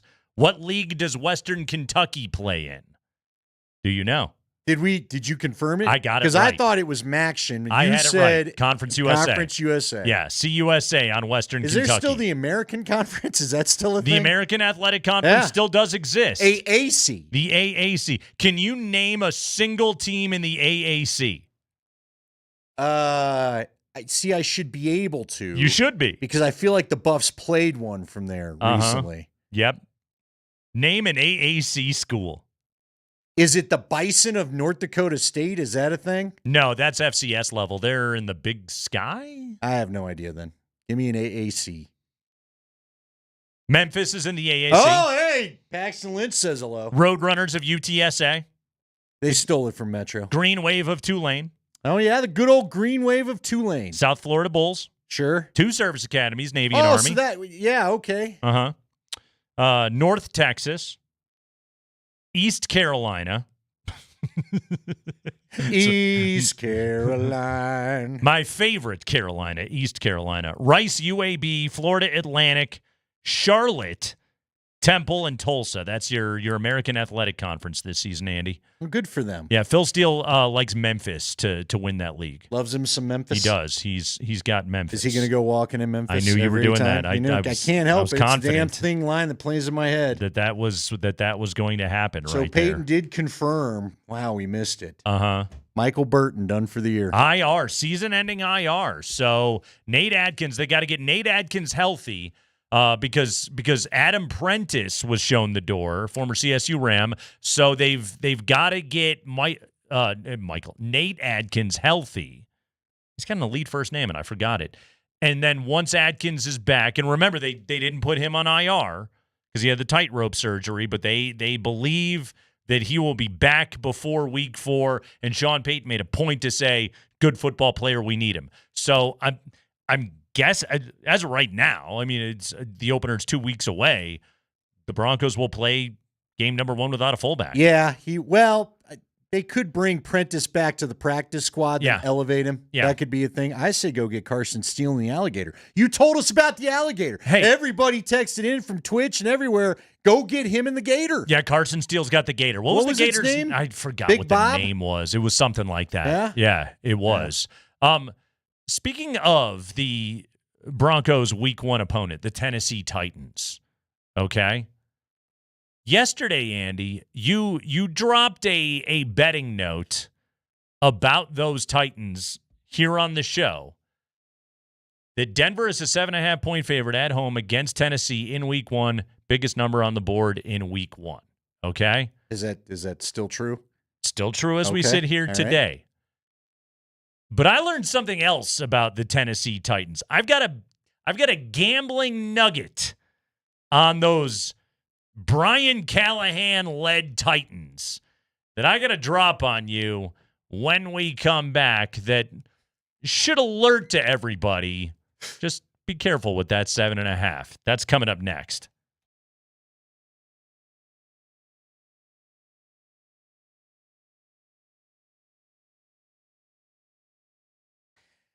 First off, shout out to Crocky J. That's the name of the gator. Anyway, if you're looking to go and maybe get some testosterone up, if you want to have the testosterone of Crocky J, an actual alligator, I don't know, are they testosterone-filled animals? We're going to pretend that they are for this commercial. You need to head on over to the Rocky Mountain Men's Clinic. Maybe you've been feeling low energy. Maybe you haven't been taking advantage of the long days that we had over the summer, and as fall comes, you don't want to keep that up. You want to have energy to go tailgating and go to the game, and then maybe even have some fun at night at the after parties, right? That's what it's about. Get on up to the college towns and enjoy it, I guess. Not if you're too old. Maybe you just go ahead and watch it from TV at your favorite bar. But either way, you need the energy for all of that. If you need to get your testosterone levels checked and see if it's leading to things like poor workouts and maybe poor sleep, brain fog, and of course, sexual side effects, then get on over to the Rocky Mountain Men's Clinic and get tested. You can also take a quiz if you'd like to at RockyMountainMen'sClinic.com. That just takes 2 minutes. Only 10 questions is yes or no answers. When you get there for your appointment, they'll draw your blood and have results in 30 minutes. You'll then talk to a Colorado licensed medical provider about your results and the TMPSA test that they're going to take. This all costs $99, but if you do sign up for testosterone treatment the day of your visit, it is free. So get your sex drive back, get the gains in the gyms back, get better sleep back. Get it all back by going on over to the Rocky Mountain Men's Clinic. They've got 5 locations throughout Colorado to serve you, and they also have locations in Fort Collins and the Springs. Give them a call today, 720-440-7900 or RockyMountainMen'sClinic.com.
Coming up 4 o'clock,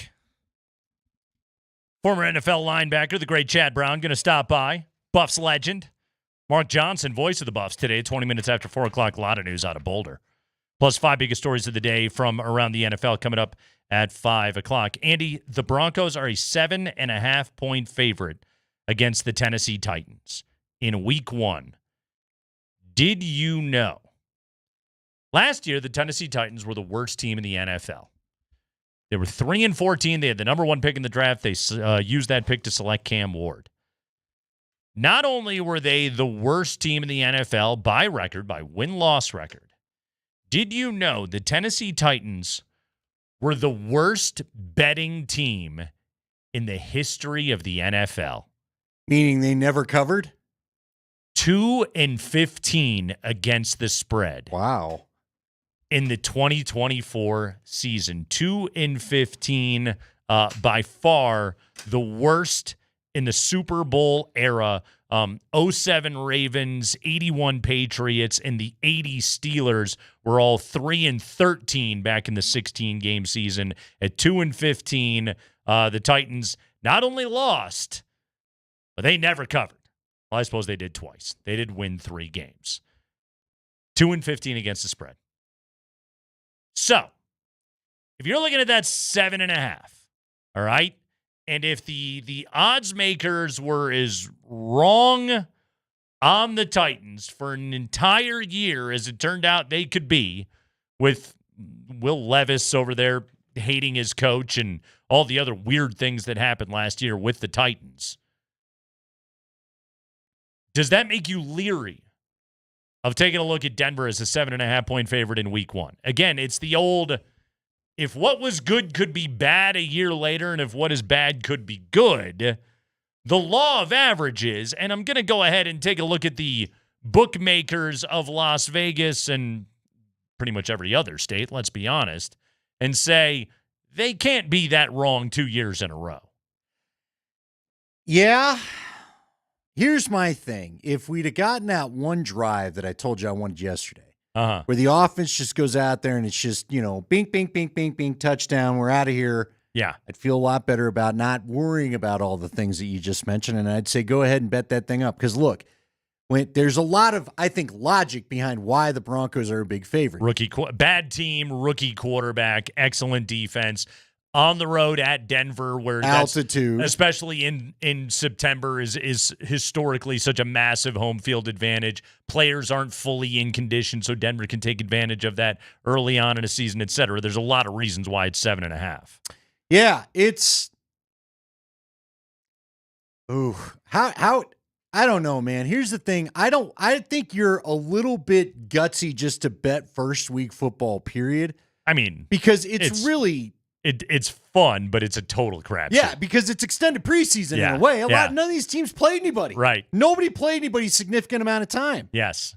So and also like the old adages of NFL football that like teams that we thought were going to suck, somebody's going to be good. Someone surprises you week 1. Someone's going to win. Someone's going to win their division and go to the playoffs, and somebody that you've been talking about all offseason long as a contender is going to win 7 games. Now, if you're telling me I had to bet that game, yeah. First off, I'd stay the hell away from it. Secondly, but because I just think I think it could be weird. I just do. Yeah. That said, if I had to bet that game, yeah, I'd go ahead and bet on Denver. I mean, all logic tells you there's no reason why that should be. That should be nothing but a W for the Broncos and by a touchdown. Now, some people on Twitch are saying it's moved to 8.5 in some books, including DraftKings today. Yeah. I don't think I'd be touching the 8.5. I am automatically leery of 7.5 as just a rule. Okay. You wanted to give me 6.5. All right. I like Denver. 7.5.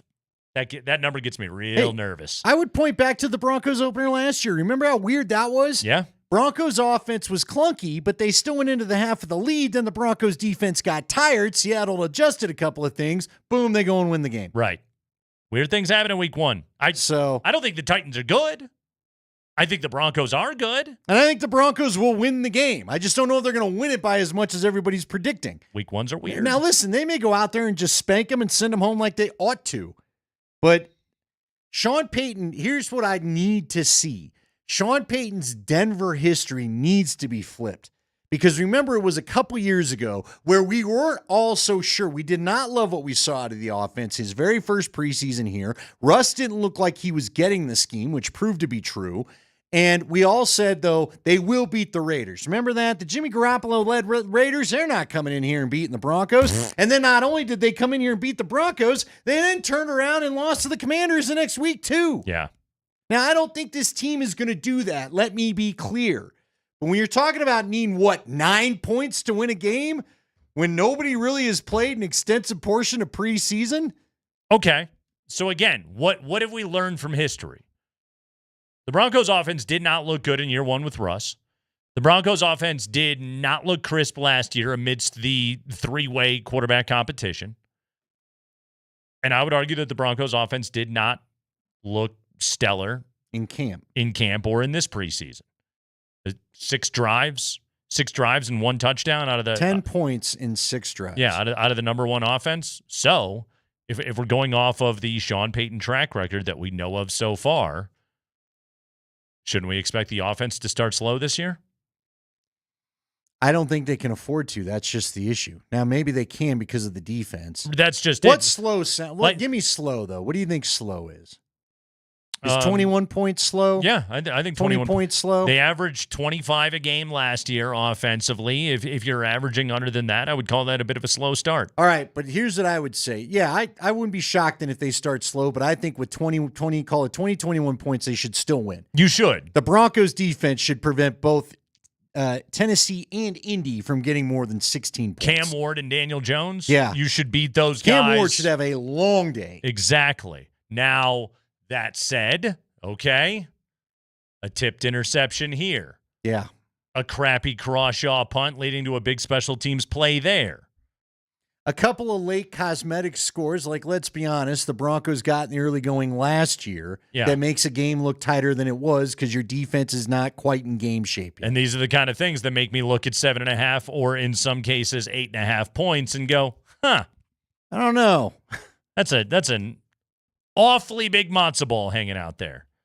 Caden Salter, starting quarterback of the Buffs. He has officially won the job, Andy. They go with the Liberty transfer who rushed for over 1,000 yards 2 seasons ago at Liberty. Saw those numbers cut quite dramatically last year, but still a very good athletic quarterback. They go with the senior. Julian Lewis, still 17 years of age, won't turn 18 until next month. Julian Lewis will start the season as the backup. Caden Salter will be the starting quarterback in Pat Shurmur's offense this year. Yeah, now they did say, Coach Prime did say he is expecting Juju Lewis to play. Yeah. So hopefully that we'll see a little bit of that too. So it'll be interesting to see how it all plays out. But I do think you get a veteran set of eyes. Look, there's a lot on this game, I think. The Buffs, first off, the Buffs aren't favored in this one, right? Talking about not being favored, I believe it's 4.5 in the way of 4.5 in the way of Georgia Tech right now. But I also think it's interesting because I think coming to altitude is going to be interesting for them. So, and I think Salter, from what I've heard, Salter's been, we'll talk to Mark Johnson more about it. He's watched plenty of practice, but I've heard he goes about his business well. Look, the Buffs could be good. I think everybody's expecting them to crater. Has won a lot of football games in college. Well, and I'm just saying it. I just think if Pat Shurmur wants to be a little more balanced this year, he may have the opportunity to do that. Yeah, embrace the grit and the nasty and lean into the strength of this team, which I think is the size of this offensive line. It's kind of crazy. Like, the profile of this team was about skill positions for the first 2 years, the Dion era, and now I think it is about the size. Did you see the other big move in Boulder? I did. I'm not surprised by some of the reaction people. I saw some people saying, why the heck did they wait so long? Guys, they had this figured out by the end of last year. Believe me, the whispers were there that Ralphie doesn't have too much. That version, Ralphie 6, was probably going to need to be replaced. And I sent you guys the tweet. Just look at her last run in the Alamo Bowl last year. Terrible. It was embarrassing. The Just call University it what it is. of Colorado's iconic live buffalo, Ralphie 6, nicknamed Ember, is retiring after 4 years of service as college football's greatest mascot. I mean, I would say it's reputationally. Reputationally, yeah. Yeah. Ember, that was a rough go.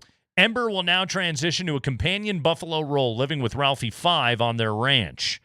Due to an indifference to running, typical of many mammals, both four-legged and two-legged, it was determined that it was in Ember's best interest, based on her disposition, to focus on relaxing strolls in the pasture, which is her favorite hobby. Yeah. Uh-huh. Yep. We could tell. She liked relaxing strolls coming out of the chute, too, and that was a problem. She didn't want it. No. Lazy. And it got rough last. And look, there's only so much you could do. I heard a few people getting a little bit frustrated with the handlers. I'm like, what are you blaming the handlers for? That's a massive animal. According to you don't reports, need to anger the animal. A succession plan has been in place for a number of months, and more information on Ralphie 7 will be provided when it's available. They're really building up the hype. Since top prioritization is given to the Buffalo's health, well-being, happiness, and safety, there is no exact timeline for Ralphie 7's debut while she continues training. In the interim, the Buffalo's football team will take the field without the university's beloved live mascot. Ember was never into it. No. She hated it. Yeah. She had a couple good ones, and that was about it. Yeah. And I think it was... I think that was just simply her paying homage to the title. Her heart was never in it. Ember was kind of like the coaches prior to Coach Prime. We got a couple wins out of you, and that was about it. That one win that Sandman got us, though, that was an awful lot of fun. This guy, he always ran when he was on the field for the Buffs. Chad Brown. We're talking Broncos roster and so much more next.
Hour number 2 of the show. We're very pleased to be joined by the Buffs legend, the former Steeler, Seahawk, and Patriot.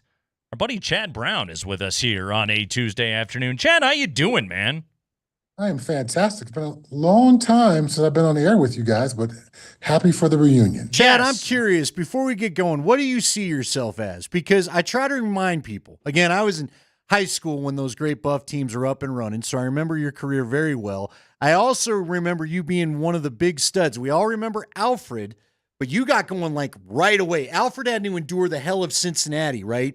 In the start of his career. You were a star with the Steelers right away, and I believe you were the most coveted free agent when you went to Seattle. So what pro team do you claim for yourself? That's always a tricky question. I spent 8 years in Seattle, so I guess from a longevity perspective, it would have to be Seattle. But to your point, most people remember me as a Steeler. And there were times I was still playing in Seattle, and I would run into some fan at the airport, and they would say, "Oh, I lost track of you after you left the Steelers. Where'd you go?" I'd say, "Well, I'm playing in Seattle. I made the Pro Bowl this year." So that's how, firmly planted I am in folks' mind as a Pittsburgh Steeler. But again, most of my money, thank you, Paul Allen, and my longevity was in Seattle. But the thing that you will be forever is a Colorado Buffalo, Chad. And Not about that. Well said. I know that you guys, the Buffs for Life crew, I know how you guys are. The amount of pride that you guys have in your university, in that program, what it all means, shoulder to shoulder, the pride of the Colorado Buffaloes. I know that. So, Chad, you guys take it seriously going out and giving your all on the field every single week.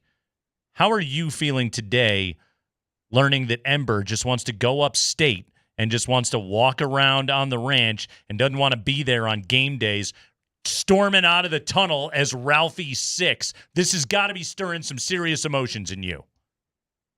I saw the news that we will be without a Ralphie for the foreseeable future. In all of college football, which is the sport probably most known for spectacle. There's Bevo, you go to a Texas game. There's the Air Force Falcon. There's UGA. I mean, there's all these iconic mascots, and there's statues outside of stadiums. I call college football every week, and I go all around the country. I'll go to Alabama, and there's a statue of Nick Saban. And so there's all this spectacle when you go places. And part of the spectacle of a Buffs game is seeing the team out charge and take over the field behind Ralphie. So obviously, this last Ralphie has left us a bit disappointed. And I think the administration and the Ralphie handlers have made the right call to retire this version of Ralphie until we can get a more clear, demonstrative, and better representative of what it means for the Colorado Buffaloes to take the field. Because barely jogging and walking on the field is not what we want before a football game. It was funny the first time. It was a little humorous the second time, but then after that, it was just sad. And we should not be sad to start a Colorado Buffaloes football game. Chad, she had to go. She had to go. She was not representing the university. No. This is the right call. Put her out to pasture. Literally. But in the sweetest way, not like put out to pasture, put into the glue factory, but in the sweetest of put out to pastures. I'm sure she has a gorgeous pasture she'll be roaming. It'll be in, lovely. So. Yeah, that Buffalo's treated better than any of us. That Let's be pasture's honest. nicer than my yard at home. I promise you that right now. Hey, Chad, let's jump into some Broncos. Some interesting cuts today. What did you think? Let's go right to your position. Kareem Reed, and I hope we're saying that. I hope we don't get bidet on this one at some point where we all found out that's how you say the name later. But look, I know he had some good moments, right? But we all loved what Lavelle Bailey did. What are you looking for in your backup linebackers? Were you surprised by the move at all? No. Unlike in years past, where we knew going into training camp, there may be one or two positions up for grab. This year, it was so much depth. They've built up the roster in a way that there were legitimate question marks. And there were players who deserved to be on an NFL team but weren't good enough to make this team. That's actually awesome because the level of competition was better. Your special teams should be better because you've got depth. The guys on the other side of the ball who may end up making this team as a second or third or fourth tight end, I'm not sure the complete roster breakdown right now, but all those other guys, they get better because their competition was better every practice. So while it may be a sad note that this guy who performed well in some preseason games and showed flashes in practice doesn't make this team, overall the Broncos are better because of that. So I'm never really saddened about the general manager and the head coach making the best decision for their football team. Hopefully these guys have shown enough on tape they get another opportunity someplace else, or they get picked up on the practice squad here. But when you got a good football team, good football players don't get to make the team. And that's actually a good sign for your organization. Talking to Chad Brown, legendary Buffs linebacker here on the Kreckman and Lindahl show. See you opening up against Georgia Tech this week. Plus, Chad, outstanding NFL career between Pittsburgh and Seattle and New England. All right, Chad, taking a look at this Broncos team this year. You played in the league for a long time. One of the things that we became so unaccustomed to around here when it came to the Denver Broncos was continuity. Well, this is a group coming back this year. Obviously, same head coach, same coordinators on both sides of the ball. VJ leading the defense, Lombardi offensively, along with Sean Payton. We have the same starting quarterback for 2 years in a row. It hadn't happened, since Manning? Yeah. I mean, it's been unbelievable. Manning and Gase. Yeah, that we've been dealing with in these parts. Chad, as somebody that did it in the league as long as you do, trying to express to us the importance of that, the continuity year over year, the familiarity, and the opportunity for this team to get better. Well, I'll go directly to one of my former teams, the Pittsburgh Steelers. The Rooney family ownership has been a ownership model that has always practiced patience and had a long-term vision. So Bill Cowher was the coach there for 15 years. Mike Tomlin's been there 15 years plus, has never had a losing season. Those are the kind of effects. Now, of course, the Steelers have had a bit of a turnstile at quarterback recently, but before that, it was Ben Roethlisberger for a long time.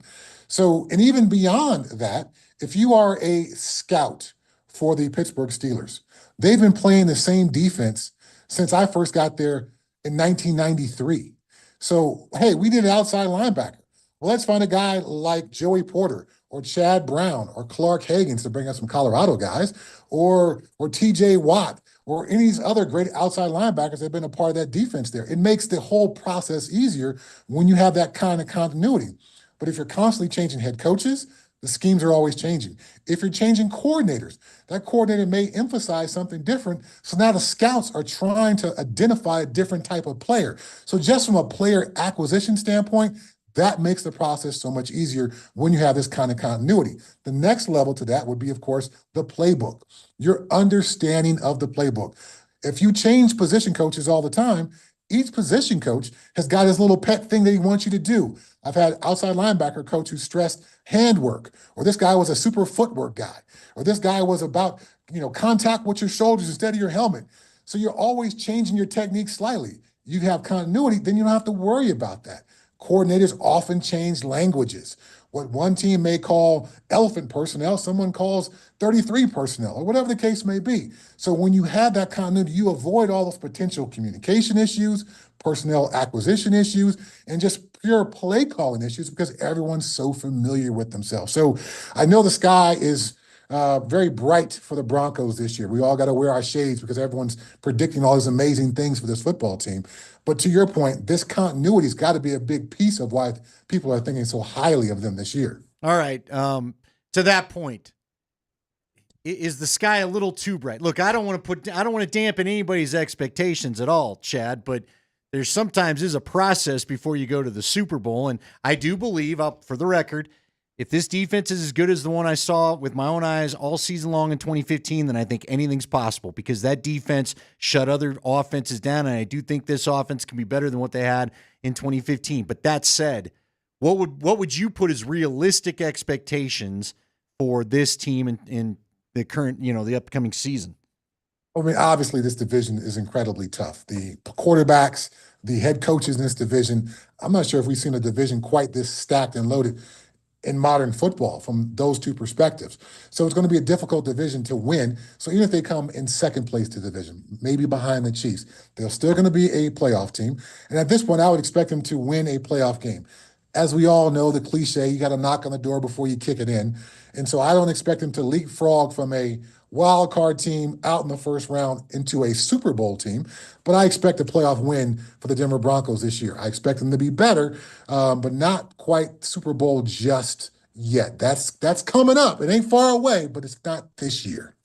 Chad, you come from the defensive side of the ball. And again, we're talking to Chad Brown here on the Kreckman and Lindahl show on a Tuesday afternoon talking Broncos. But you come from that perspective. In a game planning approach, if you were going up against this Sean Payton, Bo Nix offense, what's the thing you're trying to take away from Bo Nix? What are you doing to limit him right now?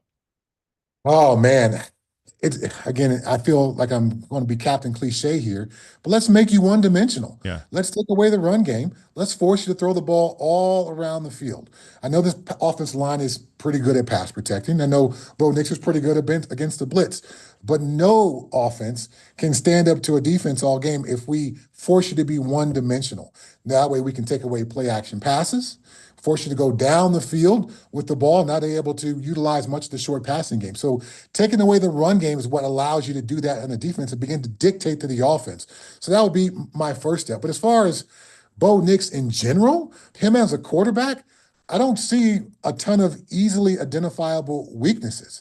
If you get careless with your pass rush lane discipline, he's athletic enough to run the ball and hurt you and pick up first downs.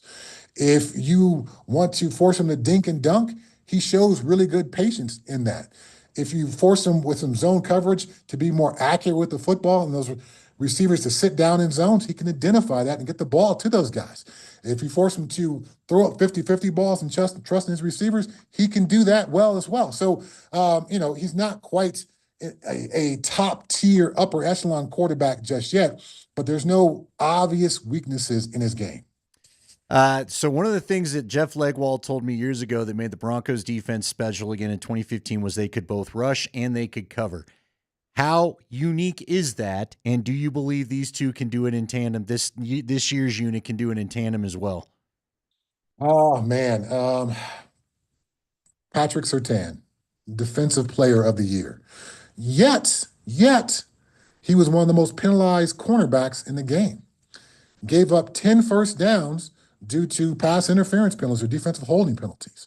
So that is a bit of a concern if that pass rush can't be there and shorten that quarterback's window, and if they're able to extend plays, because even your best player back there can get a little handsy and grabby sometimes and give the opposing offense some first downs. And with the number of one-score games the Broncos played the last couple of years, and most likely will play again this year, a couple of first downs in one game could end up being the difference in a one-score game.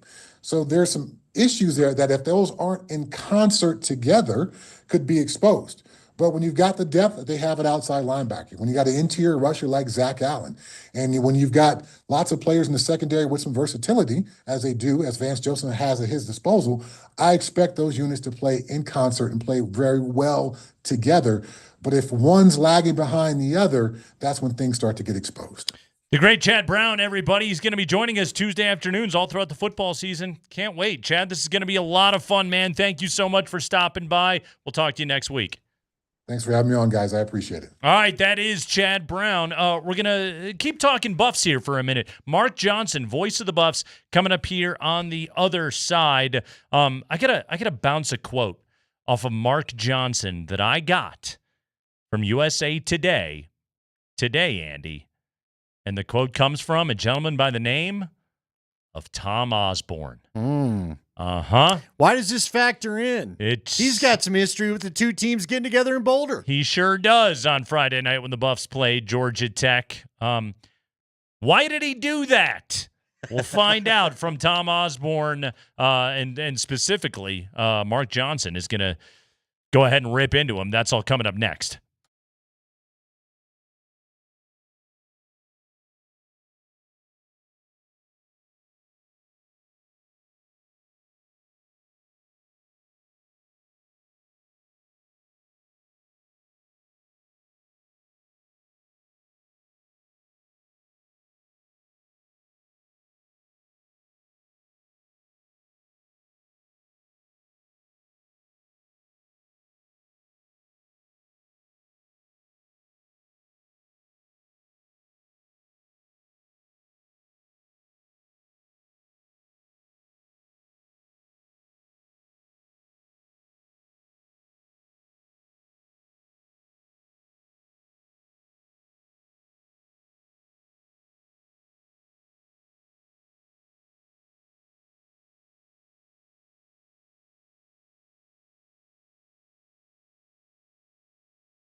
Friday night, Folsom Field, Buffs, Georgia Tech, 6 o'clock.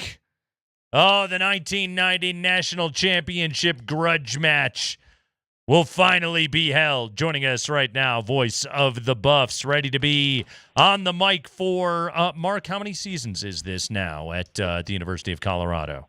This will be number 22 this fall. Number 22, Mark Yep. Johnson, voice of the Buffs. I venture to say legendary voice of the Buffs, Mark Johnson. Legendary is just another word for old. That's all it is. That is very true. Mark, I do have to tell you this. A good buddy of mine, Steve Cofield, he does radio in Las Vegas, and he's actually UNLV's sideline reporter. And Nice. Steve Cofield told me one time we were hanging out, and he goes, do you know that guy that does CU games? I was like, sure, I know Mark. And he was like, he was starstruck through me. He makes a case to flip on Sirius XM every Saturday because he needs to hear you growl your way through a touchdown Colorado call. He was like, no matter how much the team sucks, that guy rules. So years ago when I was at Syracuse, I was driving home after a game, and we had a big win, and there were some big calls, and one of the national, I think it was ESPN's national radio, was using a highlight, and they come out of the highlight, and this guy in the studio goes, "How many packs of cigarettes do you suppose that guy smokes a day?" Hey, that's the old school secret, right, Mark? Well, that's how people got their voice low. No, that's exactly right. But as you well know, I've never smoked a day in my life. And so I texted a buddy of mine that I knew was working, and I go, "Dude, walk in there and tell the host I've never smoked a day in my life, for goodness sakes." And so, anyway. Nothing but clean living and great pipes. That's Mark Johnson, everybody. It was not Marlboros and whiskey. That's not what got me here, no. You could hear him coming down the hallway too. There'd be times we'd be going to dinner on the road, and I'd just, "Hey, I'm here. Yeah, I'm just going down to get Lindahl." I'm like, "God, here you go. I'll just come out of the damn room right now." All right, Mark, let's dive into it. Why did Kaden Salter win the job? Well, I think, simply the fact that he's played 4 seasons of college football, I think, is a huge part of it. Juju Lewis is going to be a player. I think, as I've talked with you guys about before, he's very athletic. The ball comes out on time, on target. He's got a nice throwing motion. The ball comes out nice. But listen, he's 17 years old. He's got something to learn. He doesn't turn 18 for another month, for goodness sakes. And so they're going to spoon-feed him throughout the season. I think we'll see both guys. Kaden Salter's a mature quarterback. I was just sitting doing some game prep, looking at the numbers he put up at Liberty. I mean, my goodness gracious. That 2023 season, he was spectacular. And so he's dynamic with his legs. And I said, unlike maybe Shadur's a passing quarterback who can run, I think what we're seeing in Kaden Salter, he's a running quarterback who can throw. And so I think he just brings a level of maturity. He's seen it. He's done it. And I think he understands the system that he's gotten into. And I think they feel good about, putting the ball in his hands initially. All right, you've watched a little bit of practice, and I don't want you to get yourself in trouble, but what should we expect? Are we talking balance, still a passing attack? Will the offense look much different? What's your expectations when we get ready to do this thing 6 o'clock Friday?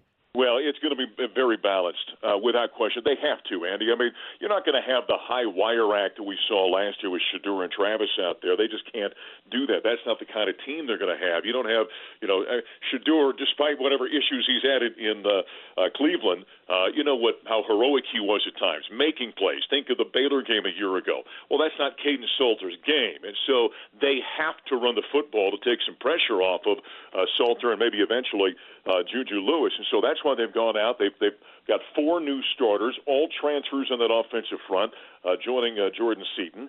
They're the 4th heaviest offensive line in America. They are going to run the football. Every time I talk with Pat Shermer, he says the same thing. Today at the press conference, Brian was saying that. We're going to run the ball. This is going to be a ground and pound type of team that's going to throw it a bit. They've got some talent wide receiver, and then probably rely on what I think is going to be maybe an upper-level defensive unit in the Big 12. Yeah, let's talk a little bit more about that offensive line. Jordan Seaton is getting the preseason hype at left tackle, as well he should. He's on a number of those watch lists. But who else do you expect to take a big step forward? Because it's a lot of size up there, Mark. Well, I think the two guards are really impressive. You got Xavier Hill. He's an LSU Memphis guy. He's a transfer, 6'4", 320 at left guard. Zy Chrysler is 6'7", 340. He's an Illinois transfer at right guard, and he's not even the big guy in the line, by the way. The right tackle, Larry Johnson, is 6'7", 350. He's a guy that comes in from Tennessee. So look at the schools I mentioned there, right? You got LSU, you've got Memphis, you've got Louisiana Tech as the center, and then Illinois and Tennessee. And these guys were, all conference, honorable mention, all conference level guys. So you're bringing in guys that have got resumes, they're big, and so far they've been awful impressive in practice. And when I talk to the offensive line coaches, because there are 3 of them, by the way, including former Buff Andre Gerard, they feel they've got about 8 or 9 guys deep, so they got some depth in that unit as well. All right, will we see a featured back, or is this going to be a by-committee approach, and what effect do you think Marshall Faulk will have on that room? Well, he'll have a great effect. I mean, I've done a couple of things with Marshall right now, and man, he's an impressive guy. I mean, on top of being a great player, just an impressive, smart guy when you talk to him. Right now, Dallin Hayden's dinged up. He's a kid that came in last year who was the Ohio State transfer. Micah Welch and DeKalen Taylor. Taylor's a guy that comes in from Incarnate Word, a small guy, but very quick, lightning fast. And so I think those two, Simeon Price is another transfer. I think those 4, but 3 of them with Dallin Hayden being on the shelf right now. So I think you probably see 3 to 4 guys, I think, throughout the season. And this could be the type of offense with Caden Salter where maybe he leads the team rushing with, 600-700 yards. And you've got, 3 or 4 other guys that have, 300 to 400 yards rushing throughout the season. So I do think they're going to spread the ball around quite a bit. Talking to Mark Johnson, voice of the Buffs, Friday night, 6 o'clock, CU Georgia Tech opening up year number 3 of the Coach Prime era up there in Boulder. All right, Mark, there's a bit of history in this game between Colorado and Georgia Tech. In 1990, the coaches poll making for a split national championship after the coaches gave the nod to Georgia Tech. All right. We've got some quotes from an 88-year-old Tom Osborne in USA Today. Okay? And Osborne was asked, why did you vote for Georgia Tech? He claims he did not do so out of spite for Bill McCartney in Colorado. Here's the quote. He said, they were both good teams, and I think the distinguishing factor was Colorado ended up having 5 downs in one of their wins, and Georgia Tech didn't have any somewhat questionable finishes. So I voted for Georgia Tech, and of course we played them both. I thought Georgia Tech at the end of the year was pretty good. That was a Citrus Bowl game. I believe it was a 24-point differential in that matchup. The other quote, Georgia Tech beat us by a bigger margin than Colorado, and then there was that little bit of a controversial thing with Colorado. So I thought Georgia Tech deserved at that point to be number 1. You make a judgment. That's the basis of my judgment. Close quote. Mark, how do you feel about those comments? Is Tom Osborne being honest, or is Tom Osborne got some sour grapes that he's apparently not remembering? Well, he's got some sour grapes. Number 1, remember the last game before that Citrus Bowl, Oklahoma beat the snot out of Nebraska. And they went into that bowl game not really caring. And by the way, go back and check. They had 2 or 3 guys, I think, maybe 4 primary guys who were suspended for that game. That bowl game meant nothing to them. So they got rolled by Georgia Tech, a good football team, and were barely even trying. You see that all the time. The second thing is Colorado played the number 1 toughest schedule in America that year. And you know what traditionally happens. What coaches generally will do, you vote for your conference. If you can't win it, you vote for your conference. But I think you might want to, old Tom might want to go through the Rolodex and kind of look back and think to himself, you know what, Bill McCartney came in 1984, pointed at Colorado and said, we're coming after, or pointed at Nebraska rather, and said, we're coming after them. Everyone laughed at him. And he ended up winning a national championship before Tom Osborne did. And I think there was always some bad blood there that he didn't like. So it's nice that at 88 years old he can kind of have these generic comments and, kind of lay that out there. But I think there were some sour grapes. And, notice he didn't say exactly where he voted Colorado. That would have been interesting to find that out. I don't think I saw in that article where he said where he voted them. He just said he voted Georgia Tech number 1. Claims he could not remember. Yeah, could not remember. One of the most important votes in the history of college football, his rival, and he can't remember. the word was they always said that they figured they put Colorado down around 4th or 5th. You had to put them that far down to pull them out of the top spot, because I think is that article, or David Platty just wrote one for the program that he showed me, or he sent me a couple of days ago. I was reading one of the two of them had talked about how lopsided the polls were for kind of going into the end of the season, especially the AP poll. But even the coaches poll, Colorado had a substantial lead in first place votes up to that point, and all of a sudden it flipped rather quickly. And so there's a lot of bad apples, I think, and bad blood in those stories that maybe Tom Osborne's not remembering. You know what, though? It was a rivalry, and I kind of love it. Yes. And I kind of miss those days because we're going to get a bunch of generic and just sterile kind of matchups all year long. Give me the blood feud and all that. All right, let's get to the other big news of the day there, Mark. And I don't think it caught anybody by surprise. Ralphie has been retired, and now we're waiting on the new Ralphie. What can you give us as far as intel on the situation? Well, they've got a Buffalo. They do have one. I started getting inundated with messages going, what, they don't have anyone? They've got one, and they're still in the training process. My understanding was they've had her for a few months now, trying to get her ready. And so they want to make sure she's prepared in order to do it and fully trained and not going to run off in the wrong direction. We've seen that happen before. And so she is in training right now, but Ember is going to call it quits. Ember, what was the phrase they used in the release? Something like did not have an affinity for running. I thought, yes. that describes Ralphie and Andy Lindahl right there. Does not have an affinity for running. And so that's the reason they're going to retire her. But yeah, we'll see the new one here at some point in the future. I don't know how long until they get her ready. Yeah, well, you know what? The only thing I like to run for. Never mind. I do hate running. So There's wait a no minute. doubt about it. So Mark, are you telling us this is a redshirt season for Ralphie 7? Well, it could be. Now, remember, in these new rules, you can actually play 4 games and still save your redshirt year. So maybe we see her by the time the season's over. You got 7 home games, and you could run forward without using a year of eligibility. So maybe we do get a chance to see her. My hope would be that she's going to be ready at some point in time, but I don't know. So you got to train an 800-pound buffalo, for goodness sakes. That takes some time. Right now, Mark, and I'm sure you know the fine folks at the Ralphie Live mascot program. Are they feeling a little bit of pressure right now after Ember flamed out as hard as she did? Is that group right now, are they feeling it? Because I have to imagine there's a lot of Buffs fans.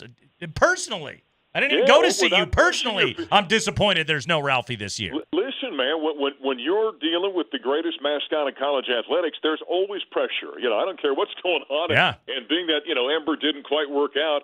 And, it's kind of funny. Guys, some of the stories were legendary where people were calling in with ideas about how to get Ember running. Yeah, this was my favorite. You guys know what a hot shot is? When you were dealing with cattle, they use a hot shot. It's just a stick. It's like a little taser, if you will, where they kind of stick it on their a prod. It's kind of a prod, yeah. It's got a little zap to it. If you've ever seen a training collar, sometimes they use on dogs. I've never used them, but where you can zap them a little bit. Somebody called in one day and said, what you guys got to do with Ember? Just get a hot shot and give her a shot coming out of the pen over there. And I'm like, seriously. In Boulder, Colorado, in front of 50,000 fans and a nationwide television audience, you want us to walk up with a hot shot and spark the buffalo in the backside. Tase the buffalo. Yeah. Not to a good mention, you may get a little more juice than you intended. Oh, geez, man. It's like in any way, shape, or form, that is a bad idea right there. And so, listen, the three of us, none of us have 40-inch vertical leaps. None of us run 4.340s. There are some things that all of us are created to do. Sometimes we have talent, sometimes we don't. And Ember didn't quite have an affinity for running. And so they're going to retire her, and we'll get this next one ready and, I guess, get her on the field whenever she is. I got an idea. Why don't you get a male buffalo and go ahead and do what they do to the bulls right before? See how that goes. I mean, people forget there's people all around the field, and that is a massive. You bring it up. Yeah. I think we lose sight because it's a baby buffalo that it's still a massive animal. It's not a small animal. No, I mean, even the small, obviously when they're calves, they're not very big, but by the time you get them mature enough to do this kind of thing, they're still going to be, 600, 700, 800 pounds, for goodness sakes. And so, Yeah, not a good idea. But there were a lot of those kind of phone calls. People had because you know this. If you want answers, just go online and say something or ask a question. Everyone's an expert, and they'll have an answer for you how to fix the problem. Yeah. Man, Ember, biggest disappointment since Dan Hawkins at Colorado. Wow. Well, there's a long list. It's in the Daryl Scott category Hey, for Mark, you. I told Nate that I believe that Ember had about as many runs as we had victories prior to Prime showing up. I think that we got only a couple here and there. So. Yeah, it was some lean times. There's no doubt about that. Mark Johnson, voice of the Buffs. Mark, what if any updates can you give us as to how is Coach Prime doing? I think he's doing fantastic. We've got our first show together tomorrow, so I'll get a chance to talk with him a little bit more. But the last time he and I exchanged a couple of comments, I said, "How you feeling?" He said he was feeling good. He looks good. And, I think he's – I'm still fascinated with how the whole thing in the sidelines is going to work that he talked about. Yeah. If they're going to have a little something set up there for him. And so I'm looking forward to that on Friday. But by all accounts, everything he has said, everything I've seen, everything I've heard, he's doing very well, all things considered. Guys, Mark Johnson going to be on the mic on Friday night. 6 o'clock is the kickoff. The Buffs and Georgia Tech, the 1990 National Championship grudge match, will be settled in 2025, apparently. Mark Johnson, year number 22, behind the mic at the University of Colorado. Mark, excellent work, man. Thank you. All right, guys. See you. All right, good to have Mark Johnson with us right there on the show. Yeah, don't tase the buffalo or bison or whatever she is. Yeah, not a great call. No. Not a great idea. Ooh, we got the Nebraska fans weighing in. Everybody's fired up. They're mad about the fifth it's down. College football. We're ready. Hey, they didn't college football. Thank you. They didn't ask for a fifth down. No, and see, that's the thing. That's the fight. You and I both know CJ. CJ's like, look, had I looked over and saw fourth down instead of third, we would have done what we were going to do. But instead, oh well. Like it's just part of the lore. Can I give you let me give you the hotter take. Yeah, give me the hottest take you got. Okay. They didn't win because of the fifth down.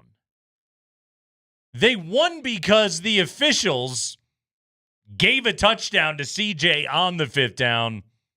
Go back and watch that play, Andy. That ball didn't break the plane. Who got in closer, CJ or Matt Holliday? Who got closer to where they were supposed to be? Yeah. Because he won't. I'll give you that. He won't answer that question. You know how CJ answers that question. By the way, he goes, "They called it a touchdown." What they call? Yeah. What they call? That's how they do it. What they call? The last time, remember I told you about my absolutely horrible experience at that stupid Missouri stadium anyway, where I kept having to, run outside to the VIP urinal area just so I could go to the bathroom and then get back in the stadium and all that stuff. VIP urinal sounds nice. It really wasn't. And of course you got to deal with drunk Missourians. Missourians? Missourians. Not my favorite state by far. Anyway, we did do a whole video because it was our last visit there. Yeah. And we had CJ walk us all through. We went right to the yard line and the yard marker and which direction it was, and he did a whole narration. I broke into that stadium once. Did you? Yeah, I was. Why? Because I was 20 years of age and nothing to do. Couldn't see straight, and me and my friends were like, "Hey, there's a football stadium over there," and we hopped a tall fence and we got in there, and the memories are fuzzy as can be. It was just like a one-off night in Columbia, Missouri, but I do remember the sense of getting into the stadium, running out onto the field, and then having to stop and be like, now what? Yeah, what have we done here? What have I accomplished? Did you get caught? No. Got away with it. Yeah, we were good. Does that make it lamer? That we didn't get caught? There was no car chase or nothing for you to get away? I preferred not to spend a night in the Columbia, Missouri clink. I get that, but I mean, who cares? You got in, you went on the field, nobody knows. Yeah, we didn't even get yelled at. Yeah. It just we were out there. Now, was it the turf version or the grass version? Yeah, it was turf. Man, that old turf. Yeah. Dude, CU once upon a time, like the Alfred and Chad Brown and those guys' days, man, they put some whoopings on the Missouri and K-State. Mm-hmm. And all of a sudden, both teams kind of had their revenge in the 2000s. Missouri. In the year 2000. Do it again. Do the second one because the go that high. The second one's higher. Can you do the higher one? You gotta. In the year 2000. Yeah. And we just ruined a lot of people's speakers. It's the Kreckman and Lindahl Show.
Top of the hour, that being 5 o'clock, we will give you the 5 biggest stories of the day from around the NFL. Latest on Bronco roster moves, which they're done. They got 53.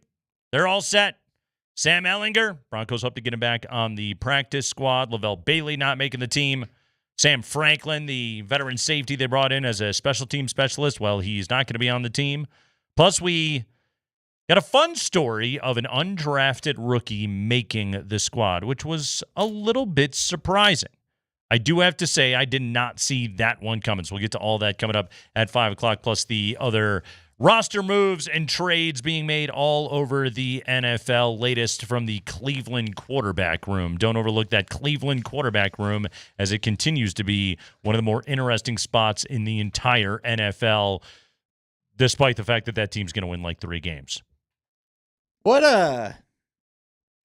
do you think happens end of the year? How about this? If you had to over under the games played, starts made, however you want to do it, break it down, because remember, there's the 3 main actors right now with Joe Flacco, Dylan Gabriel, Shedeur Sanders. But at some point, and it was pointed out, I think, aptly on Pro Football Talk today, Deshaun Watson is making videos. Look, I don't think Deshaun and Cleveland are feeling each other. I think Cleveland like him just, we're going to pay you and go away, right? Just, we'll pay you, stay on IR. Leave. Just stay out of the building. We don't want to do business with you anymore. We don't like you. We will owe you the money we promised to pay you and all that. We'll give it to you. That we should have never promised to pay you. But Deshaun's out there on Instagram making videos of him moving around and throwing the football. And I believe per NFLPA rules, if you're healthy, they can't just force you to stay on, if he can move and he's not looking like he's got issues, then they may have to bring him back into the fold.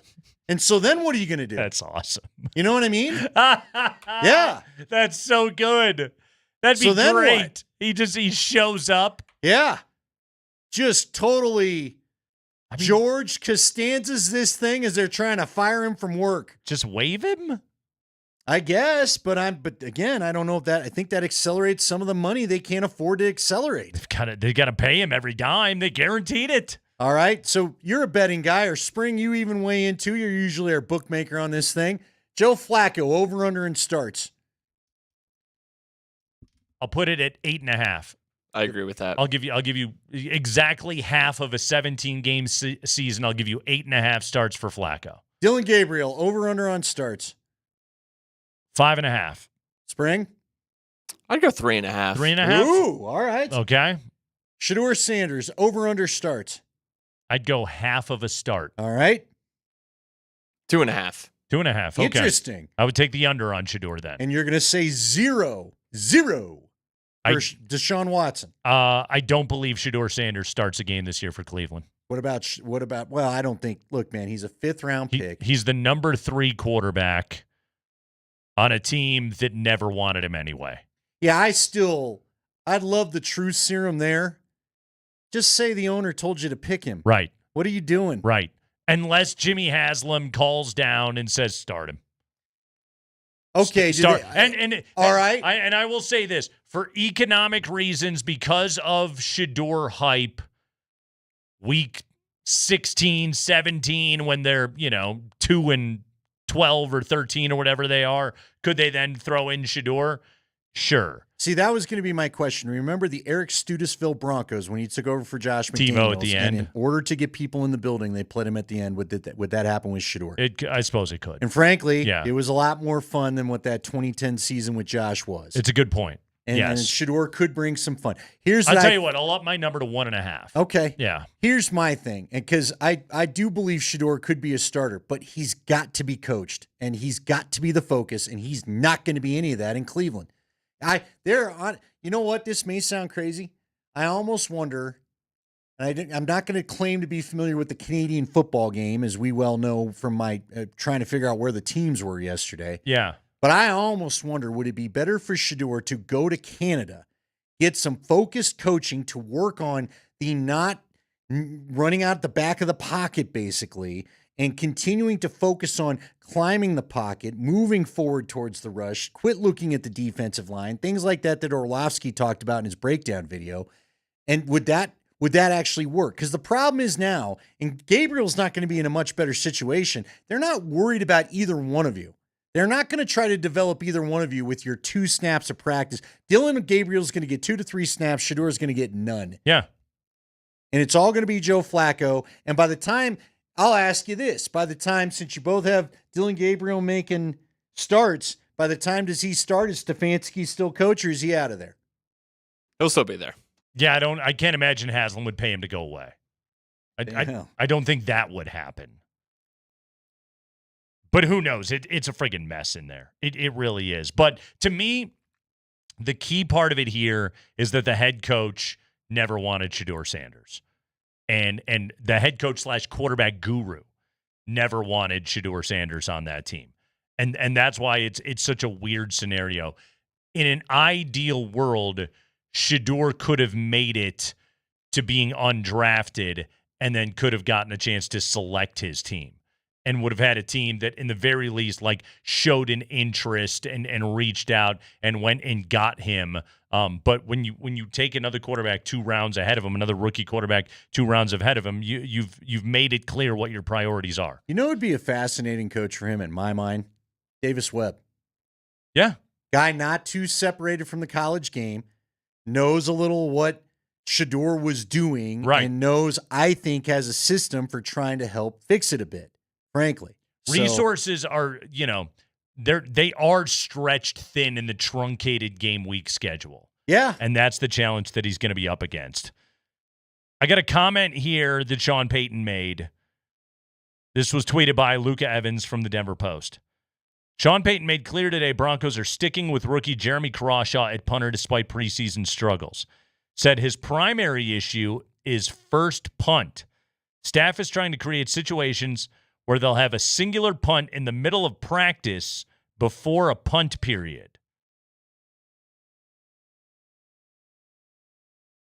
So what do you do on game day? I have no idea. Have him go out in the parking lot and blast one? Are you allowed to instead of letting... Because he's allowed to boot it into the net all that he wants to, but maybe that's not good enough for him. So can he go out to the parking lot and just let one fly? Sure. Take out somebody's Honda Civic.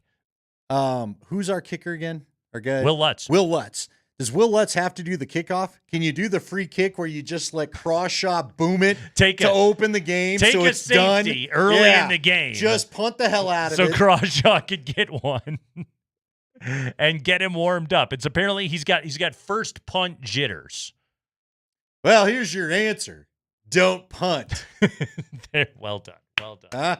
There it is. I mean, who amongst us hasn't stepped up to that first tee at 7:45 in the morning with 7 groups waiting behind you and not just duffed one directly into the bushes? Come on, we've all been there before. Listen, it's called performance anxiety. We're going to get him over to the Rocky Mountain Men's Clinic. Yeah. They're going to talk punting. Maybe it sounds like, because what is that, the Balmer Peak? Like Crawshaw, he's one of those guys that he performs better in that beer 2 through 5 range. Sure. Yeah, I've been there. A little too tight beforehand, and afterwards you're too buzzed to be able to do anything. I'll break down my 18 for you. Okay. Not that I'm any good. Mm-hmm. So just understand, none of this is good. Yeah. But I will find a bit of a rhythm after 3 holes. Sure. Okay? I'm not threatening any groups off to the fairways to our right or to our left. I'm keeping it roughly where we want to be for about 9 holes. Sure. Then 12 to 15, I start to really spray it everywhere again. 15 through 18, I'm just here to make jokes. I'll wave down the beer cart girl. Yeah, I'm not. The last 4 holes, I am worthless to you. Other than I'm locker room guy at that point. So get Crawshaw a cocktail before kickoff. Just get him loosened up a little bit. Just get the blood flowing. Yeah, how about a Bloody Mary? Can we get a Bloody Mary bar for Crawshaw? For most of us, a mimosa. Golf, bowling, darts, pool, foosball. Everybody's better in drink 2 through 5 range. Apparently that applies to NFL punting. How about a bowling lane, a bowling alley? Just one lane, in and power, Crawshaw only. Throw a couple balls, Sure. have a drink or two, couple more balls, then go out, warm up. Yep. One more is if it looks like Bo has a bad first down, boom, go roll a pin, another half a drink, get ready to go out there. By the way, we have an insider. All right. Our insider, and we'll call him Hat. Okay. That's clever, right? He says at watching practice today, and Crawshaw was absolutely crushing it. Well, he must have gotten that first punt out of the way. He obviously was a couple of drinks in. Every best drive I ever hit in my life was on beer number 3. I assure you of that. Yeah. So he clearly. What kind of beer are you doing on the course though? Do you gotta lighten the load when you hit the course? You're not an IPA guy, right? No. It's see, there's pure Coors Light at this point. There's different eras of this. Like today, I'm a banquet guy, but you got to think like especially college Nate, early 20s Nate. That was called like dumping a trash pack of Busch Light into the bottom of the golf bag and then hoping the ranger doesn't catch you. Okay. And drink them fast because they're going to warm up. Nobody's bringing ice out there, all right? Again, these days, more respectable. I'll probably just ride banquet. But again, there's different eras of Nate Kreckman, member of society, we'll put it. Did you ever do the ice beers? Sadly, this is the respectable version. Did you ever like Bud Ice with the Penguin? I liked an ice beer. Got the worst headache off of it, but I did like a good iced beer. Cheapest keg in Champaign, Illinois at Piccadilly Liquors, Keystone. Keystone Ice. Keystone Ice. Oh. Uh-huh. Yeah. Remember Ice House? That didn't make a good one. Oh, yeah. The old Ice House. Ice House was a big one, too, but the keg of Key Ice was $29 and I think it was like 32 for Ice House. Yeah. So you'd go with the keg of Key Ice. I know that hangover like the back of my hand. It's rough, man. Uh-huh. You're gonna feel that. Yeah, but I'd still drink a Bud Ice if I found one today. I gotta go double quarter pounder at noon, followed by an afternoon on the couch watching Cool Runnings on TBS before I was able to get back up and go again. Then you're gonna get up, go to the club. There'll be a Pete's Wicked Ale sign as you get there, and you'll maybe get a Red Dog. Or at Killian's to look cultured. Remember college. Remember some 90s beers. You're at Rock Island. Uh-huh. Oof. Killian's. You just rolled into Governor's Park. Killian's Irish Red. Come on now. What about a Leinenkugel's original? A nice Leine's-O. You know what I did like? There was a raspberry wheat. It was Oregon raspberry wheat. Okay. And it's pretty good. Yeah. A little robust. little robust flavor there. The really like cheap, fruity flavored beers that just taste like pure cough syrup. That's when you know you're living good. Yeah, that's college. That's end of the night bar. You need one more stop before you really go hit the greasy diner because everyone's there now. Yeah, just give me a dime a tap on the now rocks. We got them all coming in. Rolling Rock, Labatt Blue. Dude, Rolling Rock was like 1% alcohol. That stuff was water. And I know because you used to be able to drink 1,000 of them and be like, why am I still standing? Because there's nothing in it. Moosehead? You ever go with a Moosehead? Oh, sure. That's a classy one. Sure. A Labatt. Classy? I wouldn't go classy. Oh, it's classy, no, my the friend. Pilsner in the green bottle's never classy. If it's in a green bottle, it's a Pilsner. You probably shouldn't, but you likely will. What was St. Pauli Girl? You ever get down on one of those? St. Pauli Girl, just because let's be honest, the label was kind of hot. That label. Hey, that was your best chance that evening. Because you've gotten to the St. Pauli Girl. That was as close as you were getting a clavage that night, I assure you. That is except for your own after drinking a few of those. Kreckman and Lindahl, we have got the 5 biggest stories of the day from around the NFL, and we'll give you that next.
All right, let's dive into it. 5 biggest stories of the day from around the NFL. Why are you chuckling? Come on now.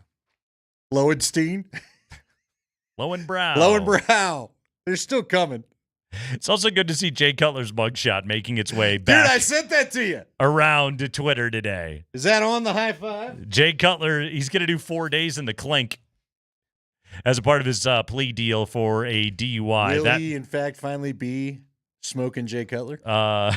Trading him. It's going to be his currency once he gets in there. You know that's going to be going on. Oh, man. Oh, all man. your texts, by the way, are hilarious. Mark Springer, are we leading with an engagement announcement today? We will close. Oh, good. Okay. Yeah. Come on, best for last. Yes. But we start with cut day. The Broncos have a 53-man roster. You guys can obviously talk about whatever you want, but let's talk about the quarterbacks. And God knows we do, Spring. And God knows you will.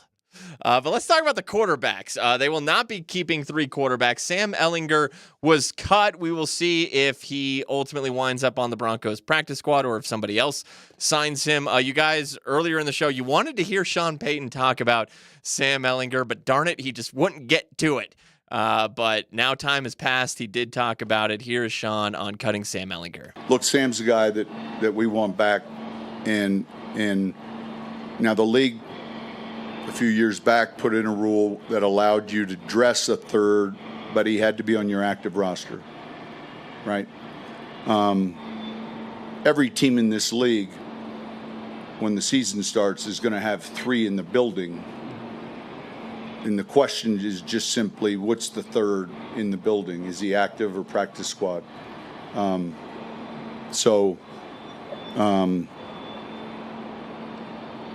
I think a lot of it varies when you look at the other components of your roster. Relative to, yeah. So, does that mean Ehlinger's back in the building tomorrow? If you're Sam Ehlinger, do you come hang out here, or do you... Because I don't think he gets to be number 2 anywhere else, right? No. I mean, Raiders would have been his only shot. And Kenny Pickett's got that gig. So, Right. yeah, I don't think there's jobs available. Ehlinger's just, he's QB3 in Denver, and he gets to be on the practice squad and make a... Pretty good living, man. It's not bad. It's like not bad at all. $200,000 now. Yeah, pretty good. I'd take that. 2 quarterbacks, Nix and Stiddy. Broncos do go 4 running backs with Dobbins, Harvey, McLaughlin, and Bidet. So Jaleel McLaughlin and Tyler Bidet, RBs 3 and 4. They go 4 tight ends, Evan Engram, Adam Troutman, Nate Adkins, and Lucas Kroll. Adkins will be out the first couple of weeks. He will eventually fill the fullback role. As of now, the Broncos do not have a fullback. Wide receiver, toughest club to get into in Denver.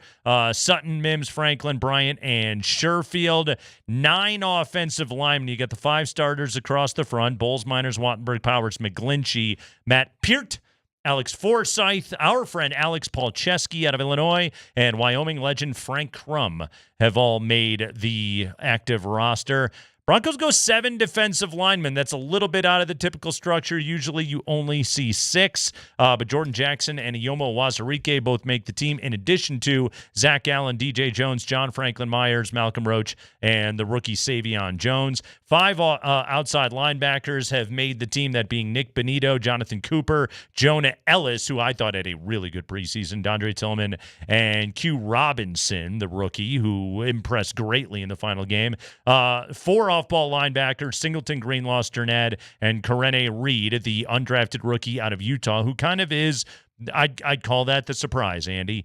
Corner, man, I said receiver's the toughest club to get into in Denver. Actually, cornerback room, good luck. Sertan Moss, McMillan, Barron, and Abrams Drain. 5 safeties, Hufanga, Brandon Jones, PJ Locke, Devin Key, and then JL Skinner, the, what is he, a 3rd or 4th year man out of Boise State? Yeah, 3rd year maybe. 3 special teamers, that being Lutz Crawshaw and the long snapper Mitchell Fraboni.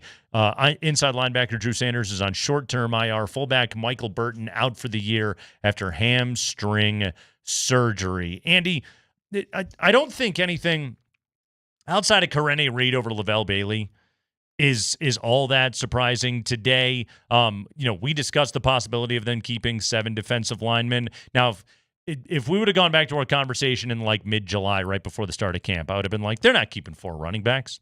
They're not keeping 7 defensive linemen. What do you think changed in the course of this camp that was the direction that they went at those positions specifically? Well, we had the longer we had one of those longer press sessions with Sean Payton, and one of those. But look, it was good information. He really did.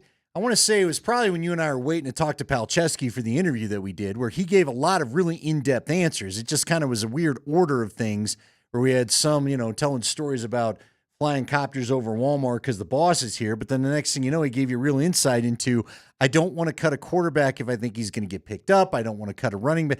He let us know midway through camp. The way I look at this is I try to figure out what is my best percentage of keeping guys that I cut back on the practice squad. I don't want to expose guys that may really actually get picked up, and that's why we talked about Ehlinger. I know I'm not surprised the Ehlinger news was the last to get out about the cuts, because I think they want to keep him on the practice squad. And so I think he kept the backs he thought would stay here. Remember, I don't know if you ended up watching the whole thing, but Cynthia Freeland, our friend, had a great report the other day where she said one of the NFC guys, she knew an NFC scout or GM, I guess, that had texted her. She wouldn't say which, but they said they were going to be interested in her opinion on the running back cut by the Broncos because there was interest in the Bronco running back room. Now, maybe that GM was talking about an Audric Estime. I don't know. But I do think whether it was Bidet or McLaughlin, there might have been some interest from some other teams, and I don't think he wanted to risk that. I'm going to tell you this right now. I think if the tight end can get healthy, whose name I can never remember, Adkins, if Adkins can get healthy in the time they think, then I think this roster stays the same as far as the 7 defensive linemen. Yeah. I think if Adam Prentice gets through his 3 call-ups, or whoever gets signed to the practice squad gets through his 3 call-ups, and Adkins isn't ready, then I think one of those defensive linemen could get waived here in the first month. High five. All right, you mentioned the Kenny Pickett trade. The Browns trading him to the Raiders, just as you guys got off air last night for a 5th-round pick in the upcoming draft. So the Browns will keep 3 quarterbacks. It'll be Joe Flacco, Dylan Gabriel, Shedeur Sanders, Kevin Stefanski, their head coach, talked to the media today. What went into the Kenny Pickett trade? What does it say about his trust in his 2 rookie QBs? And who will back up Flacco? Honestly, those type of things, you can't predict them, and got a strong offer for Kenny. Kenny's a guy I think very highly of, and so do they. So I wish him well. He's a great person. He's a really good football player. But those are the type of decisions that you have to make. Have you made a decision on who will back up Joe? Dylan will be the backup. I think no shock there. Yeah, Dylan Gabriel is going to be the backup again, the guy that the coaching staff wanted. Shedeur Sanders will be the number 3. Hopefully, Shedeur will get an opportunity to be able to develop. Yes, the Browns traded Kenny Pickett to the Raiders. They got a 5th round. 5th rounder good, huh? for Kenny Pickett. Not too bad right there. And Pickett can go and be a veteran backup to Geno Smith there with Las Vegas. So, Andy, it was a fun little breakdown before. Yeah, again, I said 8.5 starts for Flacco, 5.5 for Dylan Gabriel, and I'll say a start and a half for Shedeur. Okay. Yeah. I do think Shedeur probably sees time at the end because I think they're going to be so bad. They're going to have to. I think Dylan Gabriel will be fine. Put butts in the seats. I think they'll know that Dylan Gabriel's not the future. Yeah. And I think Shedeur gets a couple looks at it to maybe fill the seats near the end and just get a look at him too before they go ahead and they pick their guy of the future in the very high parts of the first round next year. High five. The Chargers activated running back Najee Harris from the non-football injury/illness list to the team's active roster. The move makes Harris eligible to play in the Chargers' Week 1 game against the Chiefs in Brazil. Najee Harris was injured in a July 4th fireworks mishap that landed him on the NFI list. Yeah, so he's back. He'll be sharing the rock with rookie first-rounder Omari and Hampton. The Chargers are hoping to have a revamped run game. Andy, the backs are better. I'm confident their backs are better. Without a banged up J.K. Dobbins back there, who is, ironically now here in Denver. But I would say going to Najee Harris and Omari and Hampton is an upgrade there. But Rashawn Slater is already out for the year. A Chargers run game that struggled mightily a season ago. Is it really going to be all that much better this upcoming season, or is it going to be up to Justin Herbert to sling it around again? We'll find out. I don't know. I mean, look, I trust in Harbaugh and his plan. And sure. Look, if you're in Denver, you know that Harbaugh was 2-0 against his team last year, and running was a large part of it. They had a real tough time stopping that running game. I felt like at times, did they not? I just felt like the Chargers could run when they wanted to last year. And then, of course, the Chargers had the big comeback in the second half of that second game right before Christmas there, too. I don't know. I don't know what's going to happen. And again, you would think having to sling it around with Justin Herbert wouldn't be such a bad idea, but they don't have a lot of playoff appearances to show for that. High five. Hey, the Saints have finally named a starting quarterback. They also did waive quarterback Jake Haener, so he's out there as well. That's my dude. That's too bad. You want some Haener in your life. Yeah. He's out there. Who's it going to be, Spencer Rattler or Tyler Shuck? Kellen Moore, let us know. Spencer Rattler is our starting quarterback. Really, really excited for him. He's done an awesome job this offseason. But are you excited for you? He's just been consistent. He's made some really good decisions throughout this whole entire process, and his ability to make plays with his arm and his feet have certainly shown up. And so I'm really, really excited about Spencer. He's earned this opportunity. He's going to do a tremendous job for us. At the same time, we're really, really fortunate. We got Tyler. Love the development that he's had over the course of this entire offseason. He's done a number of things for the first time in his career, just navigating that. And I think that's an important aspect when you're a younger quarterback, to let the whole process play itself out. I thought he capped it off with just an excellent performance against Denver on the last preseason game. I thought he did a really, really good job. And so I'm a big believer in just the importance of developing quarterbacks, developing them the right way. There's a process for both of these guys. Give them the space to develop. And we think we got two guys that are going to have great careers for us. So who was the coach when Spencer Rattler was drafted? It's Dennis Allen. Okay. Who was the coach when Tyler Shuck was drafted? Your guy. It was Kellen Moore. And Kellen Moore has decided to go with the guy that he didn't draft. Sure. That's not a good sign for Tyler Shuck. Well, I don't know why you did that anyway. That guy, that was an interesting pick at the time. That guy, not my kind of guy. Hey, by the way, it was thrown out there on Twitch. Could Ellinger go to the Saints and make things interesting? Is that a place you'd worry about? I mean, look, Ellinger had probably one of the most fun games of the weekend against that very club over the weekend. The other weird thing about it is I watched that game the other day. I would play Tyler Shuck. I'm not saying that he looked dramatically better, but in the very least, again, the coach actually wanted him, and he's got a strong arm. I've seen Spencer Rattler start an NFL game. Whew. Yeah, I'm with you. Rough. Look, man,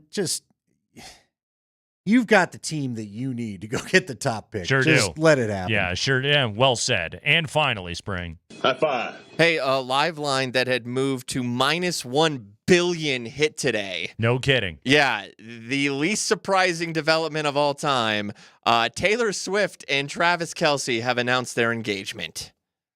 Your English teacher and your gym teacher are getting married. The duo captioned a series of photos in a joint Instagram post, which garnered 1.2 million likes in its first 10 minutes, Andy.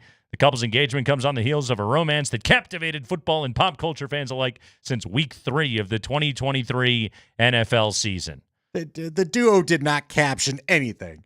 Taylor wrote that. He reposted. We're good to go. Taylor's team wrote that, and sure, the team posted it, and yes, they got all of the likes. It's about time something nice happens for those two, so I'm good to see. What does this do? Does this hurt the music? Does she become Aerosmith without drugs? She can't have any more breakups. She's gonna write "Crying" and "Crazy" and "Amazing" all in one album, and it's the same song 3 times. Yeah. Throw in the song from the soundtrack from Armageddon. Don't want to close my eyes. Yeah, she needs heartbreak. So Travis, or the brand is gone. Yeah, leave her at the altar, man. Come on. The writers have got to be able to make this happen for us. Andy, you happy for him? Sure. I'm not rooting anger upon anybody, I guess. Come on. Look, she's taking the spice out of his game. Let's go, y'all. I think being 35 is taking That the helps spice too. out of But his yeah. game. Yeah, but he's like, dude, can you see all the houses we could afford now? Yeah, I did. Sadly, I read all the houses, all the islands we can afford now. I did click on a TMZ story earlier today, which was breaking down the comparison of the foliage in the background of the photos versus the foliage that has been spotted in overhead photos of Travis Kelce's Kansas City estate. And they were able to use the metadata to determine that the engagement did happen at Travis Kelce's home. And I read that, and then I went and I slammed my head in the bathroom door a few times and wished that I didn't live in this society anymore. But hold on. You know, she had that. Like, I saw something where it said, I was like, I guess I better know some stuff about this. And they were going, oh, she had on a Ralph Lauren dress. I was like, all right, then y'all knew. Y'all knew. You staged it. It was fine. Would you just, hey, swing on by, babe? Are we sure that it wasn't just like when you get your senior pictures and the guy's got all the foliage out back, that's not just where they went? Do you think it was AI foliage? No, Is that what you're telling me? I'm saying that old school studio. Did you not go to an old? I'm trying to remember the guy that took my photos. He's been around here forever. He's like got a studio. J.C. Penney? Yeah, pretty much. No, this guy was off Broadway and Arapahoe Road. Michael something, I want to say. And I remember you walk out and he's got like a couple sections of his backyard, and one's like really green and leafy and the other has a small pond, but they both serve for your basic high school photo background setting, if you'd like. Give me, and all he kept telling me was your nose broken? It's crooked. Yeah, man, just take the picture. Yes, I got a crooked nose. Can you just take the damn picture? I'm not a model, all right? My mom wants these pictures. Just get this over with for both of us. And then I'll go inside and I'll sit on the dumb bench behind that stupid weird blue background and take a couple more, and you'll take her for $400 and be done with this exercise. Did he ask you if you were feeling okay? No. No, that's just my face. No, he was not. I didn't get either. All right. Ooh, yeah, own it. It was just next. How about another smile? Okay, turn this way. Fine. He didn't play like Right Said Fred in the background. There's no vibe music. There's no nothing. Nothing. Look, we walked in. We both knew what we were in for. All he kept complaining was I was ruining his picture with my crooked nose. Sorry, dude. Sorry. My bad. Listen, old slanty schnoz. Can you tilt your head so your nose is straight? Hey, could you do something about your face? No, I can't. Would you like to photo my brother? Put him in the suit. It is the Kreckman and Lindahl show. We'll take a break when we come back. Monty Nuss. You've never had a Monty Nuss in Illinois? There was vision photography. That was a big one for us. Ours was, my mom found some freelance dude. It was the same deal, though. It was his backyard. Yeah. That's what I got, too. I got freelance dude, too. Yeah. Mm-hmm. This dude had a studio, at least. Hey, it was the 90s. I'm not rolling over to some guy's house. Sorry. That sounds like a PSA waiting to happen. Then Flint from G.I. Joe jumps out and tells you not to do that. And More You Know plays. God, what was going on with you? Apparently, I'd have to worry. I had an ugly face and a broken nose. Yeah, exactly. Quit ruining my art with your ugly face. Shocker, I wasn't up on the wall. Yeah, I was a lot cuter. I was in much more danger. You were. And yet I was able to get out with everything intact. It's the Kreckman and Lindahl show. We'll take a break. How does Bo Nix take a big step forward this year? Some suggestions from a friend of ours. We'll share those next.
There were 6 quarterbacks taken in the top 12 picks of the 2024 NFL Draft. Jaden Daniels won an Offensive Rookie of the Year award and took his team to the NFC Championship game, that being the Washington Commanders. He was the 2nd overall pick in that draft. Bo Nix was the other rookie quarterback that led his team to the postseason. In his situation, it was as a 7 seed, and they didn't come close to winning a playoff game. Of the other rookie quarterbacks, it was a disaster for Caleb Williams playing in Shane Waldron's offense there in Chicago for Matt Eberflus. Drake May was, I would call, inconsistent at best with Gerard Mayo as his head coach, and now they bring in Mike Vrabel, and they hired Josh McDaniels to come in and fix what he is offensively. Michael Penix got the gig from Kirk Cousins late in the year and now enters the season as the unquestioned QB1 there with Atlanta. J.J. McCarthy will take his first NFL snaps, regular season NFL snaps, there in Week 1. Andy, of all of those quarterbacks that I just read off right there, which one to you has the most to fix or the greatest capacity for improvement? Capacity for improvement? Yes. All right. I would get. It's either going to be May or Caleb Williams. Yeah. See, the capacity for improvements where it's kind of throwing me off. I feel like Caleb Williams kind of is what he is a little bit. Mm-hmm. You know, and again, for all the ballyhoo about him finally leading a touchdown drive the other night, look, when he throws the ball in stride, does all the right things, all that kind of stuff. Pretty good. He throws a really good pass. Yeah. Love the arm, but he's got some of the same things that we talked about with Shedeur. What we wondered aloud before the draft, had Bo not been drafted by the Broncos and Sean Payton was sitting there with a chance to draft Shedeur, would he have? And you and I both agreed we don't think he would have because Williams of the tendencies. Took 68 sacks last year with an unbelievably high time to throw. And that's on the quarterback. Right. There's no offensive line in the world that can block for that. So will he quit playing that way? Right. And I don't know. Now, Drake May, again, I had people tell me prior to the draft, they want him to shorten the delivery somehow. They don't like, I think Sanford was one of them. Leggy talked about it a little bit. They don't love the long windup in the delivery. Yeah. There is a part of me, I guess I would ask you this, since we're going to narrow it down to those two. I think it's those two. Because, look, I don't know enough about Penix. We watched some stuff with Penix last year. Yeah. We'll get a better idea. He may enter the conversation after we've had a full year watching him, and we didn't see any of J.J. McCarthy. So they're kind of out of it right now, just simply by no evidence to talk about. Sure. But I would say this. Who do you trust more to get a quarterback right, Ben Johnson or Josh McDaniels? And again, for everybody that immediately wants to throw McDaniels under the bus, you're right as a head coach. Josh has been fairly successful as an offensive coordinator, and a lot of people feel like him leaving Mac Jones caused Mac to spiral to where he is now. Sure. I'm going to say Ben Johnson right now, based purely on recent track record and what he was able to do with Jared Goff in Detroit, which he was able to deprogram a lot of what his issues were that were plaguing him that made Sean McVay hate him by the end. Okay. And Sean was done with him. Absolutely. So I will say Ben Johnson for now. And I will also say just the pure physical talent of Caleb Williams. We'll watch that guy. Like, I get why they took him number 1 overall. I get why he was the consensus number 1 overall pick in the draft. So I get all of that. Pairing him with Ben Johnson, like, you had to go and pay a guy to get him fixed. Like, there should be hope. You know, DJ Moore and Rome Odunze's got to take a big step forward, too, to be able to help Caleb Williams out. Like, you need skill position help, too. That's one of the other things about all of this is, like, okay, year 1 to year 2 leap. Like, what do you have around you in terms of skill position talent? That's why, to me, and really, if you look around the league at what a lot of these rookie quarterbacks had in year number 1, like Bo Nix getting Evan Engram going into year 2 is like probably like the best skill position addition that any of these guys got. Chicago's still roughly the same crew. They drafted a first-round tight end, okay, but it's a rookie tight end. Like Evan Ingram is much more of has a more proven track record. Drake May, they gave him Stephon Diggs coming off of a major leg injury. All right, let's do Good this. luck. Let's pause the conversation here, though. Let's go back to what you're talking about. I agree with you. As far as an actual upgrade, I think Bo got the better one. Yeah, when it and comes Ingram. to Evan Ingram. But let's talk about the supporting cast as a whole. Do you think Ben Johnson will get more out of a Roma Dunze, a Cole Kmet with Colston Loveland? Sure. They still have DJ Moore. Now, Still have DJ for those Moore. that missed it, Keenan Allen's no longer there. He's back with the Chargers. Yep. I mean, look, I think they've got that's a pretty intriguing. Who do they have? Swift? Who's their running back? No, Swift is in Detroit. I feel like they've they got Swift. Oh, they do. Okay. DeAndre Swift ended up going there. Oh, you're right. I'm telling you, they've got it better. Haven't studied for my fantasy draft yet. Well, that's coming up, and apparently now we're going to do a League 2 here. Hell yeah. I'm just telling you, I think that Ben Johnson will get more out of that group of offensive players than anything the Bears were trying to do a year ago. Mm-hmm. I can't even remember their coordinator, and I know their head coach, Eberflus, is now at the Cowboys. Shane Waldron was the coordinator in Chicago. Remember that guy? Didn't he come from Seattle? I think you're right. Mm-hmm. Evan Ingram as an addition, along with a dependable Cortland Sutton. Like, you're talking about two veterans there that know exactly what their roles are going to be. You add in J.K. Dobbins, a veteran who is going to be better in pass pro. Not that Javonte was bad in pass pro. In fact, that was probably what he did well, but theoretically, Dobbins can run the ball better. Weapons-wise, Bo's probably doing as well as any of these dudes are doing right now. I don't know, man. If the Bears can get it right, someone just pointed out Luther Burden's there as well. Second-round pick out of Missouri. That was a guy we liked. Yeah. I would not have minded seeing the Broncos draft him. Mm-hmm. Yeah, I don't know. Look, you know what? This takes us back, I think, to our conversation we started before the breaking news of Sam Ehlinger getting let go.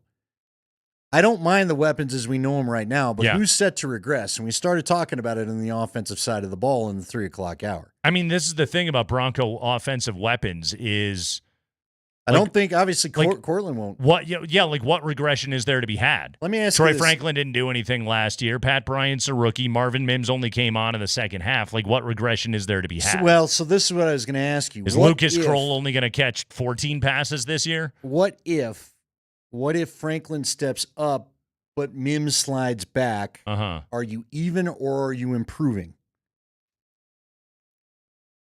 Trade one for the other. Sure. Because I'm worried that could happen. Because, again, Mims is a guy I can't figure out. I see a good receiver skill set in Mims. Yeah. But as we've talked about, there's got to be something going on with his route running because he just doesn't get utilized the way I would think.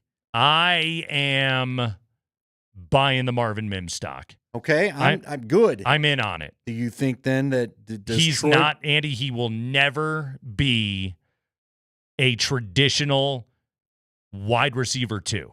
Okay. Can Franklin be that? He's not going to be an X or a Z. Troy Franklin will be. Will he be it early enough in the season to matter? I think he is in week 1. Okay. I think Cortland said it's if you're just lining up in a traditional formation, Sutton outside, Franklin outside, Ingram, I was going to say at tight end, in one slot, essentially, and Mims in the other, but also, like, remember, Marvin Mims is probably only going to play 25, 30 offensive snaps a game. He's not going to be out there all that consistently. Is anybody other than Cortland and Evan going to be out there all that consistently? Frankly. When it comes to skill position guys, that's a great question. How are they going? Bryant could go in, right? How are they going to work in Pat Bryant? All that good stuff. My guess is by snap count at wide receiver, it will look like this. It will go Sutton, Franklin, Bryant, Mims. Okay, in that order. I could see that. But Mims will have more touches than Pat Bryant will. If Franklin does not repeat the improvement of camp, I think Bryant overtakes him. Okay. It could be. And that could happen over the course of a season. That's another thing that absolutely could happen. But I think Troy Franklin is wide receiver 2 on this team. I saw a competent and athletic football player, a confident and knowledgeable football player out on the field during camp. And a guy that was drafted because of his physical abilities. Like, hopefully he's able to hit some of that stuff this year. I hope. I think he's going to be a good player. I really do. I think Troy Franklin is going to be a good player in this offense.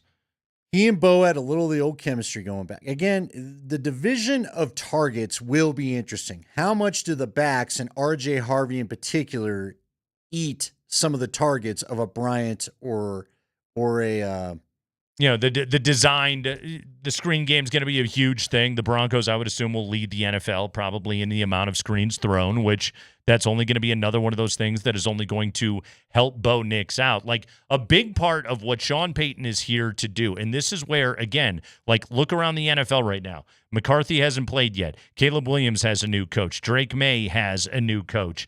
Like, Sean Payton has a whole year of sample size, and as the year went along last year, it was just, how do I get more easy buttons for my quarterback, okay? How do I quickly help him get the ball out? Last year was a lot of first read, not there, check down. This year, what you hope to get out of Bo Nix is first read, second read, check down. Can he at least get that far into his progression? And then let's tack on top of it the amount of design stuff they're going to do throwing the football, where hopefully an R.J. Harvey is better than a Javonte Williams was last year, who actually, I believe, was second on the team in receptions last season. And I never would have called Javonte a dynamic receiver. No, that's not what he was brought here to do. He was supposed to be the hammerback. Skill position, knowledge of scheme, knowing exactly what Bo needs to have around him. Andy, and again, I know like people are going to say I'm anti-Bo Nix, or I don't think he's ever going to be a top 10 quarterback in the NFL. But I don't think he has to be a top 10 quarterback in the NFL. Okay? I think with this defense, with knowledge of system, with institutional familiarity with what is happening around him, and a coach that knows how to design things exactly for him to be able to succeed, like, I think Bo Nix, by pure ability, will never be a top 10 quarterback in the NFL, and I think that his coach can do such a good job that you won't know the difference. All right, fair enough. I could see him, at least by stats, getting to top 10. I don't know that he'll ever be top 5. Mm-hmm. But again, you've got some monsters that you're dealing with just in this conference alone when Sure. you come to top 5. Sure. 4 of the top 5 usually are in the AFC, right? When you go Mahomes, Jackson, Allen, and Burrow. Right. So that's a tough mountain to get carved on. I think, and it's funny when you look at those 6 quarterbacks, like, I think there's just going to be some throws that the Drake Mays and Caleb Williams of the world can make that Bo Nix can't, right? That's why he went 6th amongst that group. But I think that Bo is good enough at so many other things, composure, understanding what he's supposed to be in the system, being so good at being able to throw the ball when he's on the move. I think that's why they want to do a lot of that wide zone kind of stuff right there, that it's like, You maximize that player. That's where you look at and you say, what's more important to a quarterback, his overall physical talent or the situation that he is in? Like, if Matt Eberflus was still running the show in Chicago, Caleb Williams could be out of the NFL in 2 years. Easily. All right? And he still might be. It's Ben Johnson's job now to make sure that that's not going to be the case. It's Josh McDaniels' job to make sure that doesn't happen with Drake May. So that's where Bo can then have that automatic advantage of playing for Sean Payton, who is a pretty damn good football coach and knows exactly what he wants to do schematically with his young quarterback.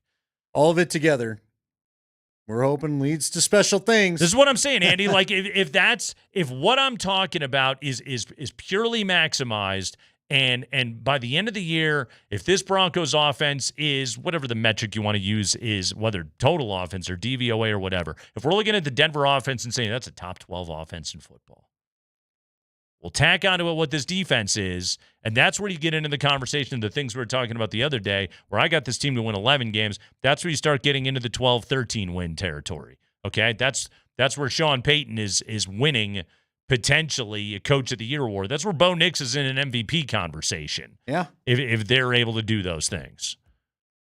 Yeah. Yes, I would agree. Look, if they're a top 12 offense with a number one defense, and I think the lofty expectations are going to be fulfilled. Well justified, and yes, most likely fulfilled. That's when stuff starts getting really, really fun around here. Does everything always go to plan? No, it never does. But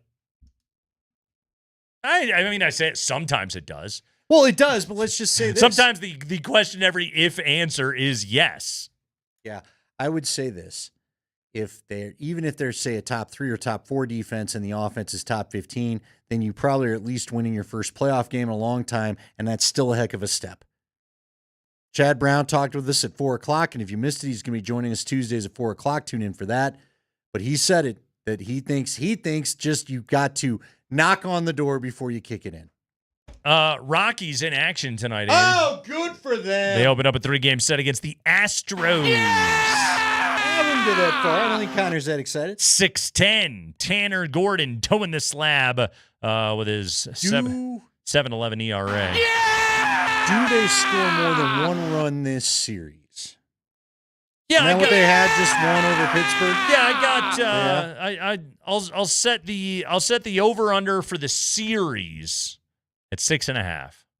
6.5 for the series. Hunter Brown starting tonight, by the way. He's a Cy Young candidate in the American League. So maybe not tonight. Maybe not tonight. But by God, by Wednesday. Or Thursday. They could be hitting 7 runs. They a day game Thursday? I'm assuming. Okay. Kreckman and Lindahl, Altitude Sports Radio 92.5.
Andy, I got a list for you. List me. You like a good list? Until we get to regular season football, I love a list. You love a list, do you? Ooh, this is a fun one here for you. I have got the top 40 forwards in the NBA, according to The Athletic. Top 40 forwards. Okay. In the NBA. This was the same list that had Joker at number 1, so they have credibility. If you had to guess, where would Aaron Gordon rank? 3. Okay, that's a little generous. 10. He's actually number 9 on this list. Number 9. Top 40 NBA forwards. Got AG at number 9. What's funny is you look at some of the names ahead of him, and you're like, I'd rather have Aaron Gordon. Maybe some of that is I'm Jokic-pilled, and just because. Well, you put the two together, it's tough to split them up. Exactly. But look, hey, you know what? To be fair about it, remember, Jokic was down a bit more than we were used to a year ago, and Aaron stepped up before he got hurt and was really doing some good things. The Bounce's top 40 forwards. Giannis at number 1, huge upset. Jason Tatum at 2. He's obviously got a big injury to overcome. Paolo Banchero at 3. That dude needs to take a big step forward this season. If he does, Magic could win the East. Zion at 4. Man, what does that tell you about the state of NBA forwards? We're putting Zion at number 4 on this list. Or are we just being lazy? Back half of the top 10. Well, that Zion is the one where you got to worry about laziness. Well, Draymond Green, Julius Randle, Pascal Siakam, Lauri Markkanen, Aaron Gordon, Cooper Flagg. We're putting the kid at 10 before we've seen him play. It's hard to argue with, right? I mean, did you hear some of the other names? Here's 11 through 15. Jabari Smith Jr., Jalen Johnson, P.J. Washington, Dorian Finney-Smith, and Jeremy Grant in Portland. Would you rather have Cooper Flagg or any of those guys? I forgot Jeremy Grant was still playing in the league. Yeah. Remember him? He was a Nugget once upon a time. He sure was. Kind of wanted him to stick around. Bubble Nugget, Jeremy Grant. Oh, that's right. Sure was. Yeah. Man, state of NBA forwards. It's not great right now. I mean, clearly, like, you're calling Luka Doncic a point guard if you're doing this list right here. LeBron not making the list? Are we calling LeBron a point guard? He essentially is, I suppose. The position in this league. It really is. Yeah, it really is. Aaron Gordon, though, top 10. Aaron Gordon is a true forward. He is. Now, true 4. There have been times where, you know, they've needed extra ball handling on the floor because Jamal Murray is getting hounded by Minnesota or whatever, so they would let AG bring the ball up. But, like, in some ways, he is a true forward. This past season, I mean, what he added to his game in terms of being a better three-point shooter. But I was pleased to see that. I opened this today. I clicked on it to be like, where are they going to put AG? And I was like, if he's anything lower than 15, I'm going to be pissed. I was pleased that he was at number 9. Good to see him get that kind of love. What he is defensively, what he is as a rebounder. Again, improved outside shooting. Also, like, if you're asking me, like, is Draymond on this reputationally at number 5? Because I'd rather have Aaron Gordon right now. Especially on this team. I'd rather have AG. Okay, which triggers another thought. I wanted to bring this up. I know Draymond's a generational defensive player, but still. Whether it's reputation or the potential, at what point are you out of the potential window? Like with Zion. Okay. Does Zion hit the potential? Do we have Zion at 4 because of body of work? It's so hard because or because of what you think he's ever going to become. When he plays, he's very good. Okay, but how? I mean, again, exactly. Full seasons. He played 30 games last year. That's not enough. No, flat out. What does he have enough. to do to play, I don't know, 65 games? Great question. I won't even ask for 85. His fully healthy season at 23-24, he played 70, okay, which you'll take. He averaged 23, 6, and 5. Shooting splits 57, 33, and 70 were the shooting splits. Got 57 is pretty good, obviously, from the field. But it's all fantastic. I can't get only 30 games of that. Hey, he didn't play enough. Just flat out doesn't play enough. Because what am I supposed to do? Just rest you till the playoffs? Got to make the playoffs to rest them until the playoffs. Exactly. That's the Pelicans' issue that they're dealing with. Yeah, that's what's tough about that list right there. And what's funny about it is, Tatum's not going to see the floor. this entire season. So good to see AG back there at number 9. He deserves all the love in the world. Media Day's coming up, by the way, Andy. We got to get liners this year. Who should we get one from? So we got the famed or / infamous Russell Westbrook liner, Which is still, I think, it still holds up. right? Because listen, I'd still interview Russell Westbrook if he wanted to come on. I don't care if you're a Nugget. He's not on a team. Right. You got all the time in the world, my man. Let's make it happen. Swing on by. Is Westbrook going to be on a team? In this country? What is the profile of the team that wants to add Russell Westbrook? If you're going to win anything, you don't want him. And if you're trying to develop into something, you don't want him. If you are, I'll give it to you. If you're the Colorado Rockies looking for your Chris Bryant of the NBA, then that's who signs him. Hoping to put some butts in the seat for people to come see a once great player still try to make some things happen.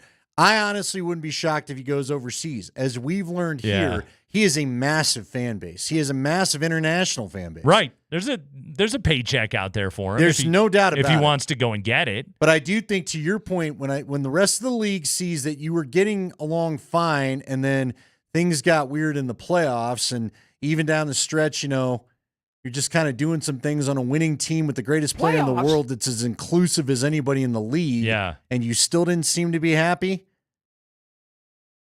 Because for what he costs, if Nikola still wanted him here, I would think he'd probably be here. The fact that he's moving on, I think, and they haven't reached out to him at this point anyway, and maybe they will. I don't think they will, but maybe they would. He's got to do the